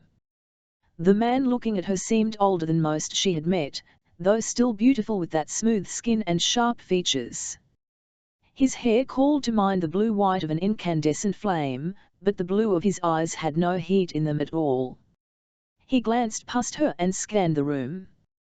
Who does Cleric think he is, having a Kaled take my call? Leave my sight and let me talk to the officer on duty. He spoke in Elentrin and dismissed her, looking at something off-screen. She could see behind him and figured he had to be in his version of the captain's room, which meant probably no one was there to overhear this conversation. I wonder if that's a good or bad thing. Others might drive him to do something, but that could go either way. McKenna stayed silent, watching him as he poked at something off-screen. She started counting the seconds, wondering how long it would take. Her pose of hands clasped behind her back and standing straight would make her seem confident. To pull this off he needed to believe that. She made it to 30 before he looked back up, a frown creasing his perfect features. Well? Why are you not retrieving Cleric as I ordered? He didn't talk to her so much as at her, so she still waited, wanting to get a gauge of the person talking to her. This time he didn't look away and his gaze became much more intent. For the first time he looked around where she stood, and a change rippled over him. Before he had looked just like another Elentrin, nothing commanding about him, but now she could believe he ran a ship. Where is Cleric? His voice was slow and cold. Dead. She spoke in Elentrin, no need to confuse him by speaking in another language. He surveyed behind her, his eyes catching on the streaks of blood still visible where the bodies had fallen. Interesting. Are you trying to tell me you have taken over the ship? No. I'm not trying to tell you anything. The ship is mine. Your best bet would be to leave now. This planet is not your farm. An elegant icy blue eyebrow rose as he looked at her. Am I to assume you are from that planet hanging there? I don't care what you assume. I just want you to go away or you won't like the consequences. And what could you do to me? He leaned back, but he didn't smirk or smile. He asked with that look of concentration. I could do lots of things, but my friends could do even more. She bared her teeth and enjoyed his slight flinch. Araz, could you please come out here? Out of her peripheral vision she saw him step forward. He really did look slightly odd without wings, but there was no denying he was Drakyn. As he drew near to her, she saw the man on the screen jerk his eyes to the side and freeze. His already pale skin went at least 2 shades lighter as he focused on Raz. You have sided with the abominations? How could you? They are monsters and must be destroyed, he whispered. Watching him, she saw the tight jaw and rigid stance and she wanted to do a happy dance. No. You are more of a monster than they could ever be. Leave. Tell all your people to never come back here. We will destroy you if you come back. Not that I know how we'll do that, but we will. Humans are nothing if not vicious when we get cornered. I'll order your planet destroyed. I'll bring every ship there is in to make sure nothing exists in this solar system but your son. Try it and reap the consequences. She flicked off the signal and spun to face the others. How fast can we do that bomb idea? Get a bomb into that small ship and blow it. I think we are going to need to impress them and fast. She looked at Ash. Can we land this ship? With it on the ground we could make sure it couldn't go back up. JD and the soldiers were talking to the people at the decanting rooms, discussing things through the portal connection. McKenna tuned them out. She had no input on this idea. Not easily. All the controls are linked to the Elentrin biometrics.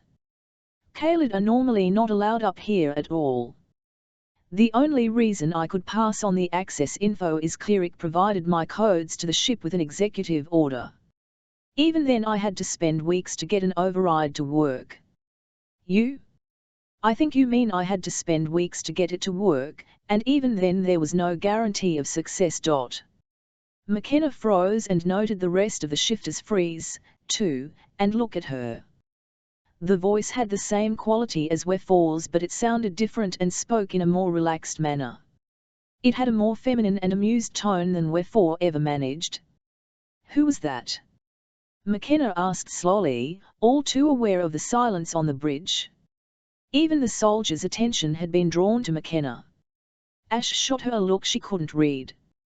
With all these different body structures, she missed being able to read body language. It made life more difficult. Maya 1. Most of the Kaled that are kept awake have them. The rest are short-term assets or limited use. McKenna couldn't prevent the growl that slipped past her about how he referred to people. Ash closed his eyes for a brief second, then opened them. It is what they are, what I am, what I have been for a very, very long time. If I am extremely lucky, I might live to see a life where Kaled can be other than that. The apology underlaid the words, though it wasn't spoken. His tail snapped and he continued. Maya 1 is part of the reason this worked at all, but that doesn't change the fact that we need an Elentrin to fly the ship. McKenna blinked and wanted to ask more, but again, not the time. Kenna, I think the shuttles are moving. Maybe. JD spoke as he looked at a screen on one of the consoles, big hands pushing buttons gingerly. Tony moved over, even as the soldiers and Perk went back to discussing things with people on the ground through Cass and Elaine Zimmer. He's right. The shuttles are surrounding us. They don't have weapons, right? No. Only tractor beams to move things. Tractor wasn't the word Ash used, it translated into a push-pull beam, but her mind refused to let go of the word tractor, at least that she could conceptualize. So why would they be surrounding us? Ash's tail did a cracking whip that made her start as he stared at his own console. All I can figure is the captain of the Silic has contacted the other ships and they are surrounding us to prevent a jump. With large objects this close, the ship can't jump. I wonder if beating my head on the table would do any good. Everything is going wrong faster than I can make it go right. Well, we don't want to jump, but we want to make sure they take us seriously. How can we land this ship? That seemed to be the priority right now, so she focused on that. They had a strategy for taking over ships, maybe they could do it with the others. Ash didn't say anything, thinking. She saw Tony ignoring Raz while she focused on the console. McKenna assumed she was doing something necessary but still wanted to laugh at how much she didn't pay attention to the Drakyn. When he finally spoke, each word sounded like it was pulled out of him, unwilling and resisting. We need an Elentrin, one with ship training, and one that would help, not immediately act like all of us are traitors to their. McKenna flicked an ear forward, watching him. He didn't speak or look at her. Her own patience level snapped and she gave in and asked. So I guess you know one that might work. Maybe the word full of reluctance and something else. So how do we lay our hands on this person and convince them to help? First, you probably shouldn't blow up the ambassador's ship just yet. Everyone paused and looked at him, and she swore she heard the soldiers heave a sigh of exasperation. Is there a person we need there? Is there anyone else we can get on this ship? McKenna knew the universe was out to get her at this point. Nothing ever worked the way it should. Ash nodded towards the captured crew member, still visible via the open doors to the captain's room. She sat glaring at them with a mix of rage and fear so obvious, McKenna almost expected lasers to emerge from her eyes and kill them all on the spot. That level of hate and fear for the Drakyn and contempt for Kaled is bred into almost all of them. They'll let you kill a billion lesser beings than even think about helping you. The stress he put on lesser beings carried a wealth of information about how he'd been treated. Very few managed to escape that indoctrination. The one I'm thinking of might have. Might? You don't know for certain. His tail flicked out and almost hit her but stopped just short. I can guarantee you she has never spoken to me and would have no idea who I am. He almost sounded affronted. Then how? I swear if I have to drag even bit of information out of him, I'm going to scream. She watched him and wanted to swear he looked uncomfortable. But she just waited, glaring even as she felt Tony huff in annoyance in her mind. She's the ambassador that landed in the country I believe you call China. You have got to be kidding me. McKenna moaned. No. Why would I kid about Ambassador Thelia? She's the best chance we have for finding an Elentrin that would be willing to work with us. He sounded like he might plead but didn't believe his own words enough to do it. McKenna just looked at him even as she felt everyone waiting for her. With a deep breath she looked at him and spoke slowly. Please explain why you think the person who is almost directly responsible for all the deaths in China would ever help us. Chapter 30, Paths Forward. Reports are flooding in about the swarm of shuttles attacking the Earth, but it is so sporadic that the true scope isn't easily grasped. While they are targeting more urban areas, the presence of an Elentrin is deadly. People fawn all over them, treating them like gods, and they will do anything for them. Even in cultures that are reserved they kneel before them, willing to protect them from others. At this point, the numbers oft seen at the last count was 5, but the one that visited New York has not been seen since.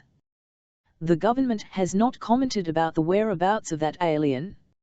Invasion news? Yes, please do. At this point I'm pretty sure if the UN ever meets again, they'd issue a warrant for her arrest for war crimes, JD said from behind her. McKenna almost jumped. She hadn't heard him come up behind her. Instead she drove her elbow back and grinned when he responded with a small OOF. What was that for? He protested, rubbing his stomach. Sneaking up on me and being yourself. Do I need any other reason? JD grumbled, rubbing his abdomen. Fine. See if I storm any more alien spaceships for you. Cass giggled in her mind and McKenna realized she felt better. Whether it was the banter, or just his presence, some of the stress had lowered. You know you love it, and you'd whine if I left you behind. Her counter was met with more laughter in her mind. Point. Fine, just watch where you put those elbows. They are sharp, he groused but faded back to doing something else. Damn, I love these people. McKenna focused on Ash again. So explain, why this particular woman? Perhaps I should explain this aspect. It might make more sense. Ash Sawan spoke and she shuddered a bit. It was just different enough from before that she had to learn to get used to the odd reverb again. It was as if they were both on slightly different wavelengths and she couldn't carry over one to the other. Okay, but what do I call you? She asked the question, aware that in the background Perk was explaining to the soldiers the A1 was talking. The men shook their heads and went back to talking to him and sketching diagrams. Ash's claws made a scratching sound. It's just an A1. It doesn't need a, it's a thinking being. Not a machine. Everything should have a name. McKenna couldn't say why the names were so important, but dehumanizing beings was part of what got them into this mess. She'd not do anything to make it spread. Thank you. I would like to be called Eleo. Ash went still at that. You would? He asked, though he slipped into Elentrin for that question. I find it appropriate. Do you not? He cleared his throat and looked away from all of them, intent on the information before him. Ubtext, Cass asked, her voice soft. It means hope in his language. The one he only speaks in his dreams. Ash froze for a moment, even his tail not moving, but after a minute the tension faded. It is indeed. Very well, Eleo, he said the words slowly as if tasting each vowel. Explain your research over the last many years. Wait a second, I want to hear this, but time is ticking. I don't have the time at this moment for a history lesson, McKenna interjected, cutting off anyone before they could start getting into storyteller mode. Short version, 100 words or less. You do not ask for much, do you? Eleo's voice floated through a hint of disappointment flavoring the words. McKenna made a show of looking around her and then back at Ash, whose tail twitched. Given the current situation, I think it's a valid request. As you wish. 3 muffled laughs came on the heels of that comment and McKenna had to fight her own laugh. The ambassador Thelia is not a conformist, though she acts it. Long ago I set up tracking for requested queries and information research to leam about anyone who asked more than the minimum. She pushes and pulls and then presents exactly what the higher-ups want. What I find most interesting are the children. Wait, children? What children? You have children on these things? McKenna didn't quite shout the question, but Tony and the others had all moved closer and were now very interested. It was weird not knowing where to look when the A1 was talking. McKenna had much more sympathy for people now when We4 spoke. Ash still had his back to them, and it just felt rude to turn away. Besides, she didn't have anything to do until after this was taken care of. No. But Thelia has always collected children. There are rumors as to her unnatural interests in them, rumors I believe she encourages. But I have tracked them. She has a storage units devoted to them and sends them to planets where she has connections. She never keeps them, and from everything I've been able to track, they live better than most. Kayla. What am I missing? Why should this tell us anything about her? This, I think I can answer. Ash turned around as he spoke, his tail lax, the white almost looking drab. Your children are growing, correct? McKenna glanced at Tony, feeling the same confusion. Sure. A bit faster than normal, but We4 told us that might happen, that usually children weren't tummed because they weren't as useful as adults. And that the nanobos couldn't attach to sperm because they were too large for the sperm to carry them. Not exactly. Apparently, the solar flare you mentioned did widespread damage. Usually when a swarm of alien mites is detached, they generally prevent non-adult implantations. Their requirements forbid it. When I altered the swarm, plus the solar flare, that requirement seems to have been lifted. Nanobos lock you into the perfect version of yourself and expend energy to achieve it. A child hasn't reached it, so they tend to lock them into the most perfect version, which means their aging stops right there. They don't grow older though their brains continue to develop. Everyone in the room made a sound, the horror of that idea. To be a child forever, to never grow up. She collects them, and from everything Eleo has been able to find out, they are treated well, protected. Kept as pets, but still. Most would just eliminate, kill them and be done with it. She's unusual in that she doesn't seem to follow the House of Drakyn creeds, though she gives it lip service. Most wouldn't see it without years of observation. There was a wealth of layered information there that would have to wait. We4, add to my list House of Drakyn, searching out kids and make sure they are all aging, and finding these children and altering the bots so they can age, if they want to. Done. Even the A1 sounded vaguely horrified. The information in the databases had been corrupted, so extrapolation was done. The assumptions arrived at were obviously wrong. McKenna shrugged. I'm rather glad to know you aren't perfect. Makes me feel better and like you aren't judging my every action. Oh, no. I'm doing that, Tony said and bumped McKenna with her shoulder. But so far you aren't doing too bad. Gee, thanks. McKenna rolled her eyes.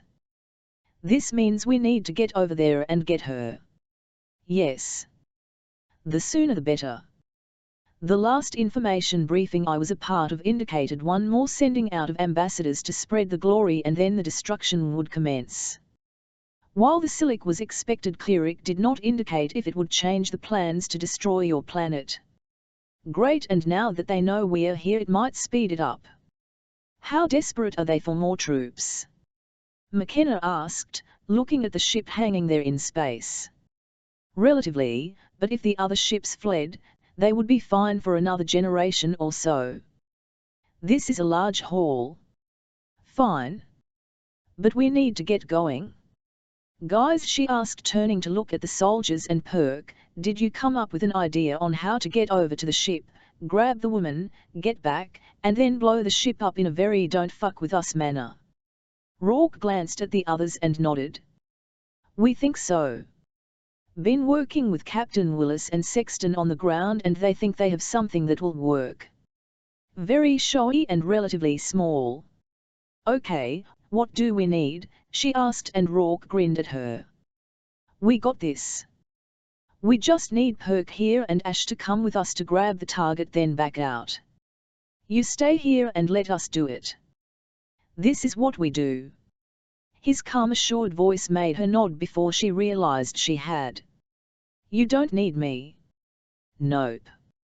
You're too valuable, and right now for this mission there isn't a reason to risk you. Great, I'm valuable. She drawled out, and Tony elbowed her. Stop it. You're being a worrywart. Let them be. McKenna flicked her tail at the woman, but Tony ignored it as she stared out at the ship. Okay, when? Time might be of the essence. A swirl of light appeared and grew larger until a man stepped out, holding a large duffel bag. He had a vague familiarity, like she might have seen him in all the mess but didn't remember talking to him. That was interesting. Not going to say I enjoyed it, but I've done worse. Howdy, folks. The man, his skin the color of hazelnuts, with dark brown eyes and curly hair, seemed unfazed by the strange array of people in the area. You got what we need to do a really big explosion via a remote? Rourke asked, nodding at the bag. Yep. We'll make sure it's invisible, but unless they build with something harder than diamonds, this will tear a hole in just about anything. He patted the bag with a smirk. Then we go now. Perk looked at all of them. I have the schematics for that ship in my head, too. We're going into their ing room, setting the bombs, then headed to grab this girl. I know what she looks like. They have filters and RAS, or I can knock our people out if the filters don't work. McKenna swallowed. She wanted to protest, to say she had to come, to say don't go. Instead she nodded. Good. Yell if you need anything. Ash, will you start showing Tony what else she needs to know? She redirected her attention to him so she didn't make a fool of herself. She felt more than heard the soft laughter in the back of her mind and lifted her head to watch them go. The portal winked out and McKenna focused on the light in her mind. It stayed strong and vibrant. Avery here. We're fine. Setting up the bombs now. Perk's voice spoke in the mind space and then was gone. McKenna blew out a stream of air and looked at Ash, who hadn't moved, just looked at her. What? She asked, feeling like she was missing something. What do you think I know that I could show your cohort? He seemed truly puzzled, and McKenna had to process that confusion. How to use the stations? Fly the ship? Lock it down? She frowned. And explain how you can talk in our minds when we haven't shared nanobos with you? That would be my doing. Then we corrupted the commander programming. I tapped into the wavelength for your transharmonics, making sure our nanobos could send and receive on that frequency. That is how we could pull you into training sessions and pass information to you. Okay, that makes sense. I can live with that. But don't you know how to fly this thing, or can't you at least tell us how to get people off faster? An odd-sounding whistle came from him as he looked at her. I am a Khalid, a servant, a slave to them. I have no idea how to fly. I can use some of the communications because I've been here for so long, but not much else." That took McKenna back a bit, and she took a deep breath as she realized they'd been gone for barely 3 minutes. If she kept counting seconds, she might go crazy. A flash of light caught her attention. "What about the shuttles? Can we get control over them? The ones that come down to Earth don't have any pilots in them." His head tilted and he looked at her, ears and tail both twitching. "I had not considered that. Is there a way?" The last part almost sounded like a thought and he looked around muttering. "I'll need to go into Cleric's office and use his informant." "Maybe there is." "Informant?" McKenna frowned. There hadn't been anyone else in the office. Ash stopped on his way towards there, turning to look. "Compant?" "No, corpant." "Oh, computer. If it runs databases and provides calculations, yes." He turned and continued on his way.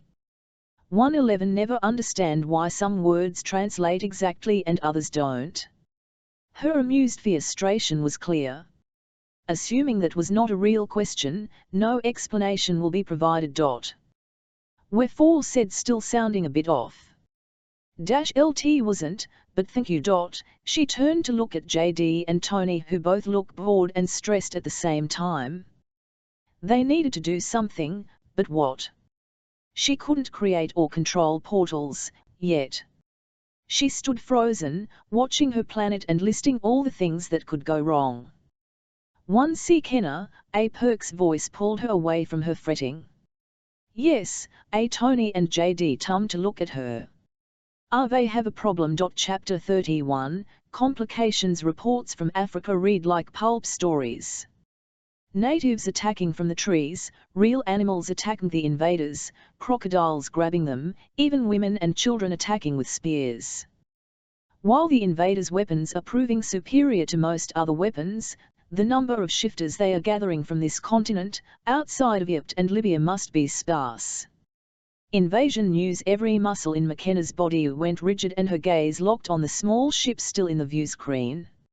"If that's wrong," her thoughts snapped out, even as she braced herself for an explosion. 111 tell you in a moment. We're coming back now." As she registered his words, a silvery portal started to form. From the corner of her eye she could see Ash step into the main area, but he hung near the door, watching, body tense. JD and Tony had moved over to her while the still tied-up Elentrin looked confused and terrified. McKenna hated how glad she was that this invader feared them. Perk stepped through first, and some part of her uncoiled. Rourke and Quran followed, then an Elentrin, the vivid purple hair drawing her attention. Raz followed a moment later and the portal collapsed. The woman stood there, tight leggings in a slivery white, with a flowing overgarment in light green that reminded McKenna of a variation of a kimono. It looked like she wore a tight-fitting tank top underneath it. But mostly it looked elegant and effortless, which only highlighted how grimy they all looked. "She looks way too self-satisfied." What was her name? Thelia? Her people were all alive and there was no visible harm. That calmed her down enough to pay attention to the woman. She'd seen her image on TV. She'd led the China invasion. Stunningly beautiful as all the Elentrin seemed to be, she looked around with an aura of curiosity on her face. Something flickered across that perfect visage as she spotted the tied-up woman, who glared at her. "Raz, can you move our unwilling guest to the other room, and when you come back, shut the door?" Thelia glanced at her, a flicker of approval in her eyes before she continued to look at them, hands clasped behind her back as if she was inspecting them. Everyone stood, watching everyone else as Raz picked up the woman and put her in the other room. He stepped out, Ash making way for him, and the door closed. "So what exactly is the problem?" "She won't help." McKenna asked the question but didn't look away from the woman. Oh, I don't have an issue helping. Though I have a few conditions. Thelia replied, turning to focus fully on McKenna. And those would be. Concern and frustration could be tasted in the mind space, all coming from Perk. But nothing that made her think they were all about to die. McKenna saw JD and Tony move, so the woman was in between all of them, her back to two at any point. I must have my inquiries addressed first. Her voice was melodious and McKenna felt the tug. Before a panic in her thought. You are safe. The others are safe. You are simply being pulled by a memory. They are not affecting you. McKenna crossed her arms and looked at the woman, not speaking. Other people shifted around them uncomfortably, but she just waited. After an interminable amount of time, but probably less than a minute, maybe two, the woman nodded her head. Very well. Answer my questions and I'll answer yours. With a twitch of her tail, McKenna just nodded at her and waited. A slow smile spread across Thelia's face, displaying white, sharp teeth, too many for a human face. I like you. This might work. So far none of you seem to be followers. I am so tired of followers. So here are my questions. Assume you chase us away. What do you plan on doing next? McKenna blinked. Live. Explore. Now that we know there are others out there, I can't imagine us not chasing the stars, but mostly rebuild. You've done a lot of damage. Thelia gave a slow languid shrug but never looked away from McKenna. And then? Will you seek us out? Kill us? Destroy our worlds? She asked the questions but didn't really sound interested, as if it was a pro forma question. I'm sure some will want to, but I doubt it. Not unless you provide another reason for us to seek you out.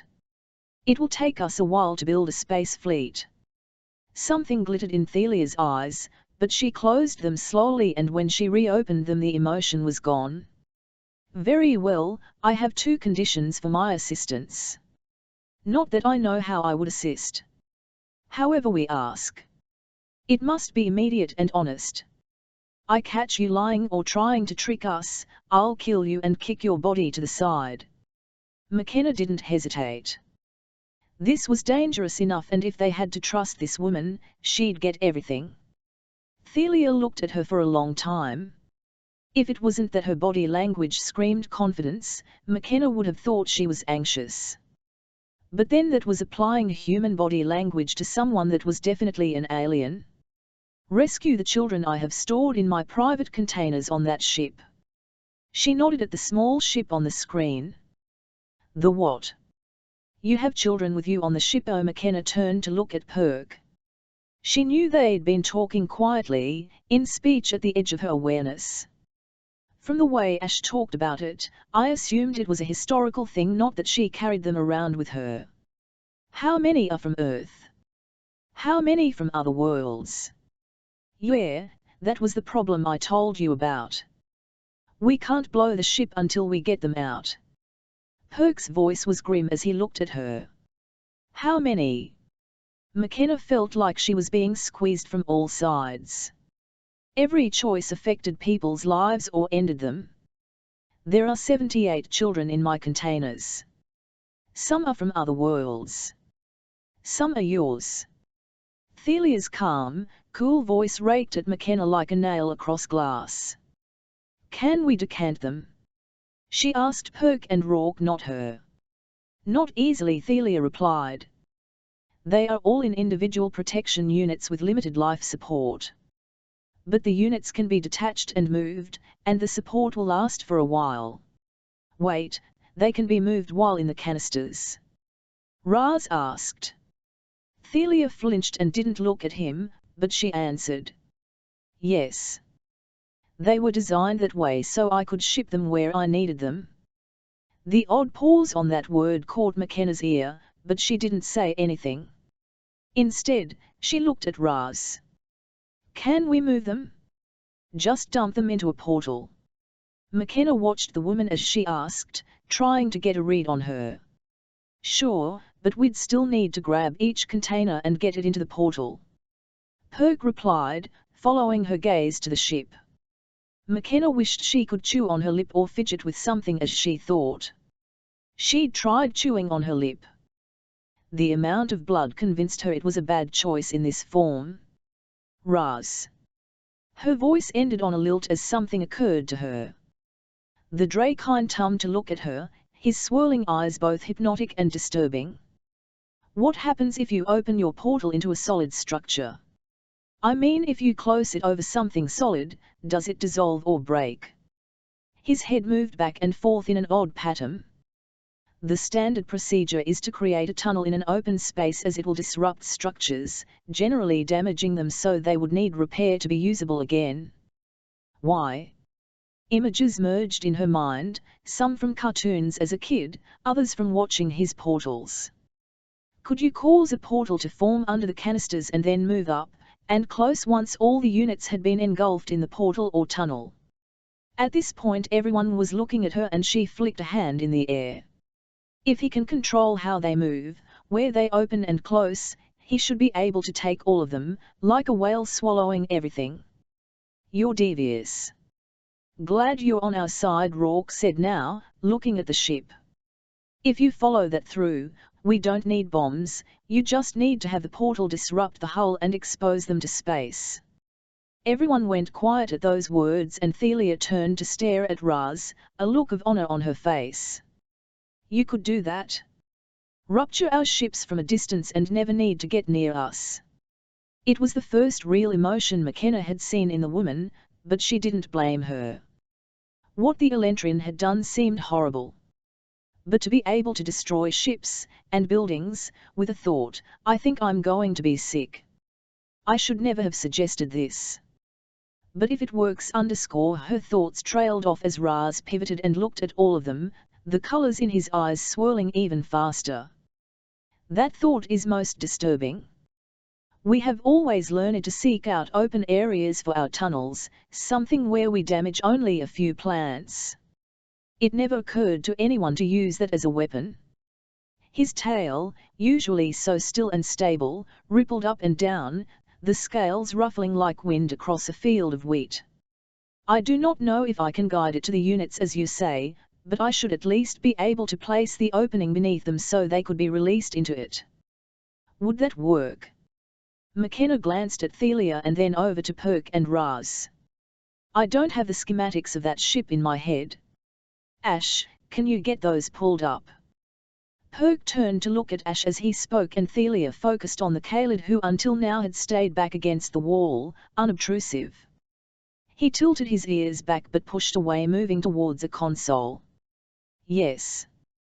He hit various keys, his body tight, even his tail was stiff and still.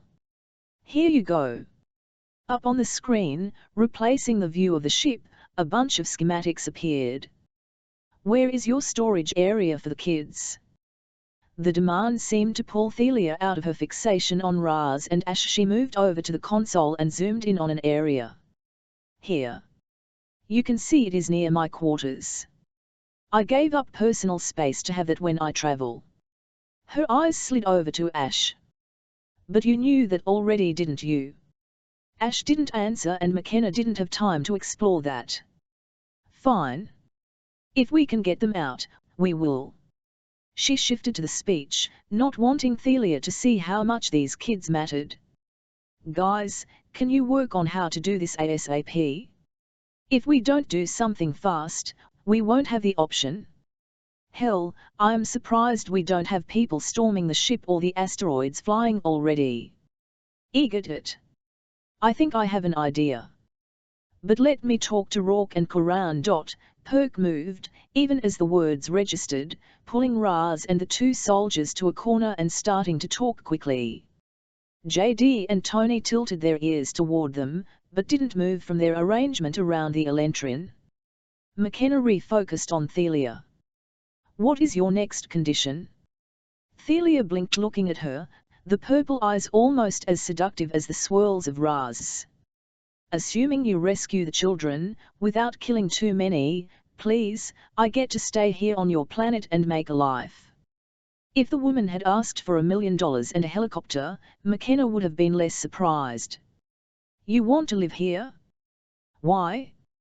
You'll never fit in. People will regard you as the enemy. You'll always be recognized, vilified possibly. Thelia gave an elegant shrug that displayed her breasts in a way no man would be able to ignore. It set off another random thought in McKenna's mind. Why are breasts so common? Are the Elentrin mammals, and is that sexual also pee? With a mental sigh, she shot the questions to wherefore to ask on that mythical someday and refocused on Thelia. This is an odd request. If we chase the ships away and you stay, then you won't have a choice unless you can get Raz to take you to another planet, but I don't have the ability to grant you protection or anything. That would be up to our government. A sly smile slid across Thelia's face like oil on water. Don't worry, I bring much to prove my value. She lifted her wrist and McKenna saw a large bracelet that all but sparkled with subtle lights. I have most of the data from our libraries and I can explain some of the tech behind it. I'll be a good guest. She smirked. I suspect I'll live like a queen. McKenna wanted to snarl, but she wasn't wrong. When scientists from Russia and Germany had defected during World War XI and the Cold War, they had been treated like that. And what she offered made Oppenheimer's offerings seem like kindergarten stuff. As long as you're aware that I'm not the person you'll need to negotiate with. Thelia smiled again and McKenna felt more than saw JD and Perk shudder. I can live with that. Ava 4, remind me to tell them to have a gay man negotiate with her. Anyone else would be at risk even without pheromones. Agreed. Even the A1's voice had a touch of dryness to it.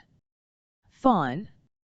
Guys, any progress, or have we created a weapon of mass destruction out of the portals?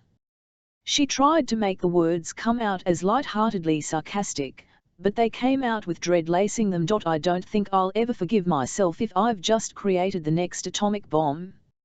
I really don't want to be the next Oppenheimer or Callie. Chapter 32, Gift horses. While urban areas are being targeted, there is a mass exodus to the more rural towns, creating extra stress when it is already difficult for food and supply shipments to get through. While some people are overcharging and making fortunes off scared people, most chains have instituted limited hours and cash-only businesses.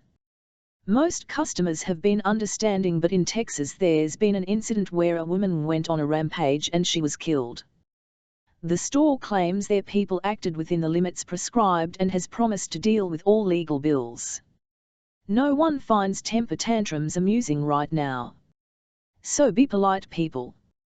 TNN Invasion News. The four men, at least she categorized Raz as male, moved towards the center and got ready to speak to all of them. Ash hung back at the side, still almost invisible.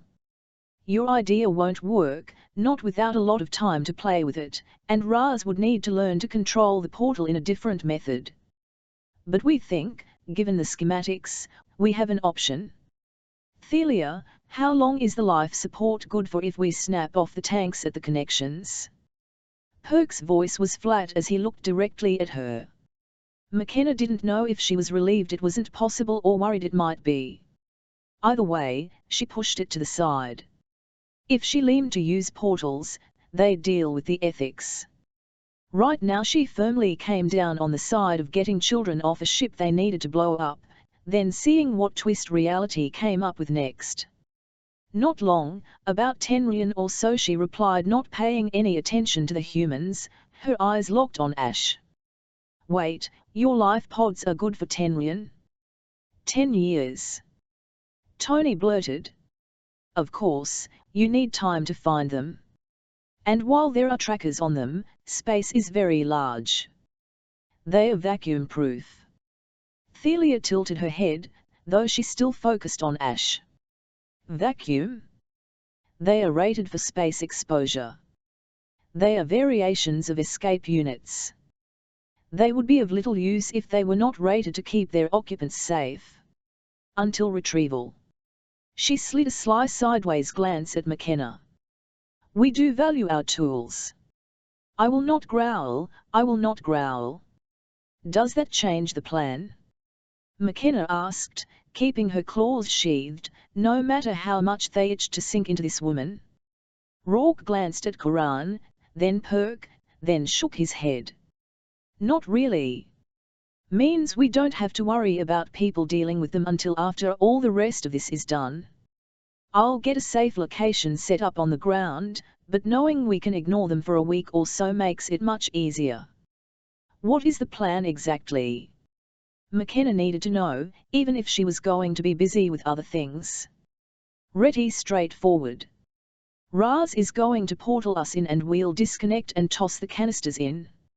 Raz and I are strong enough to manually disconnect them, and with Rourke and Karan's help we should be able to do it in a bit over an hour if we move fast.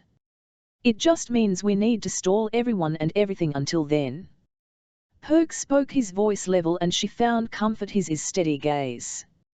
McKenna looked at the ship on the screen, the silic hanging above it, and the Earth with silver flashes of shuttles still going back and forth, making the problem worse with every run. She made her decision with a snap. Do it. Do whatever you need. With a mental switch she flipped over to speech. Cass, keep waking people up, line them up in the halls if need be. As soon as we can, we'll get the portal back and they can move through it as fast as possible. Kids, tell them to stay calm, but we're trying. Make sure they don't cause problems. Eager it. Cass and the kids both chimed in, but McKenna already turned her attention to the next part. Ash, Thelia. How can we get the shuttles to quit deploying? Are they all automated? How do we get the existing Kaled to stand down or at least quit grabbing people? Thelia looked at her with a smirk on her lips. In theory the captain controls the automation of the shuttles, though they can all be controlled individually by Kaled that have been loaded into the system. Can you do that? McKenna demanded, still watching Ash and Thelia. I would have no knowledge of the codes needed to access or change shuttle commands. Her entire expression reminded McKenna of a supercilious rich girl they'd caught for drug possession. All arrogance and amusement, knowing they couldn't touch her. Unfortunately, she'd been right. It remained to be seen if Thelia's smugness would get removed. McKenna gave Ash a hard stare. Can you? His tail didn't so much as fivitch, which perversely worried her. He didn't respond but was frozen, with an odd look in his eyes. One she recognized. He's arguing with his one. I wonder what they're re-arguing about. She was just about to prompt him, when his tail twitched, and she could see his eyes focus on her. Yes and no. For the ships that are automated from this ship, I can have them all return to the hangar bays. For the ones that are being piloted from this ship, I won't be able to stop them. But all my commands are this ship only. It won't affect what the other ships can all do. Impressive. You managed to sabomb the pet of Cleric's house. I had wondered. How exactly did you corrupt this bastion of perfection held up to all Kaled as what they should aspire to? Thelia had leaned forward, her purple eyes boring holes into Ash, who ignored her, looking only at McKenna. Do it, she said as she watched the woman out of the corner of her eye. We can at least shut that down and prevent any more coming in here. Is there a way to send a recall to the Kaled? Yes. They can be controlled. I'll send that now, but if the other ships haven't noticed or been contacted, this will alert them. Ash turned as he spoke and headed to the captain's room. I need to do it from in there. I will need his body to override some of the commands. McKenna couldn't help the shudder that rippled through her. But she nodded. Do what you need to do. Tony? Will you go with him and see what you can learn? Sure, Tony replied, but darted a look at Thelia then JD. He nodded at the look and McKenna didn't know if she wanted to roll her eyes at them, or hug them. Tony followed Ash into the room, while JD positioned himself a bit closer, his huge bulk dwarfing the lithe Elentrin. "You guys ready?" She directed the question to Raz and Perk, who looked up at her, then at the soldiers and nodded. "Yeah, going now. We've opened a pinhole wormhole and got a location to dump the canisters in. An expert will check to make sure they are all okay, but having time to deal with them is a blessing at this rate. Not all of them are from Earth and we could use the time to get ready to decant them." Perk kept his voice flat but his claws sliding up and down revealed a lot to her. "Okay." McKenna turned, fighting with herself to not run over there, give all of them hugs and demand that they be safe. None of them were safe right now. Instead she focused on JD and Thelia. "Thelia, if my information is correct, there's a way to send messages to all the Kaled on the ground and provide orders. Is this something you can?" The Elentrin's eyes followed Ash, but then snapped back to McKenna. "I suppose. Though given your less than welcoming attitude, I'm not sure why I should do more than what I've already agreed to, which is helping you fly the ship." JD responded before McKenna could. He stepped up close to the woman, his claws encircling her throat and his voice one step above a growl. "Because if you don't, I have no reason not to hurt you for a very long time. Your people have killed thousands of mine, and no one will ever notice one invader that has been skinned alive." Her face didn't react, but her scent sharpened to something almost bitter and McKenna saw her eyes dilate. The colors of her eyes grew wider and darker, as if the iris was her pupil. "Convincing argument. Given that encouragement, I believe I might be able to assist." Her smooth voice didn't so much as quaver. "Excellent." JD all but purred, pulling his claws away from her, leaving thin trails of blood behind as the tips trailed along her skin. "Are you channeling?" McKenna asked, surprised, impressed, and a bit off-kilter at this aspect of JD. "Lysolf. I'm tired of these aliens killing our people. Humans are violent and vicious. What would you do if they were threatening Charlie?" His voice had none of his normal good humor and McKenna nodded slowly. "Kin them alive and never regret it for a minute. I guess they get to see humans at their worst. Best. This is what we are, the ones willing to die for our family, our world. That's the best of us, too." He countered, this time emotion in his tone. Her gaze had followed the woman as she moved to the primary console Ash had used. Before she could start doing anything, McKenna spoke. "Please explain to me exactly what you're doing at each step." Thelia glanced at her, the superior smirk back on her face. "Do you not trust me?" "Not as far as I can throw you." The cliché seemed to catch the alien off guard as she looked at McKenna. "Could you not throw me very far?" "It's a saying." "Means no. Explain what you're doing and how." McKenna moved over to stand next to the woman while JD hovered a bit behind them, but well within his arm's reach if he needed to grab either of them. They both paused as the portal snapped open and the others flowed into it, and it snapped closed again, though it still called to her. Thelia shuddered, the first true emotion McKenna had seen on her. "I may not believe the propaganda regarding the abominations, but the ability to control portals, to cross space like one might cross a path, strikes me as unnatural and wrong. Yet warping people's forms and enslaving them doesn't." McKenna asked dryly, not really expecting her to answer.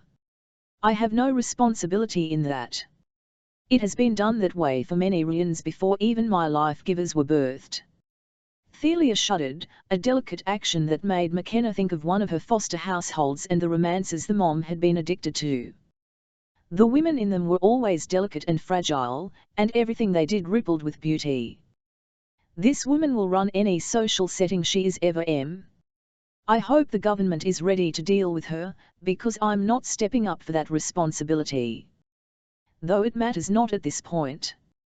Thelia pointed at icons that McKenna interpreted as communications. This is the communication station and should allow communication via all Kaled with the trans-harmonic frequency for this ship. Are there different frequencies? It hadn't occurred to her there were multiple, but if they were like radio channels that might make sense. Yes. Every ship has different ranges, and teams with different objectives operate on different frequencies. There should be a control room where the commands are entered and sent to the various groups. This is the general one that is only used for wide communication needs. Her arched brow and tone of voice made it clear she thought McKenna was an idiot, but McKenna didn't care. Good. Issue a recall order. If necessary, we can send shuttles down. Surrendering would probably just get them killed, but if we can get them back. She broke off. There were more Kaled down on the planet than could be brought up in shuttles. If she told them to drop their weapons, they'd just be killed.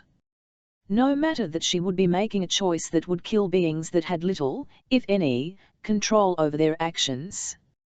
Taking a deep breath, she sent a thought to Ash. Is it possible to have the returning Kaled stay somewhere until we can figure out how to unprogram and reprogram them? To her relief his response was immediate. Yes. Near the hangar bays are large rooms created for orgasming trips. Since you boarded there are no more being decanted to do the drops to the surface. Most of the Elentrin on the ship at this point are either hiding or you have killed them. There were not that many as most of the ship is automated, and what Kaled stay awake are always controlled. Like you were, she asked as she tummed to Thelia. One might be an oddity. He admitted, and she was surprised to not hear pride or amusement, but distress in the words. Later, this isn't something I have to worry about now. Have shuttles wait for them, tell them to return immediately and communicate if there are no shuttles available. I need you and Ash to coordinate getting them up and into their area where they are dispatched. -LT is usually called a mobilization or muster area, but if you direct them to wait in the processing area, they should know where you are talking about. Ash provided her the information, though he still seemed off somehow. Don't you come out here and discuss it with her. Would make it easier on all of us. McKenna felt like she was hurting all the kids again, but this time way more lives depended on her. One suspect she would not take it well coming from me.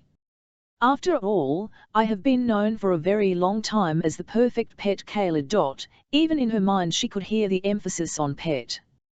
Sighing and deciding argument would take time they didn't have, she redirected her attention on Thelia, who seemed to be waiting patiently. Oh, this woman. She's going to make stories about Loki seem crude and heavy-handed. Maybe I should be comparing her to Coyote? Anansi?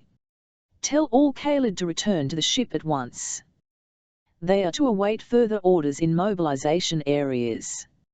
If they need a shuttle, they should signal for one. All captured Earthlings. She stumbled over the word, it felt odd to say. Yes, he sounded distracted but responsive. Can you guys get a message to or Jeff Sexton that we may have random Kaled heading for the shuttles and if possible, to let them go without issue? If they don't have any prisoners with them, let them go. A tense minute of silence, and she had to resist poking him again when he replied.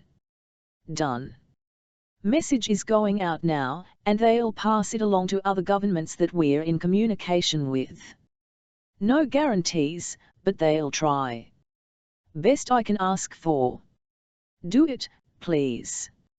Manners, beaten into her from various foster homes, prompted the please, and she regretted it from the quirk of lips. But Thelia slowly clicked on each icon, making sure McKenna saw what she was doing. Before, you're remembering all this, right? Her worry obvious, though she tried to keep it as private as possible. Yes, and verifying all translations. But if what Ash said is true, we will not be able to access it due to the biometric locks. Wherefore had been so quiet, even the disjointed reverberation in her head made her feel better. Light as well ask. Chapter 33, Planned Downfall. With the Earth under attack, people are bonding together. We are seeing Israelis and Palestinians fighting side by side. The Hamas has been seen taking out invaders with suicide vests and even protecting children from known Jewish or Christian faith. All the homeless have disappeared from the streets of New York, San Francisco, and LA. Have they found SQFE places to go? Or have they been taken? No one knows. All we can say here at TNN is protect each other. We are all that stands between us and these aliens treating our planet as a cattle ranch. News anchor. It took 2 days, but one of Willard's video sermons went viral when a shifter attacked him while filming. Raymond leaned back and watched, a grin on his face, as Willard stood bloody while security took down the creature. If you looked closely you could see the sounds had to be fake. He moved too easily and the apparent wounds didn't gush as badly as they should have, but it made the point crystal clear and money flowed in. The reaction to it couldn't have been more perfect. I don't know if you hired someone, set it up, or what, but bravo Willard. You will have earned that favor. Reposting the video helped and he sat back to watch the world have a collective meltdown. Raymond had gone to bed, house locked up tight, and was sleeping the sleep of the just, when his phone yanked him out of dreams where he was in his rightful place.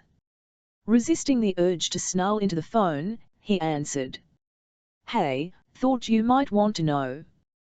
Something's going on with them up at the ships. Everyone is running around down here like crazy. And they've been getting shifters off the ship in a stream of aliens. I mean, we don't know if they are all human or not. Some of them don't look like any animal I've ever heard of. Wait, they are getting shifters off the ships?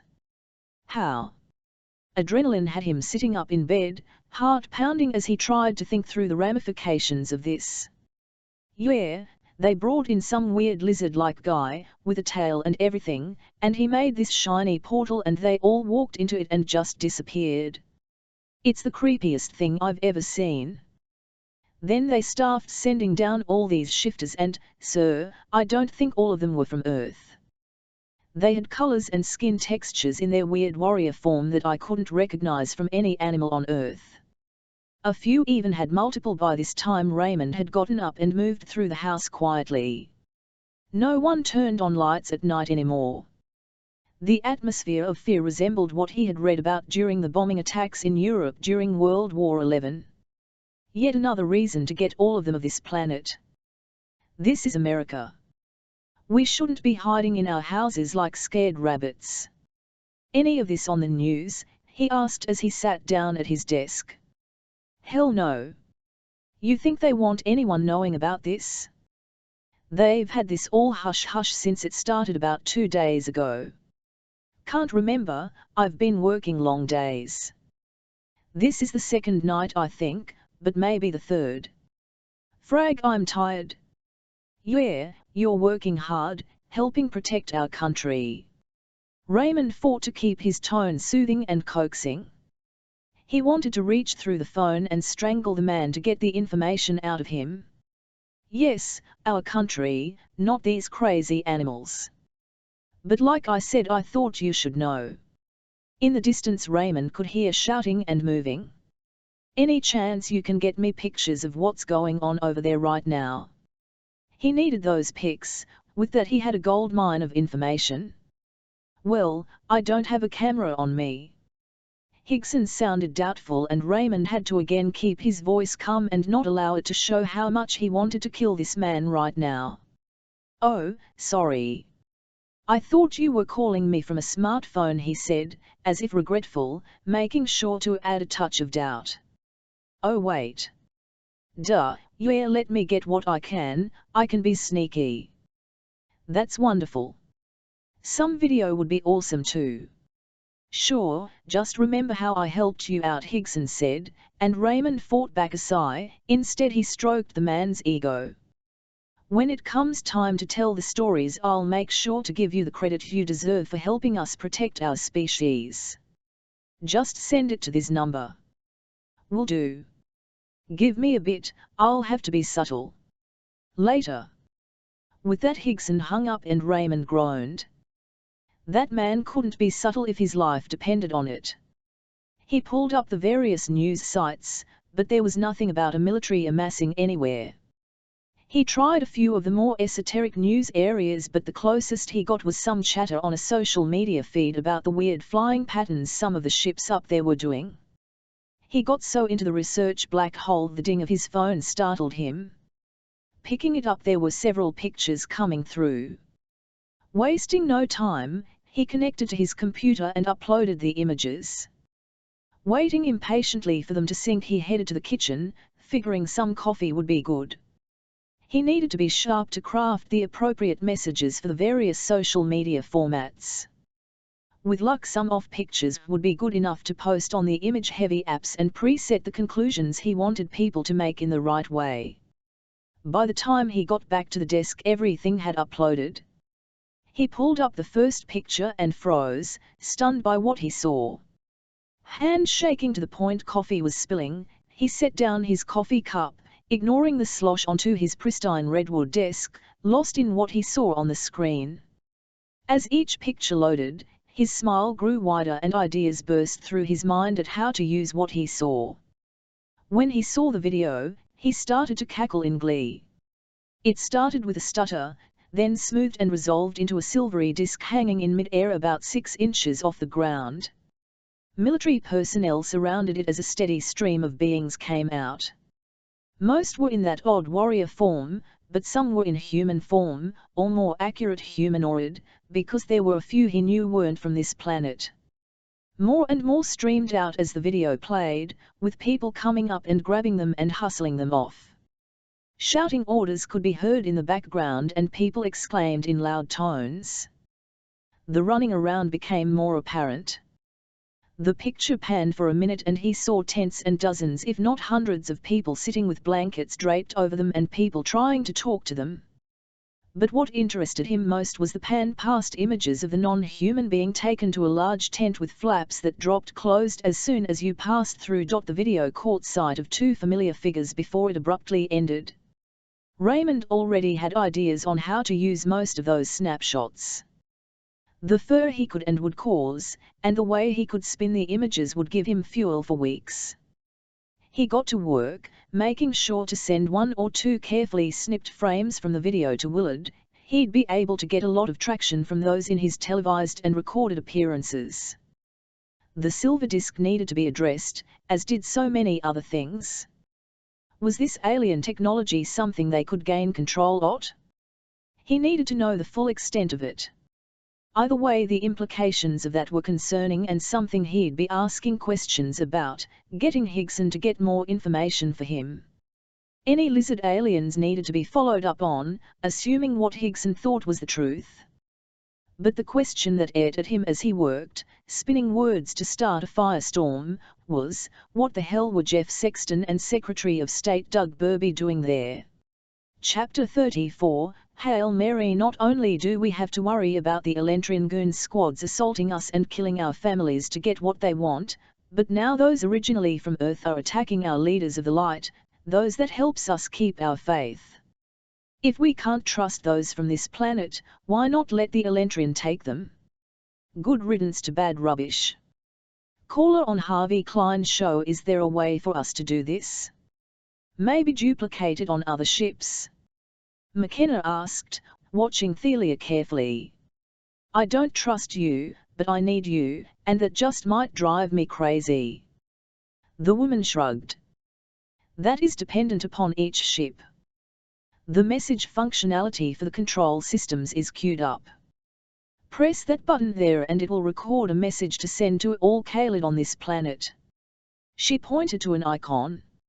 Each time she'd touched something there had been a subtle change in color or intensity, but when McKenna reached out with her furred hands, it didn't respond at all. I would make the assumption that the ultimate answer is no, at least for this ship or group of ships. Thelia's voice gave no hint at all to her thoughts. Are you ready to record? How does it get to everyone across the planet? Tony asked. Thelia didn't bother to even glance at her, but she did answer. Transharmonics will hit each Kalid and leverage the nanobos in their bodies to jump to the next Kalid.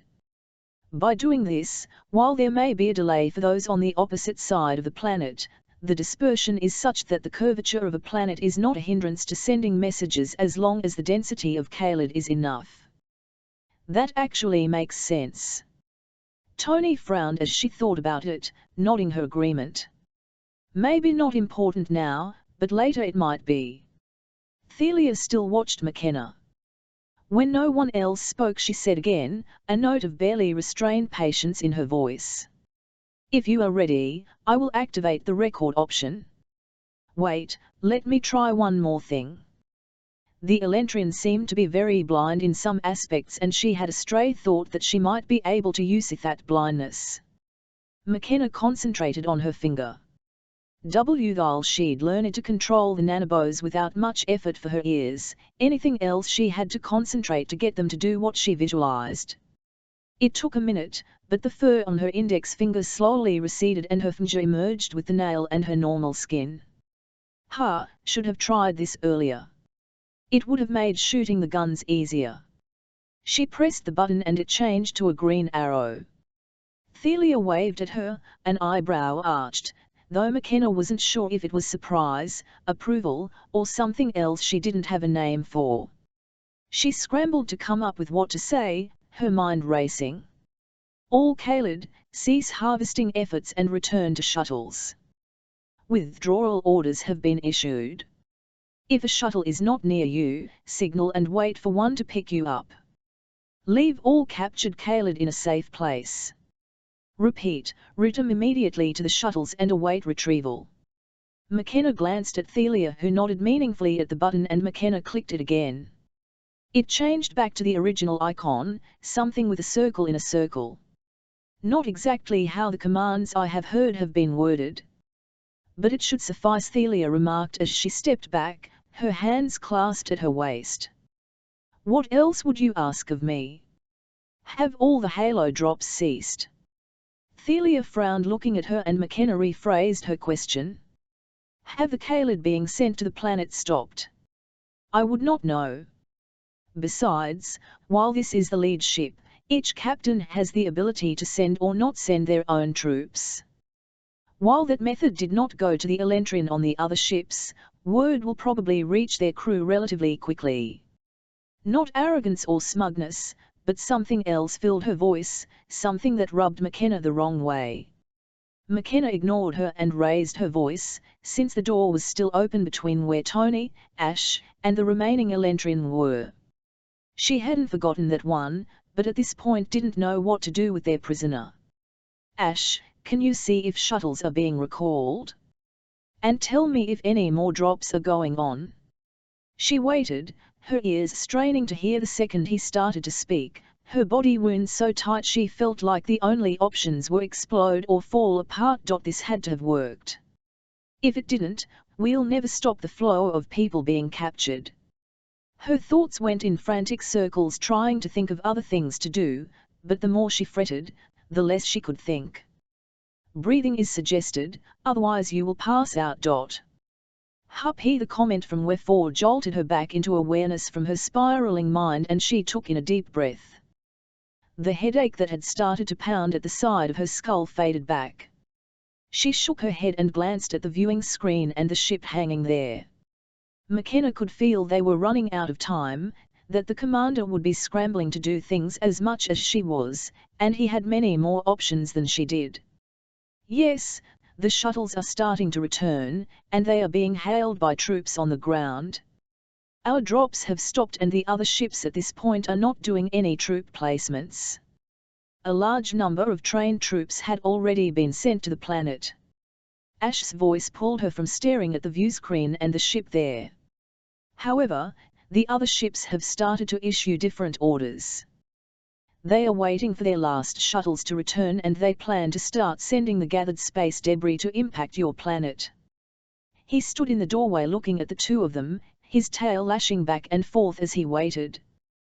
Tony appeared behind him, her ears lay back against her skull. His words fell like bricks into wet concrete, pulling them down with it.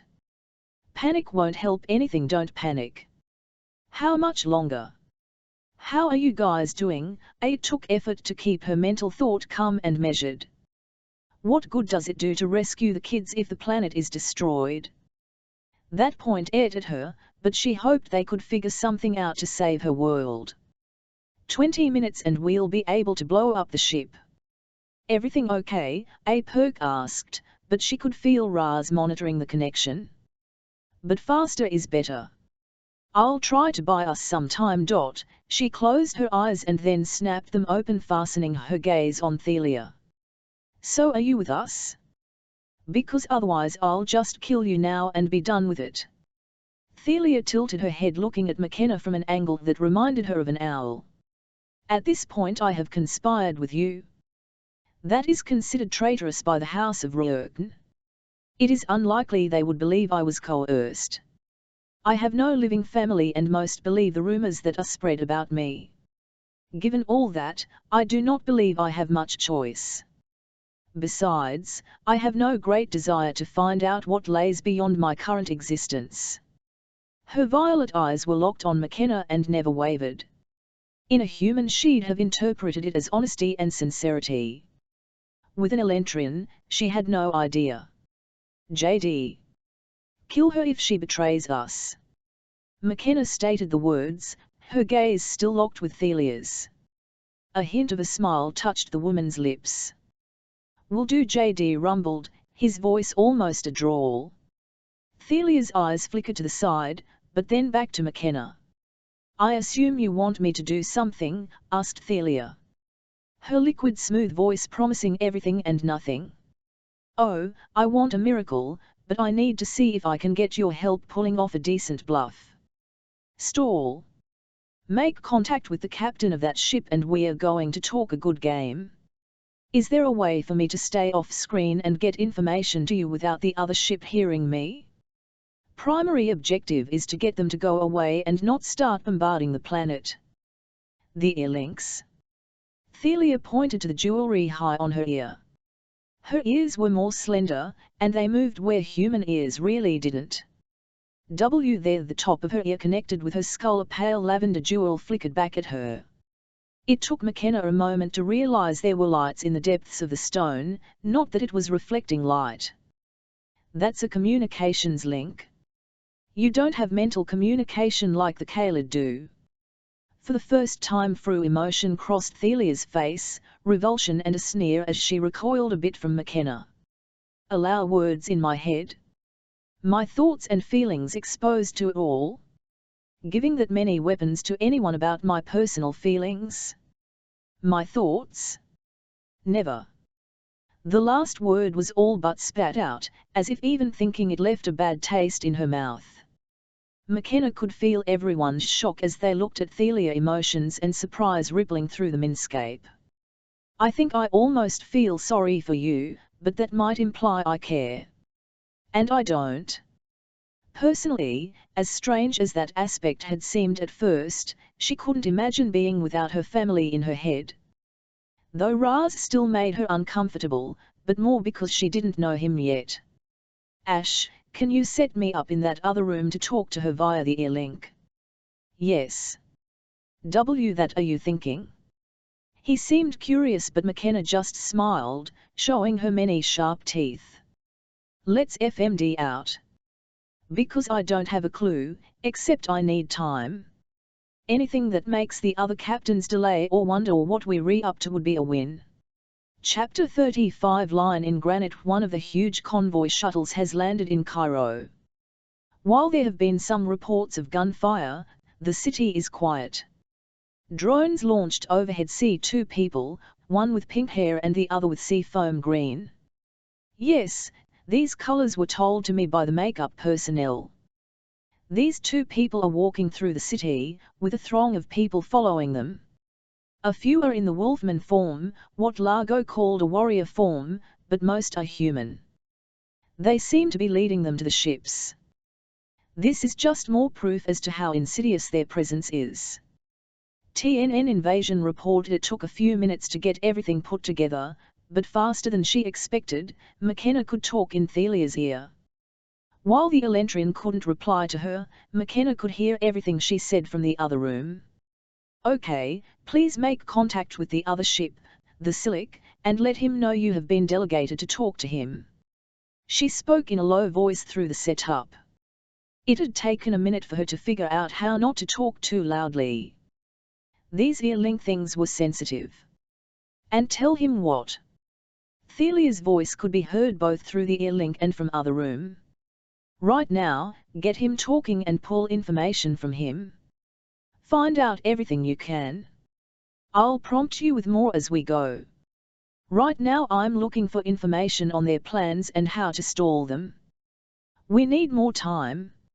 I expect you know how to act arrogant and demand information from others." "Of course. I did not earn my rank due to just my intelligence. That is only a portion of what you need to survive." An odd bitterness coated the response, but McKenna ignored it. "Good. Then ask who he is, and say you took back over the ship, but this place is not worth the effort and plans are being made to leave." No captain would believe that. They can't. The Elentrin don't leave civilizations that might become dangerous to them behind. No prime directive, huh? McKenna didn't mean to say that out loud, and the sense of amusement filled the mind space. "Directive of what?" Thelia asked, a hint of confusion in her voice. "Never mind. Just get him talking. We need time, and if you want your life on Earth, we need him to take us seriously. At this point, lie, twist, prevaricate, whatever. Time is what I need. Worst case we'll charge in, and take back over if we need to." "Very well, but you do not understand the mindset of those in the house." "But I will make this attempt and get you some time. If only you could. A few months would be nice, but at this point I'll settle for an hour or two." "Ikas, you still doing okay? They have them stacked in the hallways. Charlie and the twins are a godsend being able to talk to a lot of them. But we need that portal back ASAP. It's starting to get very crowded." Cass replied, but McKenna didn't sense any great level of panic from her. "Eager it." The screen in front of McKenna on the desktop, which seemed to also double as a computer screen, showed the Elentrin of the other ship, the captain. "Can he see me?" Her voice came out raspy as she tensed. "That would ruin everything, maybe." "No, it's one way. A replica of what is shown out there, so you can see and hear," Ash said just as quietly. McKenna sagged in relief. The whole point of this was to make him think the Elentrin might still be in charge. Tony moved at the corner of her eyes, standing at the window looking out at Earth, and McKenna didn't blame her. There was something about the view that called to all of them. "I see the problem has been taken care of. Exactly what is going on in that ship, and where is Cleric?" The voice came out in stereo and just sounded a bit odd. They spoke in Elentrin, but at this point all of them translated it effortless in their heads. She didn't pipe the conversation into the mind space, but JD and Tony could understand it all. "And to whom exactly am I speaking to?" You could hear the sneer in Thelia's voice, and McKenna waved Ash over, whispering quickly. "Can you give me her picture also, so I can watch her body language?"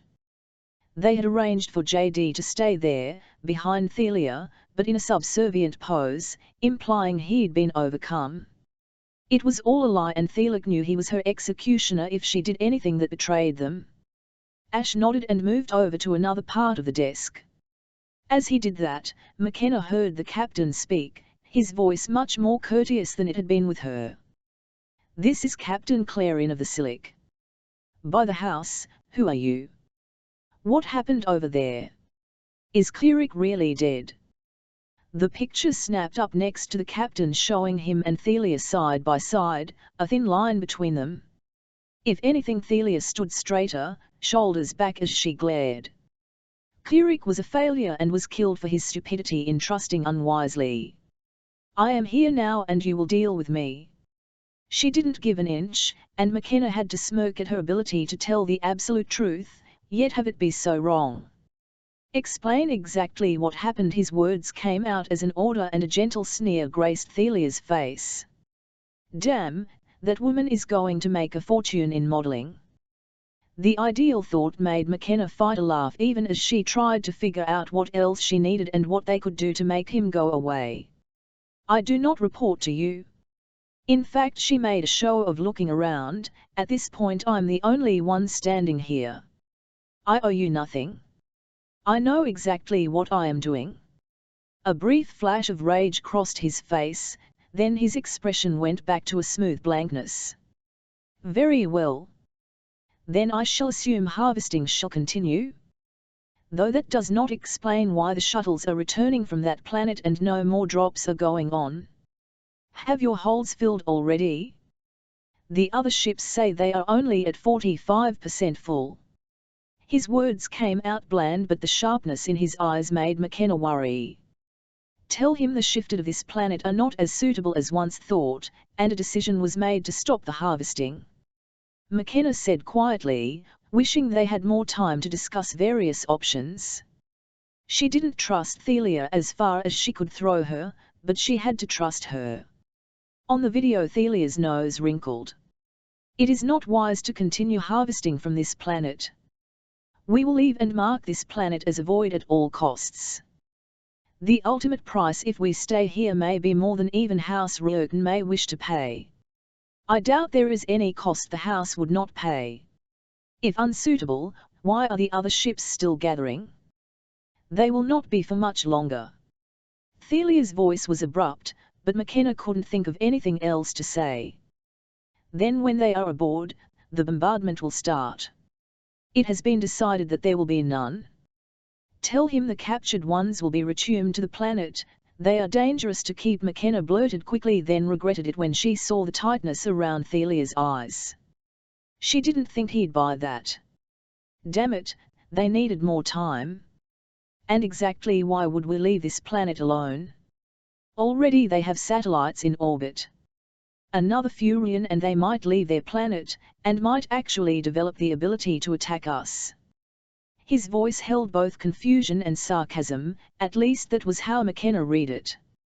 For all she knew it might be a reflection of hope. Thelia shrugged languidly, her head tilting. Some things are better not known. If I tell you, you would then be required to tell the house. Are you sure you want that knowledge? Knowing the cost of informing the head of things he does not want to hear. Those words made no sense to McKenna, but the captain froze, his face tight. Point. I must discuss this.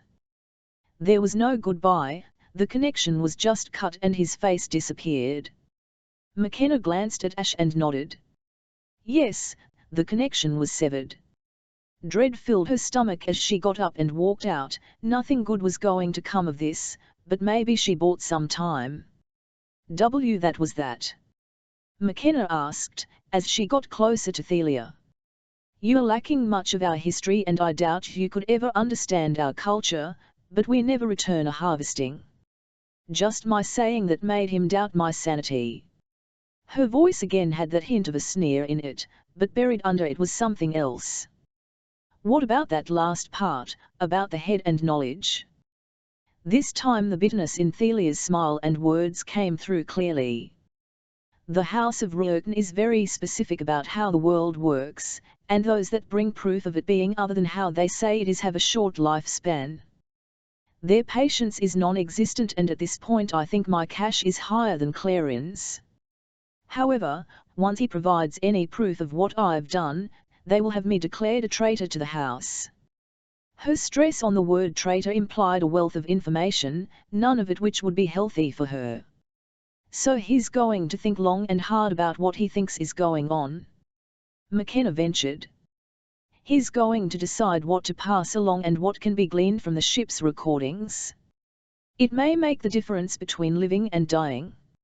That do you think he'll do? And how much time is this going to buy us? I am assuming from your discussions you have no people on any of the other ships? Thelia asked, but it was the sly tone in her voice that made McKenna hesitate.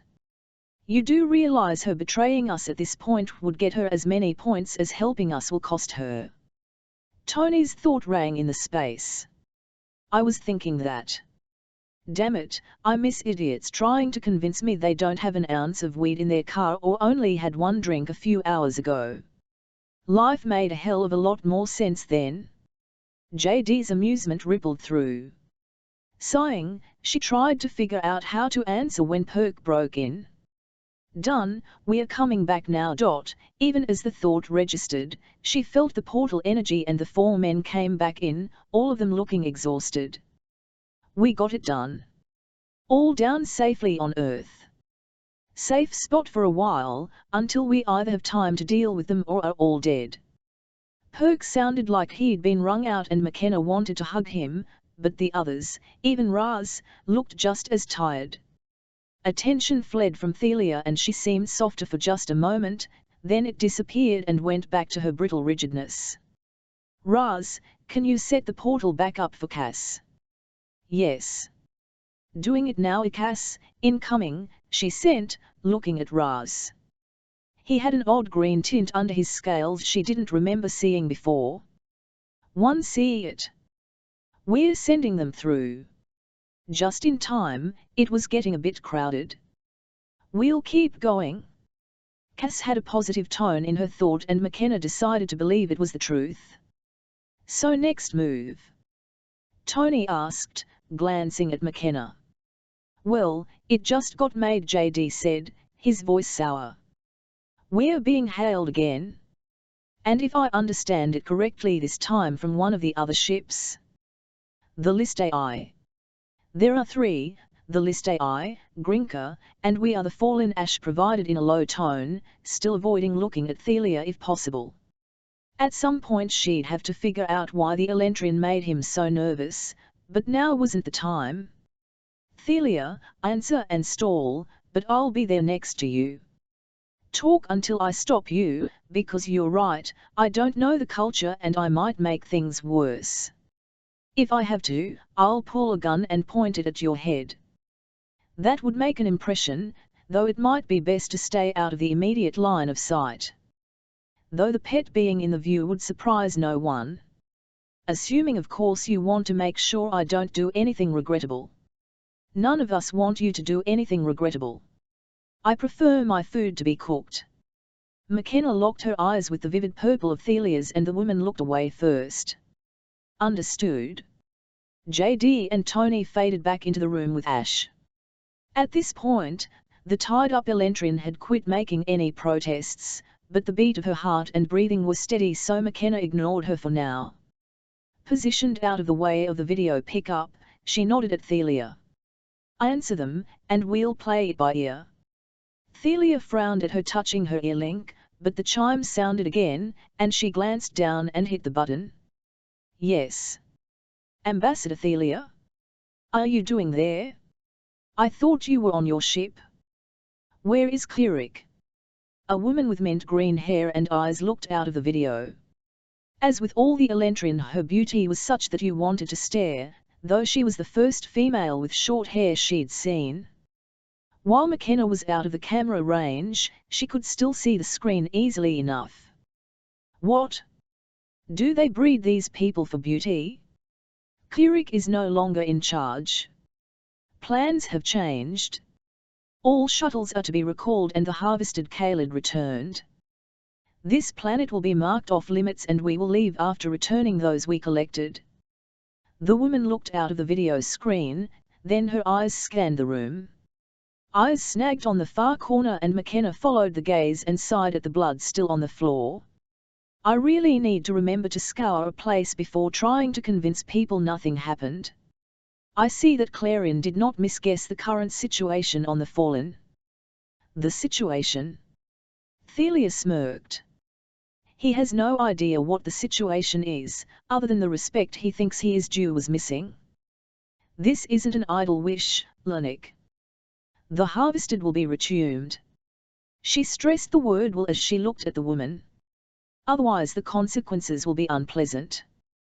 The other woman, Lanik from Thelia's comment, gave her an odd, sad smile. You had such promise. You may have been one of the greats. Too bad you have been suborned. Oh, she hasn't, McKenna said in fluent Elentrin, stepping forward, her gun raised. She is doing this because she understands there is no choice for her, or for any of you. Our planet doesn't take lightly to raiders and she is trying very hard to save her people. Too bad all of you seem too stupid to understand. Lanik glanced at her and then at Thelia. This? You can't overcome a single Kalid? Make her bow to you, worship you, slit its own throat. Thelia smiled, a bare bone of a smile that felt like a knife. Do you think I would be standing here if it was that easy? They are not like the others we have harvested over the Ryan. They are immune and can spread that immunity. What she says is true. Our people will need to change. There was an odd note of prophecy in her voice that sent a shiver through McKenna and the mind space. Let my people go, and we won't destroy you. McKenna didn't take her eyes off the woman, but her hand remained steady, gun pointed at Thelia's temple. Lanik gave another one of those odd smiles and then the channel was cut. What the hell? What happened? McKenna asked, glancing at everyone. She cut the channel, but incoming Ash muttered from the other office, his voice more in her head than in her ears. McKenna hadn't even lowered the gun, pointing it at Thelia as Captain Clarin of the Silic appeared again. I see you are doing all this to save yourself, traitor. His voice a low hiss, the liquid syllables of the Elentrin language sounding like the rasp of a blade in his anger. No, she is doing this to save people, McKenna responded, though she didn't say what people. This is your last chance. Leave and let the harvested be returned. She hated that word, but for these conversations using the familiar terminology was about the only way to get them to take her seriously. You have nothing that can attack us. We will finish our harvesting, destroy this planet, then leave. You will get to watch your world reduce to rubble. No one will be left to mourn your pitiful world. His cold face held no emotion as he said the words, but this time he did look at McKenna, not Thelia. So be it. Rourke, blow it. She said in English and watched Clarin frown in confusion. Yes, I told you, there would be consequences if you didn't leave. Screen please. The screen split and the small ambassador ship hanging in space appeared. That. You are delusional, Kalid, if you think the image. He broke off as the small ship hanging in the darkness of space ripped apart from the inside, superheated gas flaring bright as the ship became shards of material floating in the void. How? What did you do? Horror and anger flashed across his previously immobile face. We can do that to any of your ships. Leave now, before I destroy all of you. Leave and tell your people our world is off limits. Rage twisted his face, warping that beautiful visage into something that would give her nightmares. How dare you? His voice reverberated through the speakers and she could see the shock and anger on the faces of the crew behind him. I will have you destroyed for this. How? You have no weapons. I can destroy any of your ships. Leave before I decide to blow up yours, too. She reached out and clicked the disconnect icon and sagged. The arm holding the gun dropped to her side, aching from being held out for so long. Thelia looked at her with a hint of surprise on her face. You were serious. You destroyed the ship and killed the people on it. McKenna straightened back up and gave her a flat look. You have killed thousands of my people, kidnapped tens of thousands more, and you are horrified by the death of what, 10? 20 Elentrin on that ship. Oh, purple lashes blinked rapidly for a minute, then Thelia nodded slowly. Truth, just I don't remember the last time outside a Fru accident that many Elentrin died. This will send ripples through the Elentrin. Good. I want to make it very clear to them Earth is not their garden. Chapter 36, Kamikaze amateur astronomers on all continents are watching the spaceships since they moved into orbit. Navs today suggests something is going on. The shuttles have deviated from their normal path of up and down and are instead swarming out towards the space between Mars and Jupiter and then coming back. Does this mean good or bad things? People remember to stay safe, go out only when necessary and be armed at all times. Quack News. A strange pall settled over the group of them as they stood looking at the blank screen. McKenna took a deep breath, held it, then slowly released it. She did it one more time, then turned to Ash. How many Elentrin are still active on the ship? His tail twitched and he tilted his head to the side. There should be 15 left. The alarm would have woken those on their sleep cycle. We need to get them out of the way. I don't want anyone bursting in here to rescue anyone. How can we do that? Another tail twitch. The orders were to report to their duty stations. Eleo, can you lock them all in their stations? Make it so they cannot leave. He said the words out loud and in the mind space. That should be possible. If you access the life support systems, I should be able to pin down their locations and tell you what crew members may still be at large. Excellent. That would be great. Tony, you want to work on him with that? You're the person with the most ship info, so I'm trying to make sure you know how to do all of this and stay up to date. You may be the person flying us home. Tony's ears went flat, as did her whiskers. You trying to make sure we all die? She asked, sarcasm dripping from her words. No, but you have most of this in your head. And with Thelia helping, it might be our only choice. Granted, I'd prefer us to float up here for the next 2 weeks, get all the decant chambers running, and turn this over to the government and go home, but she shrugged at this point, and the snorts and laughter in her mind made it clear her point was taken. I think I'm going to start calling you Murphy, Kenna. Cause really, anything that can go wrong has been going wrong around you. McKenna stuck her tongue out at JD. He, Perk, and Tony started to laugh while the 3 aliens just looked confused. Ash shook his head and drifted over to one of the consoles and started typing. The stiffening of his tail caught her attention first. Something wrong. She tummed and headed over towards him. I don't know. The shuttles that were returning to the bays of the ships have stopped and are now coming towards us. He sounded absent and distracted as his hands flew over the console. By Alera's stars, he whispered. The way he said the words drew the attention of everyone and sent shivers down McKenna's spine. What? They are heading straight for us. They are on collision courses. Well, not all of them. Some have started throwing asteroids towards your planet. Don't we have shields? Perk asked, moving up. They always have shields in the movers. Is there a way we can prevent those asteroids from hitting? No, Ash's voice held grief, and no hope. The one for space debris is shut off. We have static shields for space debris, dust, and micro-asteroids. The jump drive doesn't require them, though we need them for in-system travel, but all the shuttles have beacons that let the shields ignore them, so no, there are no shields. They are going to kill the people on those shuttles to ram into us. And kill so many people on Earth. Tony's voice held incredulity and pain that reverberated through the mind space. Kamikaze runs. JD's voice was dark as on the view screen dots appeared and a large object that obviously represented the ship and the incoming shuttles. As she watched, one of the dots disappeared into the bulk of the ship. McKenna waited. Nothing happened. The deck trembled under her feet and alarms started to wail. Damn it, spoke too soon. That happened. Ash didn't look up, but focused on the information before him. Only the tip of his tail moved, the rest of it rigid. She refocused on the next dot coming in, and watched it disappear. She held her breath and counted.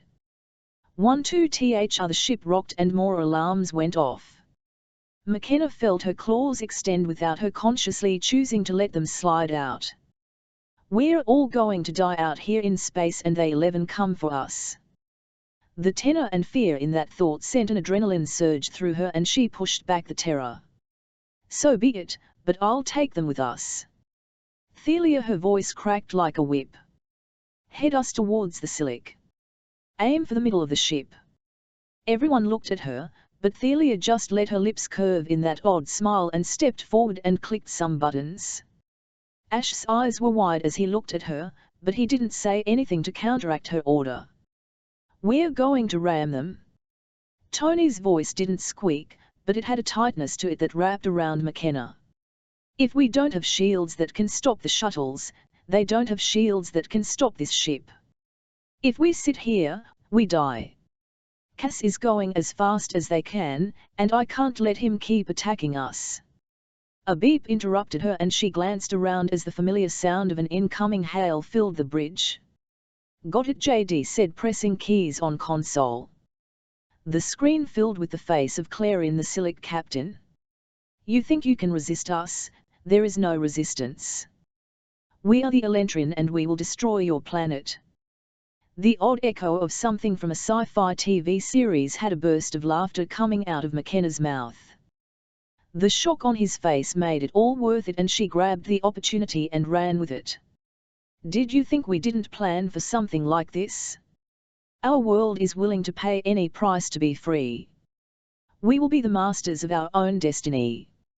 You don't have a chance. Have you paid any attention to the ship I'm in? The words left her mouth as another shudder shook the ship and she knew another shuttle had impacted. You may kill the few of us on this ship, but we are billions and we will destroy you. But first, I'll kill you and your ship. He frowned and glanced down, his face paled as he looked back up to her. You are insane. You would ram me with that ship, destroying all of the grin, so odd in this form, pulled tight across her muzzle and bared all her teeth, and she kept it tight and vicious. Yes. To kill you may just become the primary drive of me, people. I'll take you with me. He turned, presenting a profile that seemed picture perfect. We are leaving. Send the information to other ships. I will present this to the house leaders and they can decide what to do with this world. Turning, he all but spat at her. Fine. We will leave, but we will take what we have collected. If you want them back, you'll have to find us. Since your world doesn't even have space flight yet, you will not find us by the time we come back to destroy you. Come here. Her thoughts quick and frantic. Time it right, you'll know when. But we learn fast when motivated. And best of all, we have a new ally, one that is very motivated to see you destroyed. At those words Raz stepped into view and he pulled his lips back, mimicking her actions, displaying an array of very sharp teeth. And I think they will be more than happy for a race of warriors to help hunt you down. If she had thought Clarion was pale before, now he paled even more and went a shade of green under his skin. You are working with the abominations. The words came out hushed and horrified. His face looked like he wanted to gag, or maybe scream. Yes, you don't like the Drakyn, do you? Well, we like them very much and are more than willing to ally ourselves with them to help stop you. She poured as much glee into the words as she could and he all but recoiled back from her. You will regret your association with the abominations, be sure about that. He acted like he was about to go all monologue and McKenna shut him off. Oh, I'm sure you will regret it by the time we're done with you. But us? No, they are going to be the best things that ever happened. We can find you anywhere, and get on your ships with ease. You will never know we're coming, but you will feel us breathing behind you, our breath on your neck, and you will never sleep at night again. McKenna channeled every horror movie, suspense novel, ghost story she'd ever read or watched. Tell your children to fear us, for you have awakened a monster that will never rest until your people bow before us. His eyes grew wider and he looked at her, then the screen went black, and she felt like a rubber band snapped. She sagged for a minute, then pulled herself back up looking at the screen. Are the shuttles still headed towards us? No one responded and she turned to look behind her and froze at everyone staring at her, even in their Kaled forms the shock and surprise clear on their faces. That? McKenna asked looking back at the screen, but only saw the ship hanging there, the remains of the small ship still floating between them. She turned to look at them, confused. I will say, this exposes a new aspect of you Earthlings that I did not expect. Thelia's oddly respectful comment seemed to release the stasis in the rest of the room. What the hell was that, Kenna? JD demanded as he moved forward, his claws fully extended. Rourke and Coran looked oddly smug, while she couldn't read Perk, and even in the mind space he was a blank. What? I channeled all the movies I could think of to make him think we were the baddest thing on the planet. Besides, knowing humans, do you think anything I said won't become true? Perk barked out a laugh looking at her. His voice filled her mind, the communication tight and private. That was probably the sexiest thing I've ever seen. I'd follow you anywhere. She jerked to look at him and he just smiled, his teeth showing, and McKenna didn't know if she should be aroused or afraid. Either way, that was something to deal with later, if they lived that long. McKenna swallowed and looked at the screen. But I think I lost us all the captured people on the other ships. They are running away, and we can't get to them in time. As if in response to her words the icons representing the other ships started to move away from them, gathering speed. The shuttles have all gone motionless. And the commands to them have stopped. Ash's comment didn't make her hopeful, but she moved on anyhow. Can you recall them all to this ship? And can you tell how many things were launched at the Earth? And how many people I just killed? The unspoken concern hung in the air as the humans turned to look at Ash, waiting for the answer to this question. Chapter 37, Impact. A spate of attacks in Denver brought the focus of the National Guard out, and they managed to get captured shifters out of the shuttle before it took off. The bodies of the invaders they killed all had markings similar to our big cats, but one had 4 arms, the other had 2 sets of eyes. The pictures have gone viral with people asking if these are mutations, that maybe these were once human. What if this strange virus will eventually change everyone into monsters? TNN Invasion News. They all waited with varying levels of patience while Ash worked on one of the consoles. McKenna tried to see on the view screen where the asteroids might have hit. How many hit? But the serenely rotating globe gave her no clues. Of the presences in her mind, only Cass and Raz weren't ruffled. Cass because they hadn't told her yet, at least she hadn't, and Raz? Well, it wasn't his world, was it? It took a few minutes but then Ash nodded at her. The shuttles are returning to their bays. Though some are returning to the other ships. It is the best I can do. McKenna pushed that thought away and turned to stare at Ash instead of the planet that revealed none of its strife from here. Not that it would make his final answer any better, but it gave her something that could be considered constructive to do. Maybe. What about the asteroids? He typed for another minute then looked at her, his tail still. From the records 25 objects were flung at your planet. Of those 3 vaporized as they entered your atmosphere, crumbling into dust. All of them flinched at the thought of 25 objects striking the Earth. An odd sigh escaped them as Ash kept talking, removing 3 from that number. Okay, that leaves 22, that's better than 25. Her thoughts didn't make her feel any better, so she listened and waited for the rest of the information. 5 struck your oceans. This is because we are instructed to try and hit land masses, but aiming the kinetic weapons is not an exact science. Of those, 2 do not seem to have had any effect besides high tides, but the after effects may take a while to be seen. 3 have caused tidal waves that have impacted land masses or will shortly. All the Earthlings cringed, and McKenna couldn't help but be very aware of Raz and Thelia watching them. While their expressions were blank, the sense of judging was inescapable. It raised her annoyance level, but she didn't say anything, just waited for the rest of Ash's report. The remaining 14 hit land masses, but I do not know the size or constitution of what was sent to your planet. I can show you where it hit, but at this time there is not much other information. He watched McKenna the entire time, and every word seemed to strike her like the blow of that damn whip. Right now, she'd have preferred to be naked again with the whip striking her back as opposed to being here, hearing this. Please, she asked. Her mouth so dry it hurt. Ash turned and a flattened view of the Earth appeared. It took her a minute to place the continents, but the familiar shapes snapped into place for her after she focused. On it, bright spots blossomed. Unable to resist, she walked over and touched each spot as she said the rough area out loud. This has to be near Hong Kong, while this one over here looks like the edge of India. Her fingers trailed over the screen, going from place to place. Her knowledge of Asian geography wasn't the best, but generally she could guess where it was. This has to be in Mongolia? Maybe Russia. Then this is probably France. These are in Africa, she said, tracing 2 bright marks, but she had no ideas what countries. One of them up a little bit higher had to be in Saudi Arabia somewhere. Another near the Black Sea.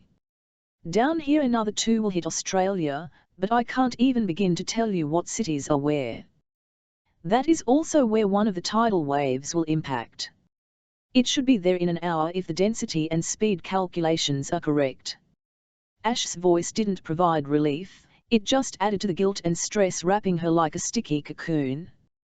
Taking a deep breath, she moved west and south, avoiding the lurid marks on the US. South America? Which country is this? Argentina, Tony said quietly next to her as she stepped up and traced over the spot. This is Lower Brazil, near Paraguay. While this one up here is Suriname. If the dots show the reach of the impact, that country is all but gone. McKenna didn't know how she could keep breathing, why her heart didn't break, but she followed north, trying not to see where the last few were. This is Mexico, the middle, but I have no idea how close to anything. That her eyes shut and she inhaled, then forced herself to truly see the country hanging in front of her. Southeast. Maybe Kentucky or Tennessee. This one is up near Minnesota. The last one is Nevada? Maybe Utah. As she finished listing the last of them, she just sighed. Her throat was so tight, it hurt. But her kids were safe. Her town and friends were safe. For now she would take what she could get. Ash, where are the other tidal waves going to hit, can you tell? Or put up here where they landed and where the waves are headed. 3 bright white spots appeared on the view screen. One off the coast of Australia, one in the middle of the Atlantic, the other off the coast of Peru. So many lives, she breathed out. How much time do they have? The shortest about 4 hours, longest 10 or more. It meant she had a few more minutes. Okay, we need to work on getting the people here off. The time pressure is off. Switching to speech, she checked in on Cass. Alo, goes it? Still getting people out of there, yes. Our backlog is almost gone, but what was all that shaking about? I checked and everything looks fine down here, but that was unexpected. Complications as usual. But it's done now. Keep it up, I'll explain in a bit. She refocused on the people in the room with her, specifically Raz. Now that she could think, she thought about the ones that had been taken, slipping out of their hands as the invaders fled. But the ones that were on this ship still needed to be rescued. Raz, once we empty this ship, can you create a portal to the other ships so we can do the same thing? Get our people back and rescue others. As she spoke, Ash went still, his tail as always giving away his emotion status by how still it held as they waited for Raz to answer. "That would be highly unlikely," he said slowly, his voice heavy, and McKenna felt the weight drop back onto her shoulders. Her knees wanted to buckle, it felt so impossible a weight to bear. "Why not?" Her voice croaked as the words came out. He titled his head, looking at her, but what caught her attention was the tail twitching towards Tony and Tony's absolute focus on him, her whiskers tight against her muzzle. Creating a portal between a ship and a planet, when you can all but see the ship from the planet, is challenging. To create a portal from a planet to a ship that I have no idea where it is? I do not think this is even possible. The universe is huge. But you do it blindly to other planets, Tony put in, her voice challenging, aggressive almost, but McKenna didn't care. How could they have come so close only to fail now? A planet is huge and has a center of gravity I can sense. When the connection is created, it is that well of gravity I attach to. Even then we can test to see if there is atmosphere or if it is a habitable climate. Within sight I can estimate the same way I know how far to step. The ship took me a bit, but I could see it, and sense it, with its own gravity circling your planet. Now I have no idea where it is. Tony subsided, but McKenna understood the urge to argue, to get him to agree. But arguing with physics usually meant you lost. So what are our options? McKenna asked bleakly, feeling like she could sleep for a year. Options about what? Raz looked at her, his thick ridges of brows drawing down. Getting back our people. Stopping the Elentrin as a whole. Getting help. Making sure that this never happens to anyone again. She didn't care, she didn't have authorization to say that. This could never happen again, and she needed to do what she could to prevent it. There are many, but they will take time and much planning. There is no easy answer that I am aware of. McKenna nodded, a stiff move that felt like the weight of an invisible sword lay against her neck. I need to talk to the people on the planet. Rourke, will you come with me to head down to the surface? At least we have time to deal with the prisoners on this ship. But they need to know about the others, the ones I lost. Rourke looked at her, his eyes serious. Yes. Want to head down there? This isn't something I want to tell them about remotely. Ash, can you get me the coordinates of where those asteroids landed and the time to tidal wave impact? I think they should already know this, but just in case. Ash nodded and a minute later approached with a printout. It wasn't in English, but she figured she could translate it when she got there. Nodding her thanks, she shoved it in a pocket in her kilt. JD, Perk, will you guys watch the guests? Raz, will you come with me and explain the issues? They'll need reinforcement as to the truth of this reality. Raz lowered his head on that flexible neck. As you request. A horrible shudder shook the ship hard enough McKenna fell, narrowly missing hitting her head on a workstation. Thelia wasn't so lucky and her face slammed into one. McKenna cast her a glance at her outcry and saw blood streaming down from her nose, transfiguring the beauty into something out of an anime horror movie. How can she look stunning covered with blood? What the hell was that? The words were shouted over the sound of wailing alarms that cut through her skull with brutal pain. Ash had also fallen. She realized the only person still standing was Raz, who seemed to have centered his weight between his legs and tail. Must be nice, she muttered as she got back up. The deck still swayed alarmingly. Ash. What just happened? Images of spaceships blowing up from 100 movies washed through her mind, and she tried to banish them and not think about the thin metal between them and a quick death. One of the shuttles must have hit systems that smoldered for a while. That last explosion came from life support and canister control. Life support is failing, and we have approximately 3 of your hours left before oxygen will become an issue. While there are escape capsules, that would necessitate leaving the Kaled here to die.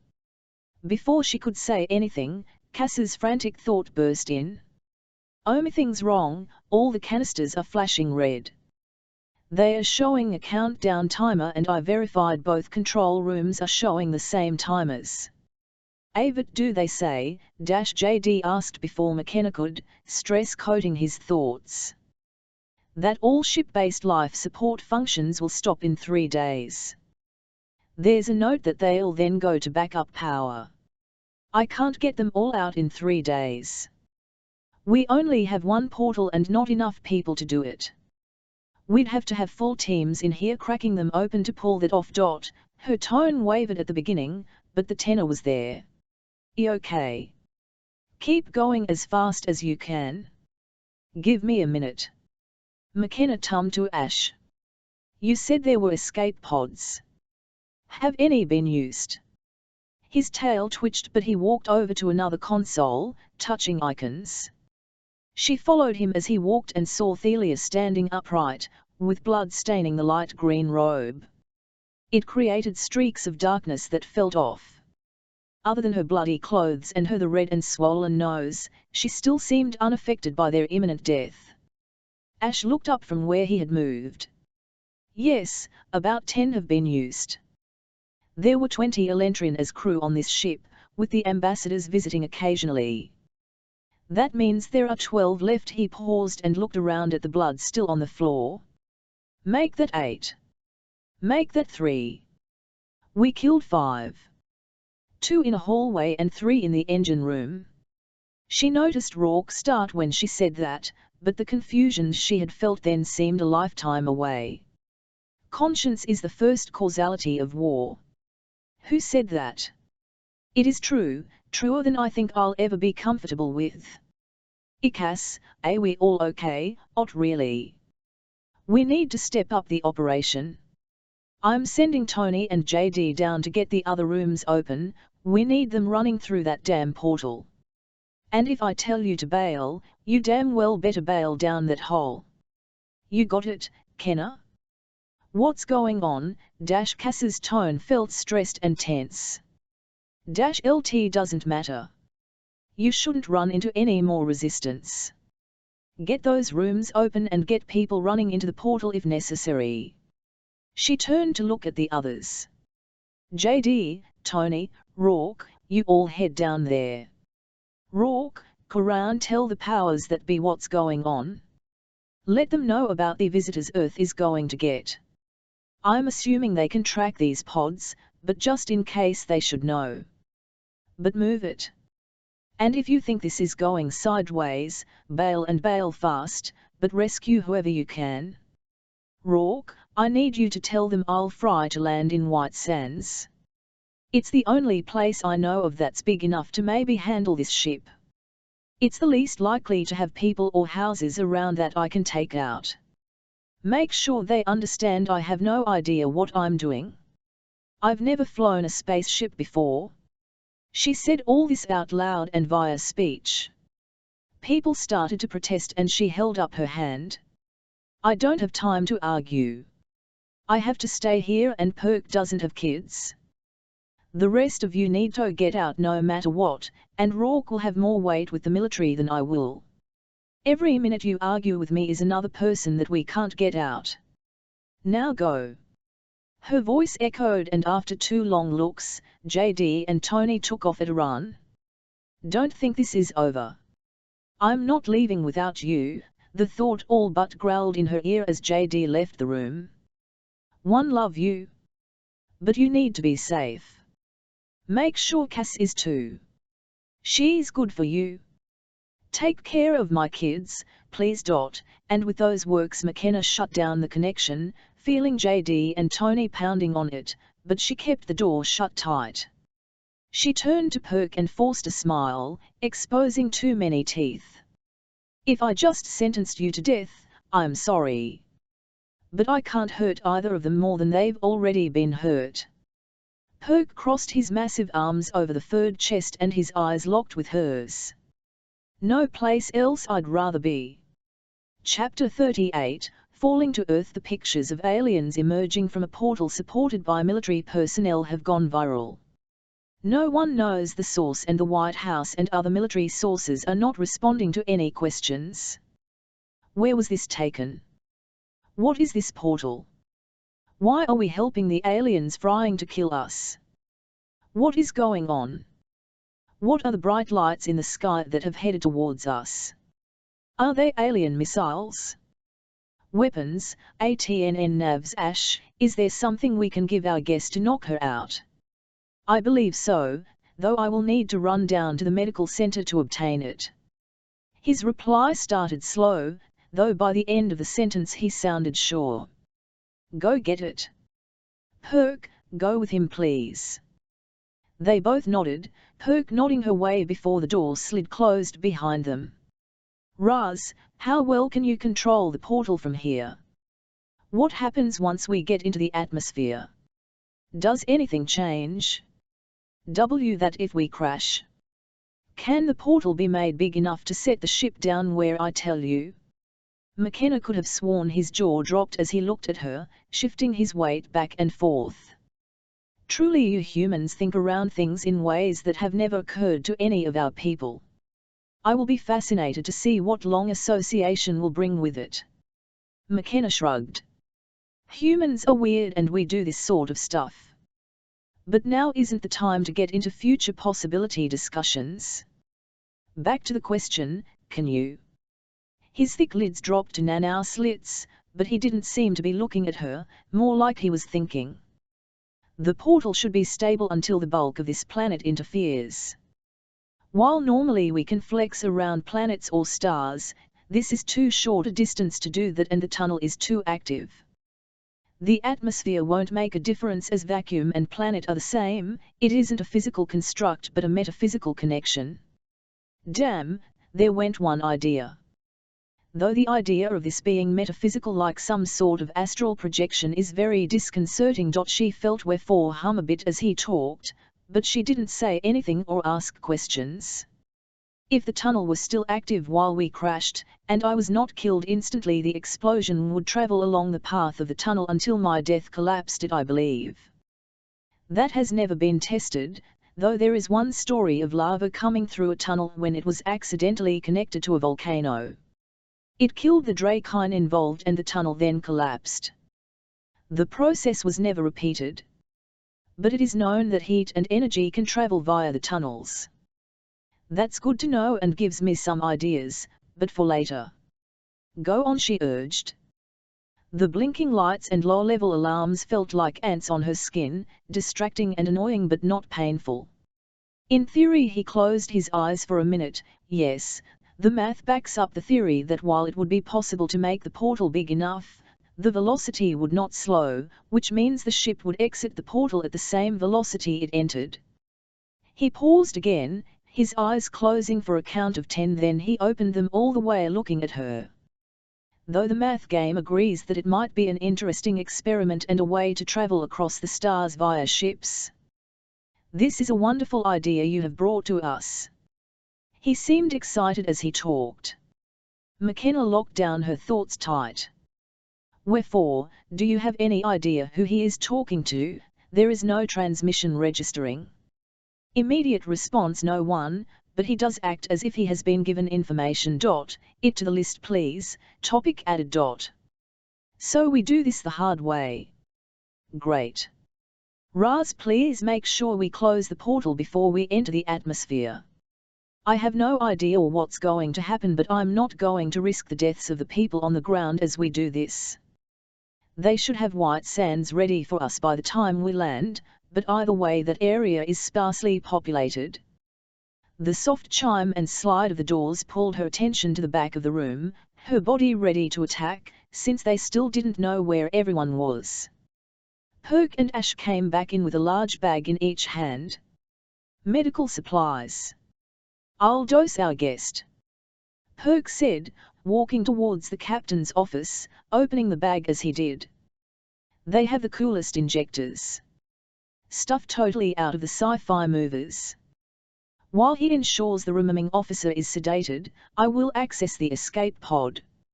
Ash walked over to one of the walls that McKenna had glanced at and ignored. It had several large ovals on it, as did another wall on the opposite side. 5 ovals about 6 foot by 2 foot in size, though she realized now they all had 2 blinking lights on them, one yellow and one blue. Ash walked over and pressed the blue one. For once something behaved exactly as she expected. A hiss of compressed air and it slid up, revealing a small chamber with a seat on each side. Harnesses secured to the wall and gauges, currently dark, completed it. It reminded her of the seats the astronauts had used in the Apollo missions. Granted she'd only seen them in movies and pictures, but it had that feel. Perk walked out carrying an unconscious woman. That stuff works fast. Counted to 10 and she was down. We need to look into their drugs, this stuff is incredible. Ash was telling me she'll wake up in about 10 hours with less than 5 minutes of being disoriented.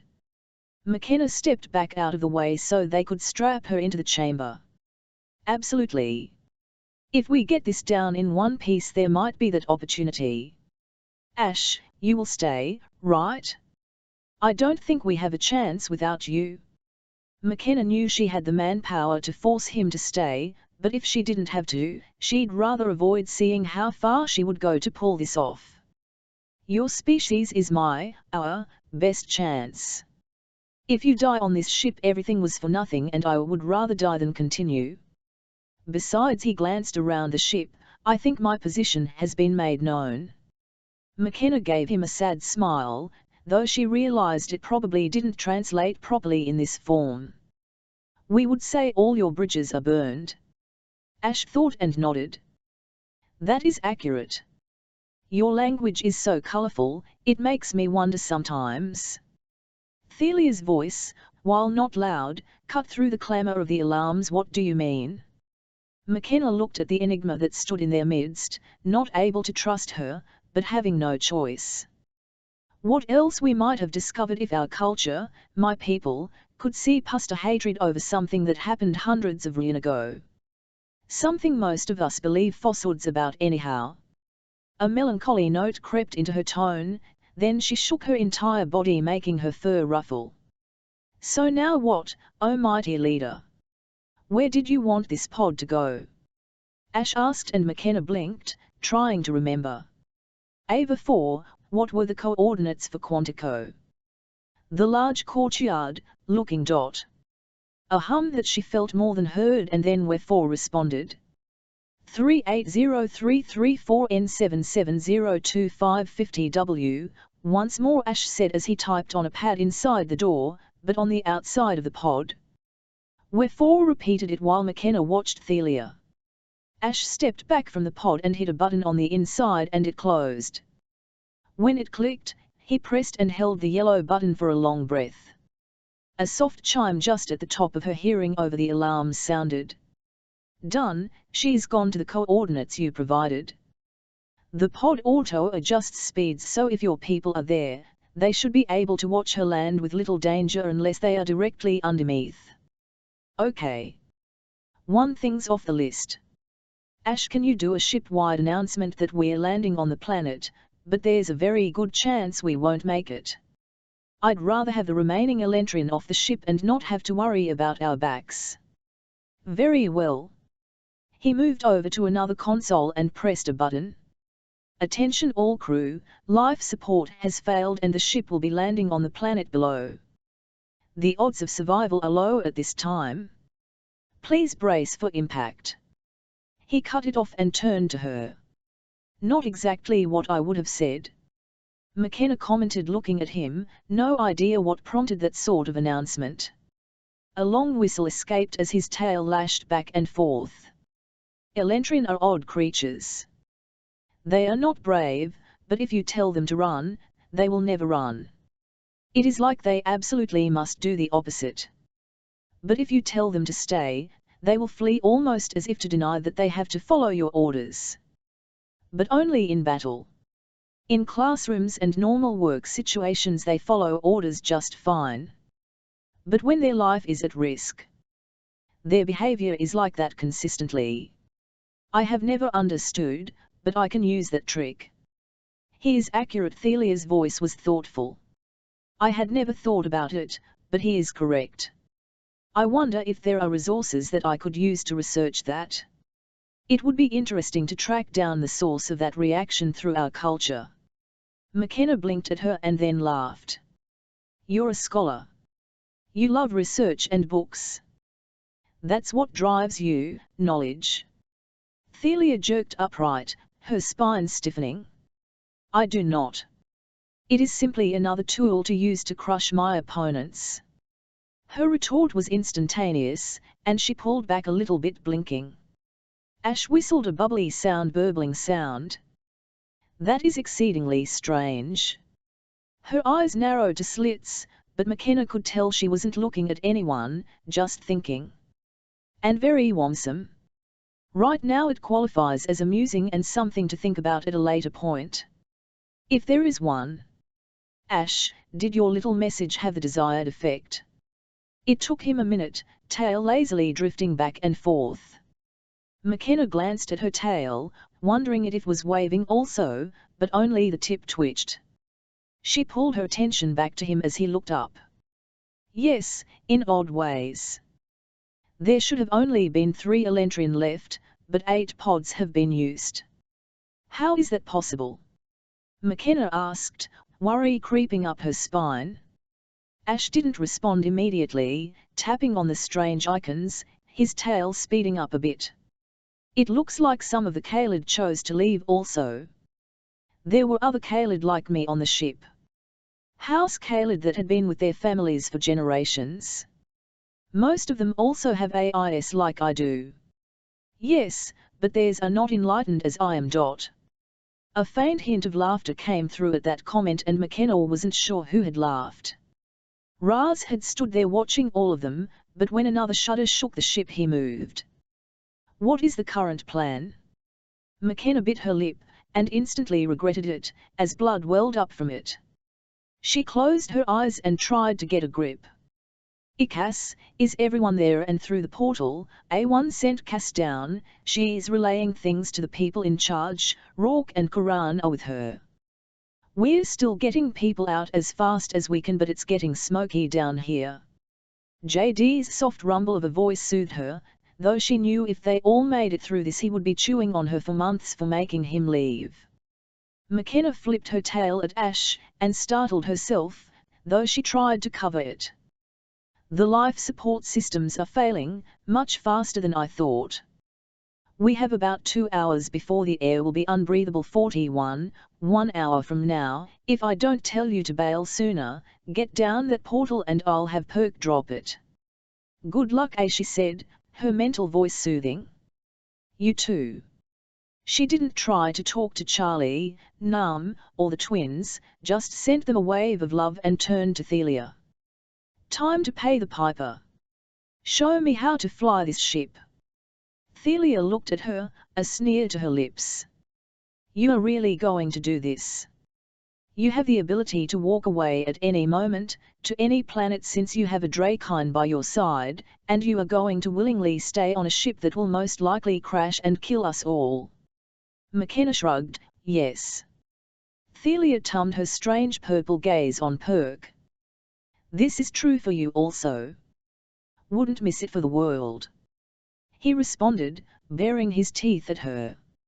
Your world is very strange, she replied, her purple brows drawing together for a moment. I would enjoy exploring more of your odd thought processes. She seemed like she was going to say something else, but cut it off and walked over. Let us begin. 1 minute. Ash, where are the spacesuits? We should all get in them in case life support fails or we get a breach in the hull. Ash looked at her, then for the first time glanced at Thelia, who had her head tilted slightly as she looked at them. That are spacesuits? The word does not translate into Elentrin. What? You know, suits, to wear in case we get exposed to space. Has oxygen and stuff in it. You mean the exosuits? They are too big to do any fine motor control, and that is needed to steer or fly the ship. Also your commands would not be recognized through the gloves. Ash responded haltingly, as if unsure what she meant. No, like suits. To protect you? Provide life support. At this point all the aliens were giving her looks that she figured conveyed confusion at the least. Ras. You don't have them either. If you are talking about clothes to protect you from a vacuum or provide breathable air, no, I am able to exist in a vacuum for a few minutes in any of the scaled forms. All Drakyn have the ability to seal eyes, ears, and nostrils until I could create a relocator to move me back to a planet. But this is rarely done. Space is cold and inhospitable. If the ship breaks, you die. Why would you put on something to prolong your death? Death is best met swiftly, Thelia chimed in, looking back and forth between the two Earthlings. You guys have the weirdest blind spots. Either that or Earth has too many sci-fi writers who overthink everything. Frustrated, she looked at the consoles. Fine, we do it like this, but I'm shifting back to human since then I can use the controls. With that she reached for her other self and slowly slid into it, conserving energy. But as soon as she was in that form, she reached for one of the energy bars. I'll stay in warrior. I'm faster and stronger in this form if we need it, Perk said as he moved over, standing more protectively near her. Ash and Thelia stared at her as she shoved food into her now human mouth. Molars were good things, trying to chew these bars in warrior form got annoying fast. That is your normal form? Ash finally asked, just as McKenna started to check if her kilt had fallen off or something. Yes. I'm human. Surely you saw what we looked like? Thelia, you were there on Earth. All the people I saw were dark-haired and short. They had flat faces. You, except for your bland culling and marred features, could almost pass for Elentrin. McKenna shrugged. I'll let the anthropologists fight over why humanoid is such a popular body style. Not my issue. But Ash, what's your issue? Didn't you see humans on TV? TV. He repeated slowly. Yeah, you know, cameras, ways to see what was going on down there. We have no cameras on that are watching what you are doing. We received telemetry reports from the Kaled and the shuttles, counts, information. But why would we need pictures? To know what's going on. Another shudder shook the ship and McKenna waved her hand. Never mind. Time to land or die trying. Aren't there seats for these things? She asked, as she looked at the work stand next to the one Thelia leaned on, traces of her blood still touching the surface. Ash walked over and pointed to a button on the side of the stand. McKenna pushed it with her human finger, and shivered a bit. The ship's environment came across as much colder without her fur. Out of the floor rose a weird stand that had a crescent arc to it. She glanced over at Thelia, whose chair stand had also risen.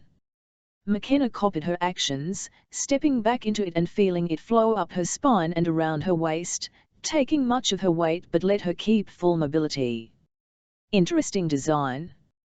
Not sure how practical it is, but it should work. She glanced around and saw Perk had secured himself, as had Ash. The air was getting thinner, and for the first time she could taste smoke. Ikas, JD, Tony, it's time, get off ship now. Avit about you, as soon as you're all on the ground Ras can kill the portal and then we can use it if we need to. Go. Now. I don't have time to argue with you. A few tense minutes passed before Tony spoke in her head. LT's done. All the awakened are on the ground, as are we. He can close the portal now. Ras, do it now, please. She had sensed him following the discussion, so he had no doubt as to what she was asking him to do. He closed his eyes, then opened them, the multicolor orbs swirling in a way that seemed to suck her in. They are out, and it has been disconnected. She noticed his color seemed a bit brighter and shot a mental note to Wefort to add that to the ever-growing list. Thelia, let's land this ship. Thelia's eyes locked onto hers, in that vivid purple no human had. You do realize the odds are we may all die, as well as all the Kaled. McKenna channeled her best action hero and forced a smile. Then it's time to beat the odds. Strange beings you are. Thelia shook her head and pushed buttons. It is started. Enter the coordinates to the place you wish to place the ship. Wherefore provided what she needed and McKenna swallowed pus the bile in her mouth. We'd better succeed, or a lot of people are going to die. Chapter 39, coming in hot. The sudden retreat of shuttles has people all over the world cheering, but the lack of reaction from the White House has everyone worried. There are no proclamations of success or word on why they have retreated. This is leading some to believe that whatever is coming next won't be good for anyone. We are receiving odd reports about impacts. Invasion news. With shaking hands, she put the coordinates in the computer in a way their systems would accept them. It took her 3 tries with prompts from Wherefore and Eleo before they were correct. Done. Thelia pushed another button, then tilted her head. Something is wrong. The engines will not start. There is a password lock, but the standard captain's password is not working. McKenna frowned, then honor washed through her. Tony, we need to unlock the engines. We need to start them to land. What's the password? She felt more than heard the ripple of horror and surprise that rippled through the mind space. Ekrip, of course. Okay, you ready? You'll need to write it down or it won't make sense. McKenna looked at the console and hit an icon that brought up something analogous to a notepad screen. Go. Tony listed out the letters and numbers, specifying capital or not. When she was done, McKenna looked at her pad. Really? That is what you set the password to? One figured no one from their culture would ever hack it. McKenna looked at what she had written down and fought back a laugh. For sure. TH31NT3RN3T1S4P ORN. One thing I'm glad I don't need to tell a human that. She shook her head and passed the information over to Thelia, who typed it in. Another few keystrokes later the engines started. That resolved the issue. The engine has started. Now what? How do we steer the ship? McKenna tried to keep the itchy panic out of her voice, but where was the helm for her to grab and fight through the atmosphere? Or levers to pull on to make sure the ship landed correctly? Steer? Like a driving vehicle.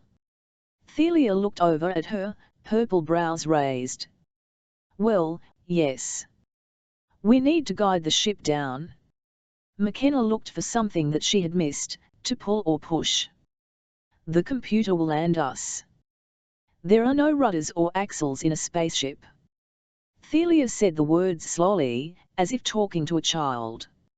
Stopping her efforts to find some controls, McKenna turned and stared at her. Do I think all those sci-fi movies lied to us? She asked in the mindspace as she stared at the impossibly gorgeous woman.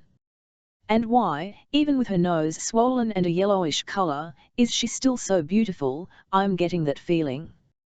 Perk sounded just as sour and frustrated as she did. And no idea, but purple isn't my favorite color. I'm a bit partial to golden brown. Are you two really flirting again? Now, Tony asked, exasperated amusement in her voice. McKenna started, and pulled herself back to the current situation. Ash. I thought you said we needed her bioelectric signature to fly the ship. I had thought that also, as none of these commands would react to my touching them. Yes, I tried in secret. It never occurred to me to be in another form to try. He sounded affronted, but not at her.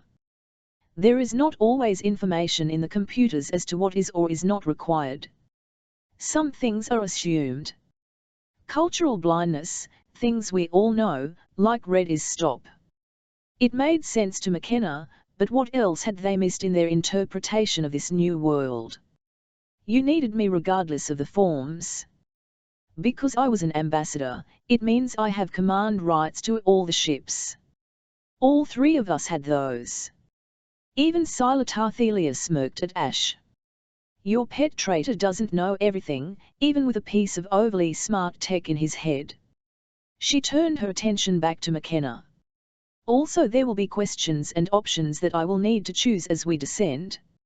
If something fails, I will have to decide how to react. McKenna's fingers itched to wrap around the woman's neck. Then she realized her nails were turning into claws in response to her emotional desires. Stop that! Her irritable thought must have worked as the claws started to go back to nails. She closed her eyes, took a long deep breath through her nose and looked at Thelia. Is there a way to see what's happening outside the ship right now? The view screen isn't a real camera, it's a representation of what is out there. At this point she didn't know for sure, as things kept changing. Besides, she now felt like an idiot. Why in the world had she imagined wrestling the ship down, like there was anything she could do with a ship that probably outweighed most aircraft carriers? But that sparked a thought. Exactly how big is this ship? Ash tilted his head, then answered. Eleo says it is the equivalent of 1,575 meters long and 932 meters wide. And in feet that is? In the world does an alien know meters and not feet but speaks English? Eleo has been communicating. Meters are a much more logical measurement than feet are. But for your information, it is 1,722 yards by 1019 yards. McKenna swore. Wherefore sounded smug, but she got caught hung up on the size. Isn't that like twice the size of an aircraft carrier? Not twice, more like 1.75 times the size. 41. Can you make sure someone gets the info to White Sands how big this thing is? And McKenna broke off. I don't think the runway at White Sands is more than a few miles. That will not be an issue. There is enough capacity in the engines to do a controlled landing and use the propulsion system to come in slowly. Thelia touched something on the board. I think. Those two words dashed any feelings of hope McKenna had harbored. What does that mean? Thelia nodded at the screen. This is still a representation of sensors, there aren't cameras on the outside of the ship, that would make no sense. But the sensors can extrapolate what we are going through. Another shudder shook the ship. That is not good. Not only was life support taken out, the engines suffered damage. While the computer core is correcting and can make corrections much faster than I ever could, it is rapidly making course adjustments. I am assuming your top priority is getting this ship down in as much of one piece as possible, with the damage to the planet being inconsequential. Her tone had acquired that smug tone again, and McKenna gritted her teeth before relaxing them to respond. Yes, that would be accurate. Then it is what I am attempting, though you should note most computers are not programmed for crash landing on a planet. I am not aware of any incident where it has happened. At least not that anyone lived to report on afterward. Her words helped not at all, and McKenna desperately wanted something to do. But other than stare at the screen where the Earth came closer to them at impressive speed, there wasn't much to do. How long until we land? The currently estimate is 1.1 circ, though that keeps changing as more systems are failing. Thelia licked her lips. What is that in my time? Wherefore replied, 110 minutes until landing. Okay, that isn't too bad, right? Thelia cast her a glance full of contempt. The computer is asking it if can remove power from the life support system to the guidance modules. Most of the ship is vacant except our area, and all Kaladin canisters will flip over to their emergency supply power. If we are not lucky, we will have much less time. And the backup canister power will last how long? She knew they had told her, but at this point she couldn't pull it out with all the other thoughts rushing through her brain. Wherefore provided the information at the same time Thelia did. About 1.5 of your months. That long? We figured it was ours. A bit of stress faded. Wherefore, how much oxygen do we have in here? How long can we last with what is in this room? A soft hum, then a response. There is plenty of oxygen to last for longer than what the ship will take to land. McKenna let out a breath of relief, but as she opened her mouth to talk to Thelia, Wherefore continued. The problem is the smoke is still increasing. You are breathing out C02 and the air quality will deteriorate. Assuming none of these factors change, with 4 of you in these 2 rooms, you will have a window of about 30 minutes. Though it would be advisable to keep your breathing rate steady. Of course. It can't be easy, just when I thought we might have a chance. Do it. We'll take the risk. Everyone, try to stay calm and keep your breathing regular, and let's hope. Thelia arched a brow at her but typed multiple commands on the computer. The ship shuddered as if in response and Thelia's shoulders hunched in slightly. What was that? The ship is having issues maintaining course and speed. The damage to the engines and guidance systems is extensive. The dark colors of the planet they were approaching disappeared and a schematic of the ship appeared on the screen. Well, that would have been convenient when we were planning this. Perk muttered. McKenna glanced over at him, but he seemed calm, strapped into a chair like the rest of them, his arms with tan and dark spots dappling them crossed over his chest.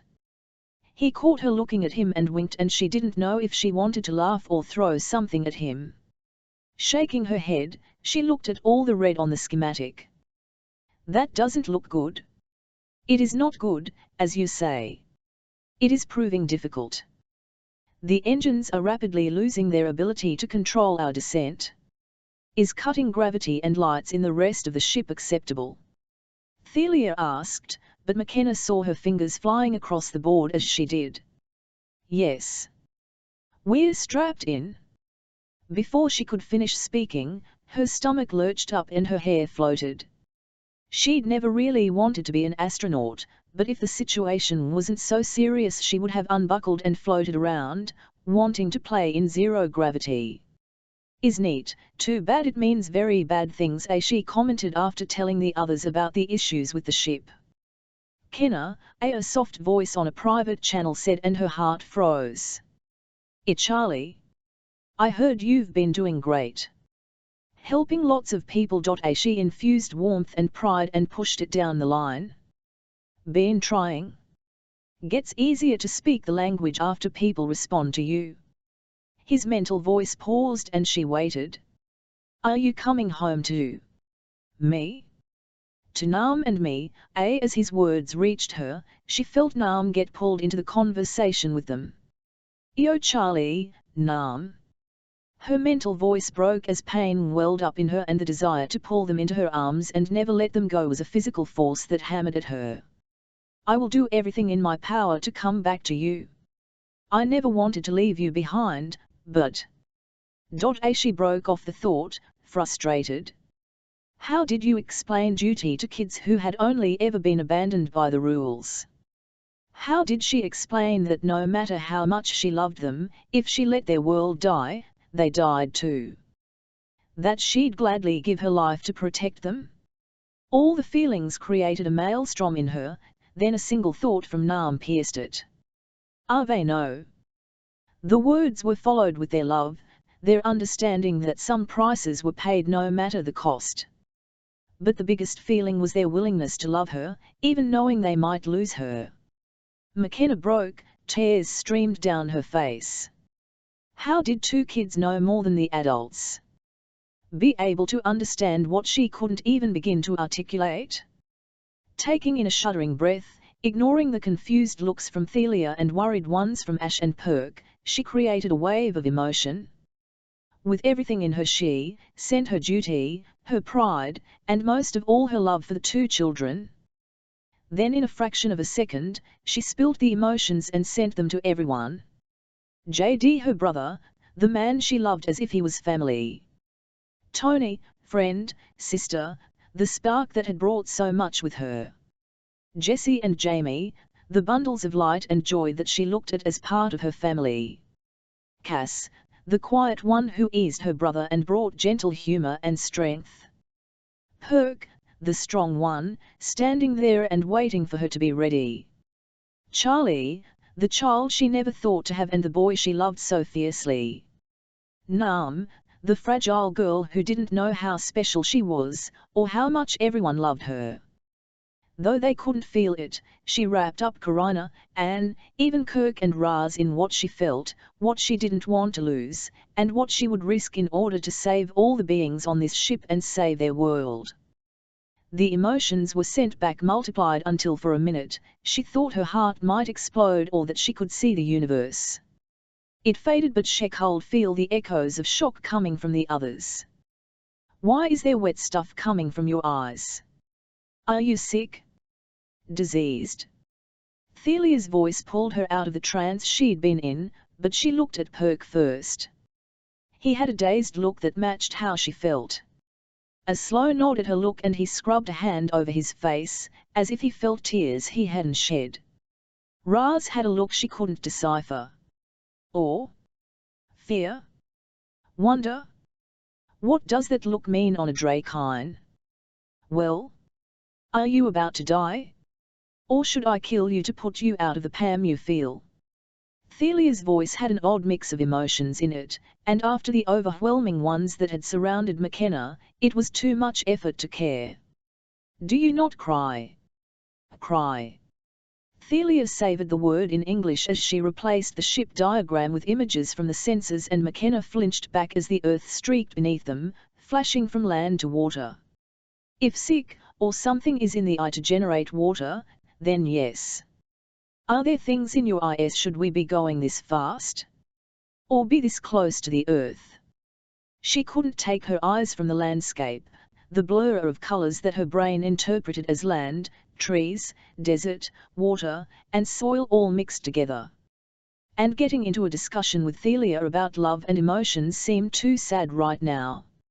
It is a representation, but yes. Our IMs are failing faster than expected, so speeds are not as gradual as hoped.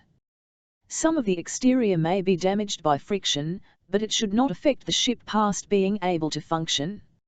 As if the gods were listening to them, a shudder shook the ship, and the doors that they had entered, in what seemed like a lifetime ago, shook, and then slid back open and a wave of smoke filled the room. House in ruins, Thelia said in a tone of voice that made it very clear she cussed. McKenna coughed as the smoke swirled around her, and the acrid taste coated her mouth and nose. What's cough wrong? She choked out, trying to see if anything on her console told her anything. Most of the lights were red and flashing, which told her only that everything was going W-tong, which she had already figured out. The jump drives ruptured, and are fueling a fire, and things are exploding. I do not know why. There should not be anything there to explode. I am trying to put them out, but there is too much oxygen.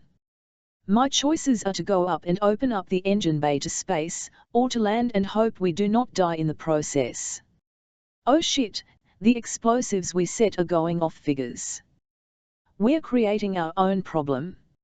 She wanted to scream, but she focused on trying to take shallow breaths and respond. Are we going to make the coordinates I provided? McKenna coughed out, the thick smoke creating a coating of soot in her throat. Thelia hit a few keys, the smoke was so thick only the vivid color of her hair was visible. Maybe. But slowing down is going to be difficult. That is at the other side of those coordinates. And we will not have the time to make the next few orbits to bleed speed and lower our altitude. I have enough control for one more pass, then we will spiral out of control and slam into the planet. Her voice had tightened and dropped a few octaves, every word clipped in precise Elentrin. Even through the translation, the stress all but screamed through her tone. I'm not sure, to be honest. She closed her eyes and tried to remember the few pictures she'd seen of Sands, from old news videos of the space shuttle landing there, back when there was a program. Lots and lots of sand, it's a national park and has mountains on one side. How much sand? Thelia snapped. I don't know, miles and miles. Though the words that came out of her mouth were the Elentrin equivalent. Then we may survive. If you believe in greater beings, worship them now. McKenna figured when an alien was telling her to pray, things were not good. Her hair wasn't floating anymore, which meant they were close enough to the planet for gravity to pull at them, which meant they were close to crashing. Without conscious thought she grabbed onto the console, her eyes closed, and she waited, trying not to breathe in the acrid smoke. Ava 4, I'm glad you found me, no matter how this ends. As am I. The whisper of a thought made her smile. The smile went into a wince as an explosion rocked the ship, and it shook, whipping her head to one side, though she remained restrained. Then there were sounds so loud she released her death grip on the console to cover her ears, not that it made a difference. Then came a sound like a tin can being crunched but 100 times worse, mixed with heat and cold, and the world went black. Chapter 39, Survivors' tidal wave warnings have gone up all over the world. A huge one is currently headed for Sydney and evacuation orders have been issued. Recent reports of waves over 200 feet high are headed for that area. Other tidal waves are headed for Europe and the East Coast, but those are expected to be much smaller, though the waves are still building. The asteroid impact in the Pacific created waves currently hitting Peru that measure 20 feet. A fire are in the path, evacuate now, TNN emergency banner. Dry air that pulled the moisture from her lips and blue sand into her mouth, pulled her to consciousness. As she became aware of the world, the pain in her head and body were the first thing that registered. Her head was pounding, with noises, smells, and tastes bombarding her mind, while it felt like she had been beat on with rocks and hammers. Trying to swallow generated no saliva, so she forced her eyes open, then immediately shut them as smoke stung and caused them to water, and that moisture evaporated almost instantly. McKenna. The whisper-soft voice of Wherefore cut through all the other noise, and she realized half of what she heard were voices in her head trying to get her attention. It felt like half the world was yelling her name. I'm here. Shush, please. Even the mental voices hurt, and she needed to figure out what was going on. They fell silent, and she inhaled deeply and regretted it as a cough racked her body and sent pain rippling through her. The nanobos are working. You have a broken arm, but it is a simple break, so they will heal it. If you can avoid stressing it for a day or two, it should be fine. The rest of damage is soft tissue and hurts, but it is not vital. Another few hours and all of it will be repaired. I can suppress the pain, but it is better to feel it, so you know what is injured. LT's fine. The air is the worst part. She reached for Perk but found his light grey in her mind, but it was the grey of being unconscious, not dead, so she wouldn't panic yet. Raz, one am here, but trapped. He sounded funny, so she opened her eyes again. The smoke had cleared out a bit and she took in the scene. While the bridge had not possessed a big window looking out at space like in so many movies, it had apparently been very near the front with only a hull between them and space. That hull had torn, letting in light, air, and sand, and was pulling out the smoke that wreathed up from broken consoles, conduits in the ceiling and the doors behind them. McKenna blinked a few times to get the tears to clear away, and she saw Raz trapped. It looked like one of the consoles had broken off and managed to pin him to the floor between his chair and his original console, then what looked like a slab of metal had fallen on top of him. Right now she couldn't figure out exactly what she saw, as smoke kept changing it. Perk hung limply in his chair, strapped in and blood running from his nose. -LS Perk okay, worry coated her thoughts as she tried to figure out how to get the restraints to release her. He should be regaining consciousness soon. The reports are that he has a concussion and severe bruising, but nothing that won't be healed with a few hours and some calories. Your damage was greater. That reminded McKenna to look at her arm, the one that she could feel pain radiating out from. Looking down, it didn't look broken, which reinforced what Wefore had said. She used her other arm to hit a glowing blue button in the middle of her chest, and the straps disappeared. She stood, woozy for a minute, then turned around, looking for the others. In her head Perk moaned and stirred as she looked for Thelia. The Elentrin should have been next to her less than 5 feet away, but where the chair had been was only a jagged end. Looking around she didn't see her. Moving forward carefully, she headed towards Perk. The floor was at an angle that made her footing even more precarious as she reached to Perk. His chair had bent backwards, and he hung from it awkwardly with the restraints. As she reached for him, his eyes opened and bloodshot blue eyes met hers. All in all, I don't think I'd like to repeat that. His voice emerged cracked and rough. Agreed. Let me get you out. The same blue button glowed on his straps, and she hit it and he fell out of it. Crap, sorry. Ow. Perk lay there for a moment. That hurt, but not your fault.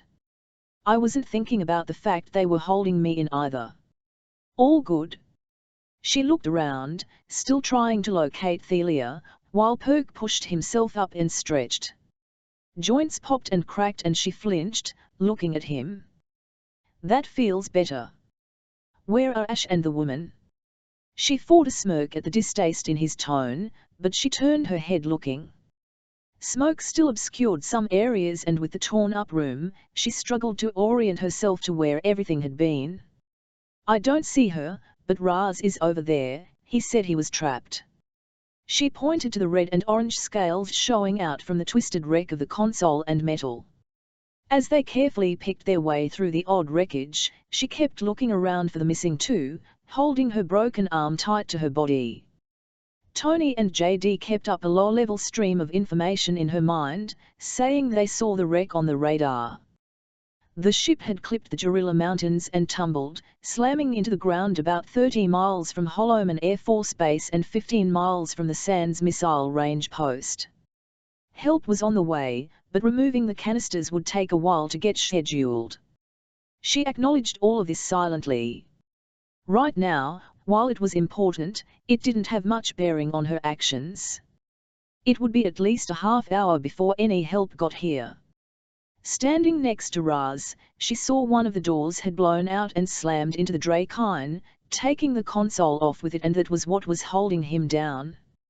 In that position, with his leg trapped, and his body bent over the other console, he couldn't get any leverage. And you're sure you're not hurt, Zero? She asked as Perk moved to the other side so he could lever the door off Raz. Minor injuries. They will resolve themselves. His voice sounded muffled from his pinned position and there was a groan of metal and other material as Perk heaved, a grunt of effort coming from him. But the door lifted up and tilted onto one side, falling heavily against the wall. That, however, does make breathing much simpler. Raz reached up and pressed his button and the straps fell. He pushed the remains of the console away from him and stood flexing tail and arms. I am grateful I did not have my wings present while going through that. Something unwelcome might have happened.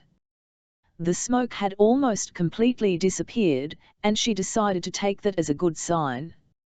A smear of an odd color leading into the captain's office caught her attention.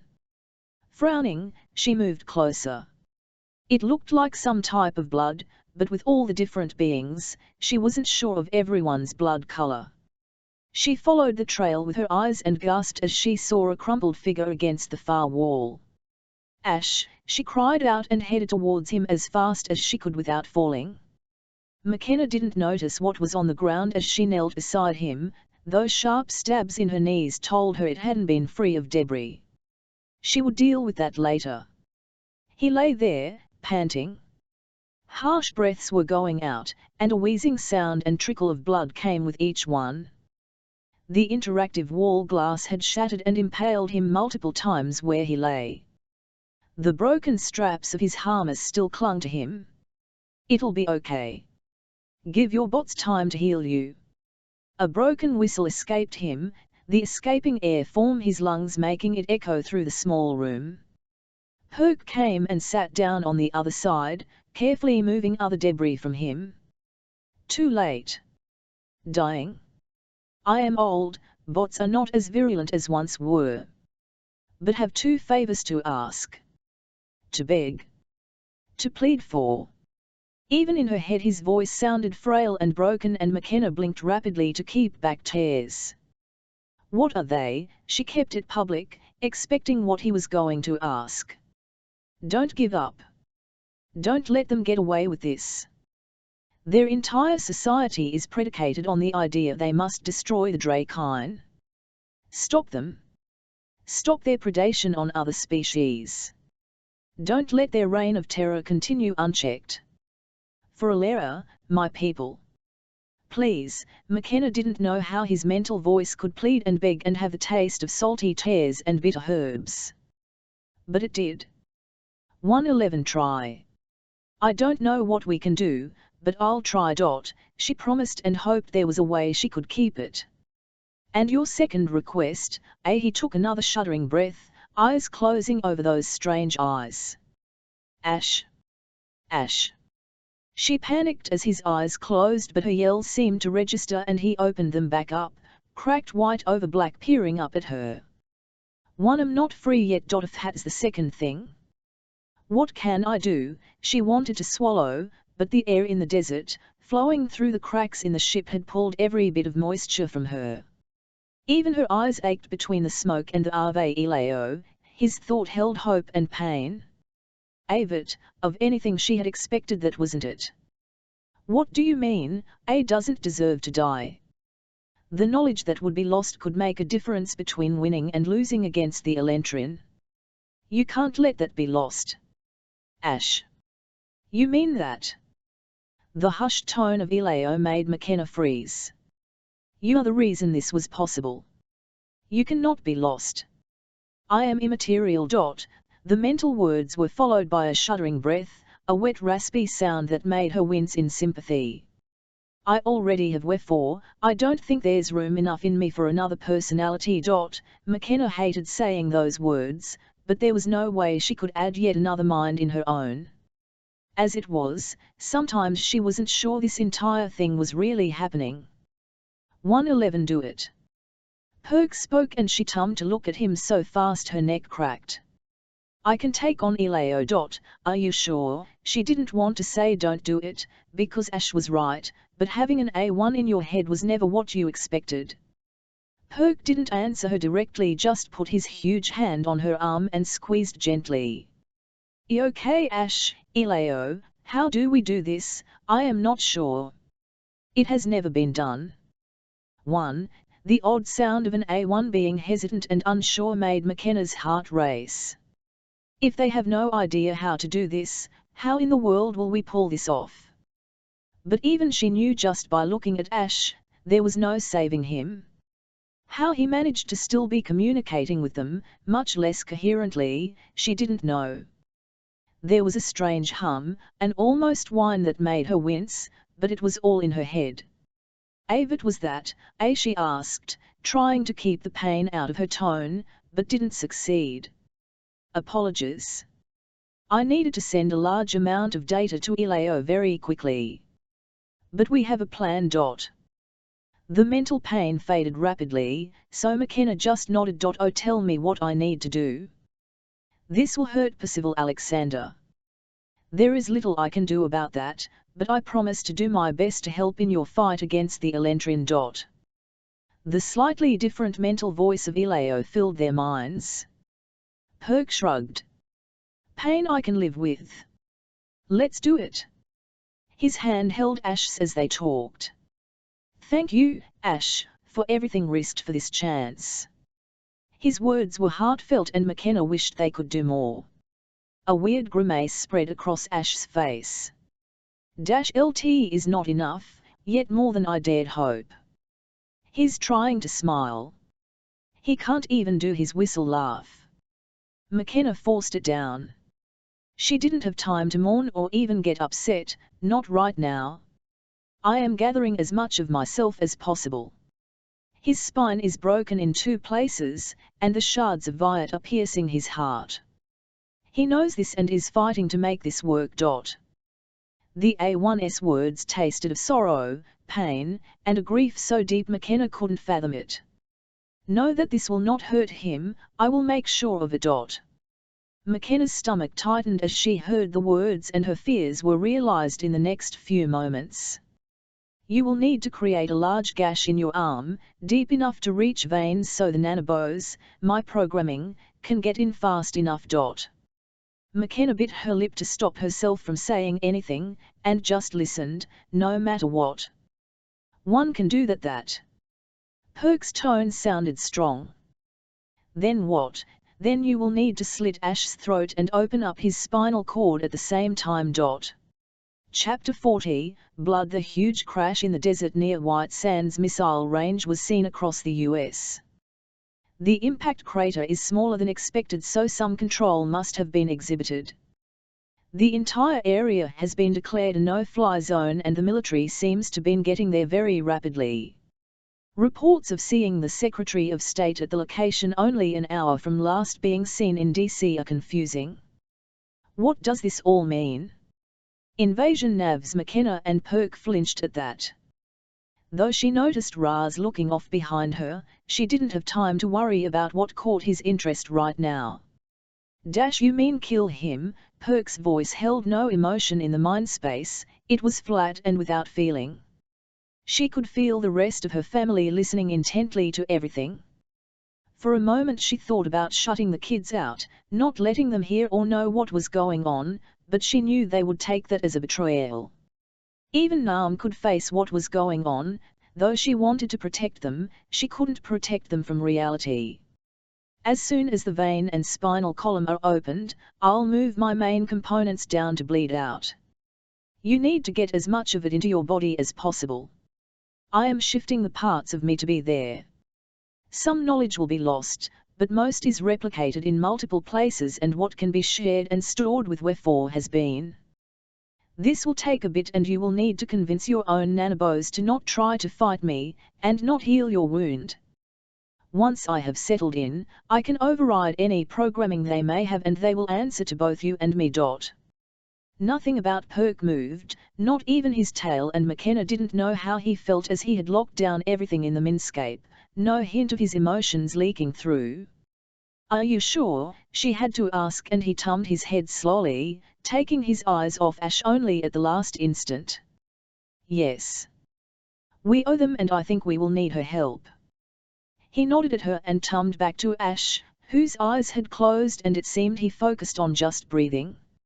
Are you both ready? His voice so weak and tiny, and grieving. Perk took a deep breath and looked at his left arm. The fur absorbed back into the skin, revealing skin golden and tan. She held her breath as he reached up with a low sharp claw extended and in a violent motion ripped open a gash along the bend of his elbow. The flesh parted like a cut with a scalpel, and McKenna saw flesh and tendons before blood started filling the area. A gasp of pain slipped out of him, but he didn't pull away. Tell your nanobos to pull it in, and make the cut on Ash, now. Eleo sounded like she cried, a tone of voice that made tears start in McKenna's eyes. You, Ash, for everything. McKenna whispered the words in his mind and sent gratitude towards him. His eyes opened and locked onto hers, then shifted to Perk. Do it, and thank you. Finally I can go back to my stars. Perk laid his claw along the side of Ash's neck and yanked it down towards the back of his neck in a fast move. Rather than the jugular where humans had it, a large vein ran along the spine, and when his claw ripped it open, blood and fluid came rushing out in spurts. Get your open flesh under it, hurry. Eleo's voice sounded odd, distorted, as if talking through sobbing tears. Perk moved his arm and the blood and fluids fell into the wide gash pooling there. His face was a mask of unreadable fur, even his whiskers didn't move. McKenna had taken Ash's hand when Perk needed to release it to do what he needed to do, and she squeezed it tight. Already it felt colder and less lively. is a good way to go, doing what I can to end their regime. Thank you. May Alera's light guide me home. It was the last words he said as the three of them sat there, wherefore whispered in Perk's ear to get as much of Eleo pulled into his body as possible. The air filled with the scent of blood mixed in with the dry air and smoke. She would never forget this scene, this moment, and took it all in, the alien dying, while pouring his blood and spinal fluid into Perk's arm, trying to save a being with no body, nothing but tiny particles that made up its existence. Eleo has moved most of her bots to those locations, leaving only the dumb drones throughout the body. They had a little time to prepare before Ash spoke to you. Perk, if you can scrape any dripping down into Thornd, they will help. Wherefore spoke to all of them, and they waited as he pushed more blood up into the wound of his already gore-covered arm. McKenna felt the life leave Ash, but she hoped he was at peace. She couldn't imagine how long he had fought his impossible fight. Maybe now he would be home. Anything else more metaphysical she shied away from and looked at the blood covering Perk. You okay? Her voice barely loud enough to be heard. Hurts, but it's working. Give me some time. I'll sit here for a bit. Before she could move, Raz was up and headed towards the other side of the room. As he moved past the crack in the hull, faster than she could get up to follow, the dust swirled around behind him, marking his passing with gold glittering in the harsh sunlight. Raz. McKenna stood and made her way through the wrecked room. The smoke had cleared and made it easier to proceed, but he had blown through it as if there was no debris. He didn't say anything. Raz, she asked again, knowing he would hear her like that. Though he'd probably heard her the first time too. Over here. There is something. Ah, yes. Found her. Thelia, it has to be her. McKenna picked up her pace and made it over to where Raz crouched, his tail supporting his low stance. Crumbled in a pod doorway that had given in was Thelia, blood covering her face from a sizable laceration on her head. It turned her purple hair a dark indigo that seemed too sober and sad for her skin. Crap, McKenna muttered as she stopped next to the woman. Is she okay? She checked the wound. It now was only a sluggish trail of blood, but the location on her head worried McKenna. Blows across the temple and back of the head could result in serious brain trauma, at least for a human.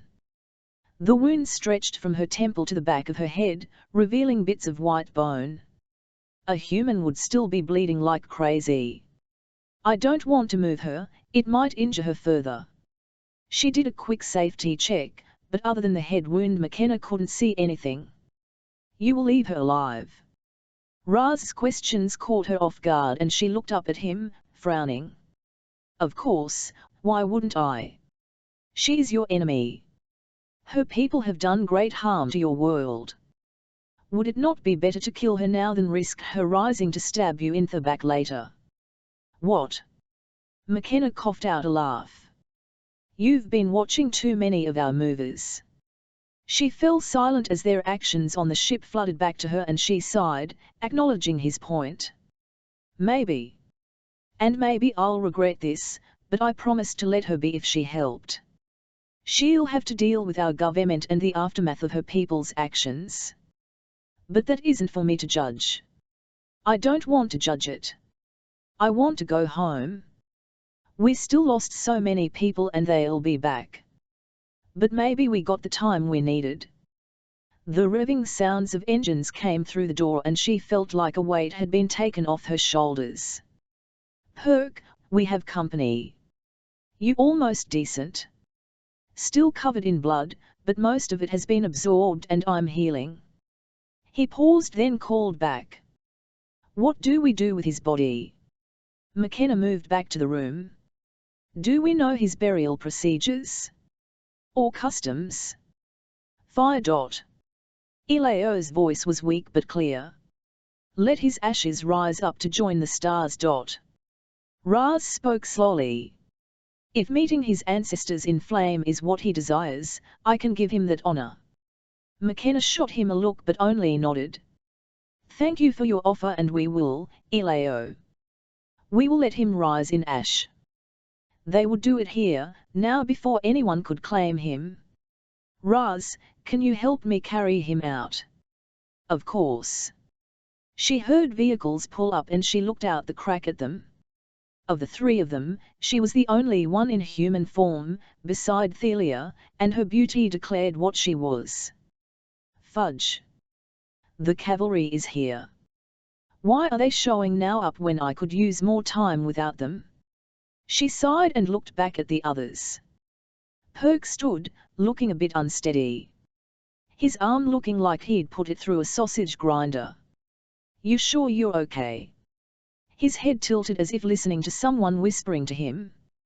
Blood loss. Eleo says it will pass in a few hours and apologizes. She is trying to re-establish and convert the nanobos to her frequencies, and I lost a decent amount of blood. His blood has to be expelled and cleaned from the body, so I will have the equivalent of a rampant infection. Fever, chills, all the fun stuff, over the next few hours. McKenna moved over and touched him. Even through the fur he felt hot. Let me know if you need anything.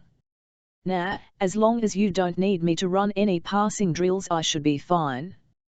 He smiled weakly at his football joke. She squeezed his arm and smiled. I think you can stand around and look pretty for the next little while. He chuckled softly at her tease but leaned against the wall. Raz watched McKenna, his expression unreadable. Help me get him outside. She didn't know how she'd do that with her arm still broken. No need.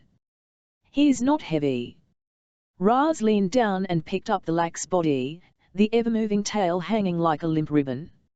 McKenna closed her eyes fighting back the sea of emotions. Had it really been only hours since they first met this being?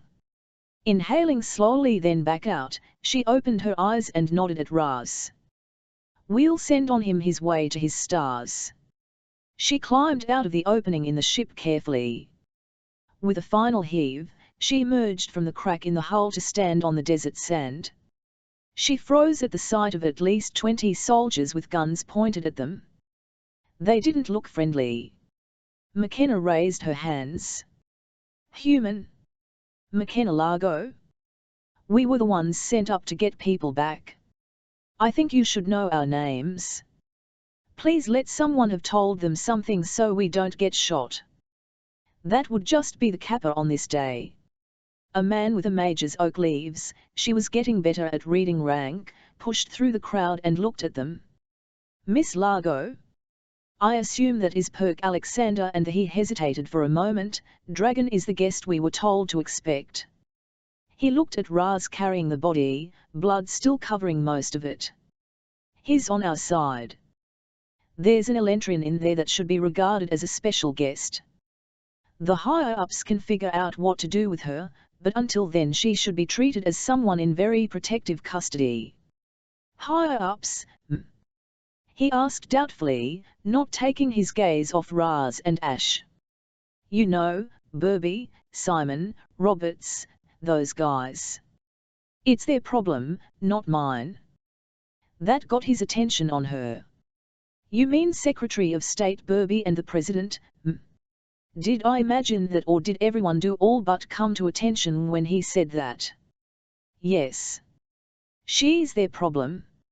I'd advise nose filters, as she's Elentrin, but she needs medical attention and a stretcher would be suggested. As for the rest, it can wait a bit until more people get here. Now, if you would excuse us, we need to deal with something. Though I have no idea how we will burn a body. Raz said he could take care of that. I'm under orders to take all of you into protective custody until my superiors can get here, he protested, and she waved around them. We're in the middle of a desert, it isn't like I'm going to NM. Trust me, I just want to go home. Just stay out our way. Her frustration leaked through. She was so tired she could barely comprehend what they needed to do next.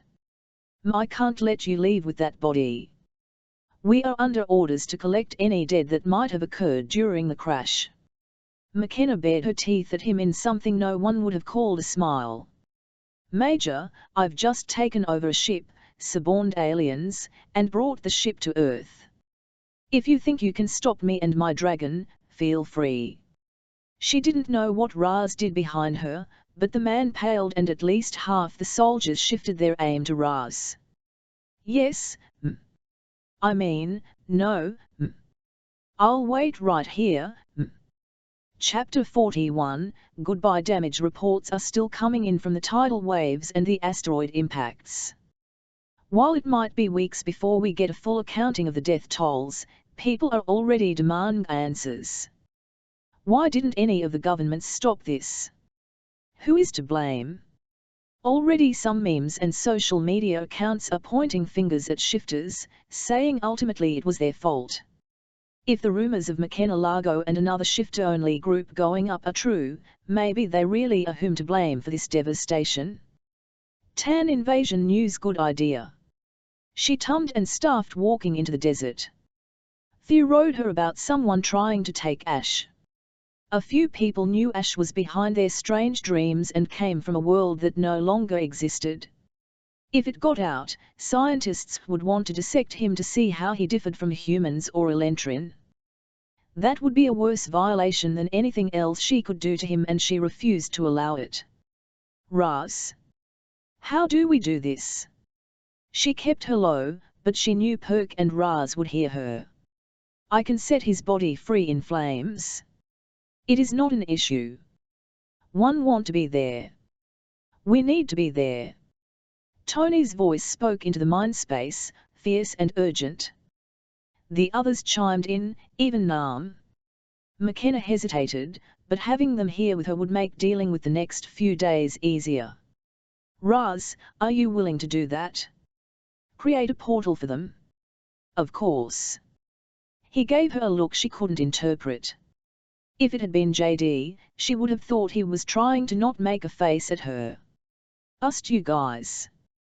We can get the others later. For now, this is our private moment. She felt like he deserved to be honored. Years, no centuries, of fighting a battle he didn't know if he could ever win. Yet he tried. Give us 10 minutes to get everyone gathered.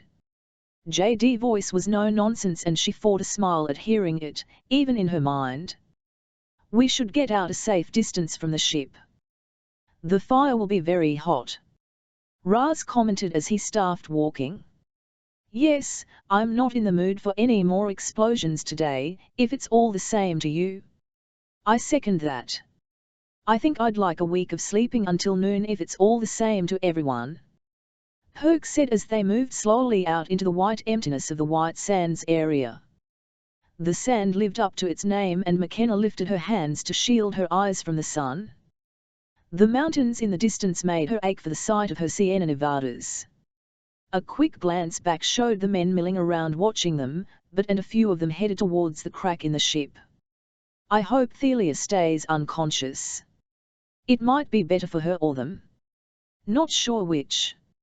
She said the comment offhand, not really expecting anything. For them, I hope she's unconscious. I get the feeling that woman is always in control of her orbit. Perk's voice had a dry humor to it that made her smile. Truth. She fought back a laugh at that, then almost tripped over Raz's tail as he halted. This is far enough to ensure people will not be harmed by the fire. With a sort of reverence, he laid Ash down. I will miss you. Not a friend, but an ally that I have respected greatly over the years. Ave ready if you are. In an isolated space, just us. JD didn't say who us was, but McKenna knew and her arms ached to hold the kids. How me, please? Raz's eyes closed and she could almost feel him going down the connection to where they were. As it connected, a portal from where the others were in Baltimore opened next to them. She could vaguely hear the shouts from the soldiers, but ignored them in favor of the two kids headed towards her. Kenna.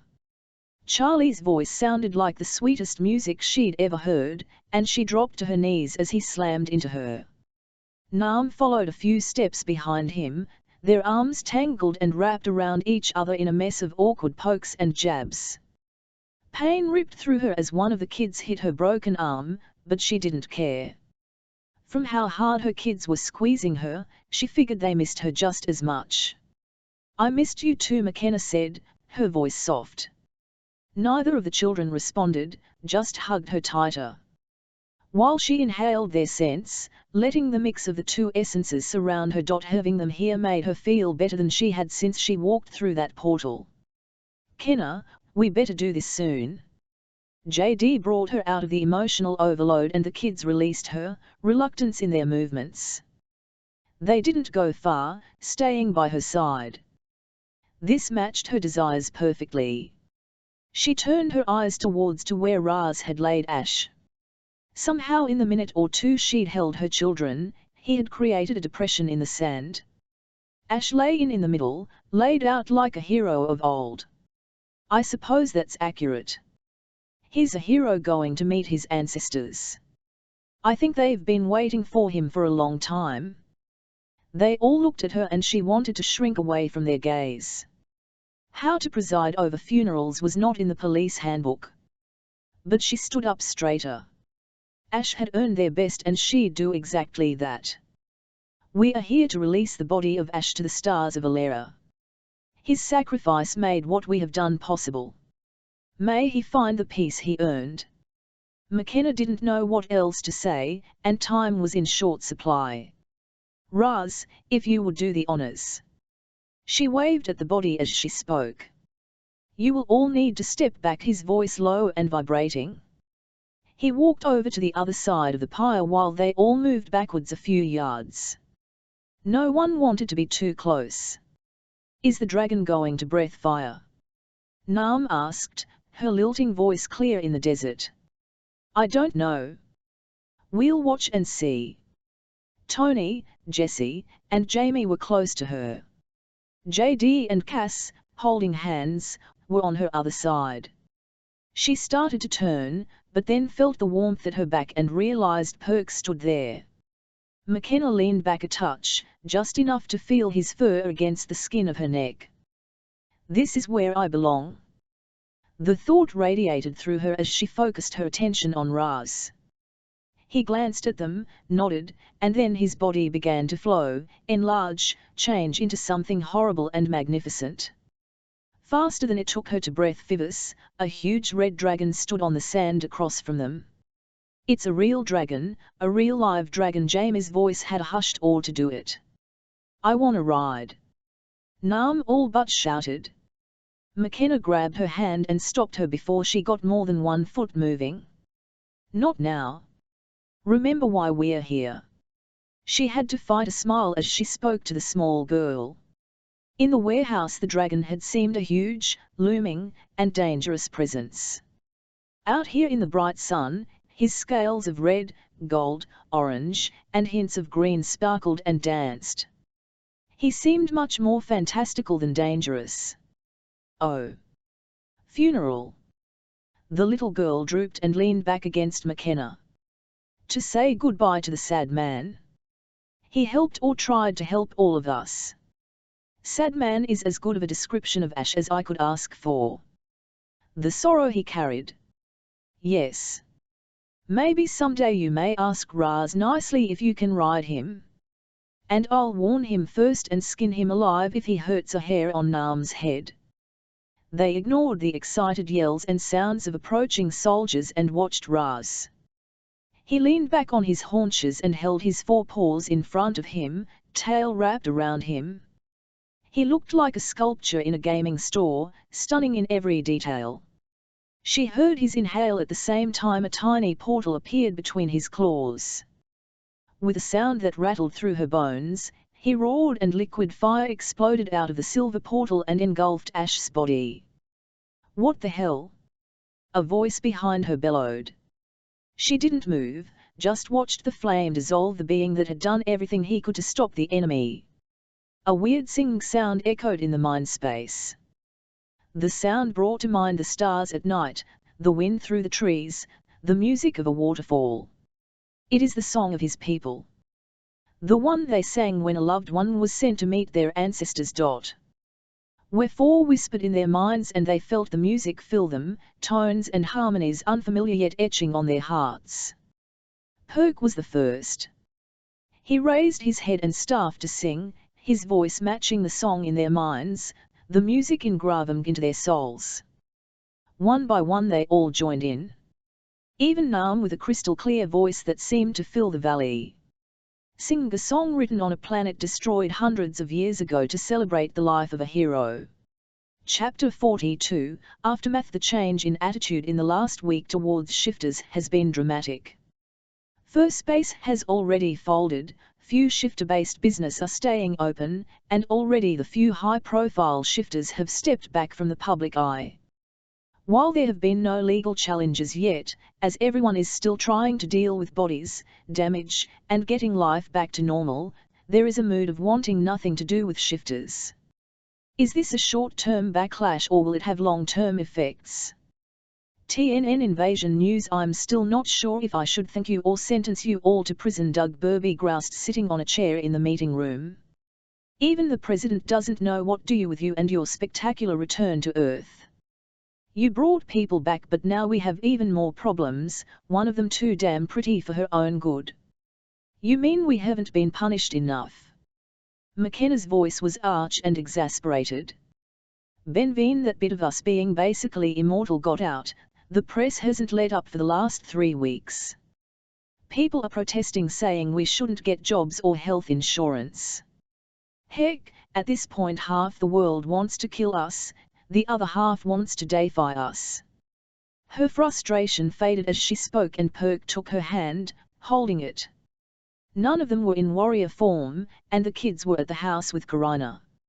No, I'll agree this doesn't look good. Someone is pulling strings expertly, and the tide is tumbling against shifters faster than we can do anything about it. Having so many beings that aren't human here isn't helping. It's got people squawking about another alien invasion, and you should hear the illegal alien arguments on the Hill. Nice to know they found important things to argue about. The words might have been a tiny bit bitter, but the laughter from Cass and JD soothed it down from where it would have ended, absolute rage. I can't disagree. But for the first time in a very long time we have active funding for a space defense and a space force. They are treating that ship like a precious object and gold mine mixed into one. With the assistance you've provided, we've managed to pull almost everything out of the databases. The amount of information will fuel the drive to the stars like we haven't seen in decades. That should help drive jobs and rebuilding.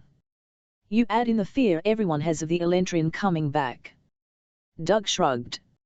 It will take a long time for the tide of public opinion to shift to be pro-shifter. Shifters are a convenient scapegoat right now. He sounded exhausted as he said the last part. And none of us know how to fight what is the truth. Expertly spun, but the truth. Hell, at this point the damn Elentrin has a better press agent than you do. She wanted to protest, but Doug was right. Kirk had come out looking good with his pre-planning. California was one of the few states whose citizens weren't demanding recalls of their elected officials. The governor had listened, and they were able to adapt faster than most. The public reaction right now was dark and angry. Between the damage the asteroids had done and people the Kaled had killed, being a shifter wasn't healthy. Then when word leaked out about the alien Kaled that were rescued, it got even worse. I know. But I'm not sure what to do about it. We're recognizable, and going back to work right now with this backlash isn't wise. Not to mention that I'm not sure we still have jobs. Living might be a bit tight for a while. But we know how fast public opinion can change. In another 2 weeks people may love us again. McKenna fought to keep the cynicism out of her voice, but it was hard. Even the people they were working with on the ship seemed distrustful. Options didn't seem plentiful, not if she wanted to keep the kids. She'd be damned if she would give them up. Not that there was a chance anyone could get Charlie to leave her. He had a wolf's attachment to pack, though on good days she realized Jamie, Jessie, and Nam would soon supplant that attachment. She shrugged again, feeling beat down. "I've pinched pennies before, I can do it again." "Well, that at least I can help with." While the government recognizes that they'll need to work on making sure the law of equal rights is upheld, it doesn't change how people react. "We can't help all shifters or Khalid, but you few we can help." He flipped open the folder on the table and handed them all checks. "In recognition of your service to your country and the world. We were trying to get you the Medal of Freedom, but the tide of public opinion put a damper on that." McKenna and the others took the checks offered. She had to read it a few times to make sure she read it correctly. $2 million. Her voice cracked as she said the words and she reached for the glass of water on the table in front of her. "Considering what continuing to fight this war would have cost us? Not to mention the information on the ship you brought to us? Personally, I think it should have been in the tens of millions, but..." He shrugged and sighed. "Congress has just as many idiots who follow social media as do the public.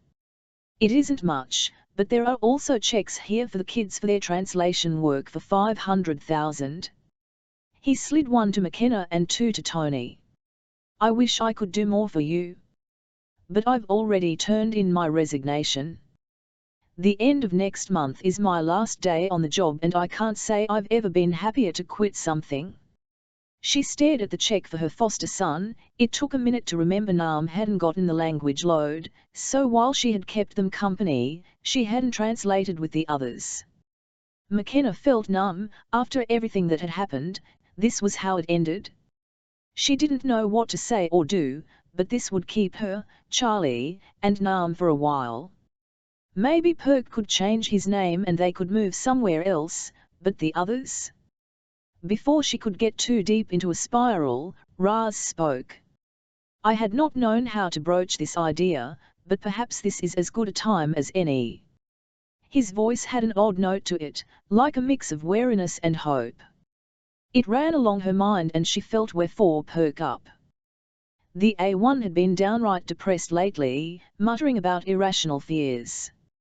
McKenna changed her position in her chair to look at him. He'd been at the far end of the conference table, not with them, yet not apart. He'd spent lots of time talking to people. Mostly scientists or military attaches, but so far, he had demurred and resisted bringing over any more of his people, citing fear of their acceptance.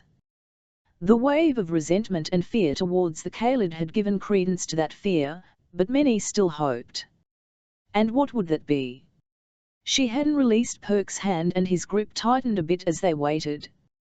What miracle could Raz possibly offer them? "The Elentrin are still out there attacking my people and we are a species that breeds very slowly. Many of the worlds they tried to take from us, but failed, have housing and land. These planets would support human life since they are very similar to Earth in most ways.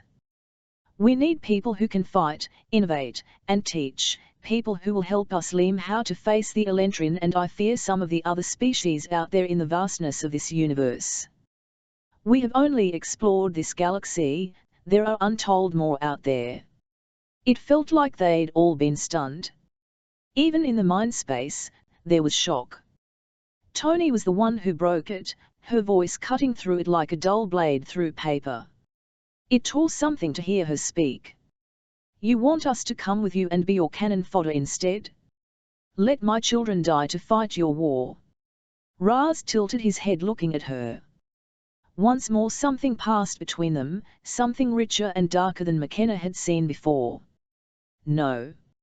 I'm offering to provide homes for all Khalid. I'm asking if some of them would be willing to teach us and maybe fight with us. I'm offering passage to planets with empty homes that need life brought back to them. I'm offering you a chance to come to my worlds. I'm offering hope, for all those who aren't welcome here." The words crackled across the room.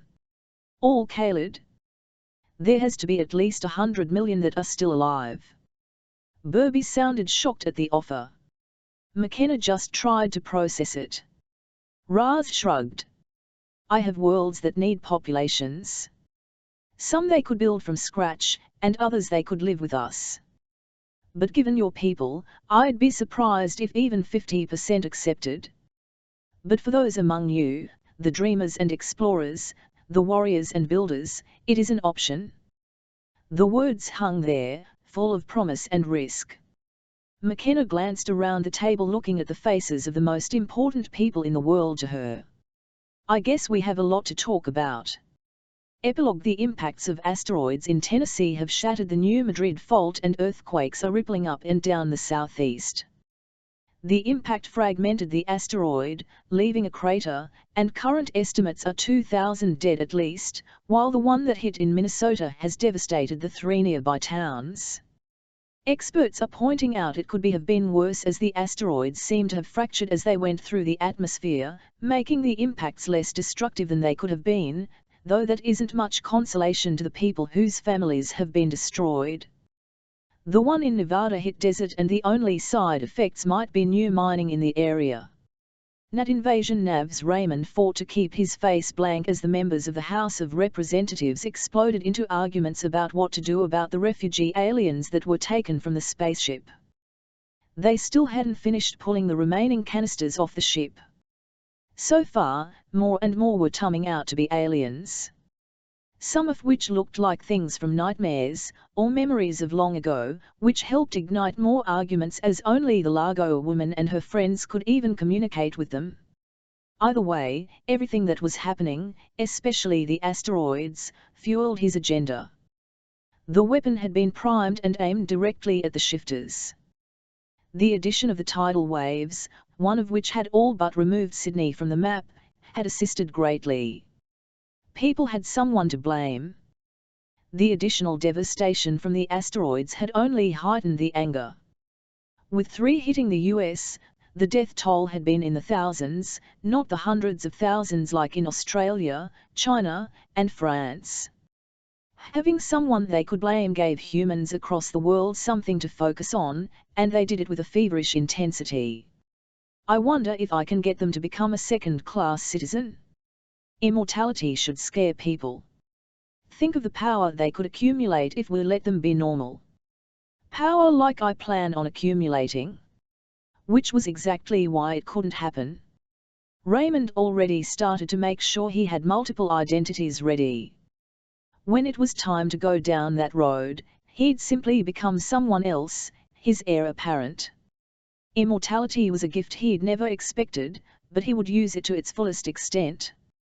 And ensure his empire continued to grow with him at the helm. This session looked like it would drag on for hours, and he had other work to do. He slipped out of the gallery and headed down the hall, just one more person of power moving about. Anonymity was his best weapon. When people didn't know you existed, it made it hard for them to guard against you. His watch buzzed softly, and he glanced at it. A text message from a number he didn't recognize. It could wait a few minutes. Raymond finished leaving the building, enjoying the walk to his offices. After he'd walked for a few minutes, he stepped out of the way of the foot traffic and pulled out his phone. Asterisk: job done. Pain eliminated. Asterisk: a string of numbers followed the text. Raymond allowed himself a small smile as he logged into an anonymous Bitcoin app and transferred coins to that account number. He then deleted the text and wiped all history of the transaction. Glancing around, he walked back out into the flow of people. No one even gave him a second glance. The cop and her wife had been eliminated, the other cop was neck-deep in the shifter drama, and everyone else was dancing to the strings he pulled. The urge to whistle struck him, but that would make him noticeable, and Raymond Kennedy thrived on being unnoticeable. Keeping up his brisk pace. Strolling in DC was what tourists did. He made a checklist of what was left. After using Willard for a few more pushes of popular opinion, he would have to arrange a very graphic shifter-based accident to befall him. The outcry would be the final thing he needed to make shifters a subservient species. Now, if only the remaining doubt about their breeding could be verified. No matter.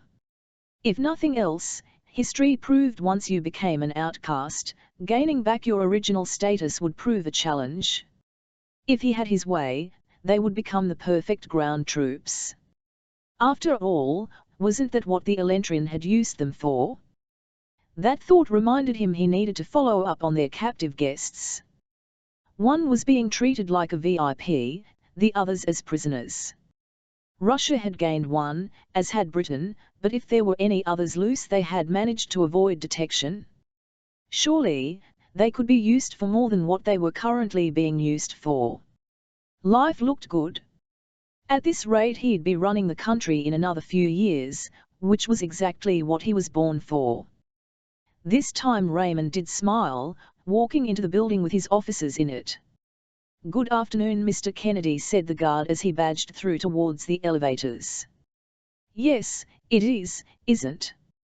"A beautiful day," Raymond replied as he headed back to make sure his plans continued on pace.